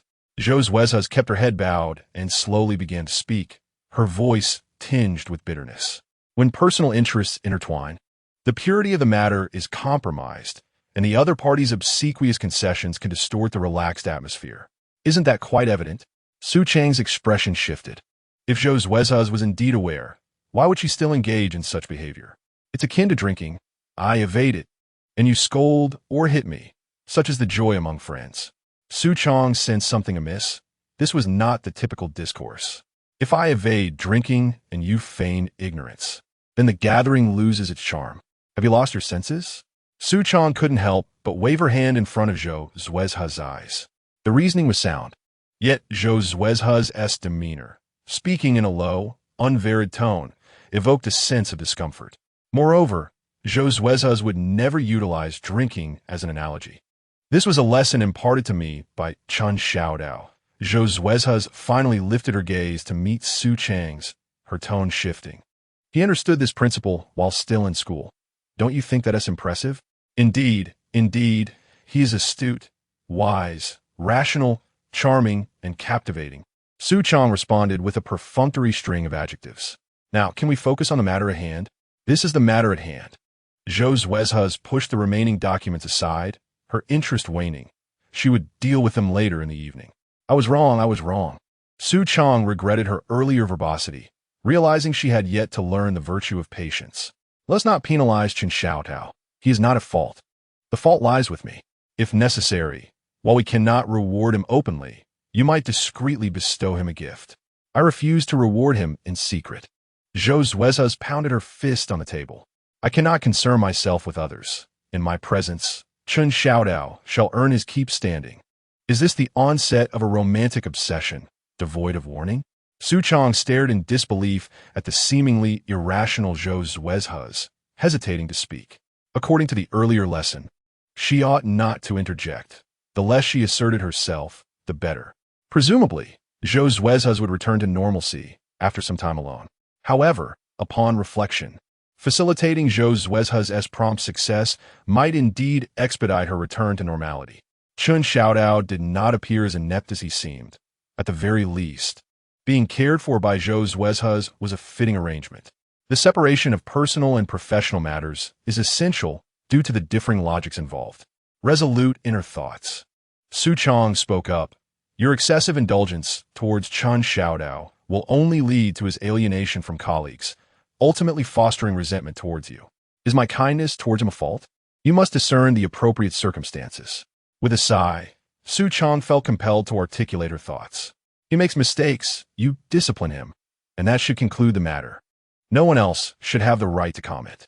It is precisely your bias that prolongs the issue. Whenever another employee commits a similar error, he becomes the target of ridicule. But I will never punish him. Su Chong exhaled deeply, clenching her fist in frustration. It seemed her words had fallen on deaf ears. How disappointing was that Xuezhu could only absorb half of what she said when it came to matters of the heart. In those moments, regardless of the situation, I would instinctively hide behind Chen Xiaodao. He has always provided me with a sense of security, and I have unwavering faith in his ability to resolve any issue. Is this not the role of a man? Listening to the trembling words, Su Chong turned away. A partner who cannot provide reassurance is a partner unworthy of love. So why, when trouble arises, can't Chen Xiaodao seek refuge behind me? Why does he repeatedly apologize to me when things go awry? No, Su Chong said, watching the tears welling in Xuezhu's eyes, feeling helpless as she frantically handed over a tissue. Is it that, as a girlfriend, I am utterly inadequate? Chapter 58. Two types of concern. It was a rare occasion to leave work early, with the sun still high in the sky. Chen Xiaodao rode his small electric scooter leisurely down the asphalt-scented road. Where was he headed? In the past, after work, he could dash off to deliver takeout or serve as a driver. Ever since Xuezhu forbade part-time jobs, he could only engage in selling second-hand items. However, even that was becoming increasingly untenable. The public's awareness of copyright was advancing at an alarming rate. Not only secondhand sales, but even the resale of brand new items was becoming untenable. Yesterday, while scrolling through Douyin, he noticed someone reselling lemonade from Xuezhu City. Initially, he lamented missing such a lucrative opportunity, intending to stock up for tomorrow's night market stall. Unexpectedly, upon sliding to another video, he found the comment section abuzz with discussions on whether such resale constituted copyright infringement. Goodness, the individual merely purchased the drinks from a store, lugged them to the scenic area within 5 hours, and they were to be scrutinized for infringement? Though well-intentioned, the netizens had inadvertently stifled Chun Xiaodao's side hustle. I wonder why people question my resale of music memberships, now asking if I source them from official suppliers, Chun Xiaodao muttered to himself as he rode along. It seemed the public's awareness of copyright was astoundingly high. He pondered whether, when their vehicles broke down, they opted for official after-sale service with original parts or simply sought out a roadside repair shop. While contemplating the original parts, Chun Xiaodao's eyes brightened with a spark of inspiration. With nothing pressing to occupy his time, he decided to pursue a challenge. Standing at the gate of the happiness community, he gazed at the familiar iron gate and instinctively patted his chest. Let's go. Time for another session of mental endurance at the official service center. What brings you here? Xuezhu exclaimed, surprised at her son's arrival. He just missed you. Enough, Xuezhu exclaimed with a roll of her eyes. You were reluctant to live with me, so I didn't expect you to miss me. I refused to listen, Chun Xiaotao replied, bending down to slip on his slippers. After years of grappling with his mother, he had come to understand Xuezhu's temperament. She was merely verbose in her complaints. At least she would not take any substantial actions. For instance, although he had vocally lamented that the dormitory's proximity to the company would allow for more sleep, Xuezhu had feigned reluctance, but had not physically obstructed him. Of course, that was accepting the matter of blind dates. Mom, please refrain from casually sharing my information with others, Chun Xiaodao lamented as he flopped onto the sofa. You are unjustly accusing me, dear, Xuezhu retorted, her displeasure evident at her son's complaint. I always verify your information with utmost seriousness and never divulge it carelessly. What I mean by carelessly is, could you at least consult me first? Chun Xiaodao lay on the sofa, rubbing his temples. When others inquire, you simply divulge. Could you not possess a sense of privacy? Oh, come now. Do you expect to maintain privacy from your mother? Xuezhu produced a bag of cucumber-flavored potato chips and tossed it at her son, who was lounging on the sofa. It's not classified information, nor is it a corporate secret. It's merely your workplace details. What harm could it do if I shared? As if you could ever harm me. Chun Xiaodao chuckled wryly as he opened the bag of chips. Whenever life felt mundane, he sought refuge in his mother's company. For one, she was still in recovery, and the presence of family undeniably eased her spirits and aided her healing. Furthermore, each conversation with Xuezhu reinforced his own sense of worth. After all, he, Chun Xiaodao, could comprehend communication and empathize, contributing positively to society more than negatively. Since you brought home this cactus, you haven't bothered to water it, Xuezhu remarked, grabbing a watering can as she headed towards the balcony. It's always me who waters it. But it's a cactus, Chun Xiaodao said, crunching on the chips. It can go 10 days or even half a month without water. Nonsense. His mother's voice echoed from the balcony. You cannot treat a plant that way. It would perish if left without water for half a month. Oh, mother. Chun Xiaodao shook his head in exasperation. That cactus is a desert plant. It stores its own water. Then why should I water it? Xuezhu's voice drew nearer. Isn't it because you don't bother to water it at all and just lie on the sofa playing with your phone? Very well. Chun Xiaodao put down his phone and met his mother's gaze. From now on, I will take care of watering it. You're not to touch the cactus. See, you're getting impatient again, Xuezhu huffed, playfully swatting at Chun Xiaodao. I should not have intervened. My kindness is being misunderstood. I'm not impatient, Chun Xiaodao replied, frustrated, tapping his forehead. I merely meant that you should refrain from watering it, or I will handle it from now on. Just then, the sound of notification brought a glimmer of excitement to Chun Xiaodao's heart. Finally, he had something to attend to. Xuezhu, what are you up to, my dear? Chun Xiaodao, being a punching bag. Xuezhu, what is going on? Is someone giving you a hard time at work? How fortunate to have my wealthy girlfriend. Her concern warmed his heart in a way that was distinctly comforting. Chen Xiaodao, no. I'm just being my mom's punching bag. Xuezhu, you mustn't argue with your mother. What a statement. Who doesn't know that my primary focus is filial piety? Chen Xiaodao, then call me mom. Upon receiving a question mark from the affluent lady, Chen Xiaodao gleefully rolled over on the sofa. Indulging in self-deprecation truly brings joy to the spirit. Chen Xiaodao, just kidding, I'm feeling much better now. Xuezhu, are you not happy? Chen Xiaodao furrowed his brow, staring at the dialogue box, pondering how it seemed that the wealthy lady wasn't particularly sharp either. Which submissive soul would cheerfully welcome reprimands? Oh, perhaps during college, he would sometimes eagerly await being scolded by Xuezhu. But that did not define a submissive character. Chen Xiaodao, not really, I'm just a bit bored at the moment. Xuezhu, I bought a new pair of shoes. Could you help me see if they fit? Is this appropriate? Upon discerning the photo, Chen Xiaodao gasped. Which affluent lady would privately send such images? He widened his eyes at the picture the lady sent, instinctively slapping himself. Ouch! Would it hurt as much if those feet were on him? However, one must admit, against the backdrop of the pale pink Valentino, her feet appeared rather exquisite. Chen Xiaodao gazed at her delicate instep, subtly revealing veins, and the rosy soles, instinctively swallowing hard. Yet, he was a gentleman. How could he forget propriety upon seeing such beauty? Chen Xiaodao, do not wear those. The studded ones will hurt your feet. After sending the message, a smirk crept across his face. The affluent lady would surely think him considerate. The primary reason being, though Valentino is a classic, it indeed causes discomfort.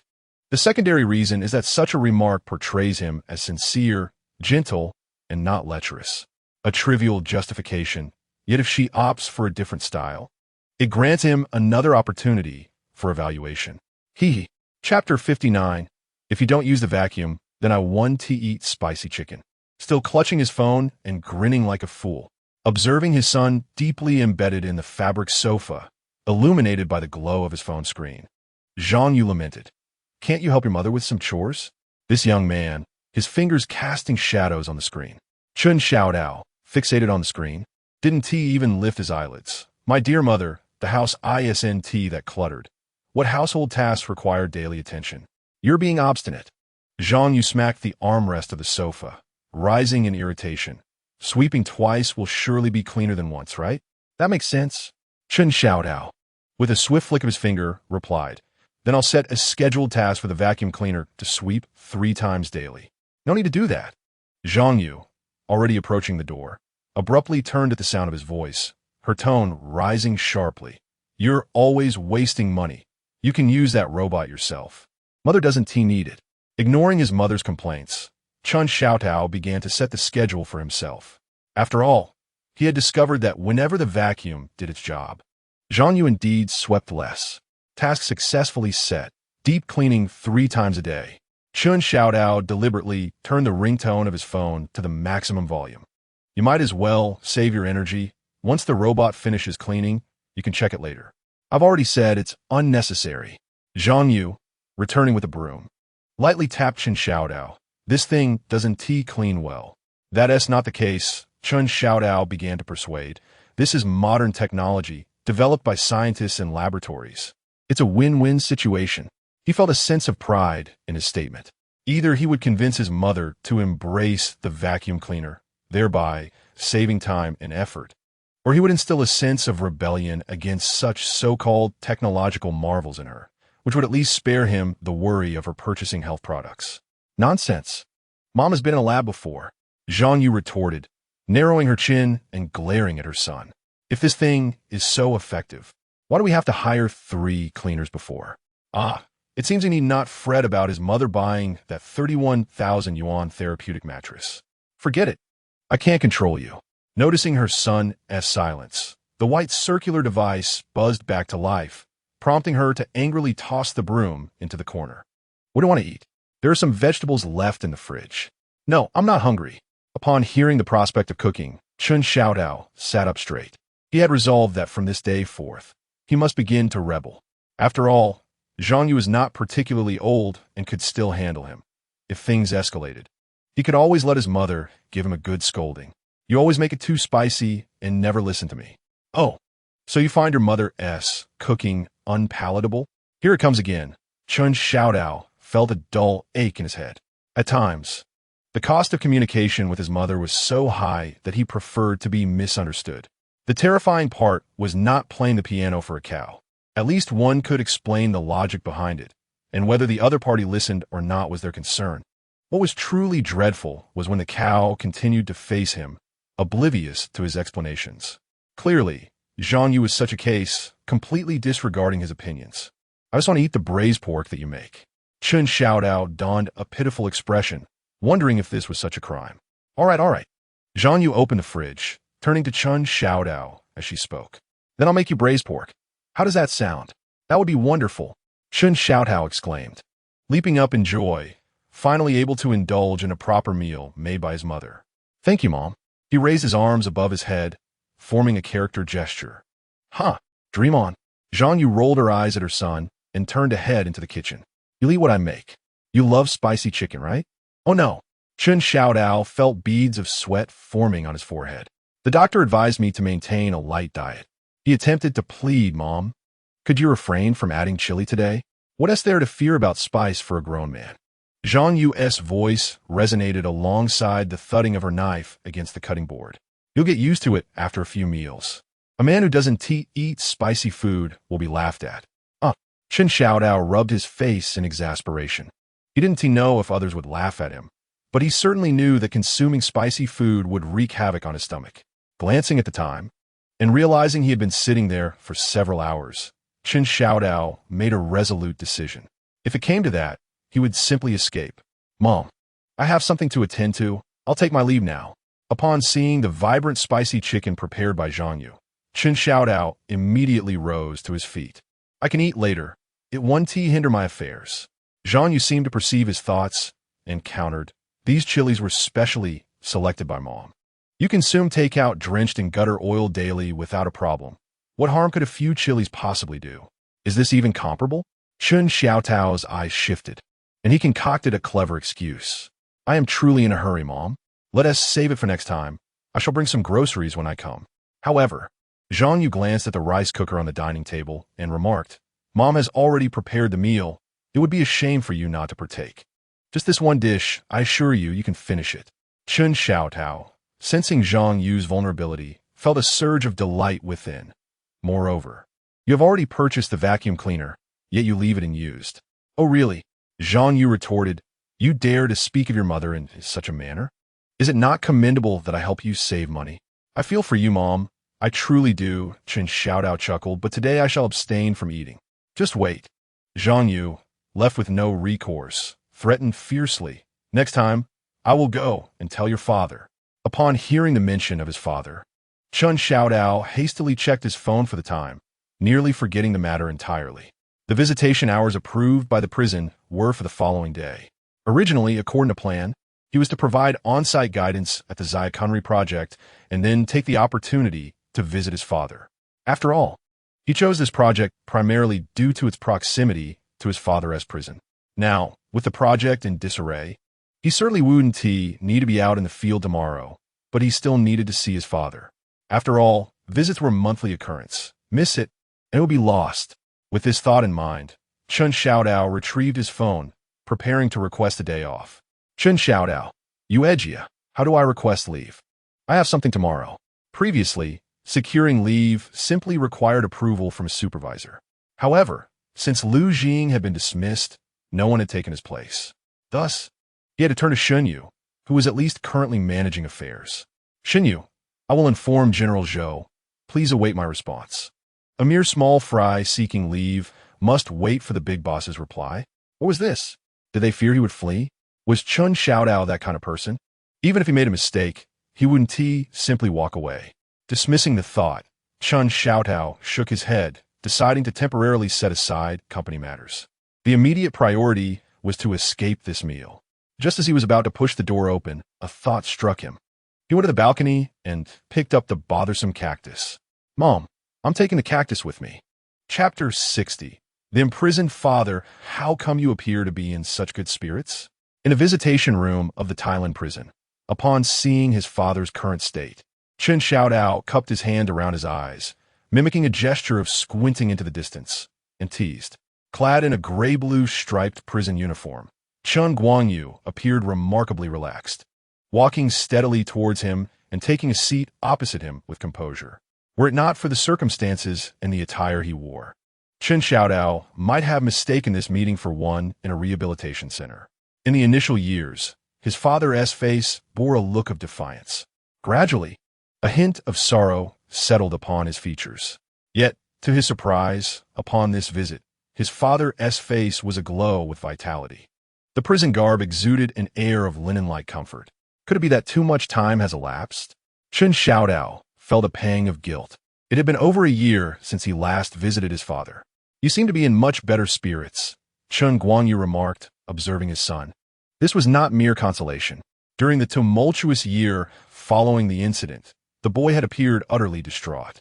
Zhang Yu had mentioned that even the sound of a phone ringing or a text message could rouse him from slumber.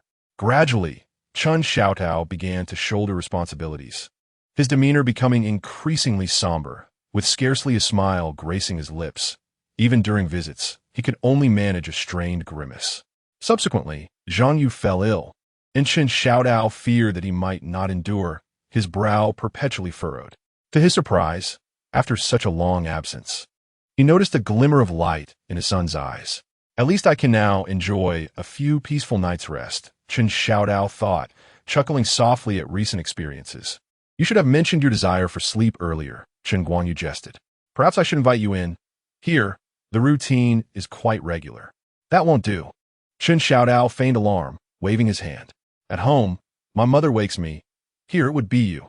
I heard from your mother that you now have a respectable job, Chen Guangyu said, narrowing his eyes as he assessed his son. What is it? Do you still stay up all night, sleeping until noon the next day? At least I can manage a late night. Chen Xiaodao observed his father's demeanor and could not resist inquiring. Had your mindset or circumstances changed? You seem remarkably relaxed now. I've simply come to terms with things. Chen Guangyu paused, a subtle smile curving his lips as he replied to his son with 6 words. One must accept the consequences of their choices.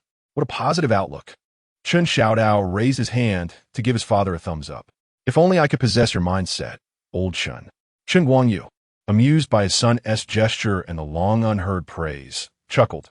You should speak your mind. This isn't home anymore. In the past, whenever his son displayed such expressions, it was usually out of necessity. Fortunately, he seldom got into trouble. At most, he would ask for money, whether for this or that, or for his membership card to indulge in leisure. The family was not lacking in funds, and he was willing to support his son. However, seeing his son in such a state would often prompt him to feign seriousness for amusement. The boy was clever, employing different strategies to curry favor each time. Nevertheless, circumstances had changed. Now, visitation at the prison was limited to 1 hour. If this boy continued to dawdle, they would have little time to converse. Wow, Chen Xiaotao exclaimed, eyes wide and mouth agape. Exaggerating, old Chen, your eyesight hasn't waned with age. It's your time being wasted. I have nothing but time here. Chen Guangyu habitually propped his chin with his hand, watching his son with keen interest. Will you speak or not? It's not a grave matter. After a moment's hesitation, Chen Xiaotao divulged. So, what kind of girl should I seek in the future? This is what you're concerned about? Chen Guangyu turned his face away in disbelief, then recollected that he was, after all, a convict, while Chen Xiaodao had been independent for several years. Initially, I intended to gradually impart these lessons to him. Yet this procrastination has led us to the present moment. Indeed, one cannot entirely fault the young man. Marriage is undeniably a significant matter.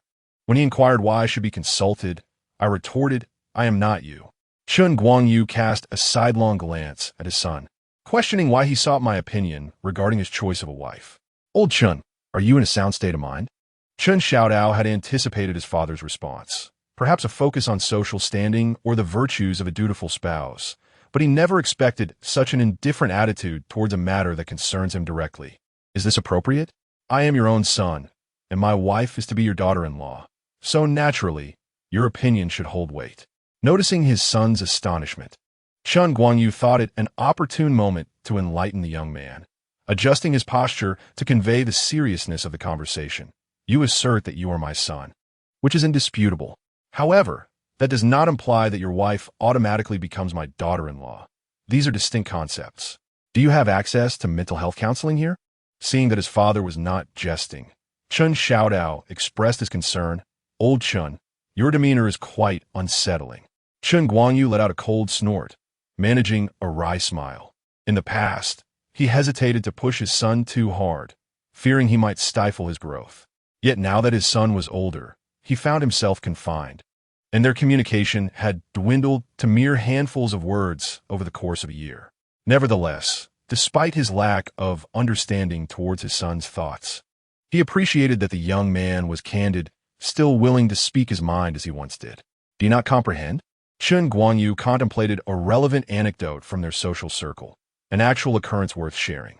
Previously, there was a prominent figure in the Chinese community, a billionaire by the surname of Li, whom you might recall. The second son of the Li family, not the eldest, had been romantically involved with a female celebrity.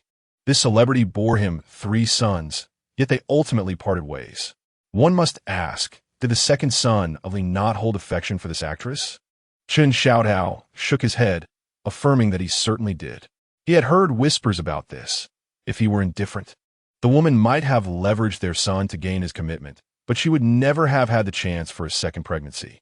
So, being the younger son, unencumbered by the same societal expectations as the elder, and genuinely fond of her, why did he not marry the girl? Chun Xiaodao found himself bewildered, unable to grasp his father's intent. You cannot possibly be suggesting realizing his son was struggling to interpret his words, Chun Guangyu clarified. You are responsible for finding your own wife. I will neither offer advice nor pass judgment. However, you must understand this. Your choice of spouse does not inherently make her my daughter-in-law. In essence, I am accountable for my own decisions.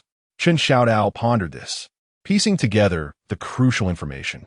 You speak in such cryptic terms, old Chun, yet you remain unchanged in your manner of speaking, he lamented.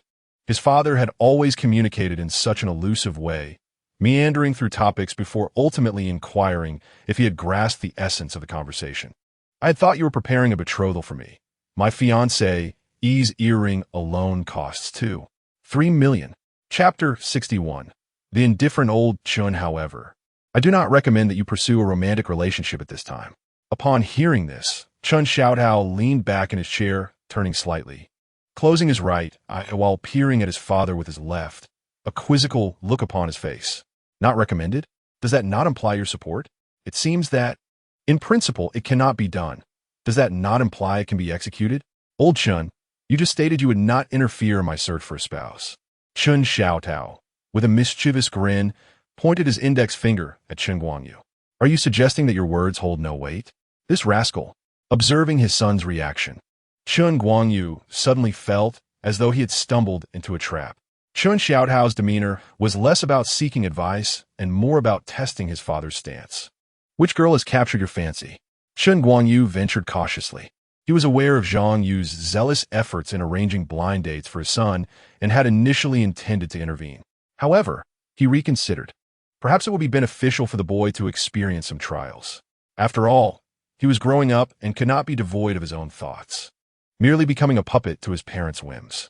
What concern is it of yours whom I fancy? Chun Xiaodao maintained his impish smile, assuring his father that he would soon find out. It wouldn't be someone from a blind date, would it? A sense of foreboding washed over Chun Guangyu. Would he be digging his own grave? Do you seem to wish it were not a blind date? Noticing his father's barrage of questions, Chun Xiaodao's pupils narrowed, and his smile vanished abruptly. Surely, his father wouldn't have arranged some kind of betrothal or a family alliance. That would be disastrous, especially so soon after settling down. The idea of breaking off an engagement would be somewhat manageable. After all, he had nothing to lose, and few would know of his embarrassment. What truly troubled him was the possibility that a stubborn girl, bound by parental dictates, would insist on the marriage. I am aware that your mother is orchestrating this matchmaking affair. You know, Chun Xiaodao exclaimed in astonishment, having assumed it was merely a fleeting whim of his mother, unaware that his father had become involved as well. You knew and did not intervene. Throughout his life, family matters always required his father's approval. Generally, his father acquiesced to his mother's wishes, yet the rare disputes that did arise often stemmed from his own circumstances. For instance, at Xuezhu University, the most prestigious institution in the country, all students were treated equally. What does equality entail? It means that whether you were admitted through recommendation or by examination, you would be assigned to the same standard dormitory. Even those enrolled in high-cost joint programs were relegated to the same ordinary accommodations. Surprisingly, even international students were housed in the same basic dormitories. Who could have imagined that such a renowned university would offer living conditions inferior to those of his high school? For example, the 7-story dormitory astonishingly lacked an elevator. On the first day of enrollment, Xuezhu ascended 7 flights of stairs and contemplated escaping to rent an apartment before even entering his dorm. His mother had selected a suitable apartment, but upon learning of it, his father had sternly brought him back. However, he owed his father a debt of gratitude. Had he not been compelled to reside on campus, he would never have crossed paths with Xuezhu. He also had to thank the university. Without its equitable arrangements, how could he, a student with a tuition fee of 200,000, have encountered the unassuming girl who scored 680? Finding a wife through matchmaking is a splendid endeavor. Why would I wish to hinder it? Xuezhu observed his son's reaction and allowed a mischievous smile to grace his lips. Is it troubling for you? If it is, then it is precisely as it should be. If it were not, then what purpose would it serve? Yet, I do not perceive this as a favorable situation. Xuezhu clenched his fists and voiced his sentiments through gritted teeth. You do not wish to participate? Xuezhu teased his son with a playful grin. Of course not. I wish you would just refuse, Xuezhu said, spreading his hands. Seeing his son's distressed expression, he chuckled. If you don't want to go, why not resist? Surely, I can't handle everything myself, can I? But that is my mother. I simply cannot. You must heed your mother's words? Xuezhu raised an eyebrow. Then why do you not obediently comply when she suggests you go on blind dates and marry? Something feels off. Xuezhu observed Lao Deng's actions across the way, furrowing his brow. Why does it seem like Lao Deng is toying with me? Are you suggesting that I can dismiss my mother's words as mere background noise? Xuezhu squinted, leaning closer to the glass to scrutinize Lao Deng's demeanor, cautiously inquiring. You're no longer a child. Xuezhu exaggeratedly nodded, scrutinizing his son from head to toe. What do you want from me? Lao Deng, do not think you can evade responsibility. Xuezhu recalled something. You once insisted that I should be obedient. That is a gross misinterpretation, purely a distortion. Xuezhu's expression turned serious as he pointed at his son across the glass. I merely advised you not to anger your mother. I never instructed you to obey her. Ah!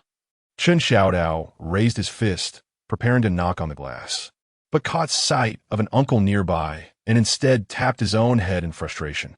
You should have said that earlier, Lao Chun. Had you done so, I would have spared myself this torment. If you had mentioned it sooner, I wouldn't have to go on blind dates. Without those blind dates, I wouldn't have encountered that Dr. Han. If I hadn't met Dr. Han, I wouldn't have offended the hot pot restaurant's benefactor. Thus, I wouldn't have humiliated myself in front of Xuezhu. Ha ha ha. Xuezhu observed his son's contorted expression, laughing heartily. You, my boy, are clearly uncomfortable, yet endure it with gritted teeth.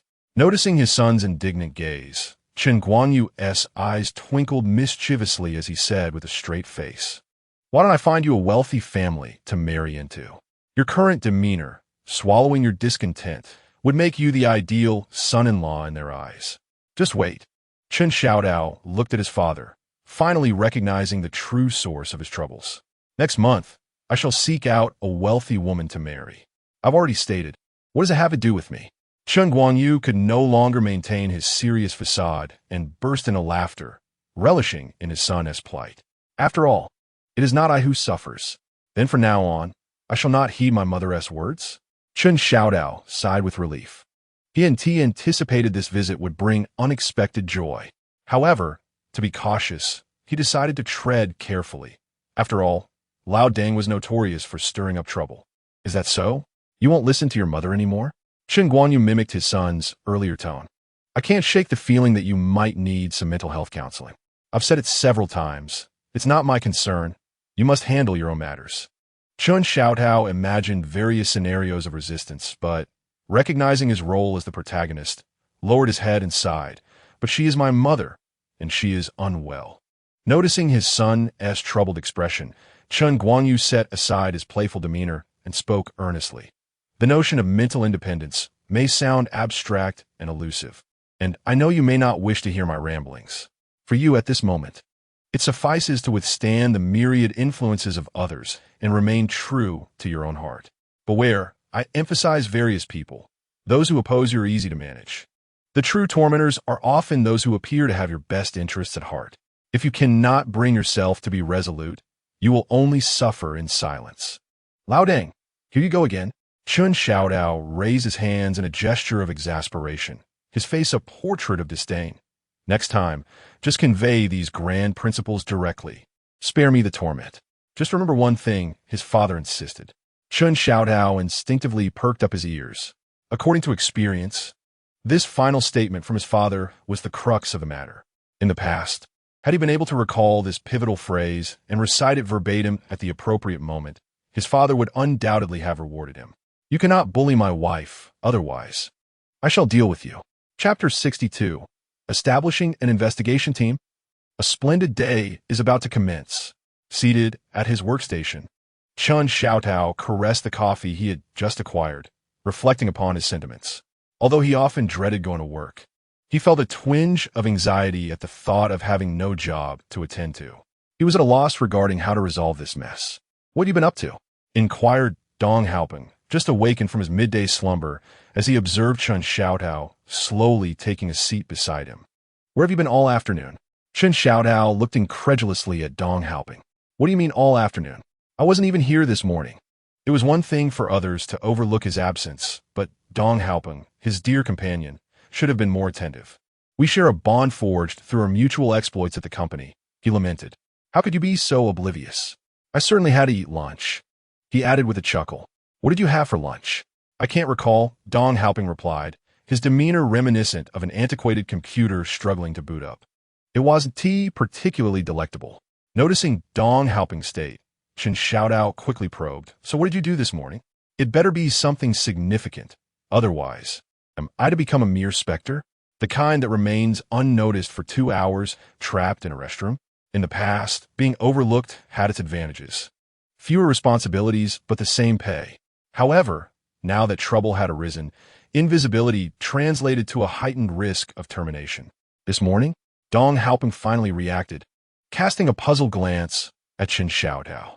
Wasn't it about individually reporting yesterday? As incident? That sounds good.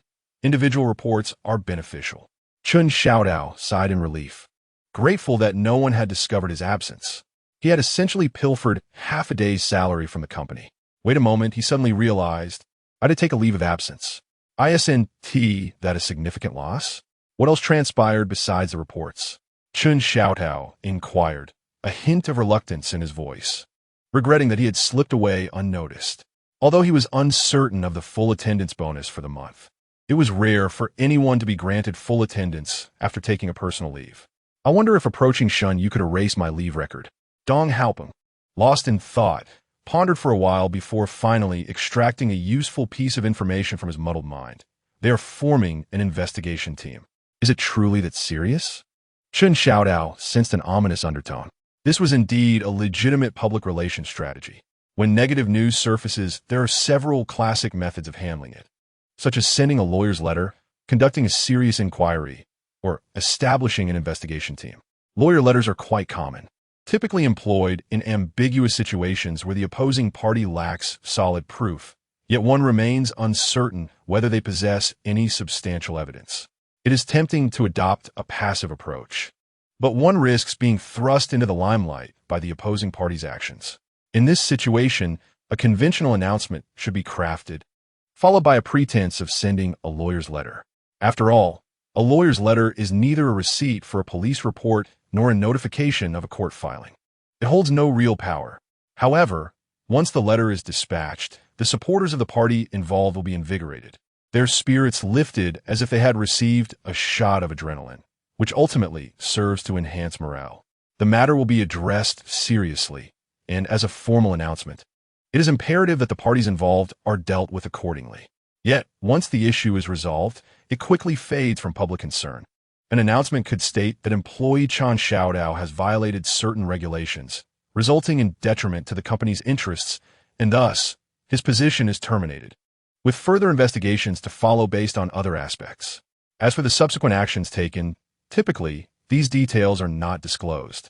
Whether the termination results in dismissal or a transfer to the finance department or sales department becomes irrelevant to the general populace. Nevertheless, being a publicized resolution, those with connections may continue to live freely after the storm passes. However, for someone like him, often the only option left is to resign voluntarily, seeking a semblance of dignity. The investigation team, however, possesses a far more serious nature. Would Xuezhu really go to such lengths? Chen Xiaodao, filled with apprehension, inquired with a glimmer of hope. Is it about what happened yesterday? Of course. Dong Haoping finally sensed something amiss. Surely, the announcement from General Manager Zhou could not have gone unnoticed this morning. Yet, whether or not he came is now of little consequence. Chen Xiaodao, in despair, reclined against the back of his chair. After a prolonged moment, he instinctively reached for his phone, swiped to unlock the screen, but hesitated. Who could he possibly contact now? After much contemplation, he opened the pinned chat. Chen Xiaodao. Beautiful, beautiful, I've missed you. Xuezhu, call me dear. Chen Xiaodao. I seem to have messed up something at the company. What if I get fired? Xuezhu, call me dear. Chen Xiaodao. Logically, if an employee makes a mistake, shouldn't there be a chance for redemption? Xuezhu, call me dear. Chen Xiaodao. But now that an investigation team has been formed, I feel doomed. Xuezhu, did you hear me? Call me dear. Ah. Chen Xiaodao looked at the wealthy woman's reply, scratching his head. Is she really so relaxed? Yet, there was no other option. She was his only lifeline. Chen Xiaodao, dear. Are you listening to me? Xuezhu. So what if you made a mistake? Doesn't your boss have your back? So, the wealthy woman was indeed aware. How wonderful. At least someone cares about him. Chen Xiaodao instinctively glanced at Dong Haoping, who was leisurely enjoying a meal. Unlike another person who had disappeared for the entire morning and part of the afternoon without anyone noticing. Speaking of support, Xuezhu's handling of the situation was rather timely. Otherwise, according to usual practice, he could have been mercilessly berated by Jiang Ran, and after such a scolding, he might even have lost the tail payment, effectively nullifying any project commission. However, Xuezhu promptly deducted 500 from his account. Reflecting on the reason behind that deduction, he glanced at the screen filled with the wealthy woman's persistent inquiries and could not help but sigh. Why did he care so much about a mere title? He himself was quite easygoing, responding cheerfully to whatever names others called him, be it Yin, Yinzu, or Kunkin. After all, it is merely a title, not worthy of excessive concern. Chen Xiaodao mused, support is indeed given, yet I am still somewhat anxious. Ultimately, this is an investigative team, and he, Chen Xiaodao, is merely a small fry. An investigative team, particularly if it involves senior executives, is a protective measure. While the average person may be unaware, he is currently engaged in consulting, which intersects with public relations to some extent. When a significant negative incident occurs, accompanied by substantial evidence or extensive dissemination, private conversations become impractical, and this method is employed instead. Typically, the public begins to discuss the matter fervently and starts to contact the company's customer service lines. In the retail sector, related stores may even face an influx of negative reviews. Simply put, when negative news exceeds the company's control, this approach is utilized to quell the situation. After the establishment of an investigative team, they usually scrutinize an inconsequential aspect and subsequently provide an innocuous conclusion. The results of the investigation mark the commencement of the company's countermeasures. Following the release of the findings, previous information is systematically retracted for those that cannot be removed. Further refutations are issued. For instance, the company may extract a scandalous allegation stating, Chen Xiaodao, head of the Gaoyuan think tank's consulting department, disregarded client needs and indiscriminately issued proposals, resulting in substantial losses for the client. The company would then declare this allegation as false. Why is it deemed false? Because Chen Xiaodao is not the head, merely an employee. By extracting a flawed allegation for refutation, the incident can be cleansed of its stigma. A clever tactic, albeit unfortunate, as he is not an executive. Not being an executive signifies that he is to be sacrificed. Chen Xiaodao could not suppress a sigh. How he wished he were in his own company. No, even if his company had not gone bankrupt, that would suffice. What now then? Chapter 63.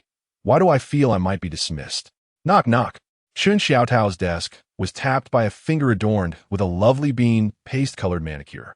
Xuezhu furrowed her brow as she scrutinized the distracted Chen Xiaodao, contemplating before handing over the suspension notice. Forget it. I shan't elaborate. You may read it yourself. She could not fathom what was transpiring between the two. Logically, after their recent excursion to Mount Tai, their relationship should have reached a pivotal breakthrough. Fingers interlocked. Could it be that contemporary relationships are so liberated that interlocking fingers signify mere friendship? Who would have anticipated that upon returning, Chen Xiaodao's proposal would falter, prompting such a dramatic reaction from Xuezhu? She merely suggested that Xuezhu relinquish her previous fantasies and gradually win over Chen Xiaodao from the ground up. Yet, she had not intended for it to escalate to such bureaucratic measures. Shouldn't the boss be assertively protective at this juncture? Then, Chen Xiaodao would be moved to tears, pledging his loyalty. An investigative team? Really? Though the company boasts a considerable number of employees and appears quite formal, each individual tends to their own affairs. Who has ever heard of an investigative team? Moreover, this matter is neither overly significant nor trivial. Not only Xuezhu, but even their supervisor could suppress it. To have the consulting department head intervene would be an overreaction. Oh, how could I forget? Their team currently lacks a supervisor. In a moment of distraction, Chen Xiaodao was jolted back to reality by the sound of fingers tapping on the table. As he lifted his gaze, a piece of paper appeared before him. Before he could discern the words written upon it, Wang Jiefeng scampered over, exclaiming, "Secretary Shen, is there something crucial that requires notification?" Xuezhu shot him a disdainful glance, quickly diverting her attention elsewhere. "This is none of your concern. Attend to your own matters." "I am merely expressing concern for the collective," Wang Jiefeng retorted, undeterred by her dismissal, still grinning as he leaned closer. "Is there a significant change within our team?" "You have yet to secure the position of supervisor," Xuezhu stated, recognizing his tenacity akin to a stubborn adhesive. "If there were any changes, I wouldn't need to consult you, would I?" It became evident to Xuezhu that Wang Jiefeng was incessantly engaged in trivial antics aimed at irritating his colleagues, rather than focusing on his responsibilities. Was this not a sign of utter foolishness? If he aspired to the supervisory role, he should contend with his rivals instead. He worked 2 hours of overtime while his opponent worked 3. They were indeed competitors. Why then did he choose to vex those who completed their work on time? Was he so incapable of recognizing his true adversaries that he resorted to petty harassment? Such behavior was utterly reprehensible. Wang Jiefeng, stung by her candid retort, felt a flicker of malice cross his eyes, his tone losing its earlier sycophancy. "But surely this pertains to our consulting department, does it not? Shouldn't there be an announcement?" "I am merely tasked with conveying information to the concerned parties," Xuezhu replied, glancing at Chen Xiaodao, whose expression remained unperturbed. She turned away, unwilling to further engage with Wang Jiefeng. "If you wish to make an announcement, seek out someone else." As Wang Jiefeng watched Xuezhu's heels click away, he cast a resentful look at Chen Xiaodao before begrudgingly returning to his seat. How infuriating it was to lose an opportunity to embarrass that pretty boy in public. "Is it that serious?"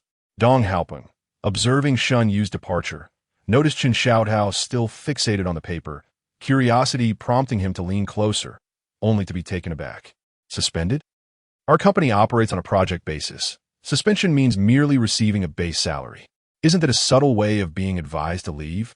"Taozi, you cannot go." Dong Haopeng felt a pang of disappointment. Without Chen Xiaodao, whom would he partner with to indulge in leisure during work hours? Though seemingly effortless, finding a suitable companion for such leisurely pursuits was indeed a rare treasure. From the moment work commenced, they busied themselves with everything from gaming strategies to forum gossip and even international affairs. They could debate for an hour about whether concrete no. 42 could be used to make pasta. After hours, they would fall silent, resembling Cinderella and her prince devoid of the pumpkin carriage in the 21st century.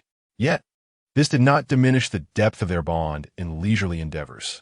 Without Xuezhu, who would share takeout orders with him, who would assist him in locating the best food delivery coupons, who would help him calculate the discounts on Donggamal, most importantly, who would join him in his leisurely pursuits.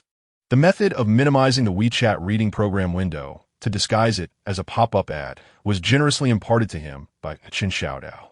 Taozi, how can I survive without you? What are you doing? Upon encountering Dong Haopeng, Xuezhu's gaze grew vacant, and soon his nose began to twitch, prompting a sudden alertness. If you dare to sneeze in my direction, I challenge you.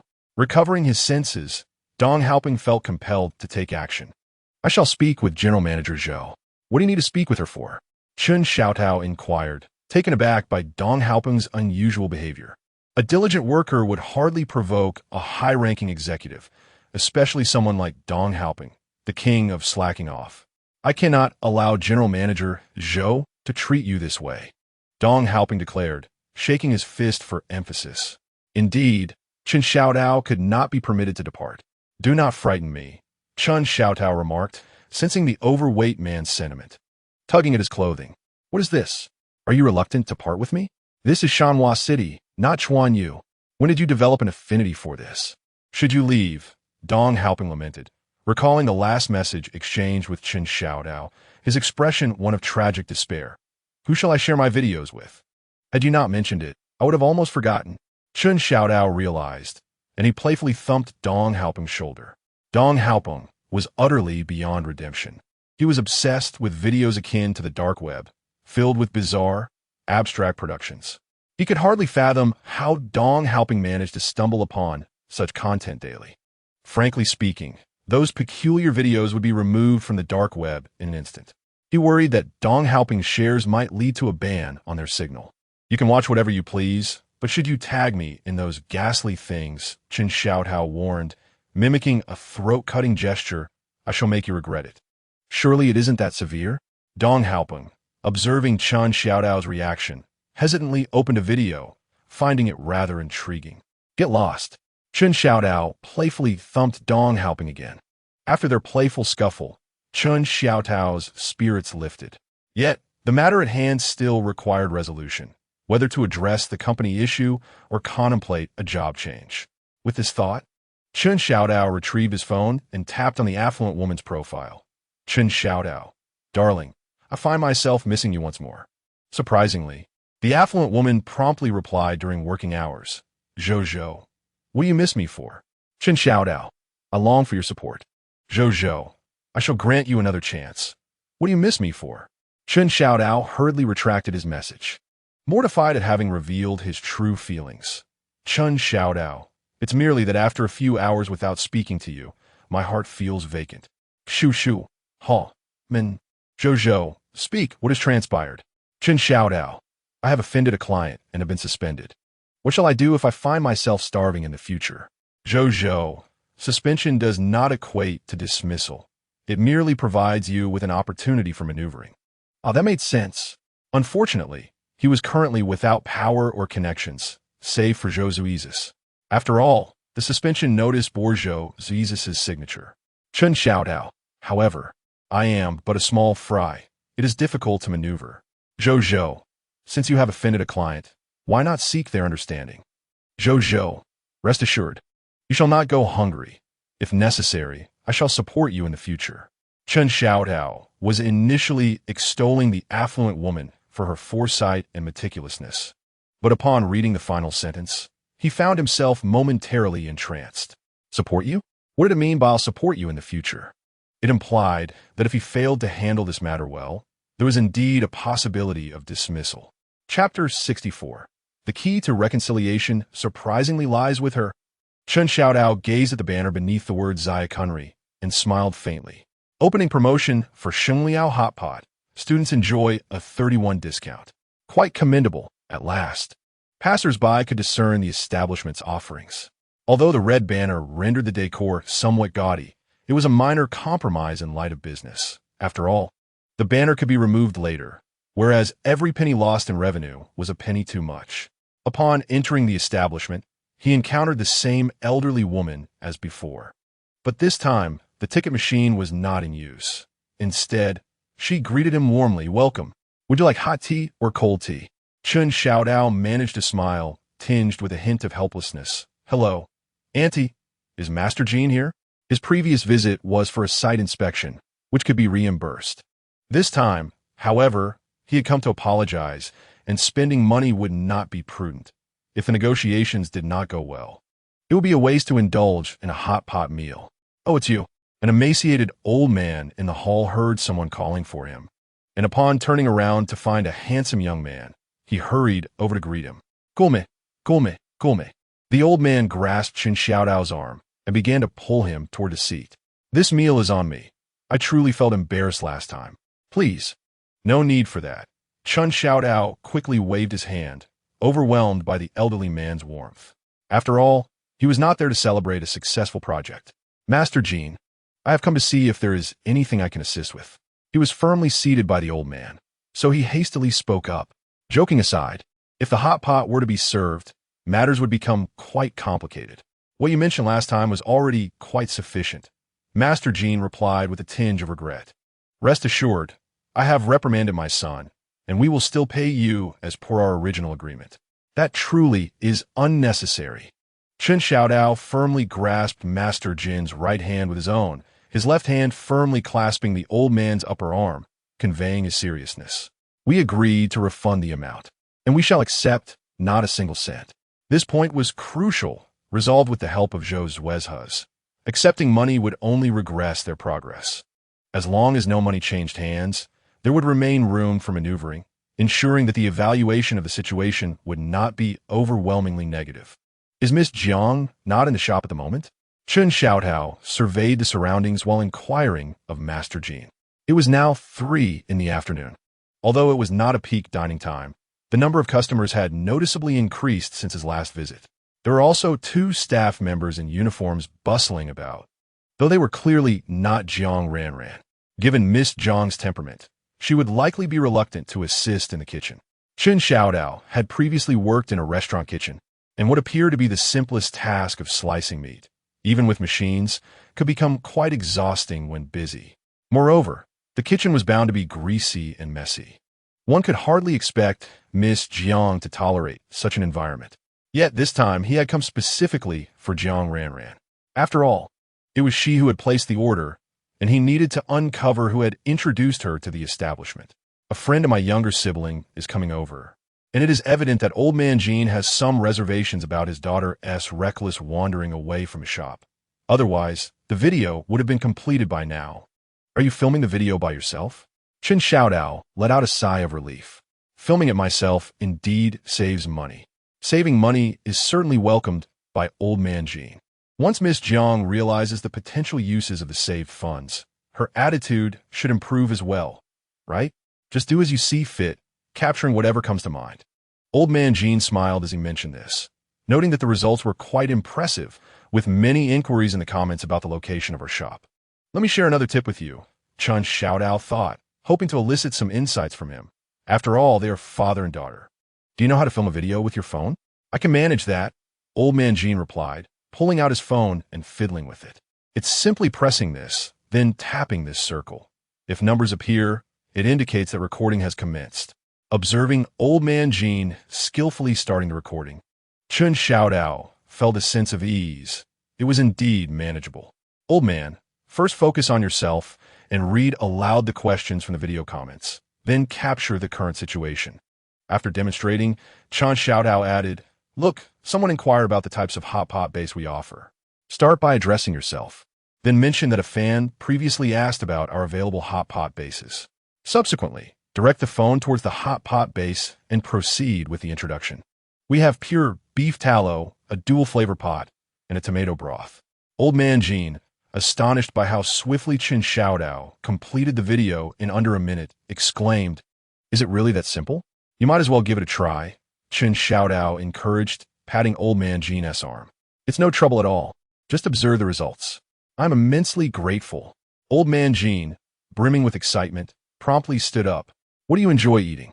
I shall personally prepare a dish for you. Please, no need for that, Chen Xiaotao replied, sensing the opportune moment, and inquired. May I ask you something? What do you wish to know? Old man Jean, intrigued that Chen Xiaotao had a question, responded eagerly. As long as I am aware, I shall share without reservation. Chen Xiaotao guided Old Man Jean back to his seat and asked, Do you know how Miss Jiang came into contact with our company? It seems she has a friend. Before Old Man Jean could finish, he was interrupted by an irate voice. Has Gao Yuan think tank now ventured into the realm of fraud? Just a few seconds more.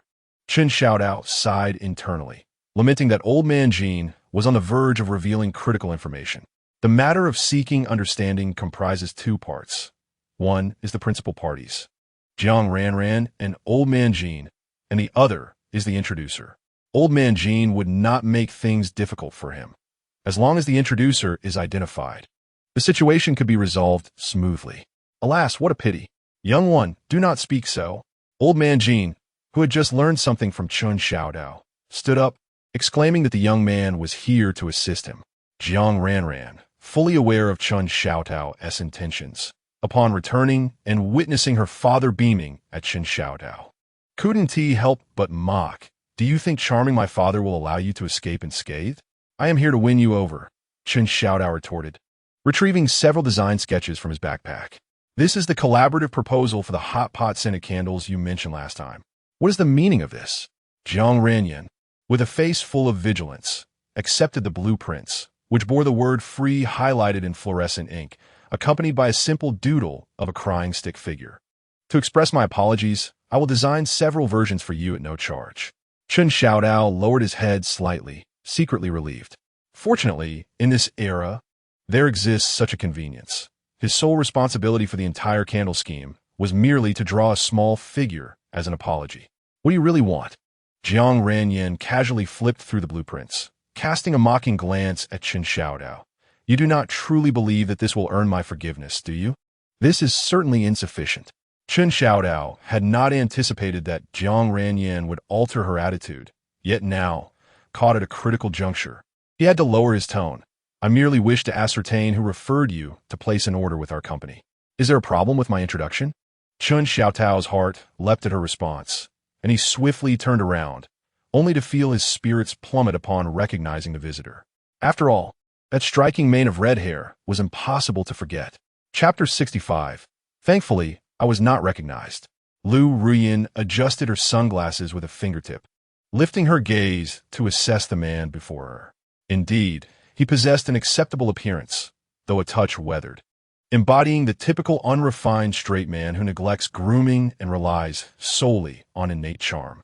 His physique was decent, lacking any signs of slouching, and he wore a simple jacket with a model-like flair.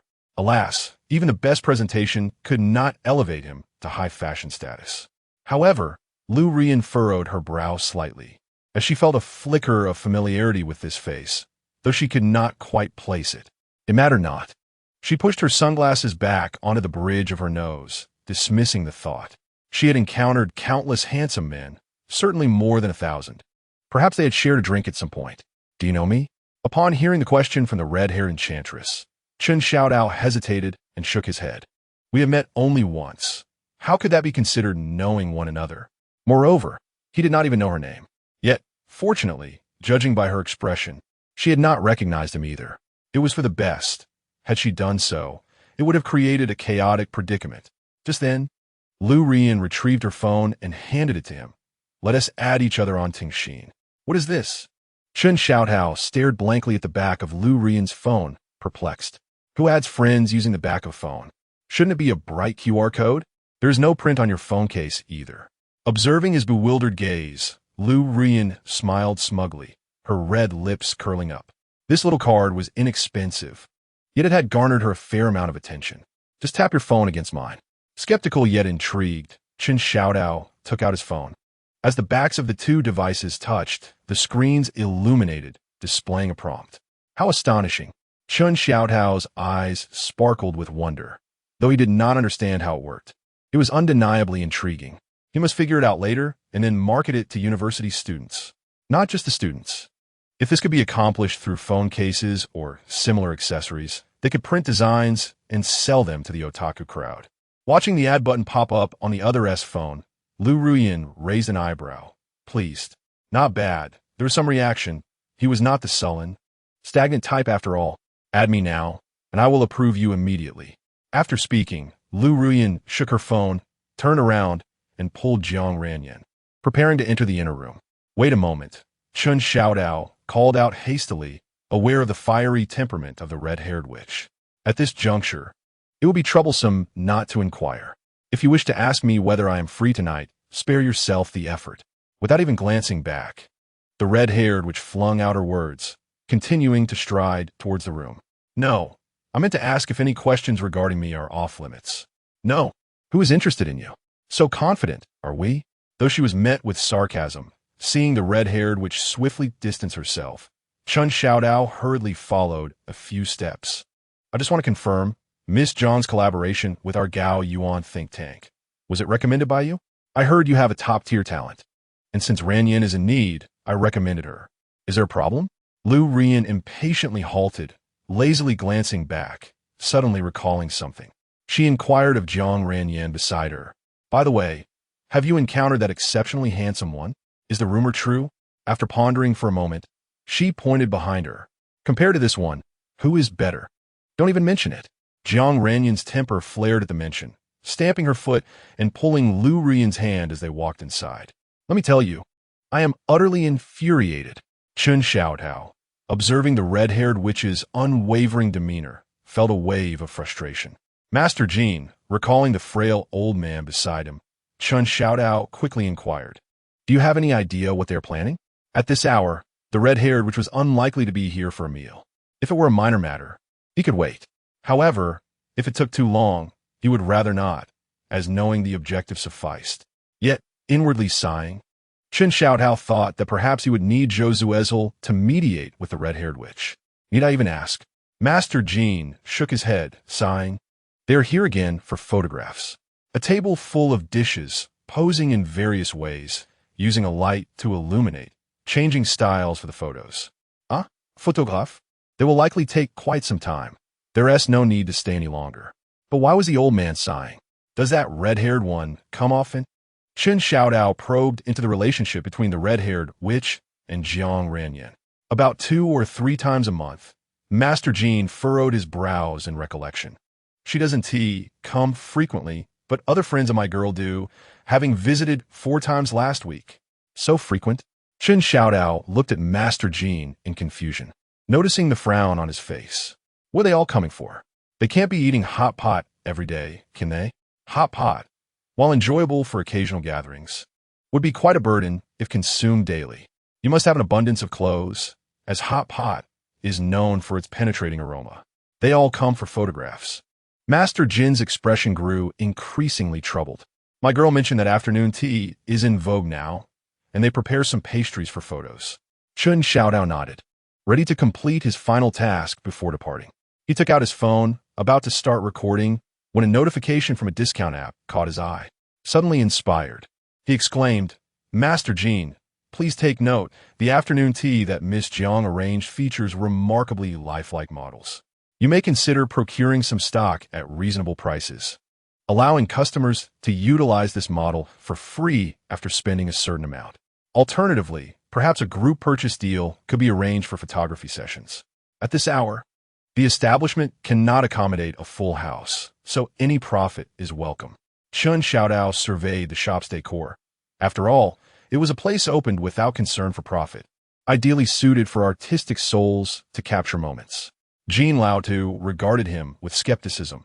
While the young man's prior strategies had proven reliable, he remained uncertain this time. Trust me, let's first purchase a batch of models for Miss Jiang to evaluate, Chen urged. Jean Xuezhu, observing the earnestness in Chun Xiaodao's eyes, nodded thoughtfully. He recognized the changing times. Once, business relied on shouting in the streets or distributing flyers, unlike today when one could attract customers through their phones. However, his daughter's whimsical ideas often floated aimlessly, neglecting the pursuit of profit, which was not sustainable. Although he had yet to engage with the models the young man spoke of, he was willing to give it a try, as Chen's suggestions seemed grounded in reality. Contemplating this, he took a closer look at the young man before him, noting his striking appearance, decent stature, and depth of knowledge. Truly a remarkable individual. He pondered whether the young man was married. Xuezhu, perceiving Jean Lauda's approval, quickly seized the moment, Master Jean, as a party involved. I sincerely apologize for any disappointment regarding our proposal. Might you be willing to forgive us? Forgive. Jean Lautu exclaimed, grasping the young man's hand, only to realize he had forgotten his name. I am Jean Huang. May I ask your name? I am Xuezhu, Chen replied, shaking Jean Huang's hand with both of his. You are truly my saving grace, old sir. As customers begin to trickle in, I shall not intrude further. With his task accomplished, and more patrons arriving at the shop, Xuezhu took his leave. Upon exiting, he gazed at the extravagant glass doors, feeling as though he had grasped an opportunity. If the model photography proved successful, the next step would be to establish a bar within the shop, serving coffee or milk tea, or perhaps even cocktails. The essential ambience had already been addressed. It merely required some space. A CAF situated within a hot pot restaurant, though unconventional, had already attracted a curious clientele. With large glass windows and a small opening for street-facing sales, the addition of a few chairs outdoors would create a relaxed atmosphere. Such street-side CAFs and taverns had become quite trendy in the Shanghai market. Most importantly, Miss Jiang, focused on coffee and pastries, would likely not concern herself with the hot pot aspect, allowing Master Jean Huang to operate freely. The prospects appeared exceedingly bright. With these thoughts, Xuezhu walked contentedly toward the bus stop. Chapter 66. The unsettled Lu Rian's eyes reflected a hint of sorrow, her brows slightly furrowed. Jiang Ranran maneuvered her camera back and forth, but given Lu Rian's distracted demeanor, no angle seemed to yield a satisfactory shot. In exasperation, she finally spoke up. Lu Rian snapped back to reality, shaking her head. I'm not interested today. You may proceed to take photos on your own. On my own? Jiang Ranran gasped, nearly losing her grip on the camera. She cast a puzzled glance at Lu Rian, wondering what had come over her. Upon her arrival, everything seemed perfectly fine, yet now, she appeared utterly lost. Typically, she busied herself as a photographer for the esteemed Miss Lu, tirelessly capturing her every angle. However, after an entire afternoon of shooting, only a handful of images ever met Lu Rian's standards. When it came time for her own turn, she could only rely on timed selfies, with Lu Rian offering the occasional guidance on her poses, merely out of kindness. As for her own photographs, what did she possibly capture? It was far more enjoyable to snap photos alongside her friends, were it not for Lu Rian's consent to use her images for promotional purposes. She would not have been so eager to join in. What troubles you? Jiang Ranyan inquired, setting her camera aside with genuine concern. I do not know, Lu Rian replied, shaking her head, reluctant to elaborate. What could she possibly say? That the formidable Lu Rian was flustered by a man she had only just met? Absurd. After all, she was Lu Rian. Moreover, she was acutely aware that her feelings towards that gentleman were far from romantic. But what were they exactly? Frustrated, Lu Rian unlocked her phone, contemplating booking a room for the evening to alleviate her distress. Truly, men were nothing but trouble, causing nothing but heartache. Spotting a notification from a friend, a thought sparked in Lu Rian's mind, and she quickly turned to Jiang Ranyan. Tell me, did that man offend you earlier, yet when you confronted him at his company, a woman stood by his side? Jiang Ranyan, momentarily taken aback as she perused the photographs, nodded in agreement, irritation creeping into her voice. Yes. She wouldn't let me speak, simply refunded my money, and sent me away. Which company does he belong to? With a mix of confusion and shock, Jiang Ranyan responded slowly. Gao Yuan Think Tank. Isn't that the one you recommended? You suggested it to me, yet you've forgotten it yourself. What does that make me? It's not my company. Why should I remember it so clearly? Lu Rian retorted, furrowing her brows as she searched for the location on a map. Her patience wearing thin. Is that so? Jiang Ranyan nodded, her curiosity deepening as she examined the address on the screen. Could it be? A glimmer of hope sparked in Jiang Ranyan's mind. Was there some past grievance between them? That would be splendid, given Lu Rian's esteemed background. She would undoubtedly overpower that frosty woman. As realization dawned upon Lu Ruoyan, she grasped the familiarity of the situation. Wasn't this the very company that Xuezhu had hastily acquired upon her arrival in Shanhua City? The man they had just encountered must surely be the charming young man Xuezhu had set her sights on. TSK. Zhou Bingshan's taste was rather questionable. To be thrown into disarray over such a character. Amused, Lu Ruoyan accepted the friend request, casually adding a note. Shy and sensual Mother Roach. Lu Ruoyan. Shy and sensual Mother Roach.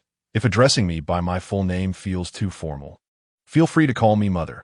Upon glancing at the man's profile picture in a suit and his nickname as a consultant for Gao Yuan think tank, Lu Ruoyan disdainfully locked her screen and flipped her phone face down. Were it not for the fact that he was Zhou Bingshan's pretty boy, he would have no chance of gracing her friends list with such an avatar and moniker. What shall he do next? Lu Ruoyan, in high spirits, asked with a hint of a smile at Jiang Ranyan's side. I might have to tend to the shop, Jiang Ranyan replied, sensing the ominous shift in Lu Ruoyan's demeanor. It seemed her daydream of revenge had evaporated. However, it matters not. Happiness is paramount. Jiang Ranran recalled the purpose of her visit today and tentatively spoke. Rian, could your live streaming company assist in promoting the group purchases for my shop? You still don't act like a boss, Lu Ruyan replied, shaking her head. It's after work. Why discuss business? Money is never ending. Isn't this a bit urgent? Jiang Ranran thought of Chun Xiaodao's suggestion and felt a surge of irritation. It seemed the old man had been swayed by his words, truly determined to break even this year. How would she navigate her social circle then? Others were either CAF proprietors or sushi chefs, while Lu Ruyan was a female CEO, and here she was, merely a hot pot restaurant owner? I'll send you my business WeChat. Lu Ruyan said impatiently, reaching for her phone. Don't worry, I'll give you a discount on the placement fee. Hello, Miss Lu. I am Qin Xiaodao from Gao Yuan Think Tank Consulting, came a message. What does it matter what you were called? Even if you were named Chun Kunkin. In my eyes, you are merely the pretty boy favored by the blind Zhou Bingshan. Lu Ruyan scoffed, casually typing a note. I'm off to drink. I want to be having dinner tonight, just trying to lose some weight. With that, Lu Ruyan stood up and grabbed her bag. The entire afternoon had been fraught with frustration. First, the dizzying encounter with that pretty boy, and then the agitation brought on by Jiang Ranran. What a dismal afternoon it had been. Seeing Lu Ruyan's displeasure, Jiang Ranran felt a twinge of regret for her impulsiveness. She had thought Lu Ruyan was in good spirits, only to have her mood completely dashed by a few careless words. Without the esteemed Miss Lu, where would she glean insights into the lives of the upper echelon? From a few minor models' acquaintances? How about I accompany you? Jiang Ranran bit her lip, reasoning that it was merely the first weekend, and her presence mattered little. No, wait. Lu Ruyan halted, her hand clutching her bag, as a thunderous realization struck her mind. Immediately, she hurriedly opened WeChat and scoured the pretty boy's moments, seeking clearer and more comprehensive photos or information. March financial month. For urgent annual report reviews, please contact us, and we will assist you in finding the most professional accounting firm. We just concluded a brainstorming session where team members freely expressed their opinions, resulting in a vigorous clash of ideas. From strategic planning to execution details, we refine our approach to present you with the most high-quality, viable consulting solutions. Together, let us create value for our clients. This is not right at all. Lu Ruyan frantically searched, discovering that Chun Xiaodao's moments were all filled with company matters, devoid of any personal traces. What was happening? What was amiss? Jiang Ranran was taken aback by Lu Ruyan's sudden tension. The normally graceful and relaxed Lu was now rigid with anxiety, her expression fraught with urgency, igniting her curiosity. Lu Ruyan, too preoccupied to respond, was lost in frantic contemplation. Either Qin Xiaodao had immediately categorized contacts after adding her, obscuring personal messages, or he possessed a private account solely for business. Regardless of the scenario, it indicated a person of profound cunning. As more and more cunning individuals emerge, this particular person and her identity leave Xuezhu feeling apprehensive. She hesitates to delve deeper into her thoughts about Lu Ruyan, and without wasting a moment, she swiftly exits her social circle and directly dials a number. Hello? Come find me immediately, or I will come to you. Your little white-faced friend has significant issues. Chapter 67. The Banquet at Hongmen. Upon entering Xuezhu, Xuezhu was surprised to find the owner himself greeting her, confirming her suspicion that Lu Ruyan had once again reserved the entire venue. Despite the modest size of this hidden gem in the old city's alleyways, its exclusivity comes with a hefty price tag, catering specifically to private gatherings. Nevertheless, Lu Ruyan always insists on emptying the entire courtyard, though there is no hall, only private rooms. Navigating past the grand sycamore tree in the courtyard, Xuezhu entered the private room named Tingyun, where Lu Ruyan was reclining on a mahogany chair, staring blankly at the menu. What is the hurry? Is this your little white-faced friend? Lu Ruyan wasted no time on pleasantries and displayed Chun Xiaodao's WeChat profile. Is there a problem? Xuezhu set down her handbag and took a seat on a solid wooden chair. Chun Xiaodao had just briefed her on the situation, but seeing Lu Ruyan's demeanor, she sensed that something was amiss. Had Chun Xiaodao offended her again? Xuezhu quickly dismissed that thought. The current Chun Xiaodao was so humble that it pained her, and he was unlikely to stir up trouble. Could it be that Xuezhu recalled the scene wherein Lu Ruyan recognized him? Lu Ruyan, having been spoiled by her family since childhood, had an exceedingly volatile temperament, often acting without restraint. She was primarily focused on indulgence and leisure, never encountering a situation she couldn't resolve, which led her family to indulge her whims. After all, how much could one spend on mere enjoyment? However, with her haughty disposition, if she sought to trouble Chun Xiaodao, it could spell disaster. Keep your distance. He is not a good person. Upon hearing Xuezhu's tacit agreement, Lu Ruyan's heart sank. Xuezhu's expression darkened, her tone laced with frost. What did you just say? Initially, she assumed Lu Ruyan's commotion was due to an incident, but now she wondered what connection Chun Xiaodao had with her. Or perhaps, the scenario of a friend vying for the same man had fallen upon her. Regardless of the circumstances, it seemed unlikely that this matter would end well today. With a sense of indignation, Xuezhu inwardly cursed. Men are truly troublesome. Yet, no matter how complicated the situation became, she had to confront it. Her man could only reside within her grasp. Even if he was flawed, those flaws were hers to bear, past, present, or future. You seem rather reluctant. Lu Ruyan observed Xuezhu's reaction, noticing her tightly pressed lips and her fluctuating expression. It dawned on her that this cunning man had indeed found a way to stir emotions, making it difficult for her to let go. Then don't blame me for taking action. Do you know who he is? I do, Xuezhu replied leisurely, sipping her tea to steady her nerves. How could she not know Chun Xiaodao? No, you don't. Lu Ruyan slammed the table, causing the teacups to clink. Do you know Chen Guangyu? 35 years old, in industry, the wealthiest man in the nation. Observing the perplexed expression on Xuezhu's face, Lu Ruyan immediately understood that she was unaware of the situation. Subsequently, due to charges of illegal business operations, he was imprisoned and his family fortune dissipated. Yet, he is none other than Chun Xiaodao, as mentioned by Chun Xiaodao himself. Seeing that Xuezhu remained confused, Lu Ruyan interrupted her, stating bluntly, Chun Xiaodao is the sole heir of Chun Guangyu. Xuezhu nodded in acknowledgement, but questioned, so what? She was aware of this matter. Chun Xiaodao had never concealed his family affairs. Moreover, it would have been impossible to keep it hidden, as the Chun family's foundation had made numerous donations to Shana University over those 4 years, leading even the security guard to speculate about the arrival of the young master of the Chun family. The security guard had even wagered with the cafeteria staff over which major this young gentleman was pursuing. Noticing Xuezhu's continued bewilderment, Lu Ruyan slammed her hand on the table in frustration, lamenting the lack of sensitivity from someone who had embarked on her own entrepreneurial journey. Do you have any idea how much debt he owes? Ido, Xuezhu replied. No, you don't. Lu Ruyan's exclamation elicited a look of surprise from Xuezhu, who had dedicated considerable effort to untangling Chun Xiaodao's debts. After all, the Chun family's financial obligations resembled an entangled ball of yarn, becoming increasingly convoluted when focusing on this young master. There were numerous creditors involved, many of whom lacked the authority to make decisions on their own. The investments were often layered through shell companies as a means of creating barriers. Identifying those creditors was not a task that could be accomplished swiftly. However, Lu Rian seemed to possess a clear grasp of the situation. Xuezhu couldn't help but admire Lu Rian, realizing that as the eldest daughter of the Lu family, her information was indeed accurate.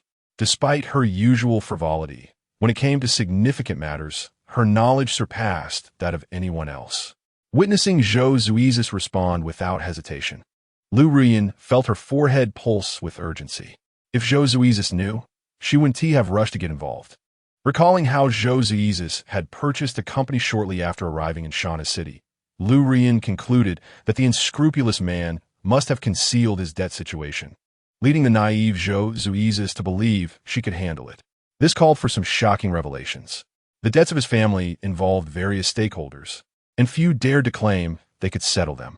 Furthermore, this young master, Chun, was directly implicated, not merely entangled behind the scenes, but rather having his equity transparently affected. "I am aware of this situation," Xuezhu interjected, having gleaned no new information after listening for some time. After Chun Xiaotao's confession that day, she had taken the initiative to understand. He had stumbled into a predicament, becoming a cautionary tale. Indeed, in the industry, this was a notorious negative example. Who among the wealthy heirs had not inherited their family's debts before assuming their responsibilities? This might be a unique case. Love, it seems, renders women foolish. Lu Rian, observing Xuezhu's demeanor of confidence, felt compelled to clarify. "Do you realize he's gone to great lengths to approach you for a reason?" "I know," Xuezhu instinctively replied, suddenly aware of the inconsistency. Chun Xiaotao had actively sought her out?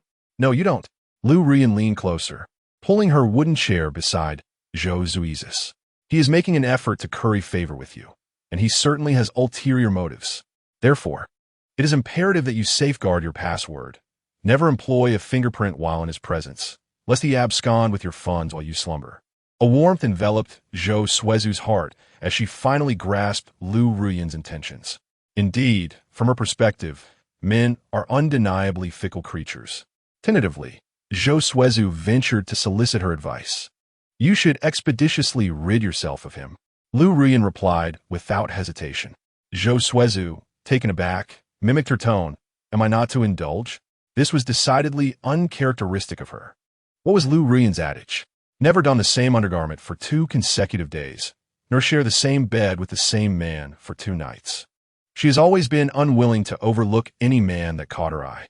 Yes, I have said that one should not let good men slip away, nor squander handsome ones. Lu Rian recognized that her previous counsel had misled Xuezhu and swiftly clarified. "However, this individual is different. Entanglement with him would lead to endless tribulations." Xuezhu exhaled deeply, having thought Lu Rian's alarm was for another reason. It turned out to be a cautionary tale. Yet, Lu Rian likely did not anticipate that Chen Xiaodao sought to distance himself from her rather than draw closer. "If only he would ask me for money," Xuezhu mused, shaking her head, her fingertips tracing the gilded rim of her teacup as she murmured, "At least I could be of assistance to him. At the very least." She could feel her significance to him, sensing Chun Xiaotao's care for her. Regardless of others' perceptions, in her eyes, Chun Xiaotao remained unchanged from his past self. "Have you contemplated this thoroughly?" Lu Rian narrowed her eyes, scrutinizing this renowned iceberg. He was indeed a treacherous quagmire. "If I cannot be his woman," Xuezhu declared, gazing into her tea, "then I shall aspire to be his lifelong support." In essence, she did not wish to be like others. She desired to hold a unique place in his heart for eternity. "What are you rambling on about?" Lu Rian replied, her impatience evident as she pushed the menu forward. "Choose something to eat." Were it not for the fact that this man was entwined with Xuezhu, she would hardly concern herself. However, since Xuezhu was already aware of the full picture, Lu Rian felt no need to further dissuade her. After all, love is a matter for those who wish to engage. She had no intention of participating. "How about I summon him over for you to see?" Xuezhu suggested, her gaze flitting over the exquisite illustrations on the menu. "Who?" "Chen Xiaotao." Lu Rian lifted her eyes from her phone. peering at Xuezhu through the shadows cast by her lashes, perplexed. Why would I wish to meet him? You recommended a client to the company. But this client is dissatisfied with his proposal, Xuezhu explained, aware that her friend was not fond of discussing work, and thus endeavored to be concise. He has now lodged a complaint against him. In truth, Lu Ruyin had little desire to engage in professional matters. Were it not for familial pressures, she would scarcely wish to manage those few companies. Thus, seizing the opportunity to mention Chun Xiaodao today, she aimed to resolve this matter swiftly. Otherwise, with her current schedule, she would need to set aside a dedicated time for discussion on another day. Lu Ruyin's eyes darted back and forth. Yet she could not fathom the connection this matter had with her. Twirling a strand of hair around her finger, she incredulously retorted, "What does it have to do with me? The company may seek your opinion and stance on this," Xuezhu patiently explained. "This issue could be significant or trivial. But if it is to safeguard Chun Xiaotao's reputation, we must adhere to the proper procedures. Why should I care?" Lu Ruyin felt increasingly perplexed and, in annoyance, tapped her fingers on the table. "No matter who comes, I will say the same. It is neither my company nor my employees. Is it simply because I mentioned it? What attitude are they soliciting? Is this matter even interesting? If it is not, why should I waste my energy on it? Am I that idle? However, this topic did jog her memory. How is your unicorn company faring?" Xuezhu looked at Lu Ruyin, who wore a serious expression, in surprise. "Is the sun rising from the west? Aren't you the one who despises discussing work the most?" "Because," Lu Ruyin smirked playfully, "you are in trouble. The renowned ice mountain has fallen in love. Just don't let the company go down with you." Xuezhu's firm was still quite substantial, and if that man was indeed after wealth, he would surely be tempted. Right now, Su Chong is keeping an eye on things. Xuezhu replied casually while sipping her tea. She didn't object? Lu Ruyin's curiosity was piqued by this response. "She supports me," Xuezhu reflected, "and she even offers me strategies." "Is that true?" Lu Ruyin, who was sipping tea, nearly choked at this revelation. "Is Master Chen adorned with diamonds? Is he that enticing?" She was well aware that Su Chong was merely a workaholic. The last time they met to discuss collaboration, she had to leave at 4:30 to continue handling business, not even taking a meal with her. "What are you doing?" Xuezhu observed Lu Ruyin's inquisitive demeanor and cautiously shifted back. There was half a sentence unspoken. "Do not harbor any improper thoughts about Chen Xiaotao." It was indeed a hurtful thing to say between close friends. Lu Ruyin, though playful, was genuinely good to her friends. Yet, it was evident that Lu Ruyin was no ordinary individual. At least in matters of the heart, she was far from naive. She keenly sensed the unsaid words lingering in Xuezhu's thoughts. "What do you take me for?" Lu Ruyin, resembling a puffed-up kitten observing Xuezhu, felt deeply offended. "When have I ever regarded a man over 25? Then teach me how to pursue him." Xuezhu blurted out instinctively, without a moment's thought. "Easy peasy." Lu Ruyin raised her chin slightly, a triumphant smile gracing her lips. For her, managing men was as effortless as getting a manicure. Men who had experienced her charm were all left yearning. But soon, Lu Ruyin realized that what Xuezhu desired might not be the kind of manipulation she was accustomed to. "Hiss," Lu Ruyin thought. Xuezhu could not possibly be seeking the kind of syrupy affection that filled television dramas. Could she? Lu Ruyin frowned at the eagerly expectant Xuezhu, feeling a sense of overwhelm regarding matters of romance for the first time. "I refuse to believe no one has pursued you." Lu Ruyin chose to toss this heated topic back. "Why don't you learn from how they did it? Merely from what she knows." Several young gentlemen have inquired about Xuezhu. Unfortunately, they were rather frivolous and were promptly scolded away by her. They all engaged in monetary transfers, sending red envelopes and gifts. Xuezhu reflected on her past experiences, recalling that it often involved sending orders, seeking collaboration or transactions. Such is indeed the nature of adult romance, Lu Ruyin mused. Yet, isn't that the way of adulthood? Clearly marked prices, as she did not possess other skills. "Did no one pursue you during your school years?" Lu Ruyin shifted the conversation, yearning for the purity of student days, devoid of materialistic pursuits. It must be said that athletes possess quite commendable physiques.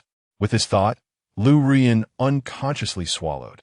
It had been quite some time since she had last felt the abs of an athlete. With the weather warming up, they were likely training in mere vests or perhaps even bare-chested. Indeed, as Xuezhu reminisced, her fingers unconsciously tapped the armrest. This frustration was precisely the source of her current anger. She recognized that the people around her advising caution against Chun Xiaotao meant well. However, their reasoning invariably hinged on wealth or status. If adults behaved in such a manner, she believed that Chun Xiaotao, during their time together, would have certainly encountered far more scrutiny. Surely, the advice from elders would have come in waves. Yet, he never allowed her to hear even a whisper of gossip, nor did he instill in her a shred of unease. Now, the tables had turned. She possessed wealth that most could only dream of, while Chun Xiaotao had descended from his lofty heights. Was she to merely watch him struggle in the mire?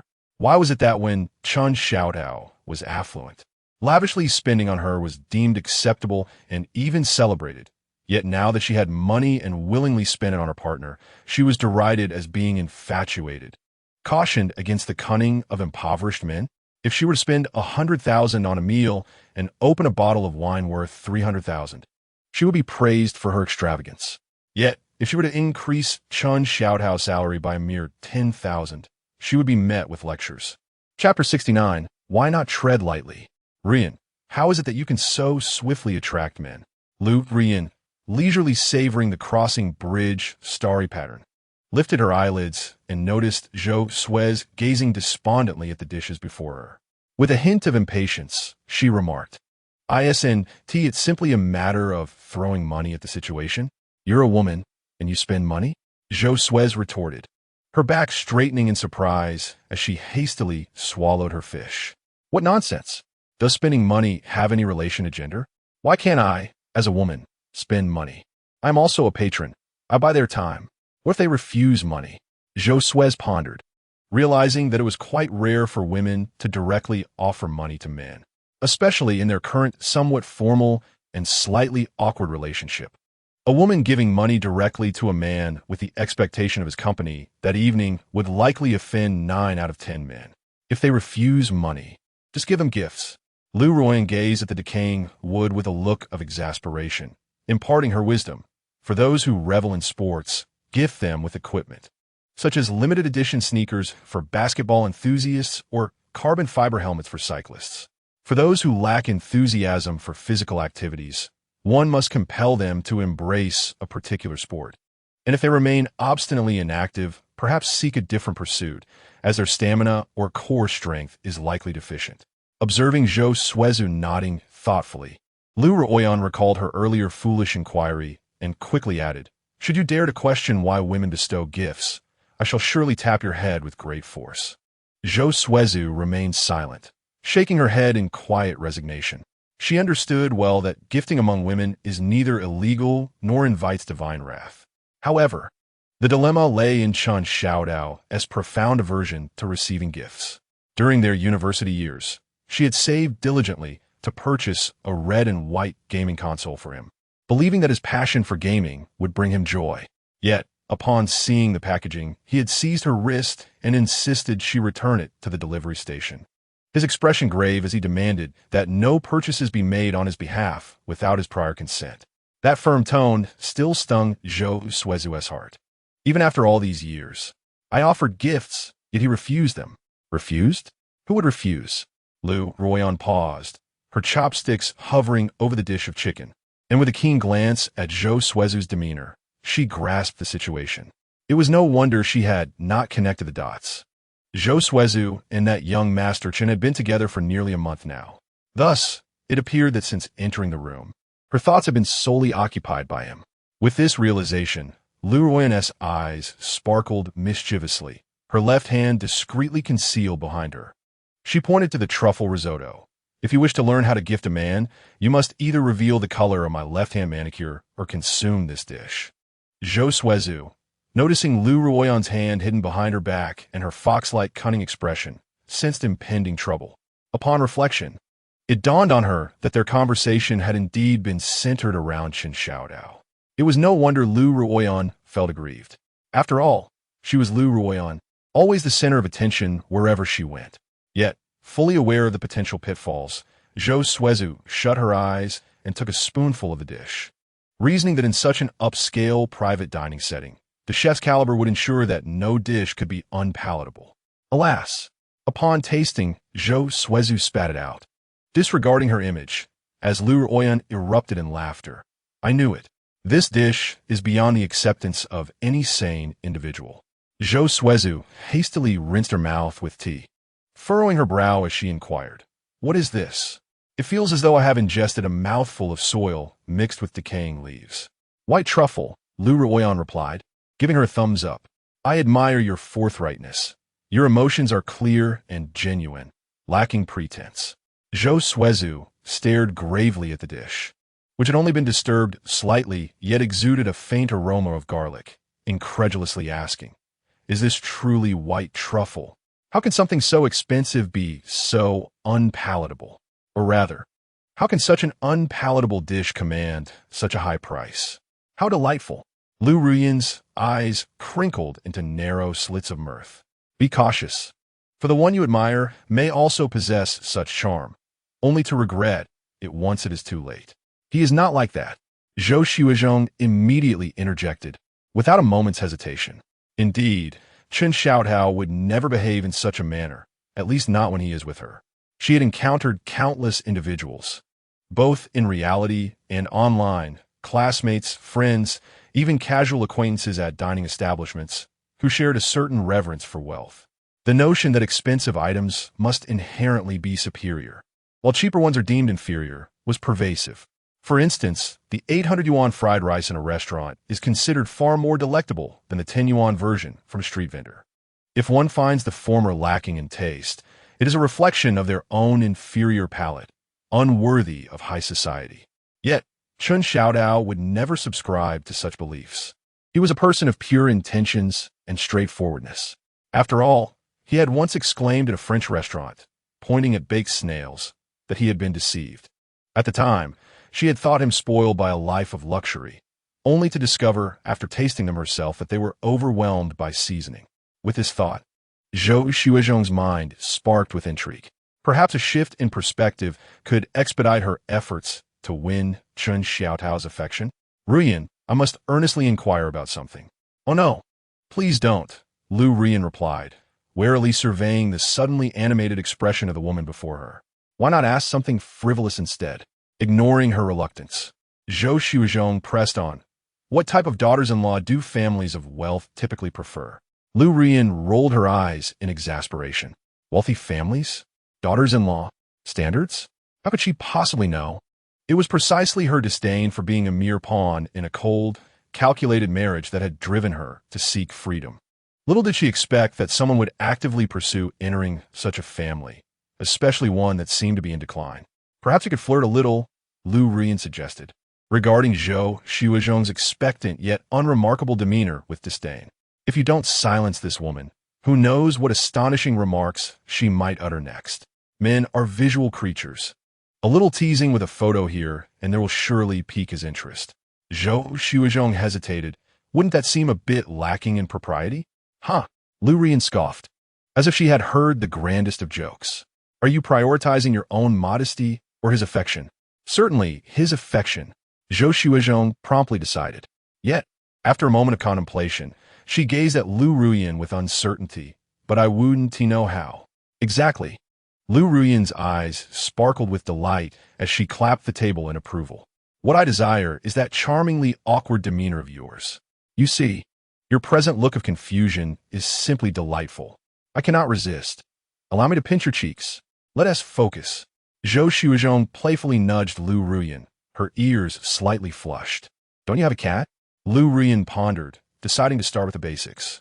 "You could wear a lovely dress, recline on the sofa, and place the cat on your belly for some gentle strokes. Do you understand?" Xuezhu nodded vigorously, realizing that this indeed counted as flirting. "I see now. That is not so difficult." Lu Ruoyan initially hesitated to speak, but upon observing her resolute demeanor, which bore no resemblance to someone merely grasping the surface of matter, she anxiously pressed on. "What is the crux of the issue?" "The crux lies in ensuring that the cat does not escape." We must entice its interest using small animals. Bang! Lu Ruoyun emphatically struck the table, reclining in her chair and staring blankly at the ceiling. After a lengthy pause, she gritted her teeth and turned to Xuezhu, stating that the focal point of the photograph must reveal your delicate hand in the center with attention to your pose, and the edges of the photo should showcase your fair legs. Chapter 70. A beautiful day, an unusual wealthy woman. It was a rare weekend. Chun Xiaodao lazily awoke, gazing at the sun-drenched curtains, and contentedly yawned. It had been ages since he had the luxury of waking naturally. In the past, even on leisurely weekends or days off, he was invariably roused by a cacophony of notifications. Whether it was delivery calls, advertisements, or messages from gaming guilds, they all intruded upon his slumber. At one point, he had become so accustomed to the scripts that he could recite them. "Hey bro, I'm from that gaming guild, and I'd like to invite you to join us. What games do you usually play?" Consequently, the awakened Chun Xiaodao found his spirits dampened. While waking naturally was indeed delightful, it shouldn't come at the cost of being suspended from work. Reflecting on the reason, Chun Xiaodao irritably kicked off the covers and rose to wash up. After finally enjoying a day of freedom, he did not wish to dwell on such disheartening thoughts. Opening the refrigerator, he discovered only a solitary piece of meat remaining. Rubbing his head, an ingenious idea struck him. Amidst the ongoing food delivery frenzy, why not experiment with the dark culinary art of orange juice braised meat? If successful, he could secure a prosperous future as a culinary influencer, or at the very least, concoct a unique dish to delight a wealthy patron. Life was beginning to brim with potential. With this thought, Chun Xiaodao gleefully accessed a mini-program to purchase a cup of orange juice with 7 parts sugar.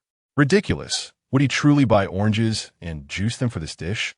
If it were to be so laborious, it would be better to simply prepare a traditional caramelized dish. Moreover, he doubted he could master such intricate techniques in a short span. Since he could not follow conventional methods, he might as well delve into the culinary underworld. It must be noted that, in his memories of that animated series, the realm of dark cuisine was teeming with talent. As he observed the delivery person drawing closer on the map, Chun Xiaodao cut the thawed pork into pieces and placed them directly into the pot. Next, he tore open the cup and poured all the orange juice inside. Orange slices? They were valuable too. Why would he discard them? He added a splash of water, along with a drizzle of both light and dark soy sauce. Finally, he sealed the pressure cooker, setting it to medium heat for 10 minutes. After completing this endeavor, Chun Xiaodao nodded in satisfaction, having merely cut the meat and added some seasoning. Was there an easier lazy cook's dish than this? Setting an alarm, he flopped back onto his bed. Living alone was indeed more comfortable. Had he been residing with his mother, Xuezhu, he would likely have already received an earful. The thought of his mother made Chun Xiaodao as head throb slightly. Perhaps times had changed, or perhaps it was a matter of mindset. He felt an increasing difficulty in communicating with her. Sometimes the issues indeed stem from the mother, or more accurately, the disputes arise from her. Initially, due to her recent surgery, which necessitated a period of convalescence and tranquility, Chun Xiaodao often took the burdens upon himself. His intention was to provide his mother with a sense of ease. Yet unexpectedly, Xuezhu genuinely believed the fault lay with him. For instance, in the current rental market, finding a one-bedroom apartment is quite challenging. Such configurations are nearly exclusive to apartments. However, the combined costs of rent, utility charges, and other expenses associated with apartments amount to a considerable monthly expenditure, prompting Chun Xiaodao to opt for a 2-bedroom unit. Unbeknownst to him, this decision infuriated his mother, who incessantly chided him for 2 months, claiming he lacked prudence and was being extravagant. On a more favorable note, the additional bedroom remained unoccupied, a mere 9 square meters, accommodating only a single bed and a desk, leaving no room for a wardrobe, let alone an extra chair. Typically, he would sit directly on the bed. While it was officially a secondary bedroom, it essentially functioned as a storage space for his part-time job materials, hardly an indulgence. Conversely, to seek a precarious roommate for an unreliable 300 or 400 yuan savings each month seemed futile. It would be wiser to allocate that money for medical expenses. Living alone meant he need not worry about disturbing a housemate or being disturbed in turn. The freedom he enjoyed, devoid of anyone scrutinizing his post-work life or condemning him online for neglecting to wash the dishes after cooking, surely justified the modest expense of 300 yuan. Yet, Zhang Yu failed to comprehend this. In her view, residing alone in a two-bedroom apartment necessitated finding a roommate to mitigate costs. Upon hearing the alarm, Chun Xiaodao shook his head, lamenting how, after a rare day of relaxation, he found himself musing over such disheartening matters again. Regardless, during the last visit, old Chun had already expressed that he would no longer acquiesce to Zhang Yu's demands. With this thought in mind, Chun Xiaodao cheerfully lifted the lid of his pressure cooker, ready to complete the final stages of his culinary endeavor. Rice was served. Orange glazed pork sprinkled with sesame was ready to be savored. Wait, something was amiss. Chun Xiaodao opened a popular video platform, searching for his favorite content creator, who claimed that those who flirt with the edges of propriety were merely well-endowed and simple-minded. Times have changed. Such prejudices are outdated. These women now employ an innovative approach to attract followers. They begin by establishing a finance-oriented account, analyzing pertinent economic and political news, such as the implications of interest rate changes from the United States. Given the prevalence of technology, one can simply read from a script. The realm of finance is predominantly male, filled with individuals burdened by anxiety. When confronted with the sudden emergence of fashionable influencers, they invariably pounce like hungry wolves. Thus, these seemingly serious financial accounts primarily function to amass followers. Notably, their profile pages often tag several other accounts, feigning connections to friends or romantic partners. Upon exploring these accounts, one discovers they are, in fact, the same individuals. Venturing into these smaller accounts' live streams reveals content that is well understood by those in the know. It bears no relation to economic or political discourse. The conversation is dominated by the exchange of virtual gifts. Who says women on the fringes cannot thrive? This strategy undeniably aligns with the contemporary zeitgeist. As he savored the roasted meat while gazing at the picturesque scenery on the screen, Chun Xiaodao couldn't help but sigh, wishing it were nighttime. During the day, flights could not take off. Otherwise, the fatigue upon landing would be overwhelming. Alas, what a pity. Ding dong. Upon noticing a message from a wealthy woman pop up on the screen, Chun Xiaodao's heart skipped a beat, and he felt a wave of relief. Thankfully, the flight had not taken off. Daytime was indeed preferable, with safety being paramount. Xuezhu, do you like cats? Cats? Who doesn't adore cats? Chun Xiaodao pondered the message, bemused. A plump and fluffy cat. Who could resist? Xuezhu, I have a cat named Anniversary. Oh, what a delightful name. But what relevance does it hold for him? It is not his cat. Wait. Chun Xiaodao suddenly slapped his forehead, nearly forgetting that he was currently embodying the persona of a virtual boyfriend. Chun Xiaodao, what a lovely name. It clearly indicates a remarkable character. I'm sure it excels in examinations. No, what on earth is he saying? This was all wrong. He could praise a person, but how does one compliment a cat or a dog? Xuezhu. Anniversary is a mix of Garfield and chinchilla. Wonderful. Chun Xiaodao exclaimed, snapping his fingers in delight. The wealthy woman was indeed generous, effortlessly providing a topic for conversation. Chun Xiaodao, wow, really? It is well known that mixed breeds produce beauty. After sending the message, Chun Xiaodao smiled with satisfaction. Although purebred pets are valued highly, his flattery was not misplaced. Was it? Surely, this wealthy woman would be overjoyed. Xuezhu, do you have a cat? Anniversary is male, and I wish to find him a mate. Chun Xiaodao's smile froze on his face. Ah, mixed breeds can indeed produce handsome cats. His earlier praise should not have been amiss, right? Xuezhu, are you currently alone? Hiss. Chun Xiaodao furrowed his brow as he scrutinized the screen. What was going on with the wealthy woman today? It felt as though she was rambling aimlessly. Am I not alone? Am I a dog instead? Chun Xiaodao. No, I am your little admirer. Chapter 71. So white. Upon seeing the photo sent by the wealthy woman, Chun Xiaodao instinctively widened his eyes. This cat was so white.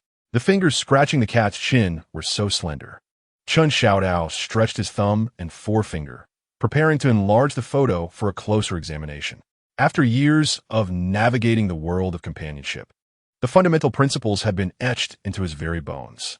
Each inch of a female client's photo concealed intricate mysteries. Not only the subject, but even the light filtering through the curtain seams and the arrangement of items on the coffee table in the background. All demanded meticulous attention from the proprietor. Photos shared on social media should be scrutinized with the same meticulousness, and private photos required undivided focus. Xuezhu's fingertips lightly touched the screen, starting from the corner of the photo and slowly gliding across. Ah, a wooden shell chair, quite nice, minimalist style at its finest. Next to the chair stood a tall cat climbing frame. Wait a moment. A spark of realization illuminated Xuezhu's mind as he scrolled back. A shell chair? Wasn't that the very model he was selling? Why did the wealthy woman have one as well? Was this chair so popular? Then why was it unsold on the second-hand platform he frequented? Could it be that he was selling a counterfeit? Xuezhu scratched his head in confusion. It shouldn't be so. After all, the legitimate price would be several thousand, yet here it could be acquired for just 3 digits. Isn't this more cost-effective than the exclusive familial discounts offered in merchandise live streams? Moreover, the contemporary populace exhibits a considerable tolerance for piracy. Otherwise, there wouldn't be so many individuals purchasing counterfeit screenshots and fake photographs. Reflecting on the wealth-inducing paths he had stumbled upon yesterday out of boredom, Xuezhu couldn't help but sigh. A screenshot of a luxury car's homepage could actually be sold for a mere $1, and astonishingly, over 30,000 people had made a purchase. He could easily engage in such a business. He only lacked a luxury vehicle. He wondered if anyone would partner with him in this venture. Lost in thought, Xuezhu continued to scroll through the images. Beside the cat climbing frame base lay the foot of a wealthy woman. Although slightly blurred, one could vaguely discern that her skin was exceptionally fair. Truly, a wealthy woman's upkeep is exquisite. Her foot appeared far more appetizing than a pig's trotter. Xuezhu instinctively spread his hand to compare. Alas, after years under the sun and wind, the back of his hand had grown somewhat coarse. Indeed, money nurtures. Her feet were fairer than his hands. He shook his head in lamentation and resumed scrolling. Was this the end? He swiped upwards, revealing a pair of plump, white sausages. No, wait, it was 2 sausages. To be precise, the white ones were probably chicken sausages, right? It seemed the wealthy woman's cat was also fed such delicacies. The thought made Xuezhu's throat tighten. Tonight, he would indulge in instant noodles to reminisce about the bittersweet. He wondered what the flavor of the wealthy woman's chicken sausages could be, and how they compared to his 12 sausages at 9 yuan each. Xuezhu stared intently at the white sausages, swallowing hard. The chicken sausages were positioned next to the cat's tail. Truly, with a Persian lineage. Even the tail was so fluffy. Below the tail lay the wealthy woman's skirt. The fabric, with its smooth and lustrous sheen, appeared to be genuine silk. Wait a moment, a skirt. Xuezhu suddenly sat upright from the sofa. The wealthy woman was petting the cat with her left hand while taking a photograph with her right. Whence had those sausages appeared? Xuezhu nervously zoomed out the photo, revealing her legs. Such lustrous and delicately smooth legs. Just as he intended to magnify the image once more for a closer inspection, the photo vanished. Staring at the words "message retracted," he felt an overwhelming sense of despair. He cursed himself. Xuezhu wished he could slap himself. He should have saved it for later viewing. What to do now? What else could he do? He mustered his courage. Xuezhu, why was it retracted? Crying emoji. Xuezhu, you could only have a glance. Xuezhu, I didn't see enough. It was so cute. This was a genuine sentiment. Xuezhu had never yearned to cuddle such a chubby, white cat as he did today. Xuezhu, that is not allowed. We must protect the cat's privacy. Xuezhu, if a villain captures its photo, they might exploit the cat's facial information to apply for loans. Xuezhu angrily thumped his thigh. He truly felt worthless. Grant me a chance, yet I am of little use. The incessant knocking reverberated as Xuezhu glanced at the notification on his phone displaying Xuezhu calling. Without a moment's hesitation, he forcefully pressed the red hang-up button. After all, he had finally secured some time off and deserved a respite. He could not return to the life of a free laborer. Moreover, he was currently in a foul mood. Why did the call have to come at this precise moment? Thankfully, it wasn't tea earlier. Had he been engrossed in viewing photos, an interruption would have been quite detrimental. The knocking persisted of vexation. Xuezhu, irritated, rejected the call once again, sensing that his blissful day was on the verge of disruption. Xuezhu, have you grown wings, you little rascal? As he reluctantly answered the call, he was met with Xuezhu's soft yet irate voice. Xuezhu, have you lost your mind? How dare you hang up on me? At this moment, he felt liberated, unburdened by employment. What was wrong with disconnecting? What are you up to now? Xuezhu inquired, disregarding his grievances, her tone softening. Yet, Xuezhu sensed an undercurrent of restrained fury. Oddly, he was well aware of Xuezhu's temperament. If she truly wished to chastise him, she would hold nothing back. Was the company now investigating employees' private lives? What did that have to do with him? He was no longer an employee. After a moment's reflection, he offered a cheeky reply. I am admiring the scenery. Unfortunately, your arrival has marred the exquisite view. Spare me your theatrics, Xuezhu retorted with a huff. You are to come to work tomorrow. Do not be late. Is that for real? Xuezhu questioned, taken aback. Was his suspension being lifted so swiftly? The efficiency was astonishing. Just yesterday, he had informed Xuezhu about the matter involving the red-haired woman, and today he was reinstated? It was decided personally by President Zhou. Believe it or not, Xuezhu scoffed, perceiving him as someone who took advantage while feigning innocence. However, she was equally perplexed by the situation between the two individuals. She understood Xuezhu's affection for Xuezhu, yet the formation of an investigative committee and his suspension left her bewildered. Typically, in such workplace matters, especially within one's own company, a domineering female CEO would prioritize the happiness of her beloved, wouldn't she? Why was she handling it so formally? Could it be that Xuezhu was a career-driven woman who valued power over romance? The chilling aura Xuezhu exuded while at work sent a shiver down Xuezhu's spine. However, to claim it was merely business. The urgency with which they lifted his suspension just a day later, coupled with their indirect inquiries about Xuezhu's current whereabouts, suggested otherwise. Was it possible that those in power enjoyed the game of pursuit and retreat? Alternatively, Xuezhu pondered, perhaps she should inquire directly with President Zhou to unravel the mystery. Chapter 72. A handwritten plea under the weight of a Maybach President Zhou. Tao is still young. Alas, this approach won tea suffice. In the early morning, Dong Haopeng unusually rose at dawn. As for the other colleagues, their indifference was understandable, but given Xuezhu's situation, he felt compelled to intervene. Regrettably, as a mere minnow in the grand scheme, he could only seek ways to plead for leniency. On the subway, Dong Haopeng mimicked the film scenes he had collected the previous night, repeatedly contemplating the tone. Zhou, it's not entirely fair to blame Xuezhu. That client of hers. Oh dear, that sounds excessively sycophantic. Like a character from the movie, Dong Haopeng lightly slapped his cheek in frustration. After several years in the workforce, he was well aware of the unspoken rules at the bottom tier. The subservience of workers only invited further demands from their superiors. Viral videos occasionally showcased workers groveling for their wages, met only with derisive laughter. I must adopt a firmer stance. With this thought, Dong Haopeng instinctively straightened his back and adopted a more assertive tone. Zhou, please do me this favor. I assure you, it won't happen again. This should suffice, he thought, as he settled into his workstation, nervously bolstering his own courage. After all, he had spent the entirety of yesterday searching for ways to plead on behalf of his colleague. First and foremost, it was imperative not to address the matter publicly, as that would embarrass the leadership. Thus, he could only wait until Zhou arrived at the office and approach her privately. If he delayed too long, business matters would arise, and various individuals would need to enter the office for reports. Furthermore, he could not simply stand there waiting foolishly, insisting he wouldn't leave until he received a favorable response. Given his lower rank, he lacked the leverage to risk annoying Zhou and consequently losing their jobs together. With these thoughts in mind, Dong Haopeng retrieved the handwritten letter he had prepared. Xuezhu, you certainly owe me a significant favor. Since graduation, aside from signing documents, How long had it been since he had put pen to paper? For the sake of this lengthy correspondence.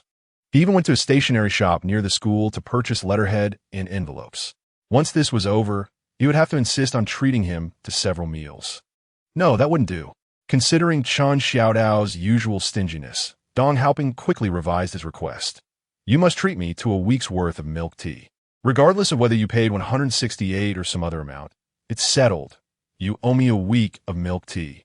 Imagining Chen Xiaodao's unwillingness, only to be moved to tears upon learning the full story, and then begrudgingly placing the order with a grimace, filled Dong Haoping with renewed vigor. After all, he was merely advocating for a friend. This was not a case of reporting wrongdoing or acting as a sycophant. What difficulty lay in that? Let us go, Dong Haoping declared, his gaze resolute as he pumped his fist with determination.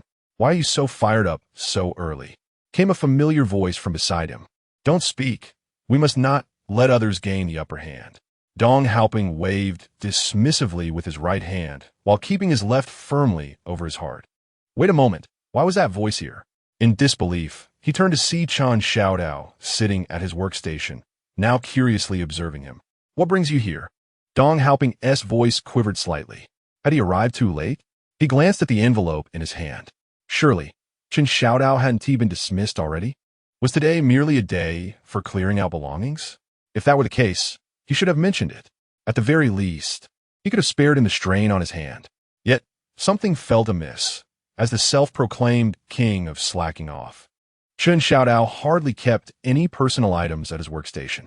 Dong Haoping felt a sense of unease and widened his eyes in inquiry. What are you doing here? On the afternoon of the Friday, when Chen Xiaodao was suspended, he departed with all his belongings. Why would he return specifically to collect personal items? Why can't I come? Chen Xiaodao furrowed his brow and scanned Dong Haoping up and down. What a rascal! If others do not welcome me, must you also wish me ill? Haven't you been suspended? Can't you at least hope for my well-being? Chen Xiaodao playfully punched him and tossed over a bag of steaming buns, which he had gone out of his way to buy. Observing Chen Xiaodao's usual carefree demeanor, a strong sense of foreboding surged within Dong Haoping. It was the most likely scenario, and the one he least wanted to accept. You were suspended on Friday afternoon, correct? Yes. Chen Xiaodao bit into a bun and looked at him in confusion. It was Secretary Shun who personally came to inform you, right? Yes. Then, after a Saturday and a Sunday, correct? What exactly are you trying to say? Chen Xiaodao was bewildered by these straightforward questions. Dong Haoping had been present when all these events unfolded. Shut your mouth. Seeing Dong Haoping's somewhat contorted expression, Chen Xiaodao's heart sank, and he quickly subdued his playful demeanor.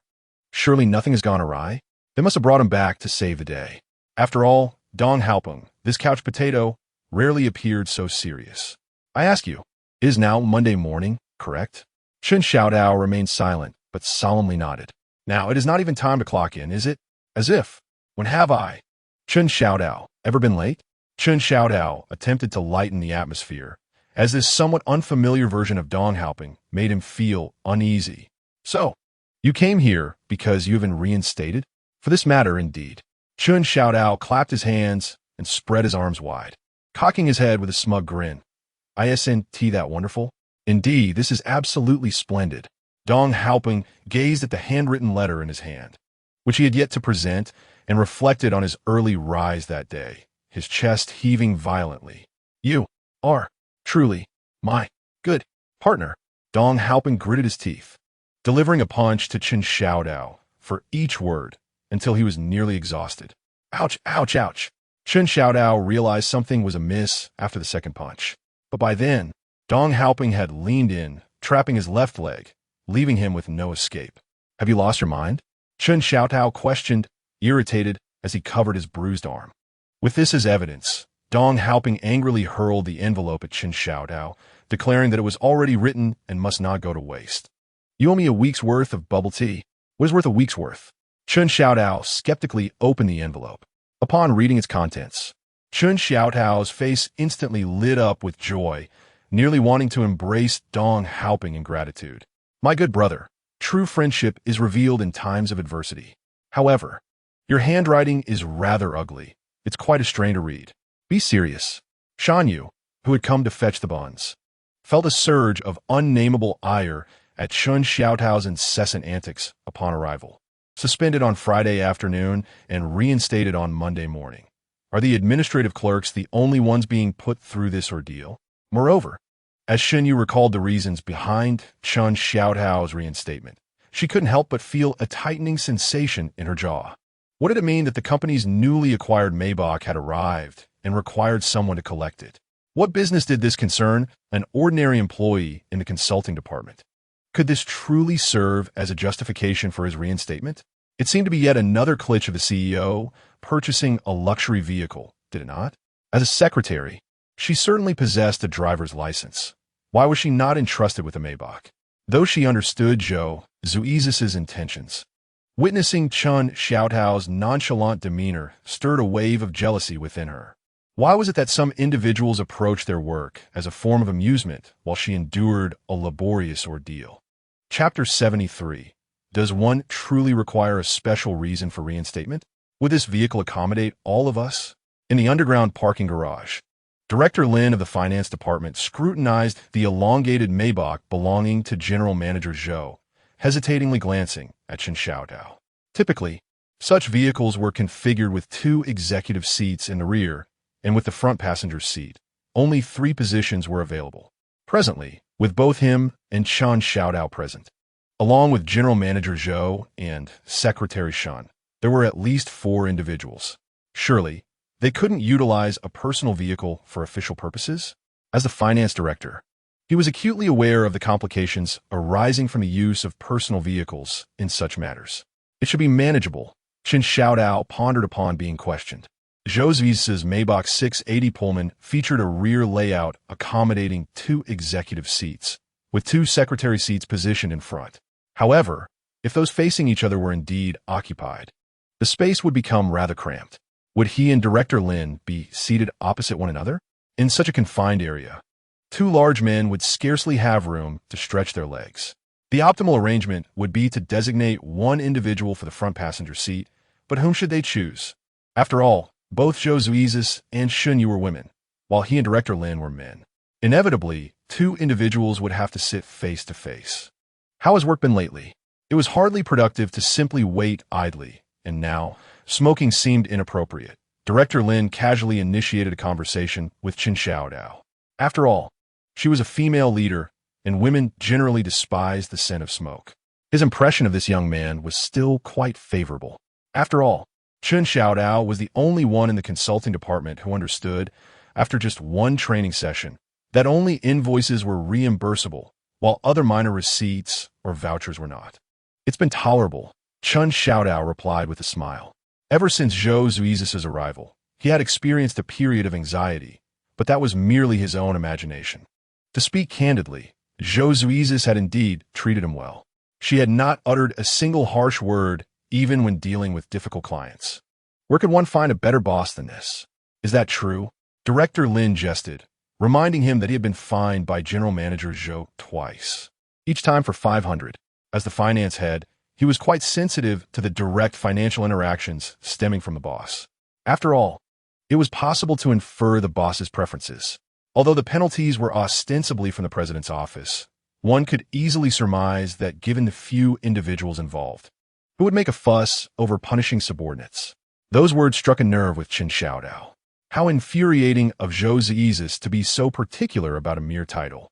Speaking of which, Xuezhu hastily redirected the conversation, asking, "What exactly are we heading out to do? Don't you know?" Director Lin scrutinized Xuezhu with a hint of suspicion. Secretary Shen merely mentioned an external assignment that required my participation. Initially, I presumed it was related to Xuezhu, but observing his apparent ignorance, I realized I had likely overthought the matter. Minister Lin shook his head, knowing that the details would soon reveal themselves upon arrival. It was absurd. How could he possibly divulge information when Secretary Shan, the one who notified him, had remained silent? "How are you outside?"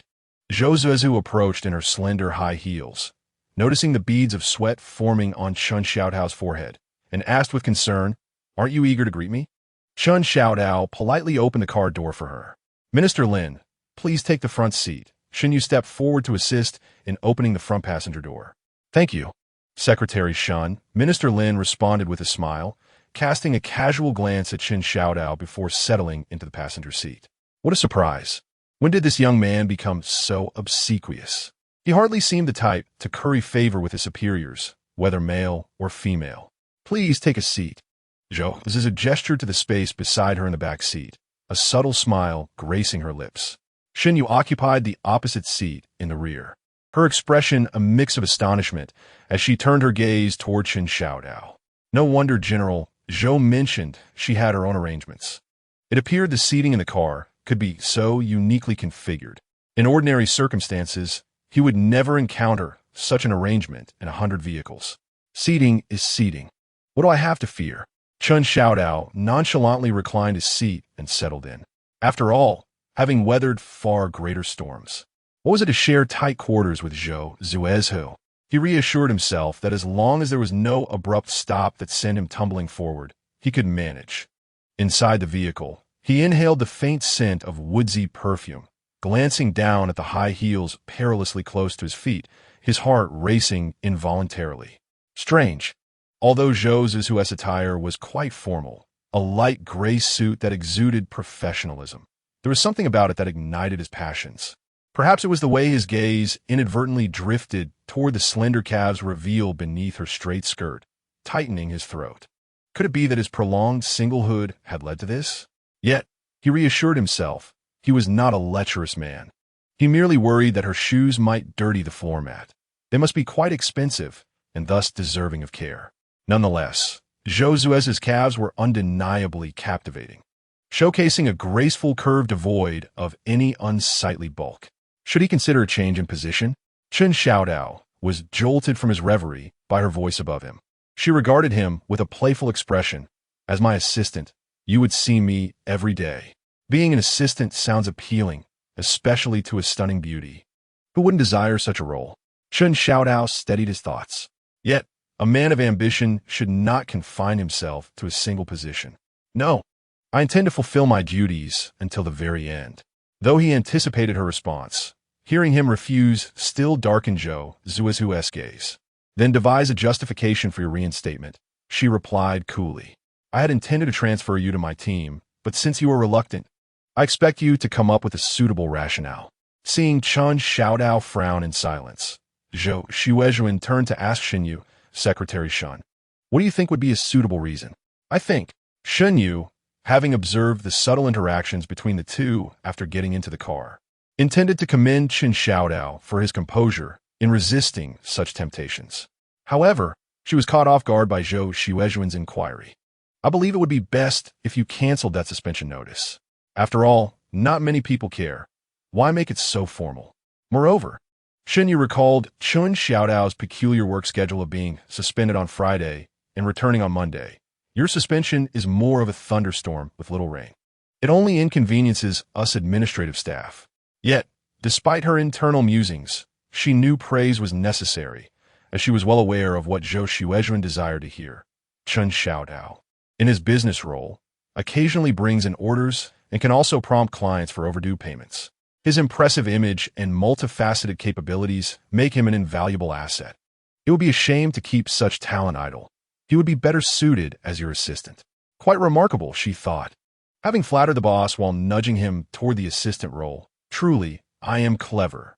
Just as Xuezhu reveled in her subtle support, Qin Xiaodao's voice interrupted with dissent. Actually, there's no need to be so protective of me. Chapter 74. Reputation? What's reputation worth? Please don't tell me we are on our way to apologize. Qin Xiaodao's gaze was resolutely fixed on Xuezhu, who sat opposite him. Given Jiang Ranyan's temperament, she might utter some sharp and biting remarks. Not only would it be unthinkable for the radiant Xuezhu to endure such treatment, but even the once not the little white pig would also not deserve that.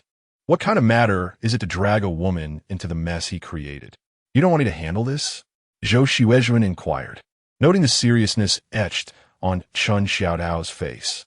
Offending a client is a blemish in any industry, right? Moreover, in the service industry, what about your reputation moving forward? What's the big deal? Qin Xiaodao shrugged nonchalantly. If I make a mistake, I should face the consequences. That is only natural. However, you seem to be investing too much energy into this matter. Imagine how much more you could earn if you channeled that energy into your main work. Xuezhu silently lamented that a fraction of the earnings would be far preferable to his current attempts to mitigate negative repercussions. Is this concern for me? Xuezhu was taken aback, unable to believe her ears. Today, Xuezhu seemed transformed. His demeanor had shifted, and his attitude toward her appeared different as well. During their university days, his competitiveness was undeniable. He had even taken it upon himself to arrange accommodations for their group while navigating challenges surrounding a photovoltaic power project. Had life truly worn him down to this extent? In the past, he would never have acquiesced so easily. Furthermore, Xuezhu felt a flicker of thought. Based on his tone, perhaps Xuezhu was genuinely considering her feelings? Since their encounter, he had tried every means to avoid her. Whenever she appeared, his expression would invariably change. Is it not permissible to care for a superior? Observing Xuezhu's familiar playful grin, Xuezhu's heart warmed. It appeared that matters were improving. Yet, she was uncertain whether it was Su Chong's bureaucratic approach or Lu Rian's subtle strategies that had borne fruit. Nevertheless, Xuezhu's pupils constricted. She could not allow Xuezhu to bear the brunt of any slander over such trivial matters. During her absence, she could not intervene in the grievances he might endure. Now that she was present, it would be intolerable for him to continue suffering indignities. Was her presence to be in vain? Listen, Xuezhu leaned slightly forward, gently grasping Xuezhu's hand. Your reputation is paramount. Is it solely for my reputation? Xuezhu looked at Xuezhu in astonishment. Her naivety was disconcerting. Although he had not experienced it himself, he was well aware of how engrossed his father had been in work prior to their bankruptcy. Xuezhu was, after all, managing this ordeal alone, expending her time and energy on this affair, a venture fraught with imbalance. Furthermore, such sacrifices were entirely unwarranted. Ultimately, despite all discussions, his proposal was sound. Surely, a food stall would not seek their consultancy merely for him to fabricate a 2-year public offering blueprint for monetary gain. Moreover, incidents of unreasonable clients were hardly classified as mishaps, not even within their industry, let alone in any service sector. Take, for instance, the bank located beneath their office. One day, a 65-year-old woman arrived inquiring about her pension disbursement. Upon noticing the teller's beauty, she insisted that the teller become her granddaughter-in-law. Any reasonable person would decline such a proposition, would they not? Subsequently, the woman lodged complaints all the way to the provincial branch. How should such matters be addressed? Should the bank staff acquiesce to each eccentricity? Would that not render the bank's leadership utterly foolish? Is your reputation not sufficient? Xuezhu was taken aback by this retort, only to swiftly realize the truth. Xuezhu had previously been shielded too well, and the fall he experienced had been too severe. In university, he had been the exalted sole heir of a wealthy family. Not only was he spared from direct criticism, but even whispered discussions were often mitigated on his behalf. At that time, he had failed to grasp the weight of reputation.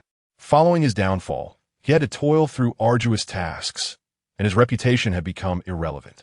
However, the future would be different, and individuals standing directly influenced the attitudes of their subordinates. It would not do for him to be appointed to a position while a chorus of dissenters clamored to resign rather than serve beneath him. Seeing Xuezhu's unwavering resolve, Xuezhu pondered for a moment and opted to elucidate with a gossip she once favored. There's a channel called Mango TV, renowned for its successful entertainment programs. You must be aware of it. Xuezhu nodded, intrigued yet uncertain of his intent. As you know, the essence of such programs lies in the artists featured each episode. However, these shows are typically recorded in advance, so unexpected situations may arise. For instance, what if, just before airing, a scandal involving one of the artists surfaces? Without hesitation, Xuezhu replied, naturally, they would edit that individual out. Such occurrences were common enough that people now marveled at Mango TV's post-production capabilities, which could even transform or make individuals vanish entirely. However, just in the past couple of days, Chun Xiaodao slowly revealed the news he stumbled upon while idly browsing at the office. The Golden Mango TV station is hosting an event and has invited the controversial figure known as Eyebrow Pencil Guy. You should be aware of his public persona, which has significantly declined following his previous radical remarks. Now, not only has he not fallen from grace, but he has also been invited to serve as the event's host. You might be inclined to say that Xuezhu seems somewhat hesitant. When an artist encounters even the slightest turbulence, they are willing to work overtime to salvage their reputation. Chun Xiaodao spoke in a calm, yet somber tone, expressing that despite our indignation, the fact remains that Golden Mango TV actively chose to invite Eyebrow Pencil Guy and is promoting him with close-up features. You might suggest that you are indifferent to the opinions of the common folk, as Xuezhu carefully contemplated Chun Xiaodao's meaning. He asserted with a firm grip on the soft object in his hand, the so-called scandals mean nothing in the eyes of Golden Mango TV. As long as I maintain the image you have of me, that is sufficient. Since you understand right from wrong, why should I care what others think? Xuezhu quietly reflected on Chun Xiaodao's words. He had not changed. He still preferred to illustrate his viewpoints with examples from everyday life before articulating his thoughts. Observing Xuezhu's lightly trembling eyelashes and thoughtful nod, Chun Xiaodao reluctantly withdrew his hand and leaned back against the chair. Reputation? It is the concern for reputation that often leads to an unfulfilling life. A notorious shop, once it offers a significant discount, will naturally attract a throng of consumers. Just moments ago, one might resist, but the next moment, they are eagerly drawn in. Those who missed out on the discount lament their misfortune. Those with substantial wealth are indifferent to their reputation, and as a small player, he must prioritize his main business. After all, if he does not earn well and repay his debts, that would truly spell disaster for his reputation. Thus, Xuezhu gazed at Chun Xiaodao, realizing that he still cared for her. Chun Xiaodao looked at Xuezhu with a hint of exasperation.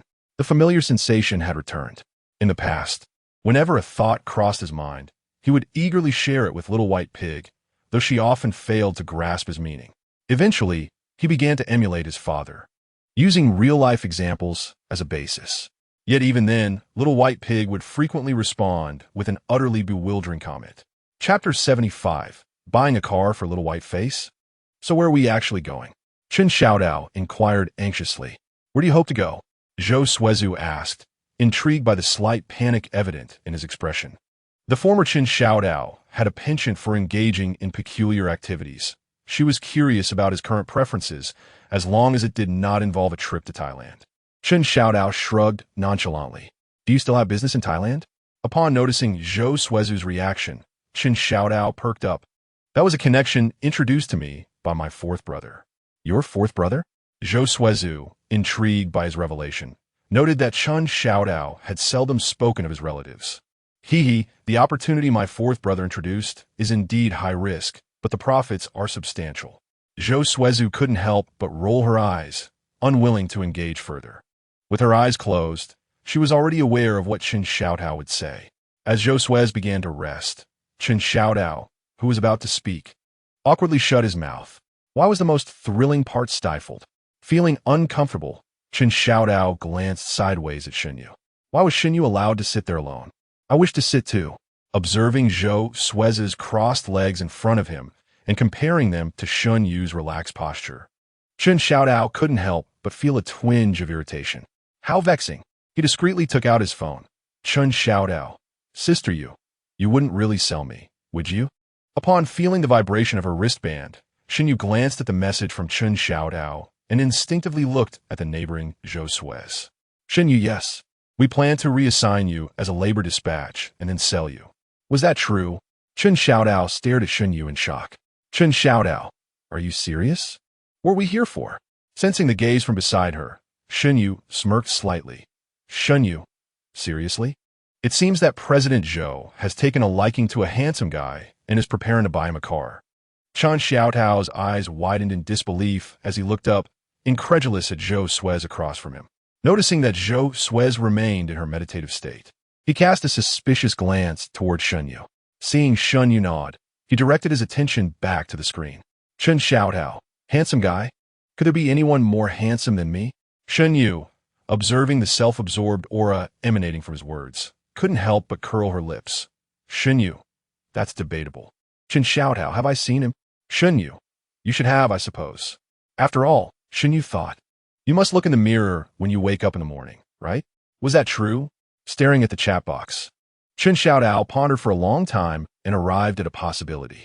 Chen Xiaotao, who is more attractive, he or I?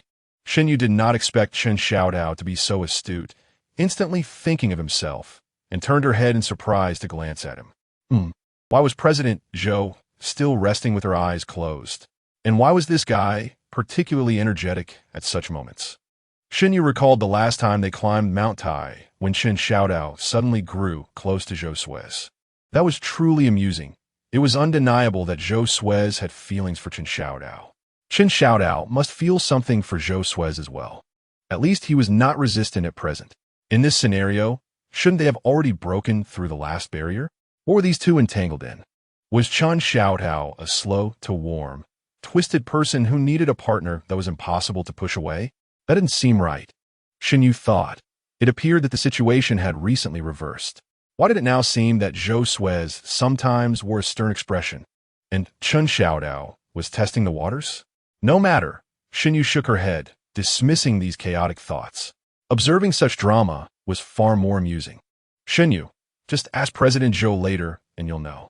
In the store, as Xuezhu was nearing the end of her process, Chen Xiaotao could not resist poking Xuezhu, who was holding a trifold. What was wrong? The interrupted Xuezhu turned to look at him in surprise. Is this car purchased for your pretty boy? Upon observing the expression on Chen Xiaotao's face, Xuezhu's eyes sparkled with intrigue, instantly deciphering his meaning. Curious to know, are we? A playful smile curled at the corners of her lips, but she decided to keep him in suspense. After all, it was indeed a gift for him, and there was no rush to divulge the details just yet. Who would want to know anyway? Chen Xiaotao scoffed, turning back to see Minister Lin also peering at the documents on the table, preparing to take action. He hurriedly leaned closer to Xuezhu. Tell me, and in return, I shall remind you of something. What is it? Xuezhu was eager to see what Chen Xiaotao would conjure up. You speak first. This is a serious matter. If you remain silent, Xuezhu remained unfazed. The process will proceed swiftly. You, Chen Xiaotao, exasperated, struck the sofa lightly and gritted his teeth. If you bought it for him, such a blend of personal and corporate finances may one day implicate you in the company's debts. Oh, Xuezhu elongated her tone. What if I were to use it myself? Use it yourself? Chen Xiaotao scoffed inwardly, contemplating how someone who couldn't discern between the brake and the accelerator would dare to drive. If you intend to use it yourself, I suggest you find an institution to inspect the car in the coming days. I brought a driver with me, Xuezhu noted, sitting up straighter, perplexed about how to inspect a new vehicle. You haven't faced any losses, have you? Chen Xiaotao cast a sidelong glance at her. Since the first court ruling in 2015 recognizing fraud through concealed mileage, there had been a steady stream of news regarding new cars being returned with hefty penalties over the last decade. Realizing the gravity of the situation, Xuezhu inquired, So, do you know how to inspect a car? Buying a car, even a new one, in this current climate, is no longer a mere exchange of money for goods. Of course, I know, Chen Xiaotao replied, a smug grin forming on his lips. If nearby, you can go directly to the National Automobile Quality Supervision and Inspection Center in Tianjin or the National Motor Vehicle Product Quality Supervision and Inspection Center in Shanghai. These two are the most credible institutions. If too far away, you may seek local motor vehicle appraisal agencies. However, knowing how to find them requires some knowledge. Why don't you ask me how to inspect the car? Chen Xiaotao's smile had grown somewhat rigid as he noticed Xuezhu's reluctance to press further. Feeling a bit disheartened, you knowing is sufficient, Xuezhu shrugged nonchalantly, aware that Chen Xiaotao was deliberately withholding information. Yet, it had been quite a while since she had seen him in such an endearing, eager manner. Quick, ask me. Ask me how to find the inspection agency. Chen Xiaotao urged, blocking the folding screen with his hand, his tone almost pleading. Wow, Xuezhu feigned urgency. Please tell me, how do I find it?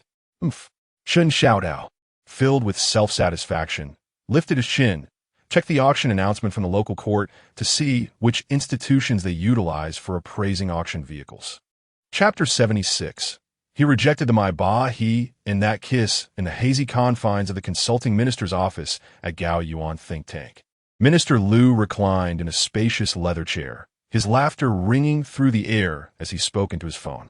Old classmate, it is truly wonderful that you can assist me with this favor. Observing the determined expression on his uncle's face, Wang Jiefeng flattered him while refilling his tea, the weight in his heart gradually lifting. He had initially believed that with his uncle's support as a minister, displacing Chen Xiaodao was a foregone conclusion. To his dismay, an excuse regarding comprehensive abilities had kept Shun in his position. Fortunately, his uncle reacted swiftly. What comprehensive abilities? Isn't that merely an excuse for the business department to engage in sales? The operational attitude in this matter was indeed vast. Is this vehicle truly meant for me? On the road, Chen Xiaodao marveled at the steering wheel of the Maybach 680, astonishment etched on his face. The exquisite touch of the premium leather beneath his fingertips quickened his heartbeat. Desiring it? Xuezhu, seated in the passenger seat, was taken aback by Chen Xiaodao's exuberance. As he eagerly leaned forward to inspect the car like a child, her lips curled into a barely perceptible smile of affection, inspired by his unbridled enthusiasm. How had she not realized he had such an affinity for luxury? Had she known it would be so easy to please him, she would have simply gifted him a car outright. I truly desire it, Chen Xiaodao instinctively replied, his excitement palpable. It was indeed his first luxury vehicle. Initially, he had planned to purchase a car, but when Zhou Xuezhu's family encountered difficulties, he unhesitatingly transferred the funds to assist her. Consequently, when his father discovered the missing funds and the elusive whereabouts of the money, Chen's request for a vehicle had been ignored for 4 long years. A wealthy, second-generation heir, yet he had entered university without even possessing a car. Was that not absurd? Observing the unfiltered yearning in Chen Xiaodao's sparkling eyes, Zhou Xuezhu's lips curled into a mischievous smile. That simply won't do. We must maintain a clear distinction between public and private matters. This car cannot be bestowed upon some pretty boy. Chen Xiaodao, taken aback by her familiar words, glanced at Zhou Xuezhu in disbelief. All right, is that so? What is there to fear? The company belongs to you. Can you really hold me accountable? Indeed, he had no reason to fear. Every industry possesses its own nuances. This company was solely owned by Zhou Xuezhu. As long as she did not file charges, who could question his actions? After all, it was a private enterprise wholly under her control. Moreover, he was no longer the naive university student he once was. Had he been 20, he might have passionately proclaimed that he would rely solely on his own efforts, rejecting any gifts from others, even if they were from a parent. But now he had grown more pragmatic. Furthermore, why should he refuse something given by Zhou Xuezhu? As a leader once said, if you don't want it, there are plenty who will. Given the current circumstances, if he declined, many others would eagerly accept. Surely, he could not allow Zhou Xuezhu to gift it to some pretty boy. If one were to randomly select a person from the street and offer them a Maybach 680, would they refuse? Zhou Xuezhu collected her thoughts, took a deep breath, and spoke candidly. Kiss me, and this car is yours. She slightly turned her body, her clear eyes reflecting a hint of anticipation and an almost imperceptible tension, gazing intently at Chen Xiaodao. Perhaps closing her eyes at that moment would be more beneficial. Chen Xiaodao was taken aback, casting a quick glance at Zhou Xuezhu, finding her approach rather too direct. His heart skipped a beat, and his grip on the steering wheel tightened instinctively, his knuckles turning pale. Stammering slightly, Chen Xiaodao's thoughts raced. Perhaps it would be best to let it go. He forced himself to avert his gaze, his voice tinged with a barely detectable dryness. Now truly was not the time. He wouldn't even speak of repaying all his debts, as they were far from trivial and certainly could not be settled in the coming years. Yet at the very least, he ought to tidy himself up to stand beside Zhou Xuezhu as an independent individual. A young man of 20 does not boast of his accolades or certifications, but rather constantly references who his father is and the status of his family. While others may jest about his reliance on parental connections, in private, they're often willing to extend a measure of leniency towards youth. Conversely, A 29-year-old independent woman does not merely highlight her projects or accomplishments, but instead mentions who her husband is and what gifts her father-in-law has bestowed upon her. Though laughter may ensue, understanding often accompanies it. However, a 30-year-old man, with nothing to his name, speaking of his wife and what she has provided. How many among 100 would regard such a man with respect? Quickly, Xuezhu recited silently in his mind, unsure if he was comforting her or bolstering his own spirits. Earlier, Minister Lin from the Finance Department had made the payment. Thus, this vehicle should be a company car. He reasoned in a flustered manner, completely oblivious to the fact that he had just contradicted himself. Are you still going to hide? Xuezhu was taken aback by Xuezhu's refusal, her expression shifting from hopeful to confused. She had believed their relationship had significantly improved, perhaps even to the point of being separated by only a thin veil. Yet, he continued to resist. What, then, did their relationship signify? Pull over by the roadside. The sudden chill in Xuezhu's tone sent a chill down Xuezhu's spine. It was a disaster. He should have devised a more prudent excuse. After all, how could he possibly come to harm from merely sharing a kiss? To kiss a stunning beauty and receive a luxurious vehicle in return. Wasn't that more improbable than winning $5 million in the lottery? After all, lottery winnings come with a hefty tax of $1 million. What do you think of me? You are wonderful. Xuezhu assessed the lavish interior, his fingers unconsciously tracing the stitching of the leather seats. Yet he dared not meet Xuezhu's gaze. What is wonderful about me? Everything. Indeed, perhaps my affluence is my flaw, rather than its own. Look at me. Hearing Xuezhu's perfunctory reply, Xuezhu's irritation flared, her tone taking on an air of command, laced with a subtle hint of grievance. Was so good about me? As Xuezhu experienced a moment of inspiration, he inhaled deeply and turned to clasp Xuezhu's hands. Setting aside the discussion of the magnificent Maybach Heat 680 Extreme Night Edition, boasting an astonishing 612 horsepower and a twin-turbocharged engine that accelerates from 0 to 100 kilometers in a mere 4.6 seconds, he declared, "You are the most beautiful girl I have ever encountered." Xuezhu, amused by his convoluted expression, managed a genuine smile, leaning closer to Xuezhu. Observing the slight tremor of his eyelashes, she adopted a tone of innocent naivety, asking, "Do you want it?" The faint scent of woodsy perfume enveloped him, and the warmth of her breath against his neck left him in a daze. What do I desire? The person or the car? Oh, well, I desire both, but not at this moment.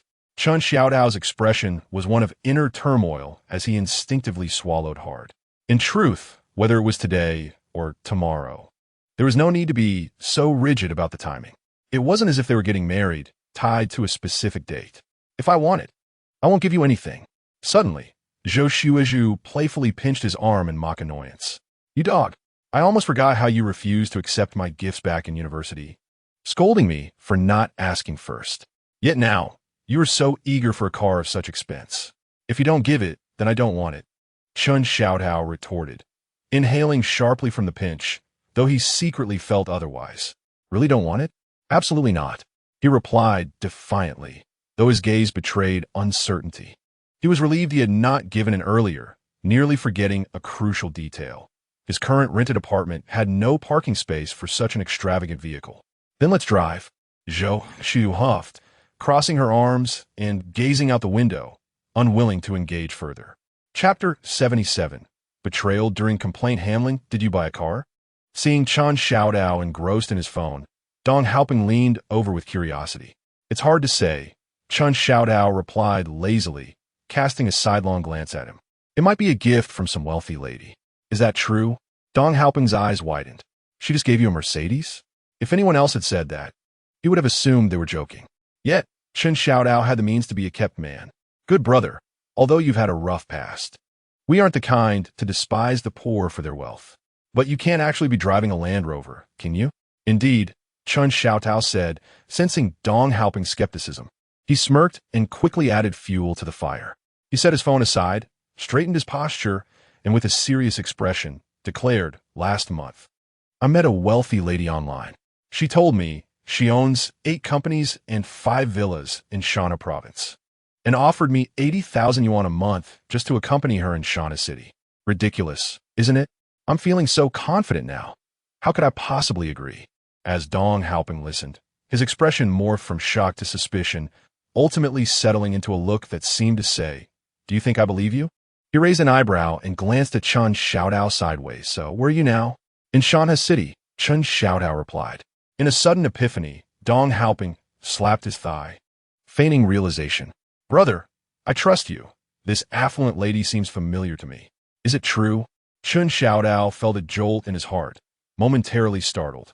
Surely, a jest wouldn't unearth his secrets, would it? "Indeed," Dong Haoping replied, mimicking Chen Xiaodao's previous demeanor, his expression grave as he leaned in closer. "However, this wealthy woman is currently beset by troubles.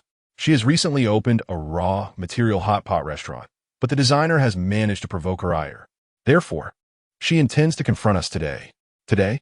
Chen Xiaotao's pupils dilated as he swiftly grasped the implication of Dong Haoping's words, hastily rifling through his work log. What a coincidence! Observing Chen Xiaodao's frantic search, Dong Haoping stepped closer, inquiring with a mischievous tone, "In just 2 hours, right? Since we VE refunded her. There shouldn't be any significant issues, should there?" Inside the conference room, Chen Xiaodao absent-mindedly tapped his fingers on the table, uneasily glancing at Dong Haoping. "It should be fine, right?" Dong Haoping surveyed the room, noting that only their team and Minister Liu were present. "True," Chen Xiaodao remarked, scanning the somewhat empty surroundings. "It makes sense. With only Minister Liu here, the situation shouldn't be too serious." In truth, the minister was not considered a senior executive, as there were higher-ups like the vice president overseeing operations and the esteemed Xuezhu. Since no executives had appeared, it presumably wasn't a grave matter. Yet, why were only members of their department present? Logically, representatives from other departments should also have arrived. With little time to ponder further, Chen Xiaodao heard a familiar voice from outside. "Hey, we're here." Upon hearing Jin Huang's cheerful greeting echoing from afar, Chen Xiaodao's internal alarm bells rang, stirring a sense of foreboding. Jin had already reached the conference room door, and they were still idly sitting inside, rather than going downstairs to greet them. They could at least wait by the elevator, right? What if the delay during the complaint handling was misconstrued as intimidation? "Uncle Jin, you're here as well?" Spotting Chen Xiaodao springing to his feet to greet them, Dong Haoping quickly followed suit. He intended to accompany him outside, but hesitated upon noticing Minister Liu sitting firmly, unyielding as a mountain. He exchanged glances with others, each reflecting confusion and bewilderment. "What's going on? Is this how we approach problem resolution? It has never been like this before." "Ah, have they brought a banner too?" Dong Haoping, still hesitating, heard Chen Xiaodao's exaggerated tone of astonishment rise outside. Resolute, he stepped out.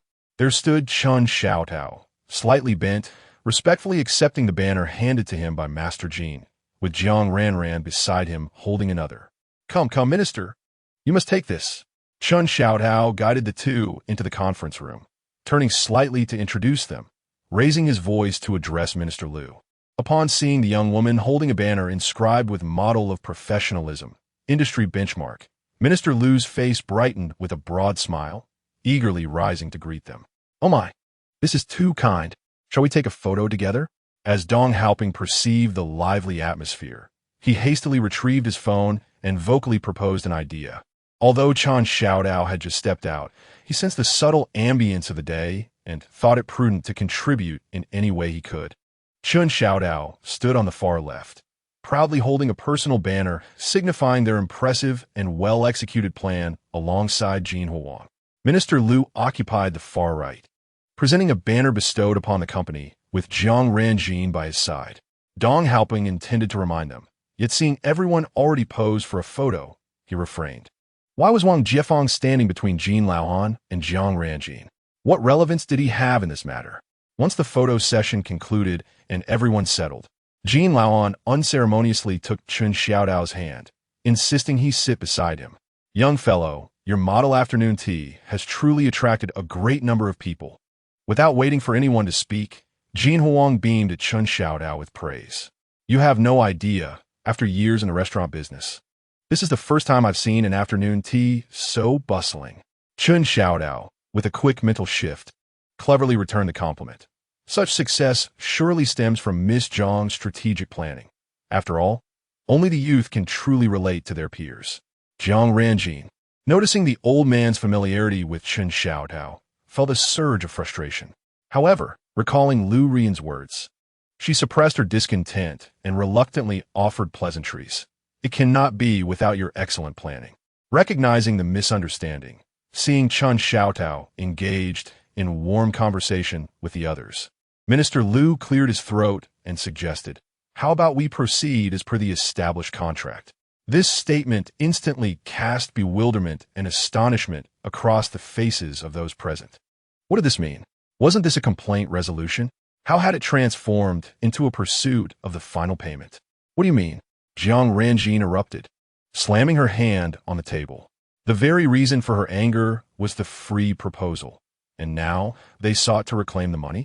Chun Xiaodao swiftly connected the dots, recalling the peculiar behavior and strange atmosphere earlier, and his mind sparked with realization.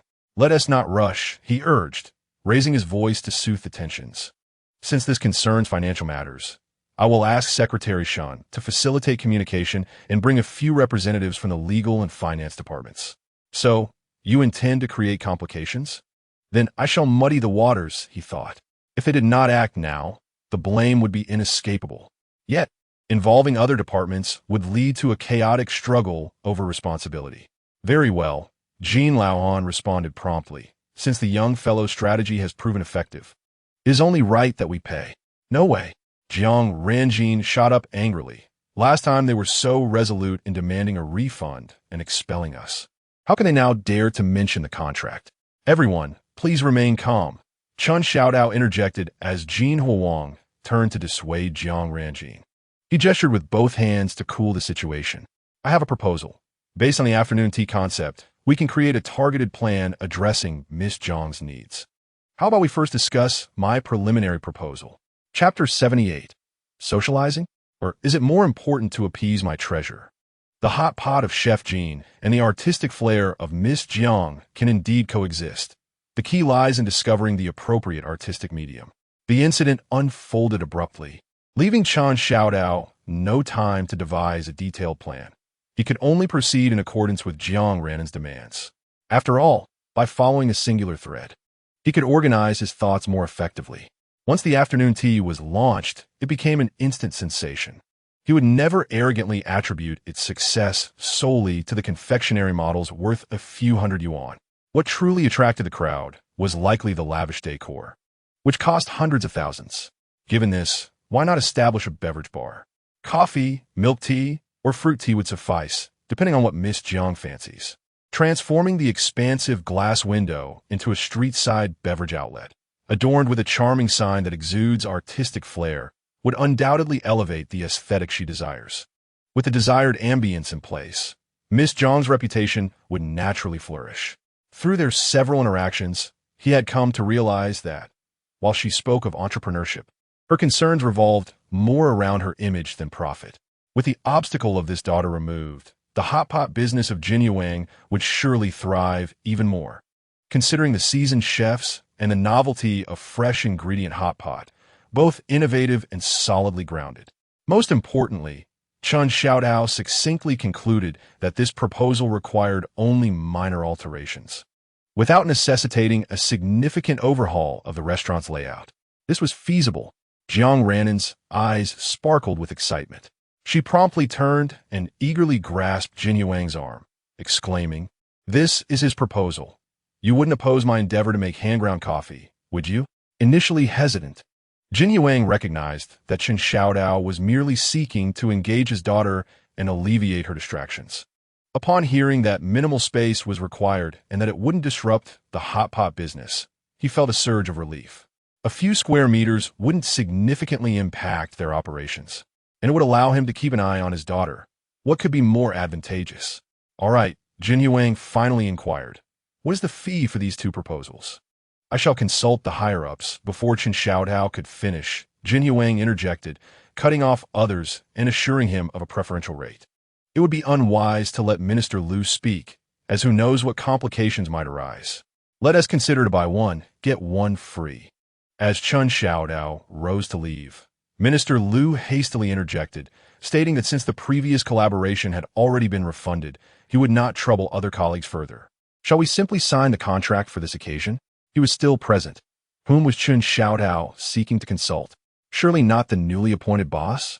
Otherwise, his earlier efforts would have been in vain. Noticing the mutual agreement between the two individuals across from him, Minister Liu quickly raised his hand to halt Chun Xiaodao, then emphatically tapped his nephew beside him, Wang Jiefeng. Take Miss Jiang to sign the contract. Sitting at his workstation, Chun Xiaodao reflected on the morning's events, his fingers unconsciously tapping on the desk. How peculiar! Everything had felt strange from the very beginning. Why did it seem that Minister Liu was deliberately targeting him? Yet, he shouldn't pose any threat to Minister Liu, should he? True, he often exhibited a laid-back demeanor, but he prided himself on not having caused any significant issues in his work. This must be the first time a client was left dissatisfied. Moreover, other departments had previously sought him out, during which time this Liu had adamantly refused to let him go. Surely, there are individuals who find amusement in toiling away at the expense of their subordinates, are there not? How foolish that seems. The vibrating of his phone jolted Chun Xiaodao back to reality. Xuezhu, where are you up to? Why does this greeting feel so peculiar? Yet, he could not quite articulate why. Chun Xiaodao, I'm pondering what to have for dinner tonight. Xuezhu, shall I order takeout for you? Xuezhu, you can have a surprise box. I'll order whatever, and you'll eat it. Chun Xiaodao furrowed his brow in confusion as he gazed at the screen. There was nothing inherently wrong with her words. However, he couldn't shake the feeling that something was amiss, as if a vital element were absent. Instinctively, he scrolled up to review his last conversation with the affluent lady. A flash of realization struck him. Chun Xiaodao excitedly slammed his palm on the table, causing the keyboard to bounce, startling his colleague, Dong Haoping. It was over. The wealthy woman had forsaken him. Chun Xiaodao, let us put the takeout aside for now. Chun Xiaodao, call me babe. Xuezhu, how about I order you a drink or some fruit? Chun Xiaodao, call me babe. Xuezhu, it seems watermelons are coming into season now. Chun Xiaodao, did you hear me? Call me babe. Xuezhu, or should I simply get you watermelon juice? Chun Xiaodao, your heart has changed. Why won't you call me? Xuezhu, I just don't want to. Don't want to? Why not? Are you upset? Chun Xiaodao, you must have been hacked. Quickly return my babe. Xuezhu, goodbye. Your babe has to get busy. Chun Xiaodao stared blankly at the abruptly halted conversation. Lost in thought, after years of being single, he seemed to have forgotten how to soothe an upset girl. However, before he could contemplate further, Minister Liu had already approached their workstation.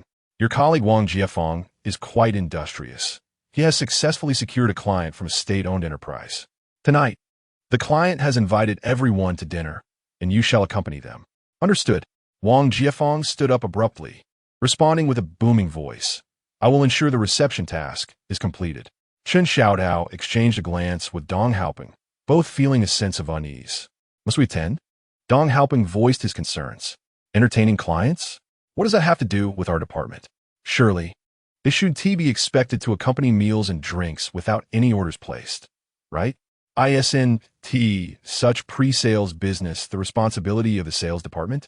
Indeed, Chun Xiaodao quickly chimed in, expressing that he had a date with his girlfriend that evening. It was truly urgent, given that Wang Jiefeng secured the client. Minister Liu disregarded their objections, announcing that Wang Jiefeng would temporarily assume the role of supervisor. Everyone should learn from his tenacious spirit. As their uncle walked away, Wang Jiefeng cast a triumphant glance at Chun Xiaodao. Comprehensive ability? So, bringing in orders equates to comprehensive ability, does it? Can you pry open orders from subsidiaries of state-owned enterprises? Yet I, Wang Jiefeng, can effortlessly achieve that. Chasing after outstanding payments? In this state-owned enterprise business, apart from me, it's only Xuezhu who can step in. Let us see if she can recover the outstanding payments. Comprehensive ability, you say? Let us see who among us possesses greater skill. Ahem, Wang Jiefeng cleared his throat with exaggerated seriousness. Don't be late tonight. I'll send the address in the group chat. Indeed, one must not leave early. I cannot tolerate any insubordination. Chen Xiaodao did not even raise an eyelid. Promptly informing the affluent lady, Chen Xiaodao, my dear, an urgent matter has arisen. I have a social engagement tonight, so please refrain from preparing dinner for me. Chen Xiaodao, unless unforeseen circumstances arise, I may have to indulge in some libations, and the gathering will likely conclude quite late. After a moment's reflection, Chen Xiaodao added another message. Chen Xiaodao, please convey a good night to my dear in advance. Chen Xiaodao, before you drift into slumber, know that you're my foremost thought. Chapter 79. You may deliberate on the seating arrangements. I must tend to the affluent lady. Are there any representatives from the Eastern River region among us? Upon entering the private room, Wang Jiefeng surveyed the central solid wood round table and inquired aloud, why are we conducting a census? Dong Haopeng, perplexed, pulled out a chair beside him. Stand up, do not sit just yet. Wang Jiefeng exaggeratedly waved his hand to halt them, asking if they understood the identity of the client this time. Wasn't it you who invited them? Just as Dong Haopeng's bottom grazed the chair, he was yanked back up, a look of confusion plastered on his face. Did you not mention that the other party was quite significant, a state-owned enterprise? Clearly, you do not comprehend. Wang Jiefeng snorted dismissively. Individuals of such stature are exceedingly particular about the minutiae. Minutiae? What minutiae? Observing the previous commotion, Chen Xiaodao silently harbored a flicker of doubt. Surely, they are not concerned with the chaotic seating arrangements for the main guests and their companions? Speak up. Are there no representatives from the Eastern River region? Wang Jiefeng, noticing the group frozen in place, began to lose his temper. Not a single one of you is capable of contributing. What are you all standing around for? Minister Liu, strolling upstairs, noticed the crowd jammed at the entrance and inquired with curiosity. Oh no. Wang Jiefeng quickly retracted the name that nearly slipped from his lips. Minister, how many esteemed guests do we have? I am in the process of organizing the seating. However, the assembly had already keenly caught his half-finished address, and Chen Xiaodao observed the expressions of several seated individuals shift dramatically. Feel free to take a seat. We are old classmates. With a grand gesture, Minister Liu declared, we shall occupy this half, leaving the other half for them. At his command, the group breathed a collective sigh of relief and gradually settled down. This position near the entrance is advantageous for restroom access. Chen Xiaodao noticed Dong Haopeng without a second thought, attempting to take a seat, and he firmly patted his shoulder. You should sit beside me. Let us switch places. Is it really necessary to be so particular about a single spot? After 2 unsuccessful attempts to sit comfortably, Dong Haopeng muttered in dissatisfaction, reluctantly shifting over his seat. Chen Xiaodao shook his head slightly, letting out a resigned sigh inwardly. Dong Haopeng, though a good-natured fellow, possesses an exceedingly thin skin. He has rarely turned down requests when directly called upon for assistance. The position near the entrance, in certain circles, is regarded as one that signifies the one covering the bill. Given Wang Jiefeng's authoritative demeanor, it seemed he was poised to create a troublesome situation, which Dong Haopeng would be ill-equipped to handle. However, that did not concern him, as long as there were no financial repercussions. He could speak freely without a care in the world. Minister, shall we commence ordering dishes? Wang Jiefeng scrolled through the seating chart on his phone, his gaze sweeping over Chen Xiaodao's position, a smirk of derision curling at the corners of his mouth. Foolish and dim-witted, yet oblivious to the lesson. He relies solely on his appealing facade to receive preferential treatment. This time, let me impart a lesson to you, ensuring you pay your dues. As Minister Liu and Wang Jiefeng began to huddle together in hushed whispers, Chen Xiaodao discreetly retrieved his phone. Although he was unsure why the wealthy lady was suddenly in a fit of inexplicable anger as a seasoned companion, he would never allow her to go to bed with her ire unresolved. Chen Xiaodao, my dear, I miss you. Xuezhu, what time is it? Have you had too much to drink? Chen Xiaodao, what do you mean? Can't I think of you if I haven't drunk too much? Xuezhu, then tell me, what do you miss about me? Observing the messages from the affluent lady on the screen, Chen Xiaodao instinctively scratched his head. This line of conversation was untenable. Chen Xiaodao, my apologies, I sent that to the wrong person. Xuezhu, could you repeat that? seeing that the wealthy lady had indeed taken the bait. Chen Xiaodao couldn't help but smirk. Upset, are we? Well, that's just as it should be. Chen Xiaodao. I'm so sorry. I was speaking to my dear. Chen Xiaodao. My dear, I miss you. Xuezhu, what do you miss about me? Chen Xiaodao. No, that's wrong. I sent that to the wrong person again. I need to find my dear. On the other end of the network, a pair of slender, immaculate fingers typed and deleted on the screen, hovering above the display for an extended moment. Gazing at the chat box, ultimately, the hand clenched into a fist and struck the desk with force. Chen Xiaodao. My dear, I miss you. After several rounds of tugging, the opponent finally relented. Xuezhu. So, my dear, what do you miss about me? At last, she was willing to concede. Chen Xiaodao looked at the affectionate title in the final message from the wealthy lady, feeling a profound sense of satisfaction as he flipped his phone upside down. Is there something you wish to discuss?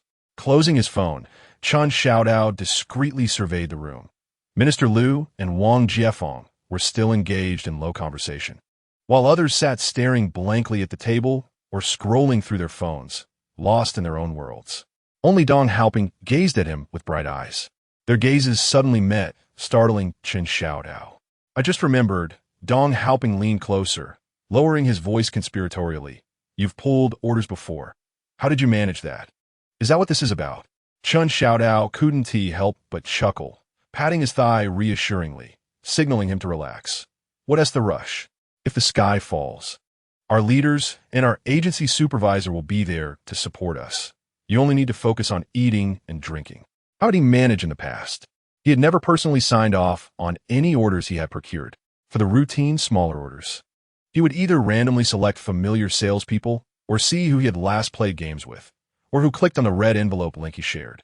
As for larger or more complex transactions, those were directly handed over to the sales department supervisor, as even for ordinary sales, one had to follow procedures. When it came to dining, he truly only took care of himself, while the rest of the sales colleagues busied themselves. It wasn't that he was particularly generous in relinquishing orders. The primary reason was that each profession has its own expertise, undoubtedly. The sales colleagues were far more adept than he at managing expenditure and navigating reimbursement processes. The secondary reason was that he was indeed not skilled in drinking, boasting, or reading the room. It was better to let others bear that burden. The trivial reason behind his indifference is that, as a member of the business department, he receives no sales commission. Instead of meddling in customer relations, he would rather seize the opportunity after work to engage in some side jobs to earn extra income. Contemplating this, Chen Xiaodao felt a flicker of curiosity. The external catering managed by their department was quite strict, and he wondered how today's meal would be reimbursed. After all, their department likely lacked sufficient budget for client maintenance. Even if reimbursement were possible, the process was certainly not as flexible as that of the sales department. Surely, they couldn't be expected to cover today's meal out of their own pockets, could they? Chen Xiaodao recalled the scene from when he entered and couldn't help but feel a sense of amusement. That would indeed be quite entertaining. Seating arrangements, if understood, could easily be coordinated with a bit of direction, and it wouldn't be a significant issue. However, if they were oblivious and everyone sat randomly, it was rare for anyone to leave simply due to a seating arrangement. Yet, to feign authority without grasping such intricate nuances would be the height of folly. The business department, lacking familiarity even with the dining process, now sought to bypass the sales department and connect directly with clients, even if they successfully secured an order. What about the subsequent processes? Who would handle client follow-ups and payment reminders? If they were incapable, who could take over? Furthermore, Chen Xiaodao disdainfully exhaled through his nose. In this day and age, they still believed that a few rounds of drinks could clinch an order? How naive! To think the world would indulge in such theatrics alongside them. Chapter 80. My dear, do you wish to be a princess or a queen? As the saying goes, no feast is complete without wine, and no banquet without fish. General Ning, the fish is before you. This fish head wine is yours. The man referred to as General Ning smiled broadly, hurriedly declining as he gently nudged the rotating table. Oh, Minister Liu, you are far too courteous. As the old saying goes, when the other party declines, it is the tradition to insist, and Wang Jiefeng, sitting nearby, cheerfully pushed the table back, as the saying goes. Despite the many mountains and rivers, there is always affection. One cannot refuse the fish head wine. Thus, after General Ning politely declined once more, he raised his glass and signaled to everyone, "Let us toast." What a good drinker. Indeed, General Ning has an impressive capacity for drink. It was no surprise, given his generous nature. Seeing the host finally set down his glass, a colleague with a center-part hairstyle beside Dong Haoping quickly rose with his glass. Earlier, our minister proposed 3 toasts of the grand fish head wine. I shall follow suit and toast General Ning with another glass. And so it began again. Xuezhu's hand had just brushed the cool chopsticks, yet he had not lifted them when he reluctantly nudged the plate slightly to mask his earlier action. After this round of toasting, he wondered when he would finally be able to savor a hot dish. Alas, had he known, he would not have stopped the wealthy lady from ordering takeout. Look, the fish head is facing up. When the head is lifted, good fortune will come. General Ning, I toast you. Listening to the tiresome exchange of polite refusals, Chun Xiaodao appeared focused on the center-parted colleague, yet his mind began to drift. Truth be told, he considered himself somewhat of a destined figure. Why was there no opportunity system to grant him some joy? What? How was he the chosen one? Just observe, genius on the left, madness on the right. He stood in the midst of a gathering like an ordinary person, taking one character from each side, which formed the words heavenly sovereign. Furthermore, upon his birth, Qin Shi Huang had already passed away. Could it be that kings do not meet? Or perhaps even Qin Shi Huang sought to avoid his brilliance. If he were indeed a sovereign, then what title would be bestowed upon Xuezhu? Surely, she could not be a queen. If she were a queen, what would happen if Xuezhu forbade him from establishing a harem? In truth, perhaps it would be more fitting to bestow upon Xuezhu the title of princess. Yet, without royal blood, could an emperor freely confer the title of princess? While lost in thought, Chun Xiaodao suddenly felt a sharp pain in his foot. It was Dong Haoping, who, noticing the individual with the middle-part hairstyle speaking eloquently, anxiously signaled him with his eyes, fearful that his own performance might be lacking. Sensing the gaze directed at him, Chun Xiaodao raised his right hand, fingers spread apart. His thumb firmly rested against his cheek, while his middle, ring, and little fingers concealed his mouth, and his index finger was raised against the bridge of his nose. Subsequently, he slightly elevated his index finger, gently nudging the frame of his glasses, and then, with his hand remaining in its position, he slowly lowered it. His thumb slid down his cheek to his chin, then, as he lifted his hand away, it naturally curled into his palm. The upright index finger coincidentally grazing his lips at the center, an unmistakable gesture for silence. Why the alarm? What others choose to drink is their affair. It has nothing to do with them as mere foot soldiers. In such social gatherings, sudden displays of behavior were commonplace. Chun Xiaodao, in the past, would indulge in flattery, only to discover that regardless of his actions, this group would find fault and criticize him. If he took the initiative to drink, they accused him of sycophancy, while if he maintained his composure, they would claim he lacked understanding, asserting that seizing opportunities was essential for advancement, explaining why no one was promoted. After experiencing both sides of this education, Chun Xiaodao had completely relinquished any pretense. If one were eager to progress, then let them showcase their abilities. He was not hindering anyone. Instead, some individuals, lacking intelligence, believed that if they wished to advance while he remained stagnant, he would merely become their rival. If they progressed, so would he, thus increasing the number of competitors. So what? He chose to remain indifferent and not drink, focusing on allowing them to shine as the center of attention. Regardless of how one acted, criticism would ensue, so he opted to drink less, ensuring his stomach remained at ease. As the atmosphere reached a suitable crescendo, Minister Liu raised his glass and stood, proposing a toast to the esteemed General Ning of the Energy Company. At last, they had reached this stage. Chun Xiaodao felt a surge of joy. Typically, after this segment, they would transition into the stage of toasting at their leisure. It would not be long before he could withdraw. Of course, whether the leaders departed was of no concern to him. He would certainly be able to take his leave. Xuezhu, my darling, how are you? Xuezhu, darling. Xuezhu. Oh my goodness. My darling, hasn't he already succumbed to drunkenness? Has he? Xuezhu. Should I call a car for you? Hiding in the restroom. Chen Xiaodao caught sight of Zhou bombarding him with messages and hurriedly typed a frantic reply. Chen Xiaodao, not at all. Your darling is still battling on the front lines. Chen Xiaodao, just kidding, I am impervious to intoxication. How could I easily fall in such a short time? Chen Xiaodao, by the way, darling, would you prefer to be a princess or a queen? Xuezhu, you still claim you haven't had too much to drink? Xuezhu, do you possess a throne at home? Hey, what's with that remark? It never existed before, but now that I decree it, it shall be so. Chen Xiaodao, voice message embrace me tightly. I am wealthier than a king. What are you howling about in there, you rascal? Suddenly, the voice of Dong Haoping echoed from outside, startling Chen Xiaodao. What is this wailing? Chen Xiaodao pushed the door open and saw Dong Haoping still lingering by the sink, and he gave him an annoyed punch.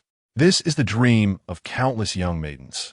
Indeed, Dong Haoping said, drying his damp hands with a tissue. Nightmares are still dreams, no doubt. Chen Xiaodao removed his glasses and splashed some cold water on his face to invigorate himself. Speaking of which, upon noticing Chen Xiaodao straighten up, Dong Haoping hastily pulled out a few tissues to hand over. How long must we endure this? In the past, when co-workers gathered for dinner, there would be drinking, but it was never this taxing. Judging by the current atmosphere, this gathering would not disperse until everyone present was thoroughly intoxicated. A little while later, we could just make a round of toasts and then leave. Chen Xiaodao immediately perceived his anxiety. After some contemplation, he cautioned him. However, do not foolishly toast everyone. Just honor those few in their circle. If you feel your limits are reached, now would be the time to excuse yourself to regain your clarity. I can still hold my own. Dong Haoping sighed in relief upon hearing this. Do you have enough money? Should I transfer you some? He was aware that Chen Xiaodao was not financially well off. Though he was unaware of the specifics, he had never pried. Chen Xiaodao had never borrowed money from him. Nor did he need to. Why trouble oneself with inquiries into others' financial situations? Transfer me what? Chen Xiaodao was somewhat perplexed by his abrupt statement. I just checked. Dong Haoping pointed to the outline of his phone bulging from his pocket. Isn't it customary for your position to cover the bill? You've learned this routine. Haven to you? Chen Xiaodao chuckled in realization and playfully punched him again. Why should I pay? On what grounds? Our department has no contingency funds for such matters. Customary? Whose custom? Xuezhu would never send us to drink with clients. Chapter 81. The reluctance to be a prince, is it appropriate for us to leave in the middle of this? Standing under the streetlight, Dong Haoping glanced back with a sense of unease. What is inappropriate about it? Chen Xiaodao shot him a look of incredulity. If you truly wish to avoid such social obligations, yet depart, it would only leave you feeling guilty, making you an easy target for manipulation. Moreover, Chen Xiaodao pondered for a moment, I adhere to principles regarding drinking. There are 3 situations in which I refuse to overindulge. Were these 3 situations? Dong Haoping, eager, pulled out his phone to take notes. Put that away. Chen Xiaodao's heart raced. If he recorded this, it would be undeniable evidence. The first situation is that I do not drink if I do not go for a foot massage afterward. This shows a lack of compassion, as you're not engaging in charity. Dong Haoping's hand froze mid-motion as he was placing his phone back in his pocket, and he quickly retrieved it again. No way. This is invaluable experience. I must keep this as leverage. Ugh, I must remember it well. Just kidding, just kidding. Chen Xiaodao scrambled to snatch the phone from him. The second one is serious. Shall we indulge in a drink, at the very least, with kindred spirits? Upon witnessing Chen Xiaodao's serious demeanor, Dong Haoping suddenly comprehended. If the conversation does not resonate, it merely becomes a social obligation, a torment for the soul. The youth is indeed teachable. Chen Xiaodao absent-mindedly stroked his beard, stating the second point. If I do not go after drinking, I shall not partake. This is due to your lack of appreciation for melody and sentiment. Dong Haoping, with a furrowed brow, glared at Chen Xiaodao, feeling ensnared. It would be best if you could articulate a third point. Earlier, Chen Xiaodao had specifically advised against bringing a bag, lest a hasty exit become conspicuous. At that moment, Dong Haoping patted himself down, finding nothing of use, and could only clench his fist and raise it. Otherwise, you are aware of my methods. Understood, understood. The third point is paramount. Chun Xiaotao nodded vigorously, his head bobbing with the fervor of a pestle, reminding him that after drinking, the odor would be quite unpleasant. So do remember to bathe. Is this what you call the 3 abstentions? Hearing the conclusion, Dong Haoping felt profoundly disappointed. It was not the trickery he had anticipated. Was this not a form of trickery in itself? Would you dare not to deceive me? Before he could finish, Chun Xiaotao subtly distanced himself, adding, thirdly, if one does not go to the bathhouse after drinking, I shall not partake, for you lack cleanliness. Stay right there. Dong Haoping swung a fist that met only air.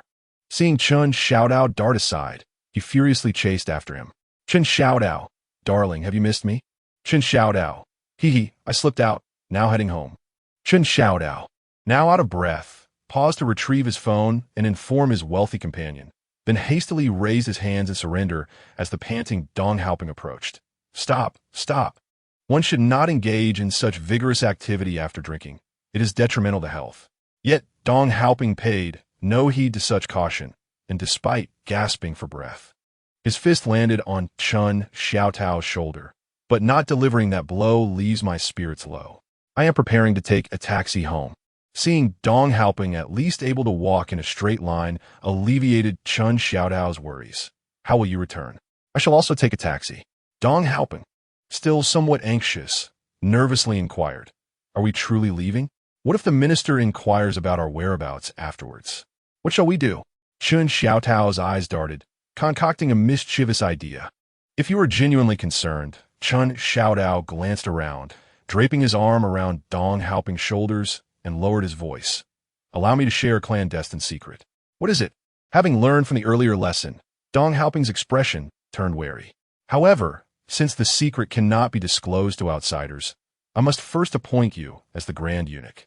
Get lost. Dong Haoping wrenched free, preparing to raise his fist. Do not rush, listen to me. Chun Xiaotao sensed he was losing control over this hefty companion and hastily sought to soothe him. The Grand Eunuch does not suffer, for the harem boasts 3,000 beauties, allowing for free access. You have but one chance to speak. Absorbing the previous experience, Dong Haoping gripped Chun Xiaotao's arm tightly with one hand while coiling his fist back with the other. You should use a map to navigate your way home. I have not drunk excessively. I know the route. Though this statement was nearly redundant, it at least constituted genuine concern, and Dong Haoping's clenched fist gradually relaxed. You see, interrupting me like this, even if you are a prince, you must endure trials before I shall consider bestowing upon you the title of Crown Prince. Dong Haoping glanced down at the arm he was gripping with his left hand, then raised his gaze to Chun Xiaotao. Are you so engrossed in your own folly that you've forgotten you're still under my control? I only require you to utter 10 more words, with a serious demeanor. Chun Xiaotao's expression shifted. Look at your route home and see if there are any hospitals nearby. It's widely acknowledged that larger hospitals are preferable, such as the provincial hospital. I realized that Dong Haoping ceased to engage with him, pulling out his phone to summon a ride. You've had too much to drink. I should be lingering here with you. Hey, you're interrupting my speech. Chun Xiaotao reached out to cover his screen. If there happens to be a hospital along the way, set your destination to the entrance. Upon arrival, stand by the roadside and summon another vehicle to return home. Hospitals in the city are relatively easy to hail a ride from. Are you serious? Dong Haoping, seeing his solemnity, couldn't help but feel skeptical. What purpose does going to the hospital serve? First, address me as your majesty. Dong Haoping counted on his fingers and replied, you still have 2 words remaining. This way, if anyone inquires, you can show them the itinerary, stating you felt unwell and hurried to the hospital. Fearing to dampen the mood, you didn't bid farewell to anyone. Chun Xiaotao, having thoroughly articulated his points, declared triumphantly, how about that? This qualifies as a well-guarded secret, doesn't it? After a moment of contemplation, Dong Haoping deemed the excuse plausible. There's another detail. Do you truly not wish to be a prince? I was the first to ask you.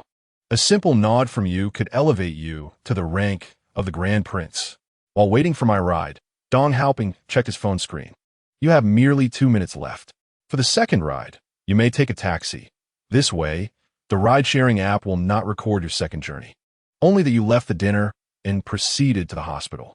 Chun Xiaodao reluctantly finished his remaining words, adding, "However, some unscrupulous taxi drivers might take advantage of your inebriation. Such a pity." Watching Dong Haoping enter the vehicle and depart, Chun Xiaodao muttered in disappointment, "How many wish to be a prince? Yet I am reluctant." Buzzing, Chun Xiaodao retrieved his phone, a message from Dong Haoping arriving a minute ago. Yet, the wealthy woman had also messaged. Why had it not vibrated? Dong Haoping, in truth, "I am Qin Shi Huang. Transfer me 50, and I shall appoint you as a great general." Xuezhu, my darling, is quite impressive, managing to remain sober. Xuezhu, to reward my obedient darling who reported in, there will be a surprise upon your return home. Chapter 82. This takeout truly does awaken the senses. A surprise? Chun Xiaodao slumped in the car, staring at the wealthy woman's message, feeling a haze envelop his mind. In the dead of night, what sort of surprise could there be? On a typical occasion, he might have speculated, but today, he felt utterly disoriented. Chun Xiaodao. Wow. Thank you, my darling. Chun Xiaodao. But what sort of surprise? Xuezhu. It's a secret. Xuezhu. You shall know once you arrive home. Be patient, my darling. Chun Xiaodao. No, you must tell me. Chun Xiaodao. If all else fails, please translate. What is this surprise? Xuezhu. No need for translation. It's simply a surprise. Chun Xiaodao. But I truly wish to know. Xuezhu. What a surprise, my dear. What kind of surprise do you desire? Chun Xiaodao. I wish for 8 million taels of silver to venture forth and eliminate some bandits. Xuezhu, I believe you. Perhaps your family truly possesses a throne. In the dead of night, what unexpected delight could a wealthy lady offer? Chun Xiaodao pondered, feeling his eyelids grow heavier. Young man. Chun Xiaodao felt a sudden sway and abruptly opened his eyes. Outside the vehicle, he recognized the familiar sign of the Snow King Ice City. Driver, Chun Xiaodao said as he opened the door to exit, casually inquiring, what surprises could possibly await at this late hour? What surprises could a grown man desire? The driver replied curtly, at this hour, if I can return home to a warm meal, that would be a surprise indeed. That makes sense. Chun Xiaodao plopped down on the roadside and pulled out his phone, ordering 2 beverages. Snow King Ice City is splendid, still illuminated and operating at this hour. Their dedication is commendable. Reflecting on it, the last time he had such affordable takeout was during the last delivery battle. He wondered when smartphones would engage in their own battles. Chun Xiaodao staggered up the worn stairs. Alas, perhaps it was best to set aside thoughts of smartphone battles for now. The rental market was far more pressing. When would he ever find a spacious place that was both affordable and included parking? He recalled the Lamela parked by the roadside earlier, musing to himself. Indeed, who would leave a vehicle worth over $1 million unattended? Suddenly, he felt a stir above him, and, upon glancing up, his heart skipped a beat. A figure clad in red was staring intently at him from the top of the stairs. He hastily illuminated the figure with his phone, revealing the vibrant delivery uniform. A surprise indeed. This was more than a mere surprise. It was rapidly transforming into a fright. The unsettling encounter jolted him, nearly shaking off the effects of the alcohol. Is that you, with the terminal number 0527? He inquired while fumbling for his keys. The figure remained silent, merely extending a bag toward him. No words? Chun Xiaodao scrutinized the person with suspicion. This pristine uniform, coupled with a faint scent of perfume. Could she be a newly minted delivery rider? Noticing her evasive demeanor, he offered her a cup from the Snow King Ice City. You've worked hard so late. I apologize for being a bit late in returning. She hesitated, then timidly accepted the cup. Hey, what is there to fear? I'm not going to eat you. Chun Xiaodao mused as he closed the door, contemplating the delivery person's behavior. Yet, he could understand. A drunken man reeking of alcohol at such an hour could indeed be quite intimidating. He wondered how long she had been waiting. Surely, purchasing a lemonade couldn't he have taken too long? Suddenly, a realization jolted through Chun Xiaodao's mind. Delivery? Why hadn't she called? Did the wealthy lady misdial? Surely, she hadn't been standing at his door all this time, waiting for him to return? I'm truly a terrible person. Chun Xiaodao hurriedly flung open the door, but the delivery rider had long since vanished. Gazing at the empty staircase, he felt a pang of regret. chastising himself for not sensing something was amiss earlier. If a wealthy lady places an order, one cannot expect her to send red envelopes as a reward, can one? Yet, Chen Xiaodao felt a twinge of guilt for making her wait in vain due to his own reasons. Sigh. It is what it is. Time to have a meal. Chen Xiaodao awkwardly returned to his room and opened the thermal bag, his spirits lifting. Once again, it was a lavish takeout. It's not just the exquisite dishes. Even the modest stir-fried vegetables rarely come in such fine containers. His stomach grumbled in response, prompting him to hastily open the round box on top. What a delightful surprise. The steaming hot and spicy soup wafted towards him, making him feel as if he could soar. After a drink, savoring a bowl of appetizing and invigorating hot and sour soup is indeed a pleasure. However, in Shanna province, there exists a particularly authentic delicacy, hot and spicy soup. This is the true first delight after a night of revelry. Regrettably, this soup is typically only available in the early hours. How considerate of the wealthy lady. She truly knows how to care for others. Not to mention, finding hot and spicy soup at this hour, around 10 o'clock, is a testament to her thoughtfulness. One might wonder, in ancient times, would an emperor expect his queen to prepare such soup for him after a night of drinking? Chen Xiaodao took a photo from a different angle and sent it to Dong Haoping. Chen Xiaodao, look, my queen has simmered this soup for 49 days. It's a pity you aren't willing to be the grand prince. Gazing at the photo, Chen Xiaodao felt a surge of joy, then, with a look of reverence, lifted the bowl, closed his eyes, and took a generous sip. Chen Xiaodao opened his eyes in surprise, incredulously taking another sip. Ouch! He quietly savored the taste, feeling the joy in his heart wilt away. One could only imagine how delightful a soup that remains unsold until 10 o'clock could possibly be. This was clearly a trap. Ding dong. Chen Xiaodao glanced at his illuminated phone screen and then at the soup in his hands.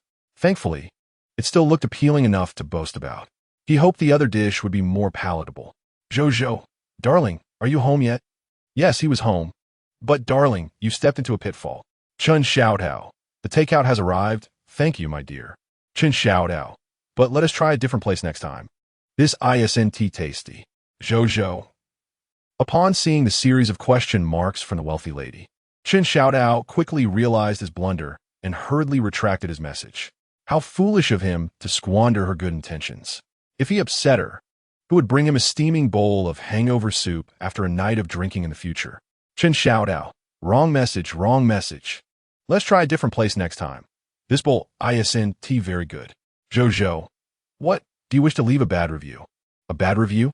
Chen Xiaodao pondered. How could he? After all, their packaging was quite commendable. He even considered reusing it for meals. Chen Xiaodao, forget it. It's tough for everyone.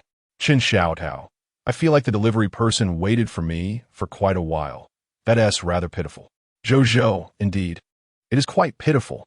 In all honesty, anyone who finds themselves unable to lie down in bed by 11 o'clock at night can certainly be deemed a pitiable soul. Chen Xiaodao, feeling a sense of trepidation, approached the thermos with clasped hands, murmuring a silent plea. Please, do not let the generosity of the wealthy lady go to waste. As he lifted the lid, a rich and fragrant aroma wafted forth before he could even catch a glimpse of its contents. It was the classic soy sauce noodle soup. Chen Xiaodao's eyes widened in astonishment as he beheld the perfectly fried, golden brown egg, its crispy edges having absorbed the essence of the broth, rendering them slightly tender. Beside the egg lay vibrant, succulent greens, evidently blanched in boiling water before being added.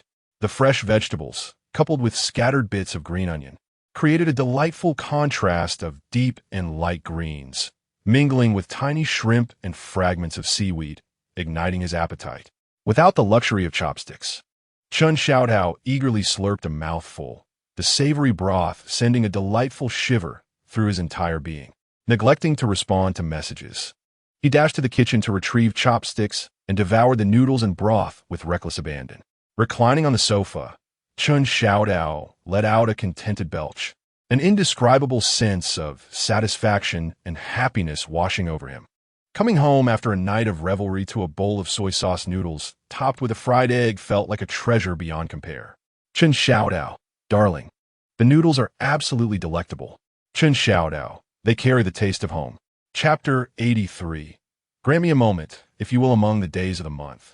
The one that Chen Xiaodao eagerly awaited was today, for it was payday. Arriving at the company early, he neglected to charge his power bank. His gaze fixated on the time displayed in the lower right corner of the computer screen. Of course, staring incessantly was not good for his eyes. So he occasionally glanced at the 10-cent mini-program cleverly disguised as an advertisement in the same corner. Why did you leave early yesterday?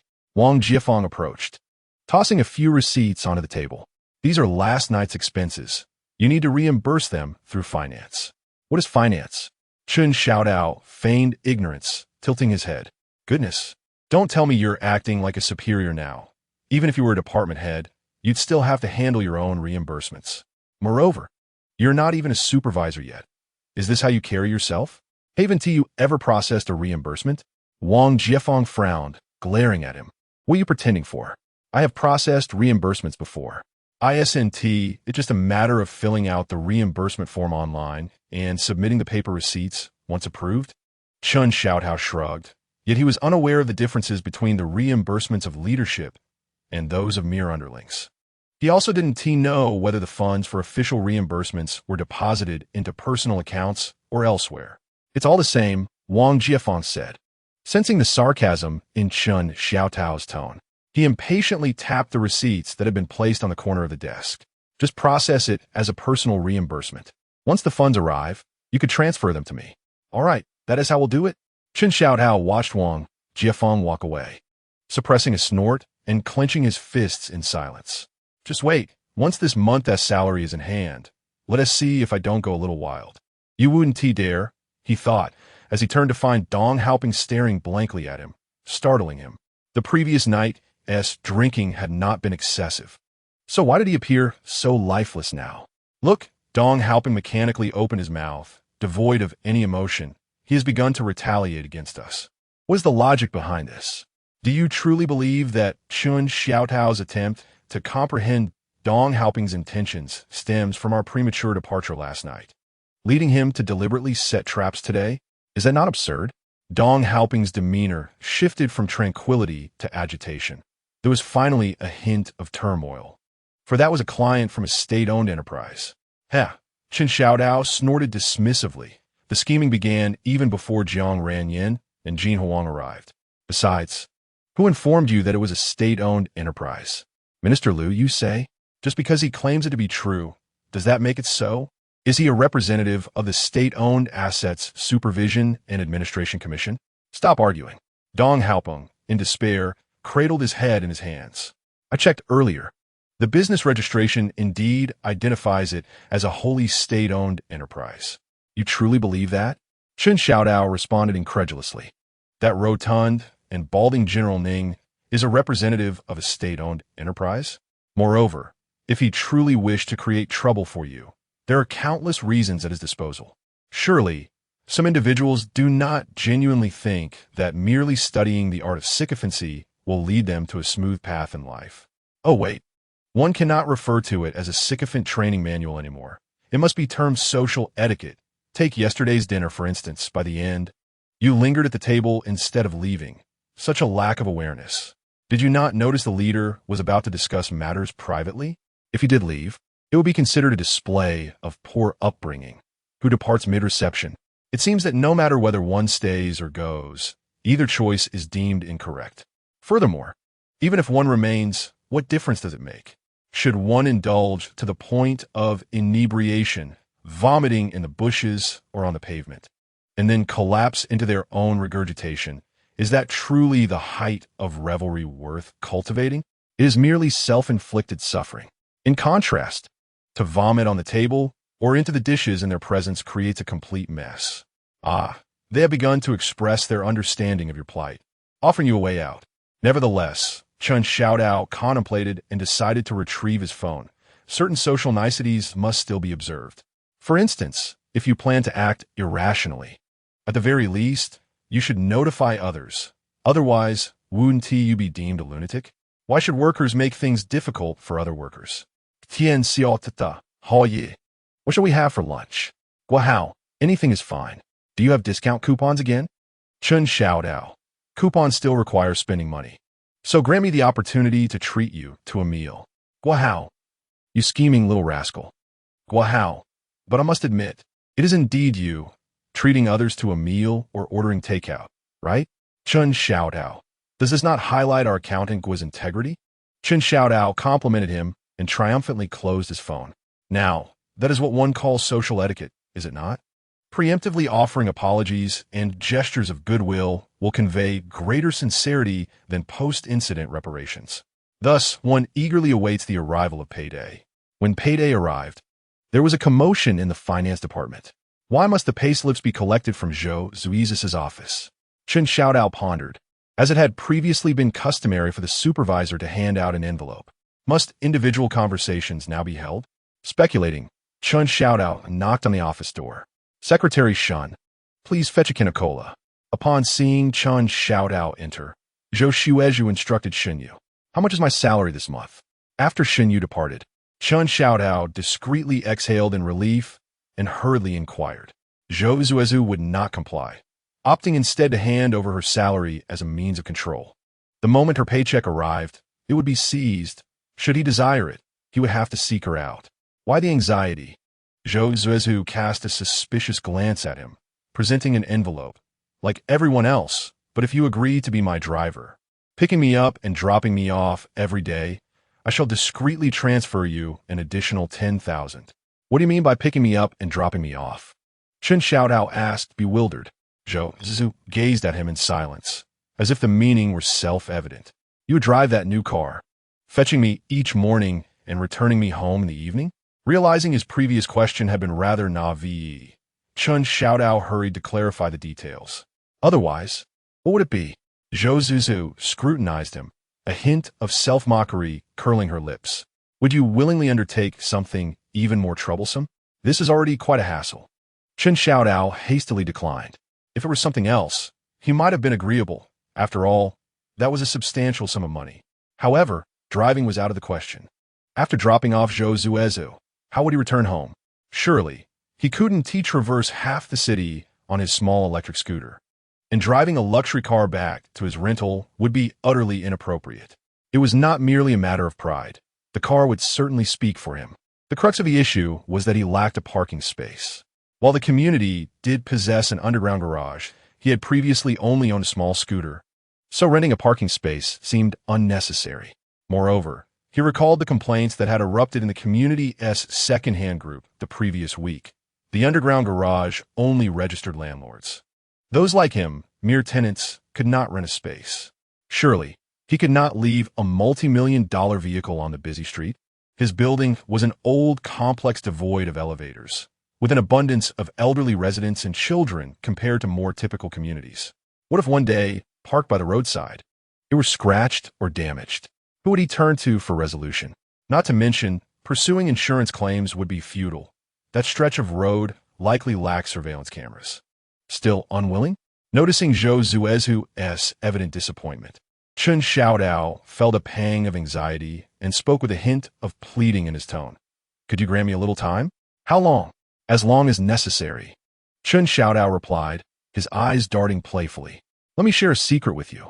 I am immortal. Xuezhu shot him a sidelong glare, unwilling to engage further. Why must you be so pathetic? Xuezhu thought to herself as she beheld his face. It had always been this way. Every time she felt anger brewing, even after stewing in frustration for hours, the sight of this familiar face would dissipate her wrath almost instantaneously.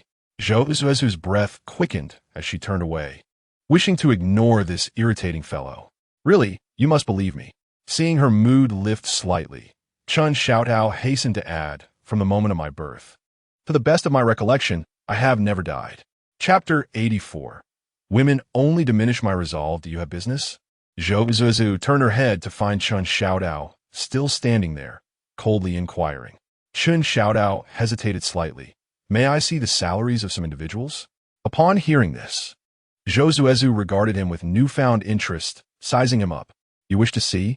Watching him nod eagerly, a smile crept upon Xuezhu's lips as she raised an eyebrow. Beg me. Beg you? Chun Xiaodao felt a surge of joy as he had been seeking an excuse. A man of stature must know when to bend and when to stand firm, especially since Xuezhu would soon realize that Chen Xiaodao has never been one to flatter. If he were, then he would surely be in for a world of trouble. Please, let me take a look. Chen Xiaodao stepped forward, gently tugging at Xuezhu's sleeve. Xuezhu was taken aback. The Chen Xiaodao, who had just refused to be her driver, was now so unexpectedly compliant and eager to please, leaving her somewhat bewildered. Typically, even if he did not refuse, he would divert the conversation. Come here, Xuezhu instructed, clicking a few times on her computer to bring up the payroll spreadsheet, lifting her chin slightly towards the screen. As she watched Chen Xiaodao scamper over, leaning in close to the monitor, curiosity piqued her. What is you so invested? It's a secret, Chen Xiaodao chuckled, attempting to play it off lightly. He knew that if she discovered he was merely causing mischief, she would likely dismiss him immediately. As he leaned over, his collarbone subtly revealed, Xuezhu felt an involuntary movement in her throat. How she longed to bite down on it. Just then, as Chen Xiaodao focused intently on memorizing the data, he suddenly felt a warm breath against his neck, and an uneasy sensation washed over him. Turning his head, he locked eyes with Xuezhu. Oh, Xinyu observed as Chen Xiaodao leaned over Xuezhu's desk, a wave of regret washing over her. She had been a secretary for so long, yet she had forgotten the most fundamental principle. One must always knock before entering a leader's office. The icy glare Xuezhu shot at Chen Xiaodao from beside his shoulder made Xinyu's heart tighten. The cola had arrived. One chilled and the other at room temperature. Xinyu lowered her head and hastily placed the cans on the edge of the desk, retreating without looking back. As she closed the door, she instinctively patted her chest, only then realizing her heart was racing wildly. How could there be a woman with such a commanding presence? There were no words, no actions, not even an expression, yet just a glance from the half-visible side of her face sent a shiver through her veins. So, this is the other side of the iceberg, Xinyu thought with a shudder. Previously, she had only seen Xuezhu's anxious over Chen Xiaodao, nearly forgetting that she was also a decisive and formidable woman. Puffed, noticing Chen Xiaodao's unwavering gaze fixed on the cola in her hand, Xuezhu raised an eyebrow playfully. Want some? Chen Xiaodao instinctively nodded but stubbornly replied, I don't want it. Enduring such hardship, Xuezhu noted that he was still the same as before. A sly smile creeping on her lips, why bother? After joining the university's athletics team, cola had become a luxury for Chen Xiaodao. Occasionally, when she was upset with him, she would crack open a can of ice-cold cola right before him after his training. He would gaze longingly, just as he did now, yet his words remained defiant. Goodbye. I'm leaving. Chen Xiaodao felt his resolve being eroded, hastily throwing out the words before departing briskly. He had important matters to attend to later. He could not afford to squander his determination here. Due to the nature of their work, the finance department was situated in a separate office. Chen Xiaodao knocked on the ajar door and approached the desk of the expense accountant, Guahao. Hello, I am here to submit my reimbursement materials. Guahao, hearing the voice, hesitantly looked up, surprised at the sudden politeness. What else with the act today? Ignoring Guahao's teasing, Chen Xiaodao maintained a serious demeanor. Please, let us keep this professional. Refer to titles during work. Titles? Guahao's mind swirled with confusion. What kind of game was this? Had he been promoted? There had been no notice of such a thing. Moreover, how high a position would it take to change this fellow's usual playful demeanor? All right, let me take a look. Guahao quickly scanned the documents, disbelief washing over his face as he looked up. You can't submit this. It doesn't meet the requirements. What? Chen Xiaodao's mouth gaped open, his expression exaggerated. On what grounds can't I submit this? Do you even know whose business this is? Observing Chen's demeanor, Guahao furrowed his brow. Typically, such flamboyant expressions from him were merely for jest. Yet today, he was discussing official matters. Noticing Guahao's silence, Chen took a step forward and lowered his voice. Come on, do you know whose business this is? Guahao suddenly realized what he meant. So, he was using this as a pretext. No matter whose it was, it could not be reimbursed. Before he could finish his thought, Chen Xiaodao abruptly stepped back, retreating to the doorway of the finance office. On what grounds can't we reimburse our consulting department hospitality? Chun deliberately turned his body, pointing his arm towards the finance office doorway while speaking towards the corridor. Do you know that this was a hospitality event personally attended by our minister? And you say it can't be reimbursed? You think you dictate the company's financial policies? The leaders are absent and let their subordinates take the heat. Is that it? Get your leaders out here. What is all this ruckus? The finance department had nominally fewer than 10 members, including the minister. Hearing the commotion, Minister Lin stepped out. Chun remained unfazed, continuing to raise his voice. Is this workplace discrimination? If you have the ability, come confront me directly. What is the use of underhanded tactics? And you say it can't be reimbursed? Do you know whose order this is? What is going on? Minister Lin, surprised to see Chun Xiaotao causing a scene over reimbursement while standing outside, inquired of the responsible Guohao. Guohao shrugged and quietly voiced his speculation. It's likely a case of indirect criticism. What did he submit that can't be reimbursed? Minister Lin asked, frowning. Several thousand in dining expenses dated yesterday. This personal situation is certainly unusual. Team reimbursements shouldn't be submitted by him. You understand the rules, don't you? Minister Lin stepped forward, maintaining a pleasant demeanor. Chun Xiaodao, refusing to meet his gaze, unleashed his frustration towards the office area at the end of the corridor. On what grounds can't it be reimbursed? You only claim it can't be reimbursed after the money is spent? What? You say team activities must be reported by an organizing leader? What nonsense! Doesn't our supervisor Wang count as a leader? The acting supervisor appointed by the consulting minister is not considered a leader in your eyes? I'm submitting the reimbursement for Supervisor Wang Jiafeng. On what basis can you deny it? Listening to Chun Xiaodao's relentless accusations, Minister Lin glanced uncertainly at the finance personnel who were drawn to the commotion. Did anyone respond just now?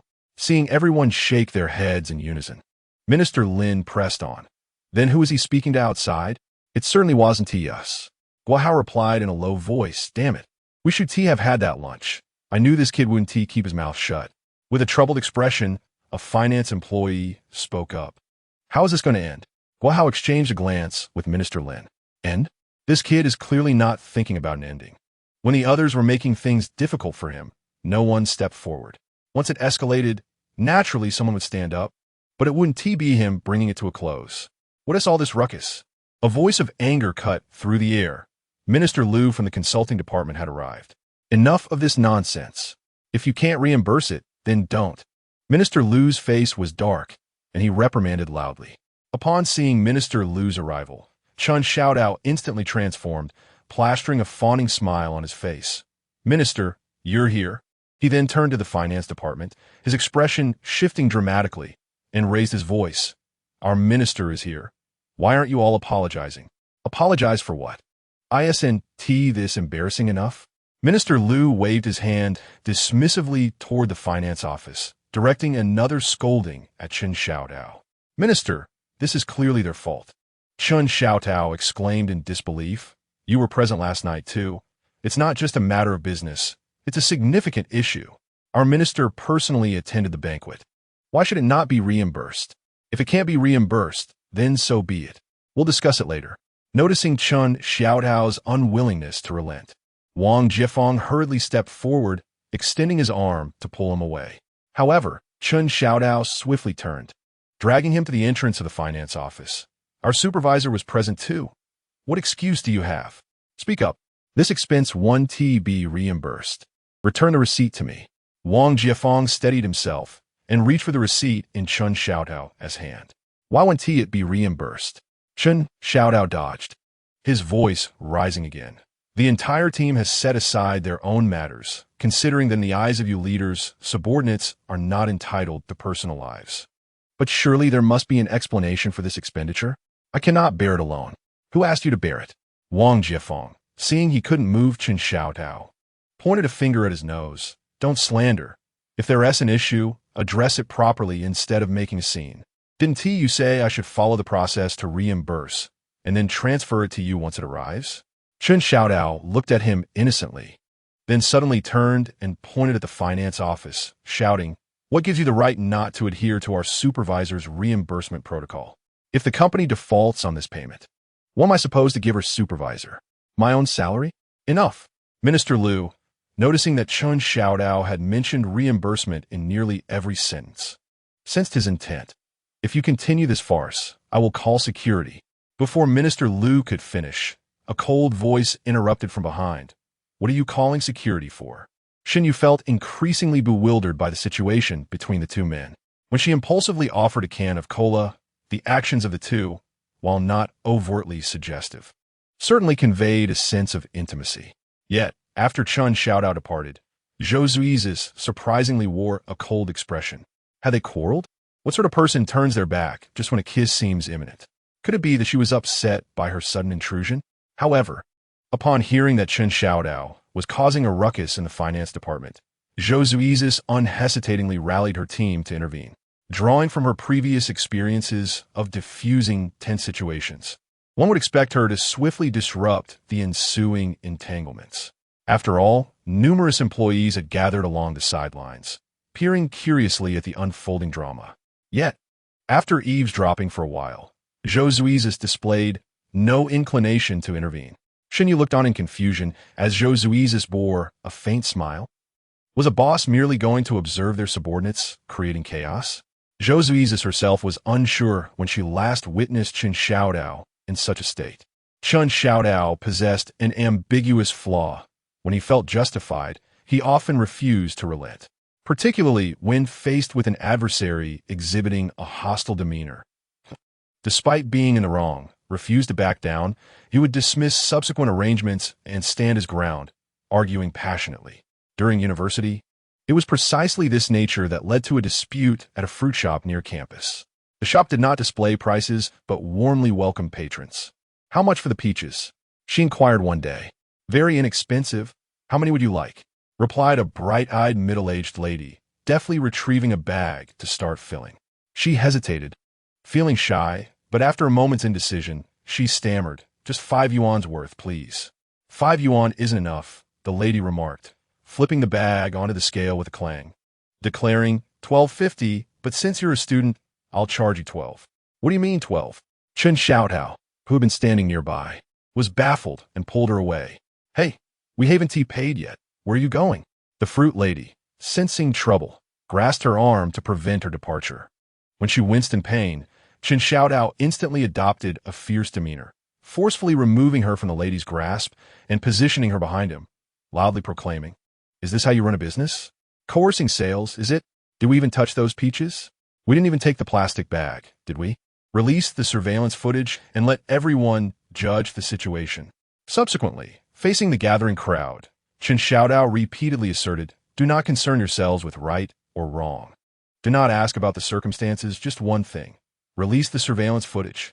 In the days that followed, he persistently returned to the shop to argue his case. When market supervision officials arrived, he insisted, "Release the footage. Whoever is at fault must apologize." Even when the police came to mediate, his stance remained resolute. Release the footage. Whoever is wrong must apologize. As the fruit shop owner, witnessing a decline in business, personally approached the fruit lady to apologize, Chun Xiaodao resolutely refused, stating, "No, don't paint me as a rogue seeking to extort a settlement.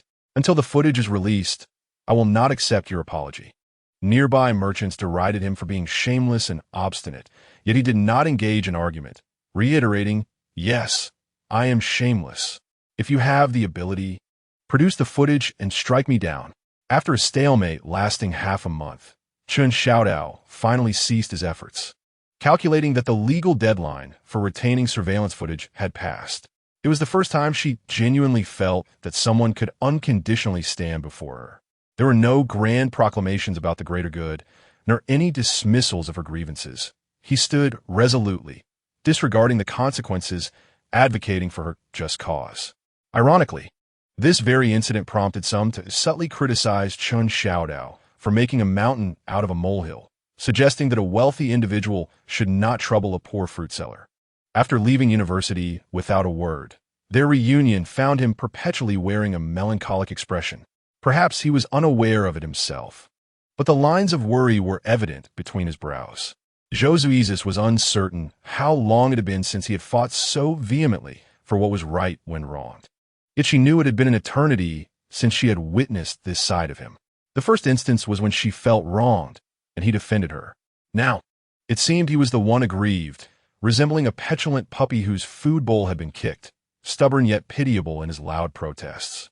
As she observed Chen Xiaotao's superior preparing to call security, Xuezhu's expression turned icy. It was her turn to take the stage, just as he had once shielded her. Now it was her moment to support him. What was the need to summon security? Hearing the commotion, Lin, the head of the finance department, hurriedly stepped out, bowing respectfully. The onlookers instinctively shrank back, and the expressions of those at the center of the event grew somewhat uncomfortable. Xuezhu disregarded them, gesturing for Xuezhu to bring a chair over. As Xuezhu took a step, she noticed the quick-witted Chen Xiaotao had already fetched a chair and rushed over. "Please, have a seat," he offered. Xuezhu regarded his eagerness with a disdainful huff, which, while lost on the others, was clearly understood by Chen Xiaotao. Her eyes sparkled with mirth. No matter her attitude, as long as she did not obstruct him, that was sufficient for him. Chen Xiaotao steadied himself and addressed Minister Liu, saying, "Minister, we are in the right, so why should we fear? Moreover," he continued, raising a finger, "even if you deem this money trivial, is your nephew's reputation not important? How can he embark on his responsibilities if the inaugural banquet expenses are not reimbursed?" Mr. Zhou, the finance department's Lin minister, realized they could no longer feign ignorance with their boss present.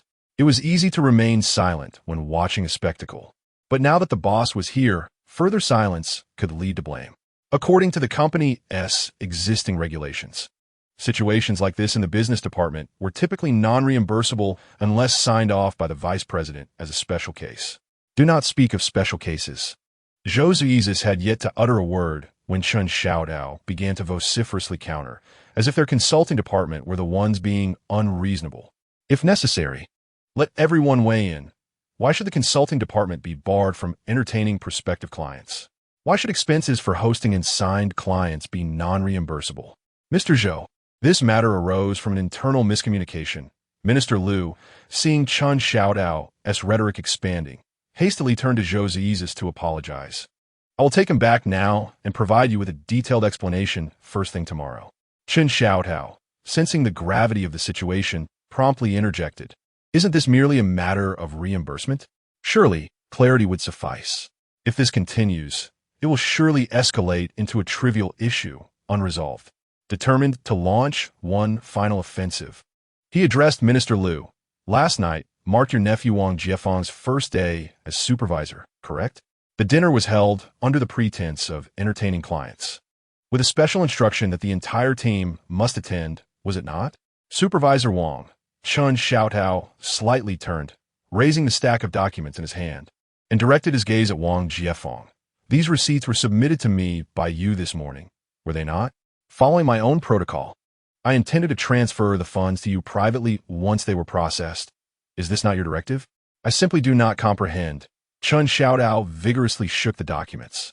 "Why the finance department refuses to approve such a straightforward reimbursement?" Minister Lin, upon being called by his superior, immediately responded, "I am here.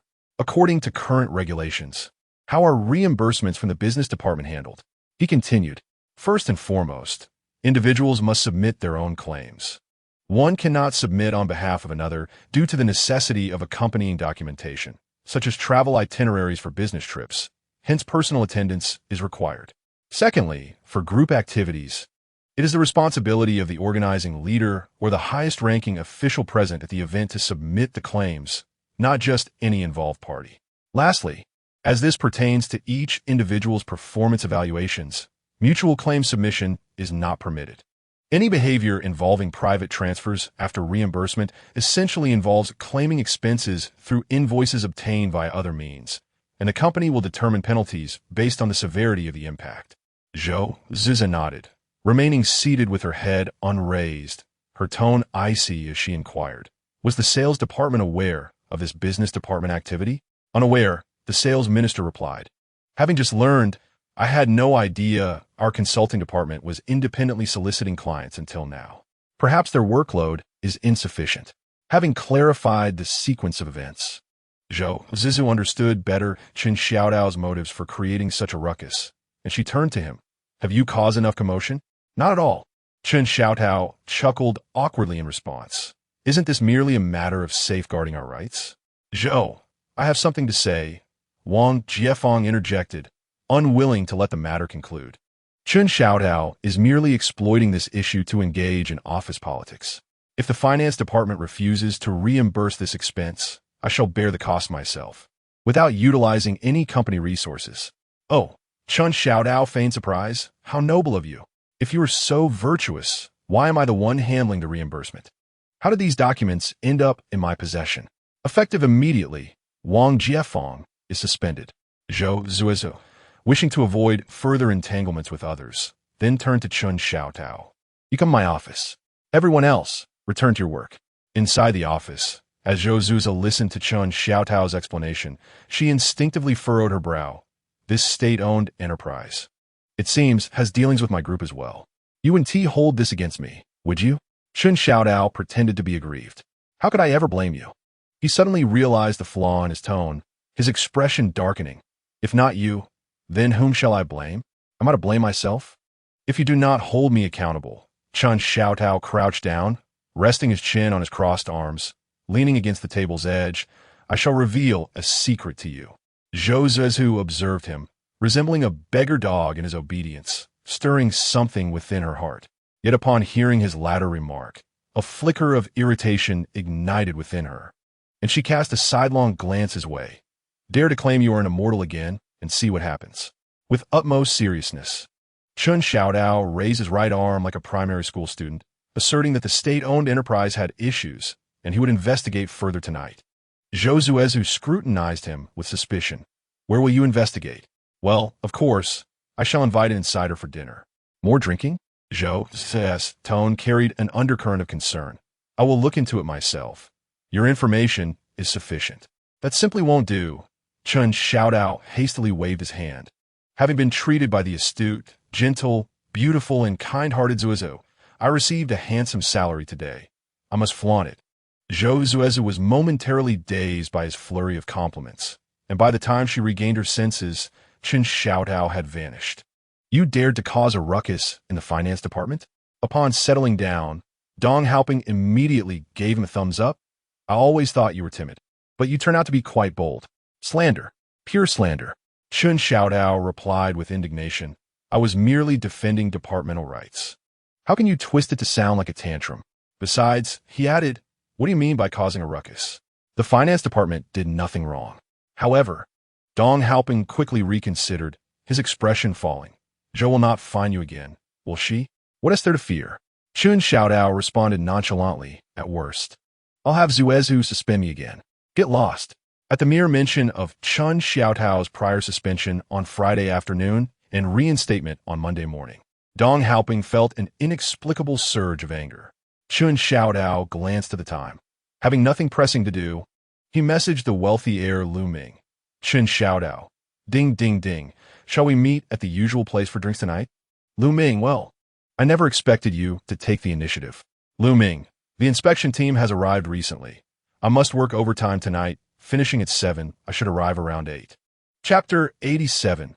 Why do you never take the initiative? On Yonla Street, at Uncle's Barbecue. Are we having baijiu or beer?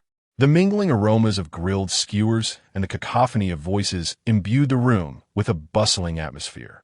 As soon as Lu Ming stepped in, he eagerly inquired before even taking a seat. Hold on a second. Chen Xiaotao waved his hand. Let us discuss business first, then we can drink. Is it really necessary to be so formal? Lu Ming scrutinized him with suspicion. This isn't like you. Ah, you fail to appreciate a good heart, Chen Xiaotao retorted briskly. I'm merely concerned you might speak indiscreetly after a few drinks. With that, Lu Ming set down his bag and took a seat, simultaneously revealing that enterprise has problems. Don't you think that statement is redundant? Chen Xiaotao looked at him incredulously. I inquired precisely because I sensed something was amiss. Then, do tell me honestly, how did you detect the issue? Chen Xiaotao hesitated slightly, but realizing it was not a matter of shame, he candidly confessed. Halfway through drinking, I suddenly recalled that my mother had previously intended to pay for a position in a state-owned enterprise, and the contact was seemingly one of those individuals. You can't possibly believe that, can you? Lu Ming exclaimed in astonishment. If money changed hands, the situation could become quite complicated. Though I may be simple-minded and easy to fool, Chun Xiaodao replied with a playful grin, it does not mean I am a fool. With a serious demeanor, Lu Ming disregarded the laughter, inquiring whether the payment had been made. No, Chun Xiaodao replied, his face adopting a solemn expression. In our state-owned enterprises, from the leadership to the employees, integrity prevails. Their assessments follow a stringent selection process. I refuse to believe there are employees with connections. Lu Ming found amusement in this statement, extending his right index finger into the air while smiling at Chun Xiaodao. To what extent do you intend to investigate this matter? I never mentioned investigating. Chun Xiaodao feigned innocence. I merely inquired about the severity of the issues within this enterprise. If substantial, then we should refrain from collaborating with them. Let me enlighten you. Lu Ming lowered his voice, leaning closer, prompting Chun Xiaodao to do the same. It's a shell company. What kind of shell company? Chun Xiaodao's expression grew serious. Are they exploiting people? What could a few individuals running a private enterprise exploit? Lu Ming questioned. Chun Xiaodao nodded in sudden realization, understanding that such overtly proclaimed job arrangements could hardly belong to a reputable company. Not to mention the barriers. There are advertisements on Douyin boasting official positions for a certain amount. To be so brazenly priced, one must either have solid connections or be quite foolish. Let's have a drink then, Chun Xiaodao resolved, pulling out his phone. Just so you know, I'm treating today. Feel free to treat, Lu Ming. Absorbing the menu, responded perplexedly. Am I stopping you from treating? Just then, Lu Ming looked up abruptly. What did you just say?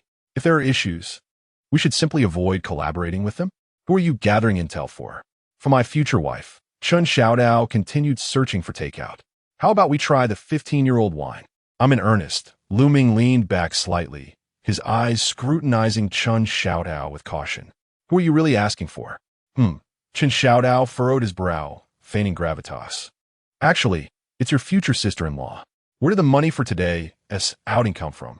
Don't tell me someone else is joining us later. Hey, do you look down on me? Chun Xiaodao replied indignantly. Do you think I can't afford a meal? Lu Ming remained silent, yet his face radiated disbelief. Fine. Chun Xiaodao relented. My wife approved the funds for today. You just changed your address 3 times in 3 sentences, didn't you? Lu Ming clenched his fist, pondering who it truly was. In truth, I found a wealthy woman, Chun Xiaodao whispered conspiratorially. Do you believe I'll swing a bottle at you once I'm tipsy? Perfectly. Chun Xiaodao chuckled as he produced another phone. I'll just inform my darling that I'm not drinking. I'm here to earn. Oh no, it's over. Chun Xiaodao stared blankly at the chat window, his face paling. He had not replied to the wealthy woman since last night. Xuezhu, 2315, quite pitiful indeed. 2320, darling. Is it delicious? 2330, as long as you report in obediently, there will always be something for you. 2333, have you finished eating? 2335, it's over. My darling has gone missing. 2340, darling, you're not really going to fight bandits, are you? 2352, all right. I'll note this date. Darling went to sleep without permission and owes me a good night. It is finished.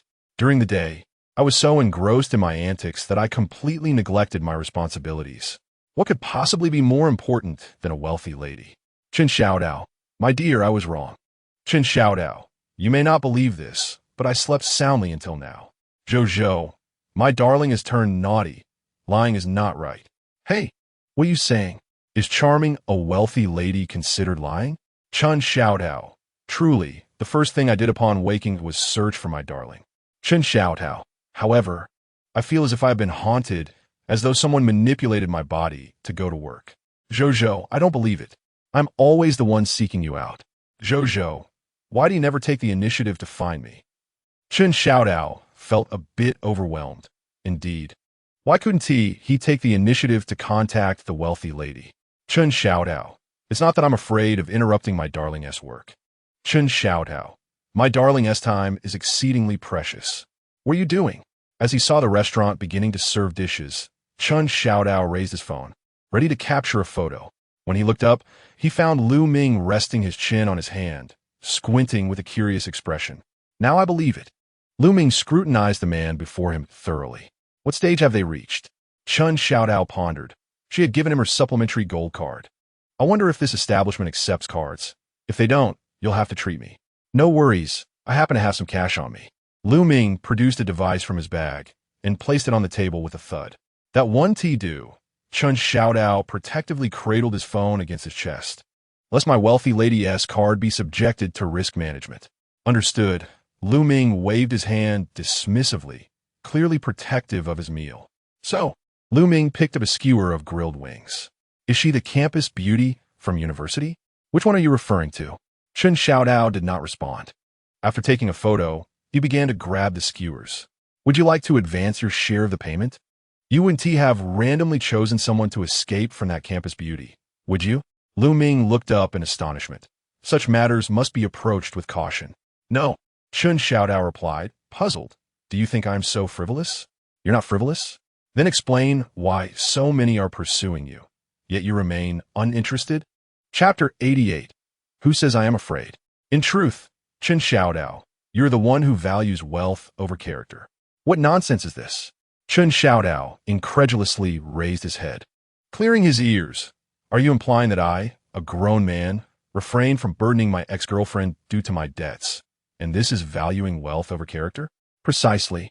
Lu Ming triumphantly picked up a piece of cucumber salad. This is the conclusion I have painstakingly crafted for you. I believe you are quite intoxicated. Chun Xiaodao glanced at the dishes on the table, feeling a tinge of regret. Why is there so much left over this time? You are beginning to evade the topic. Lu Ming deftly pulled out a cigarette and placed it between his lips. Otherwise, your campus beauty is so wealthy and interested in you. What are you hiding from? I'm not hiding. Chun Xiaodao scratched his head out of habit. I simply don't know how to accept it. Classic. Upon hearing this, Lu Ming exaggeratedly gave a thumbs up.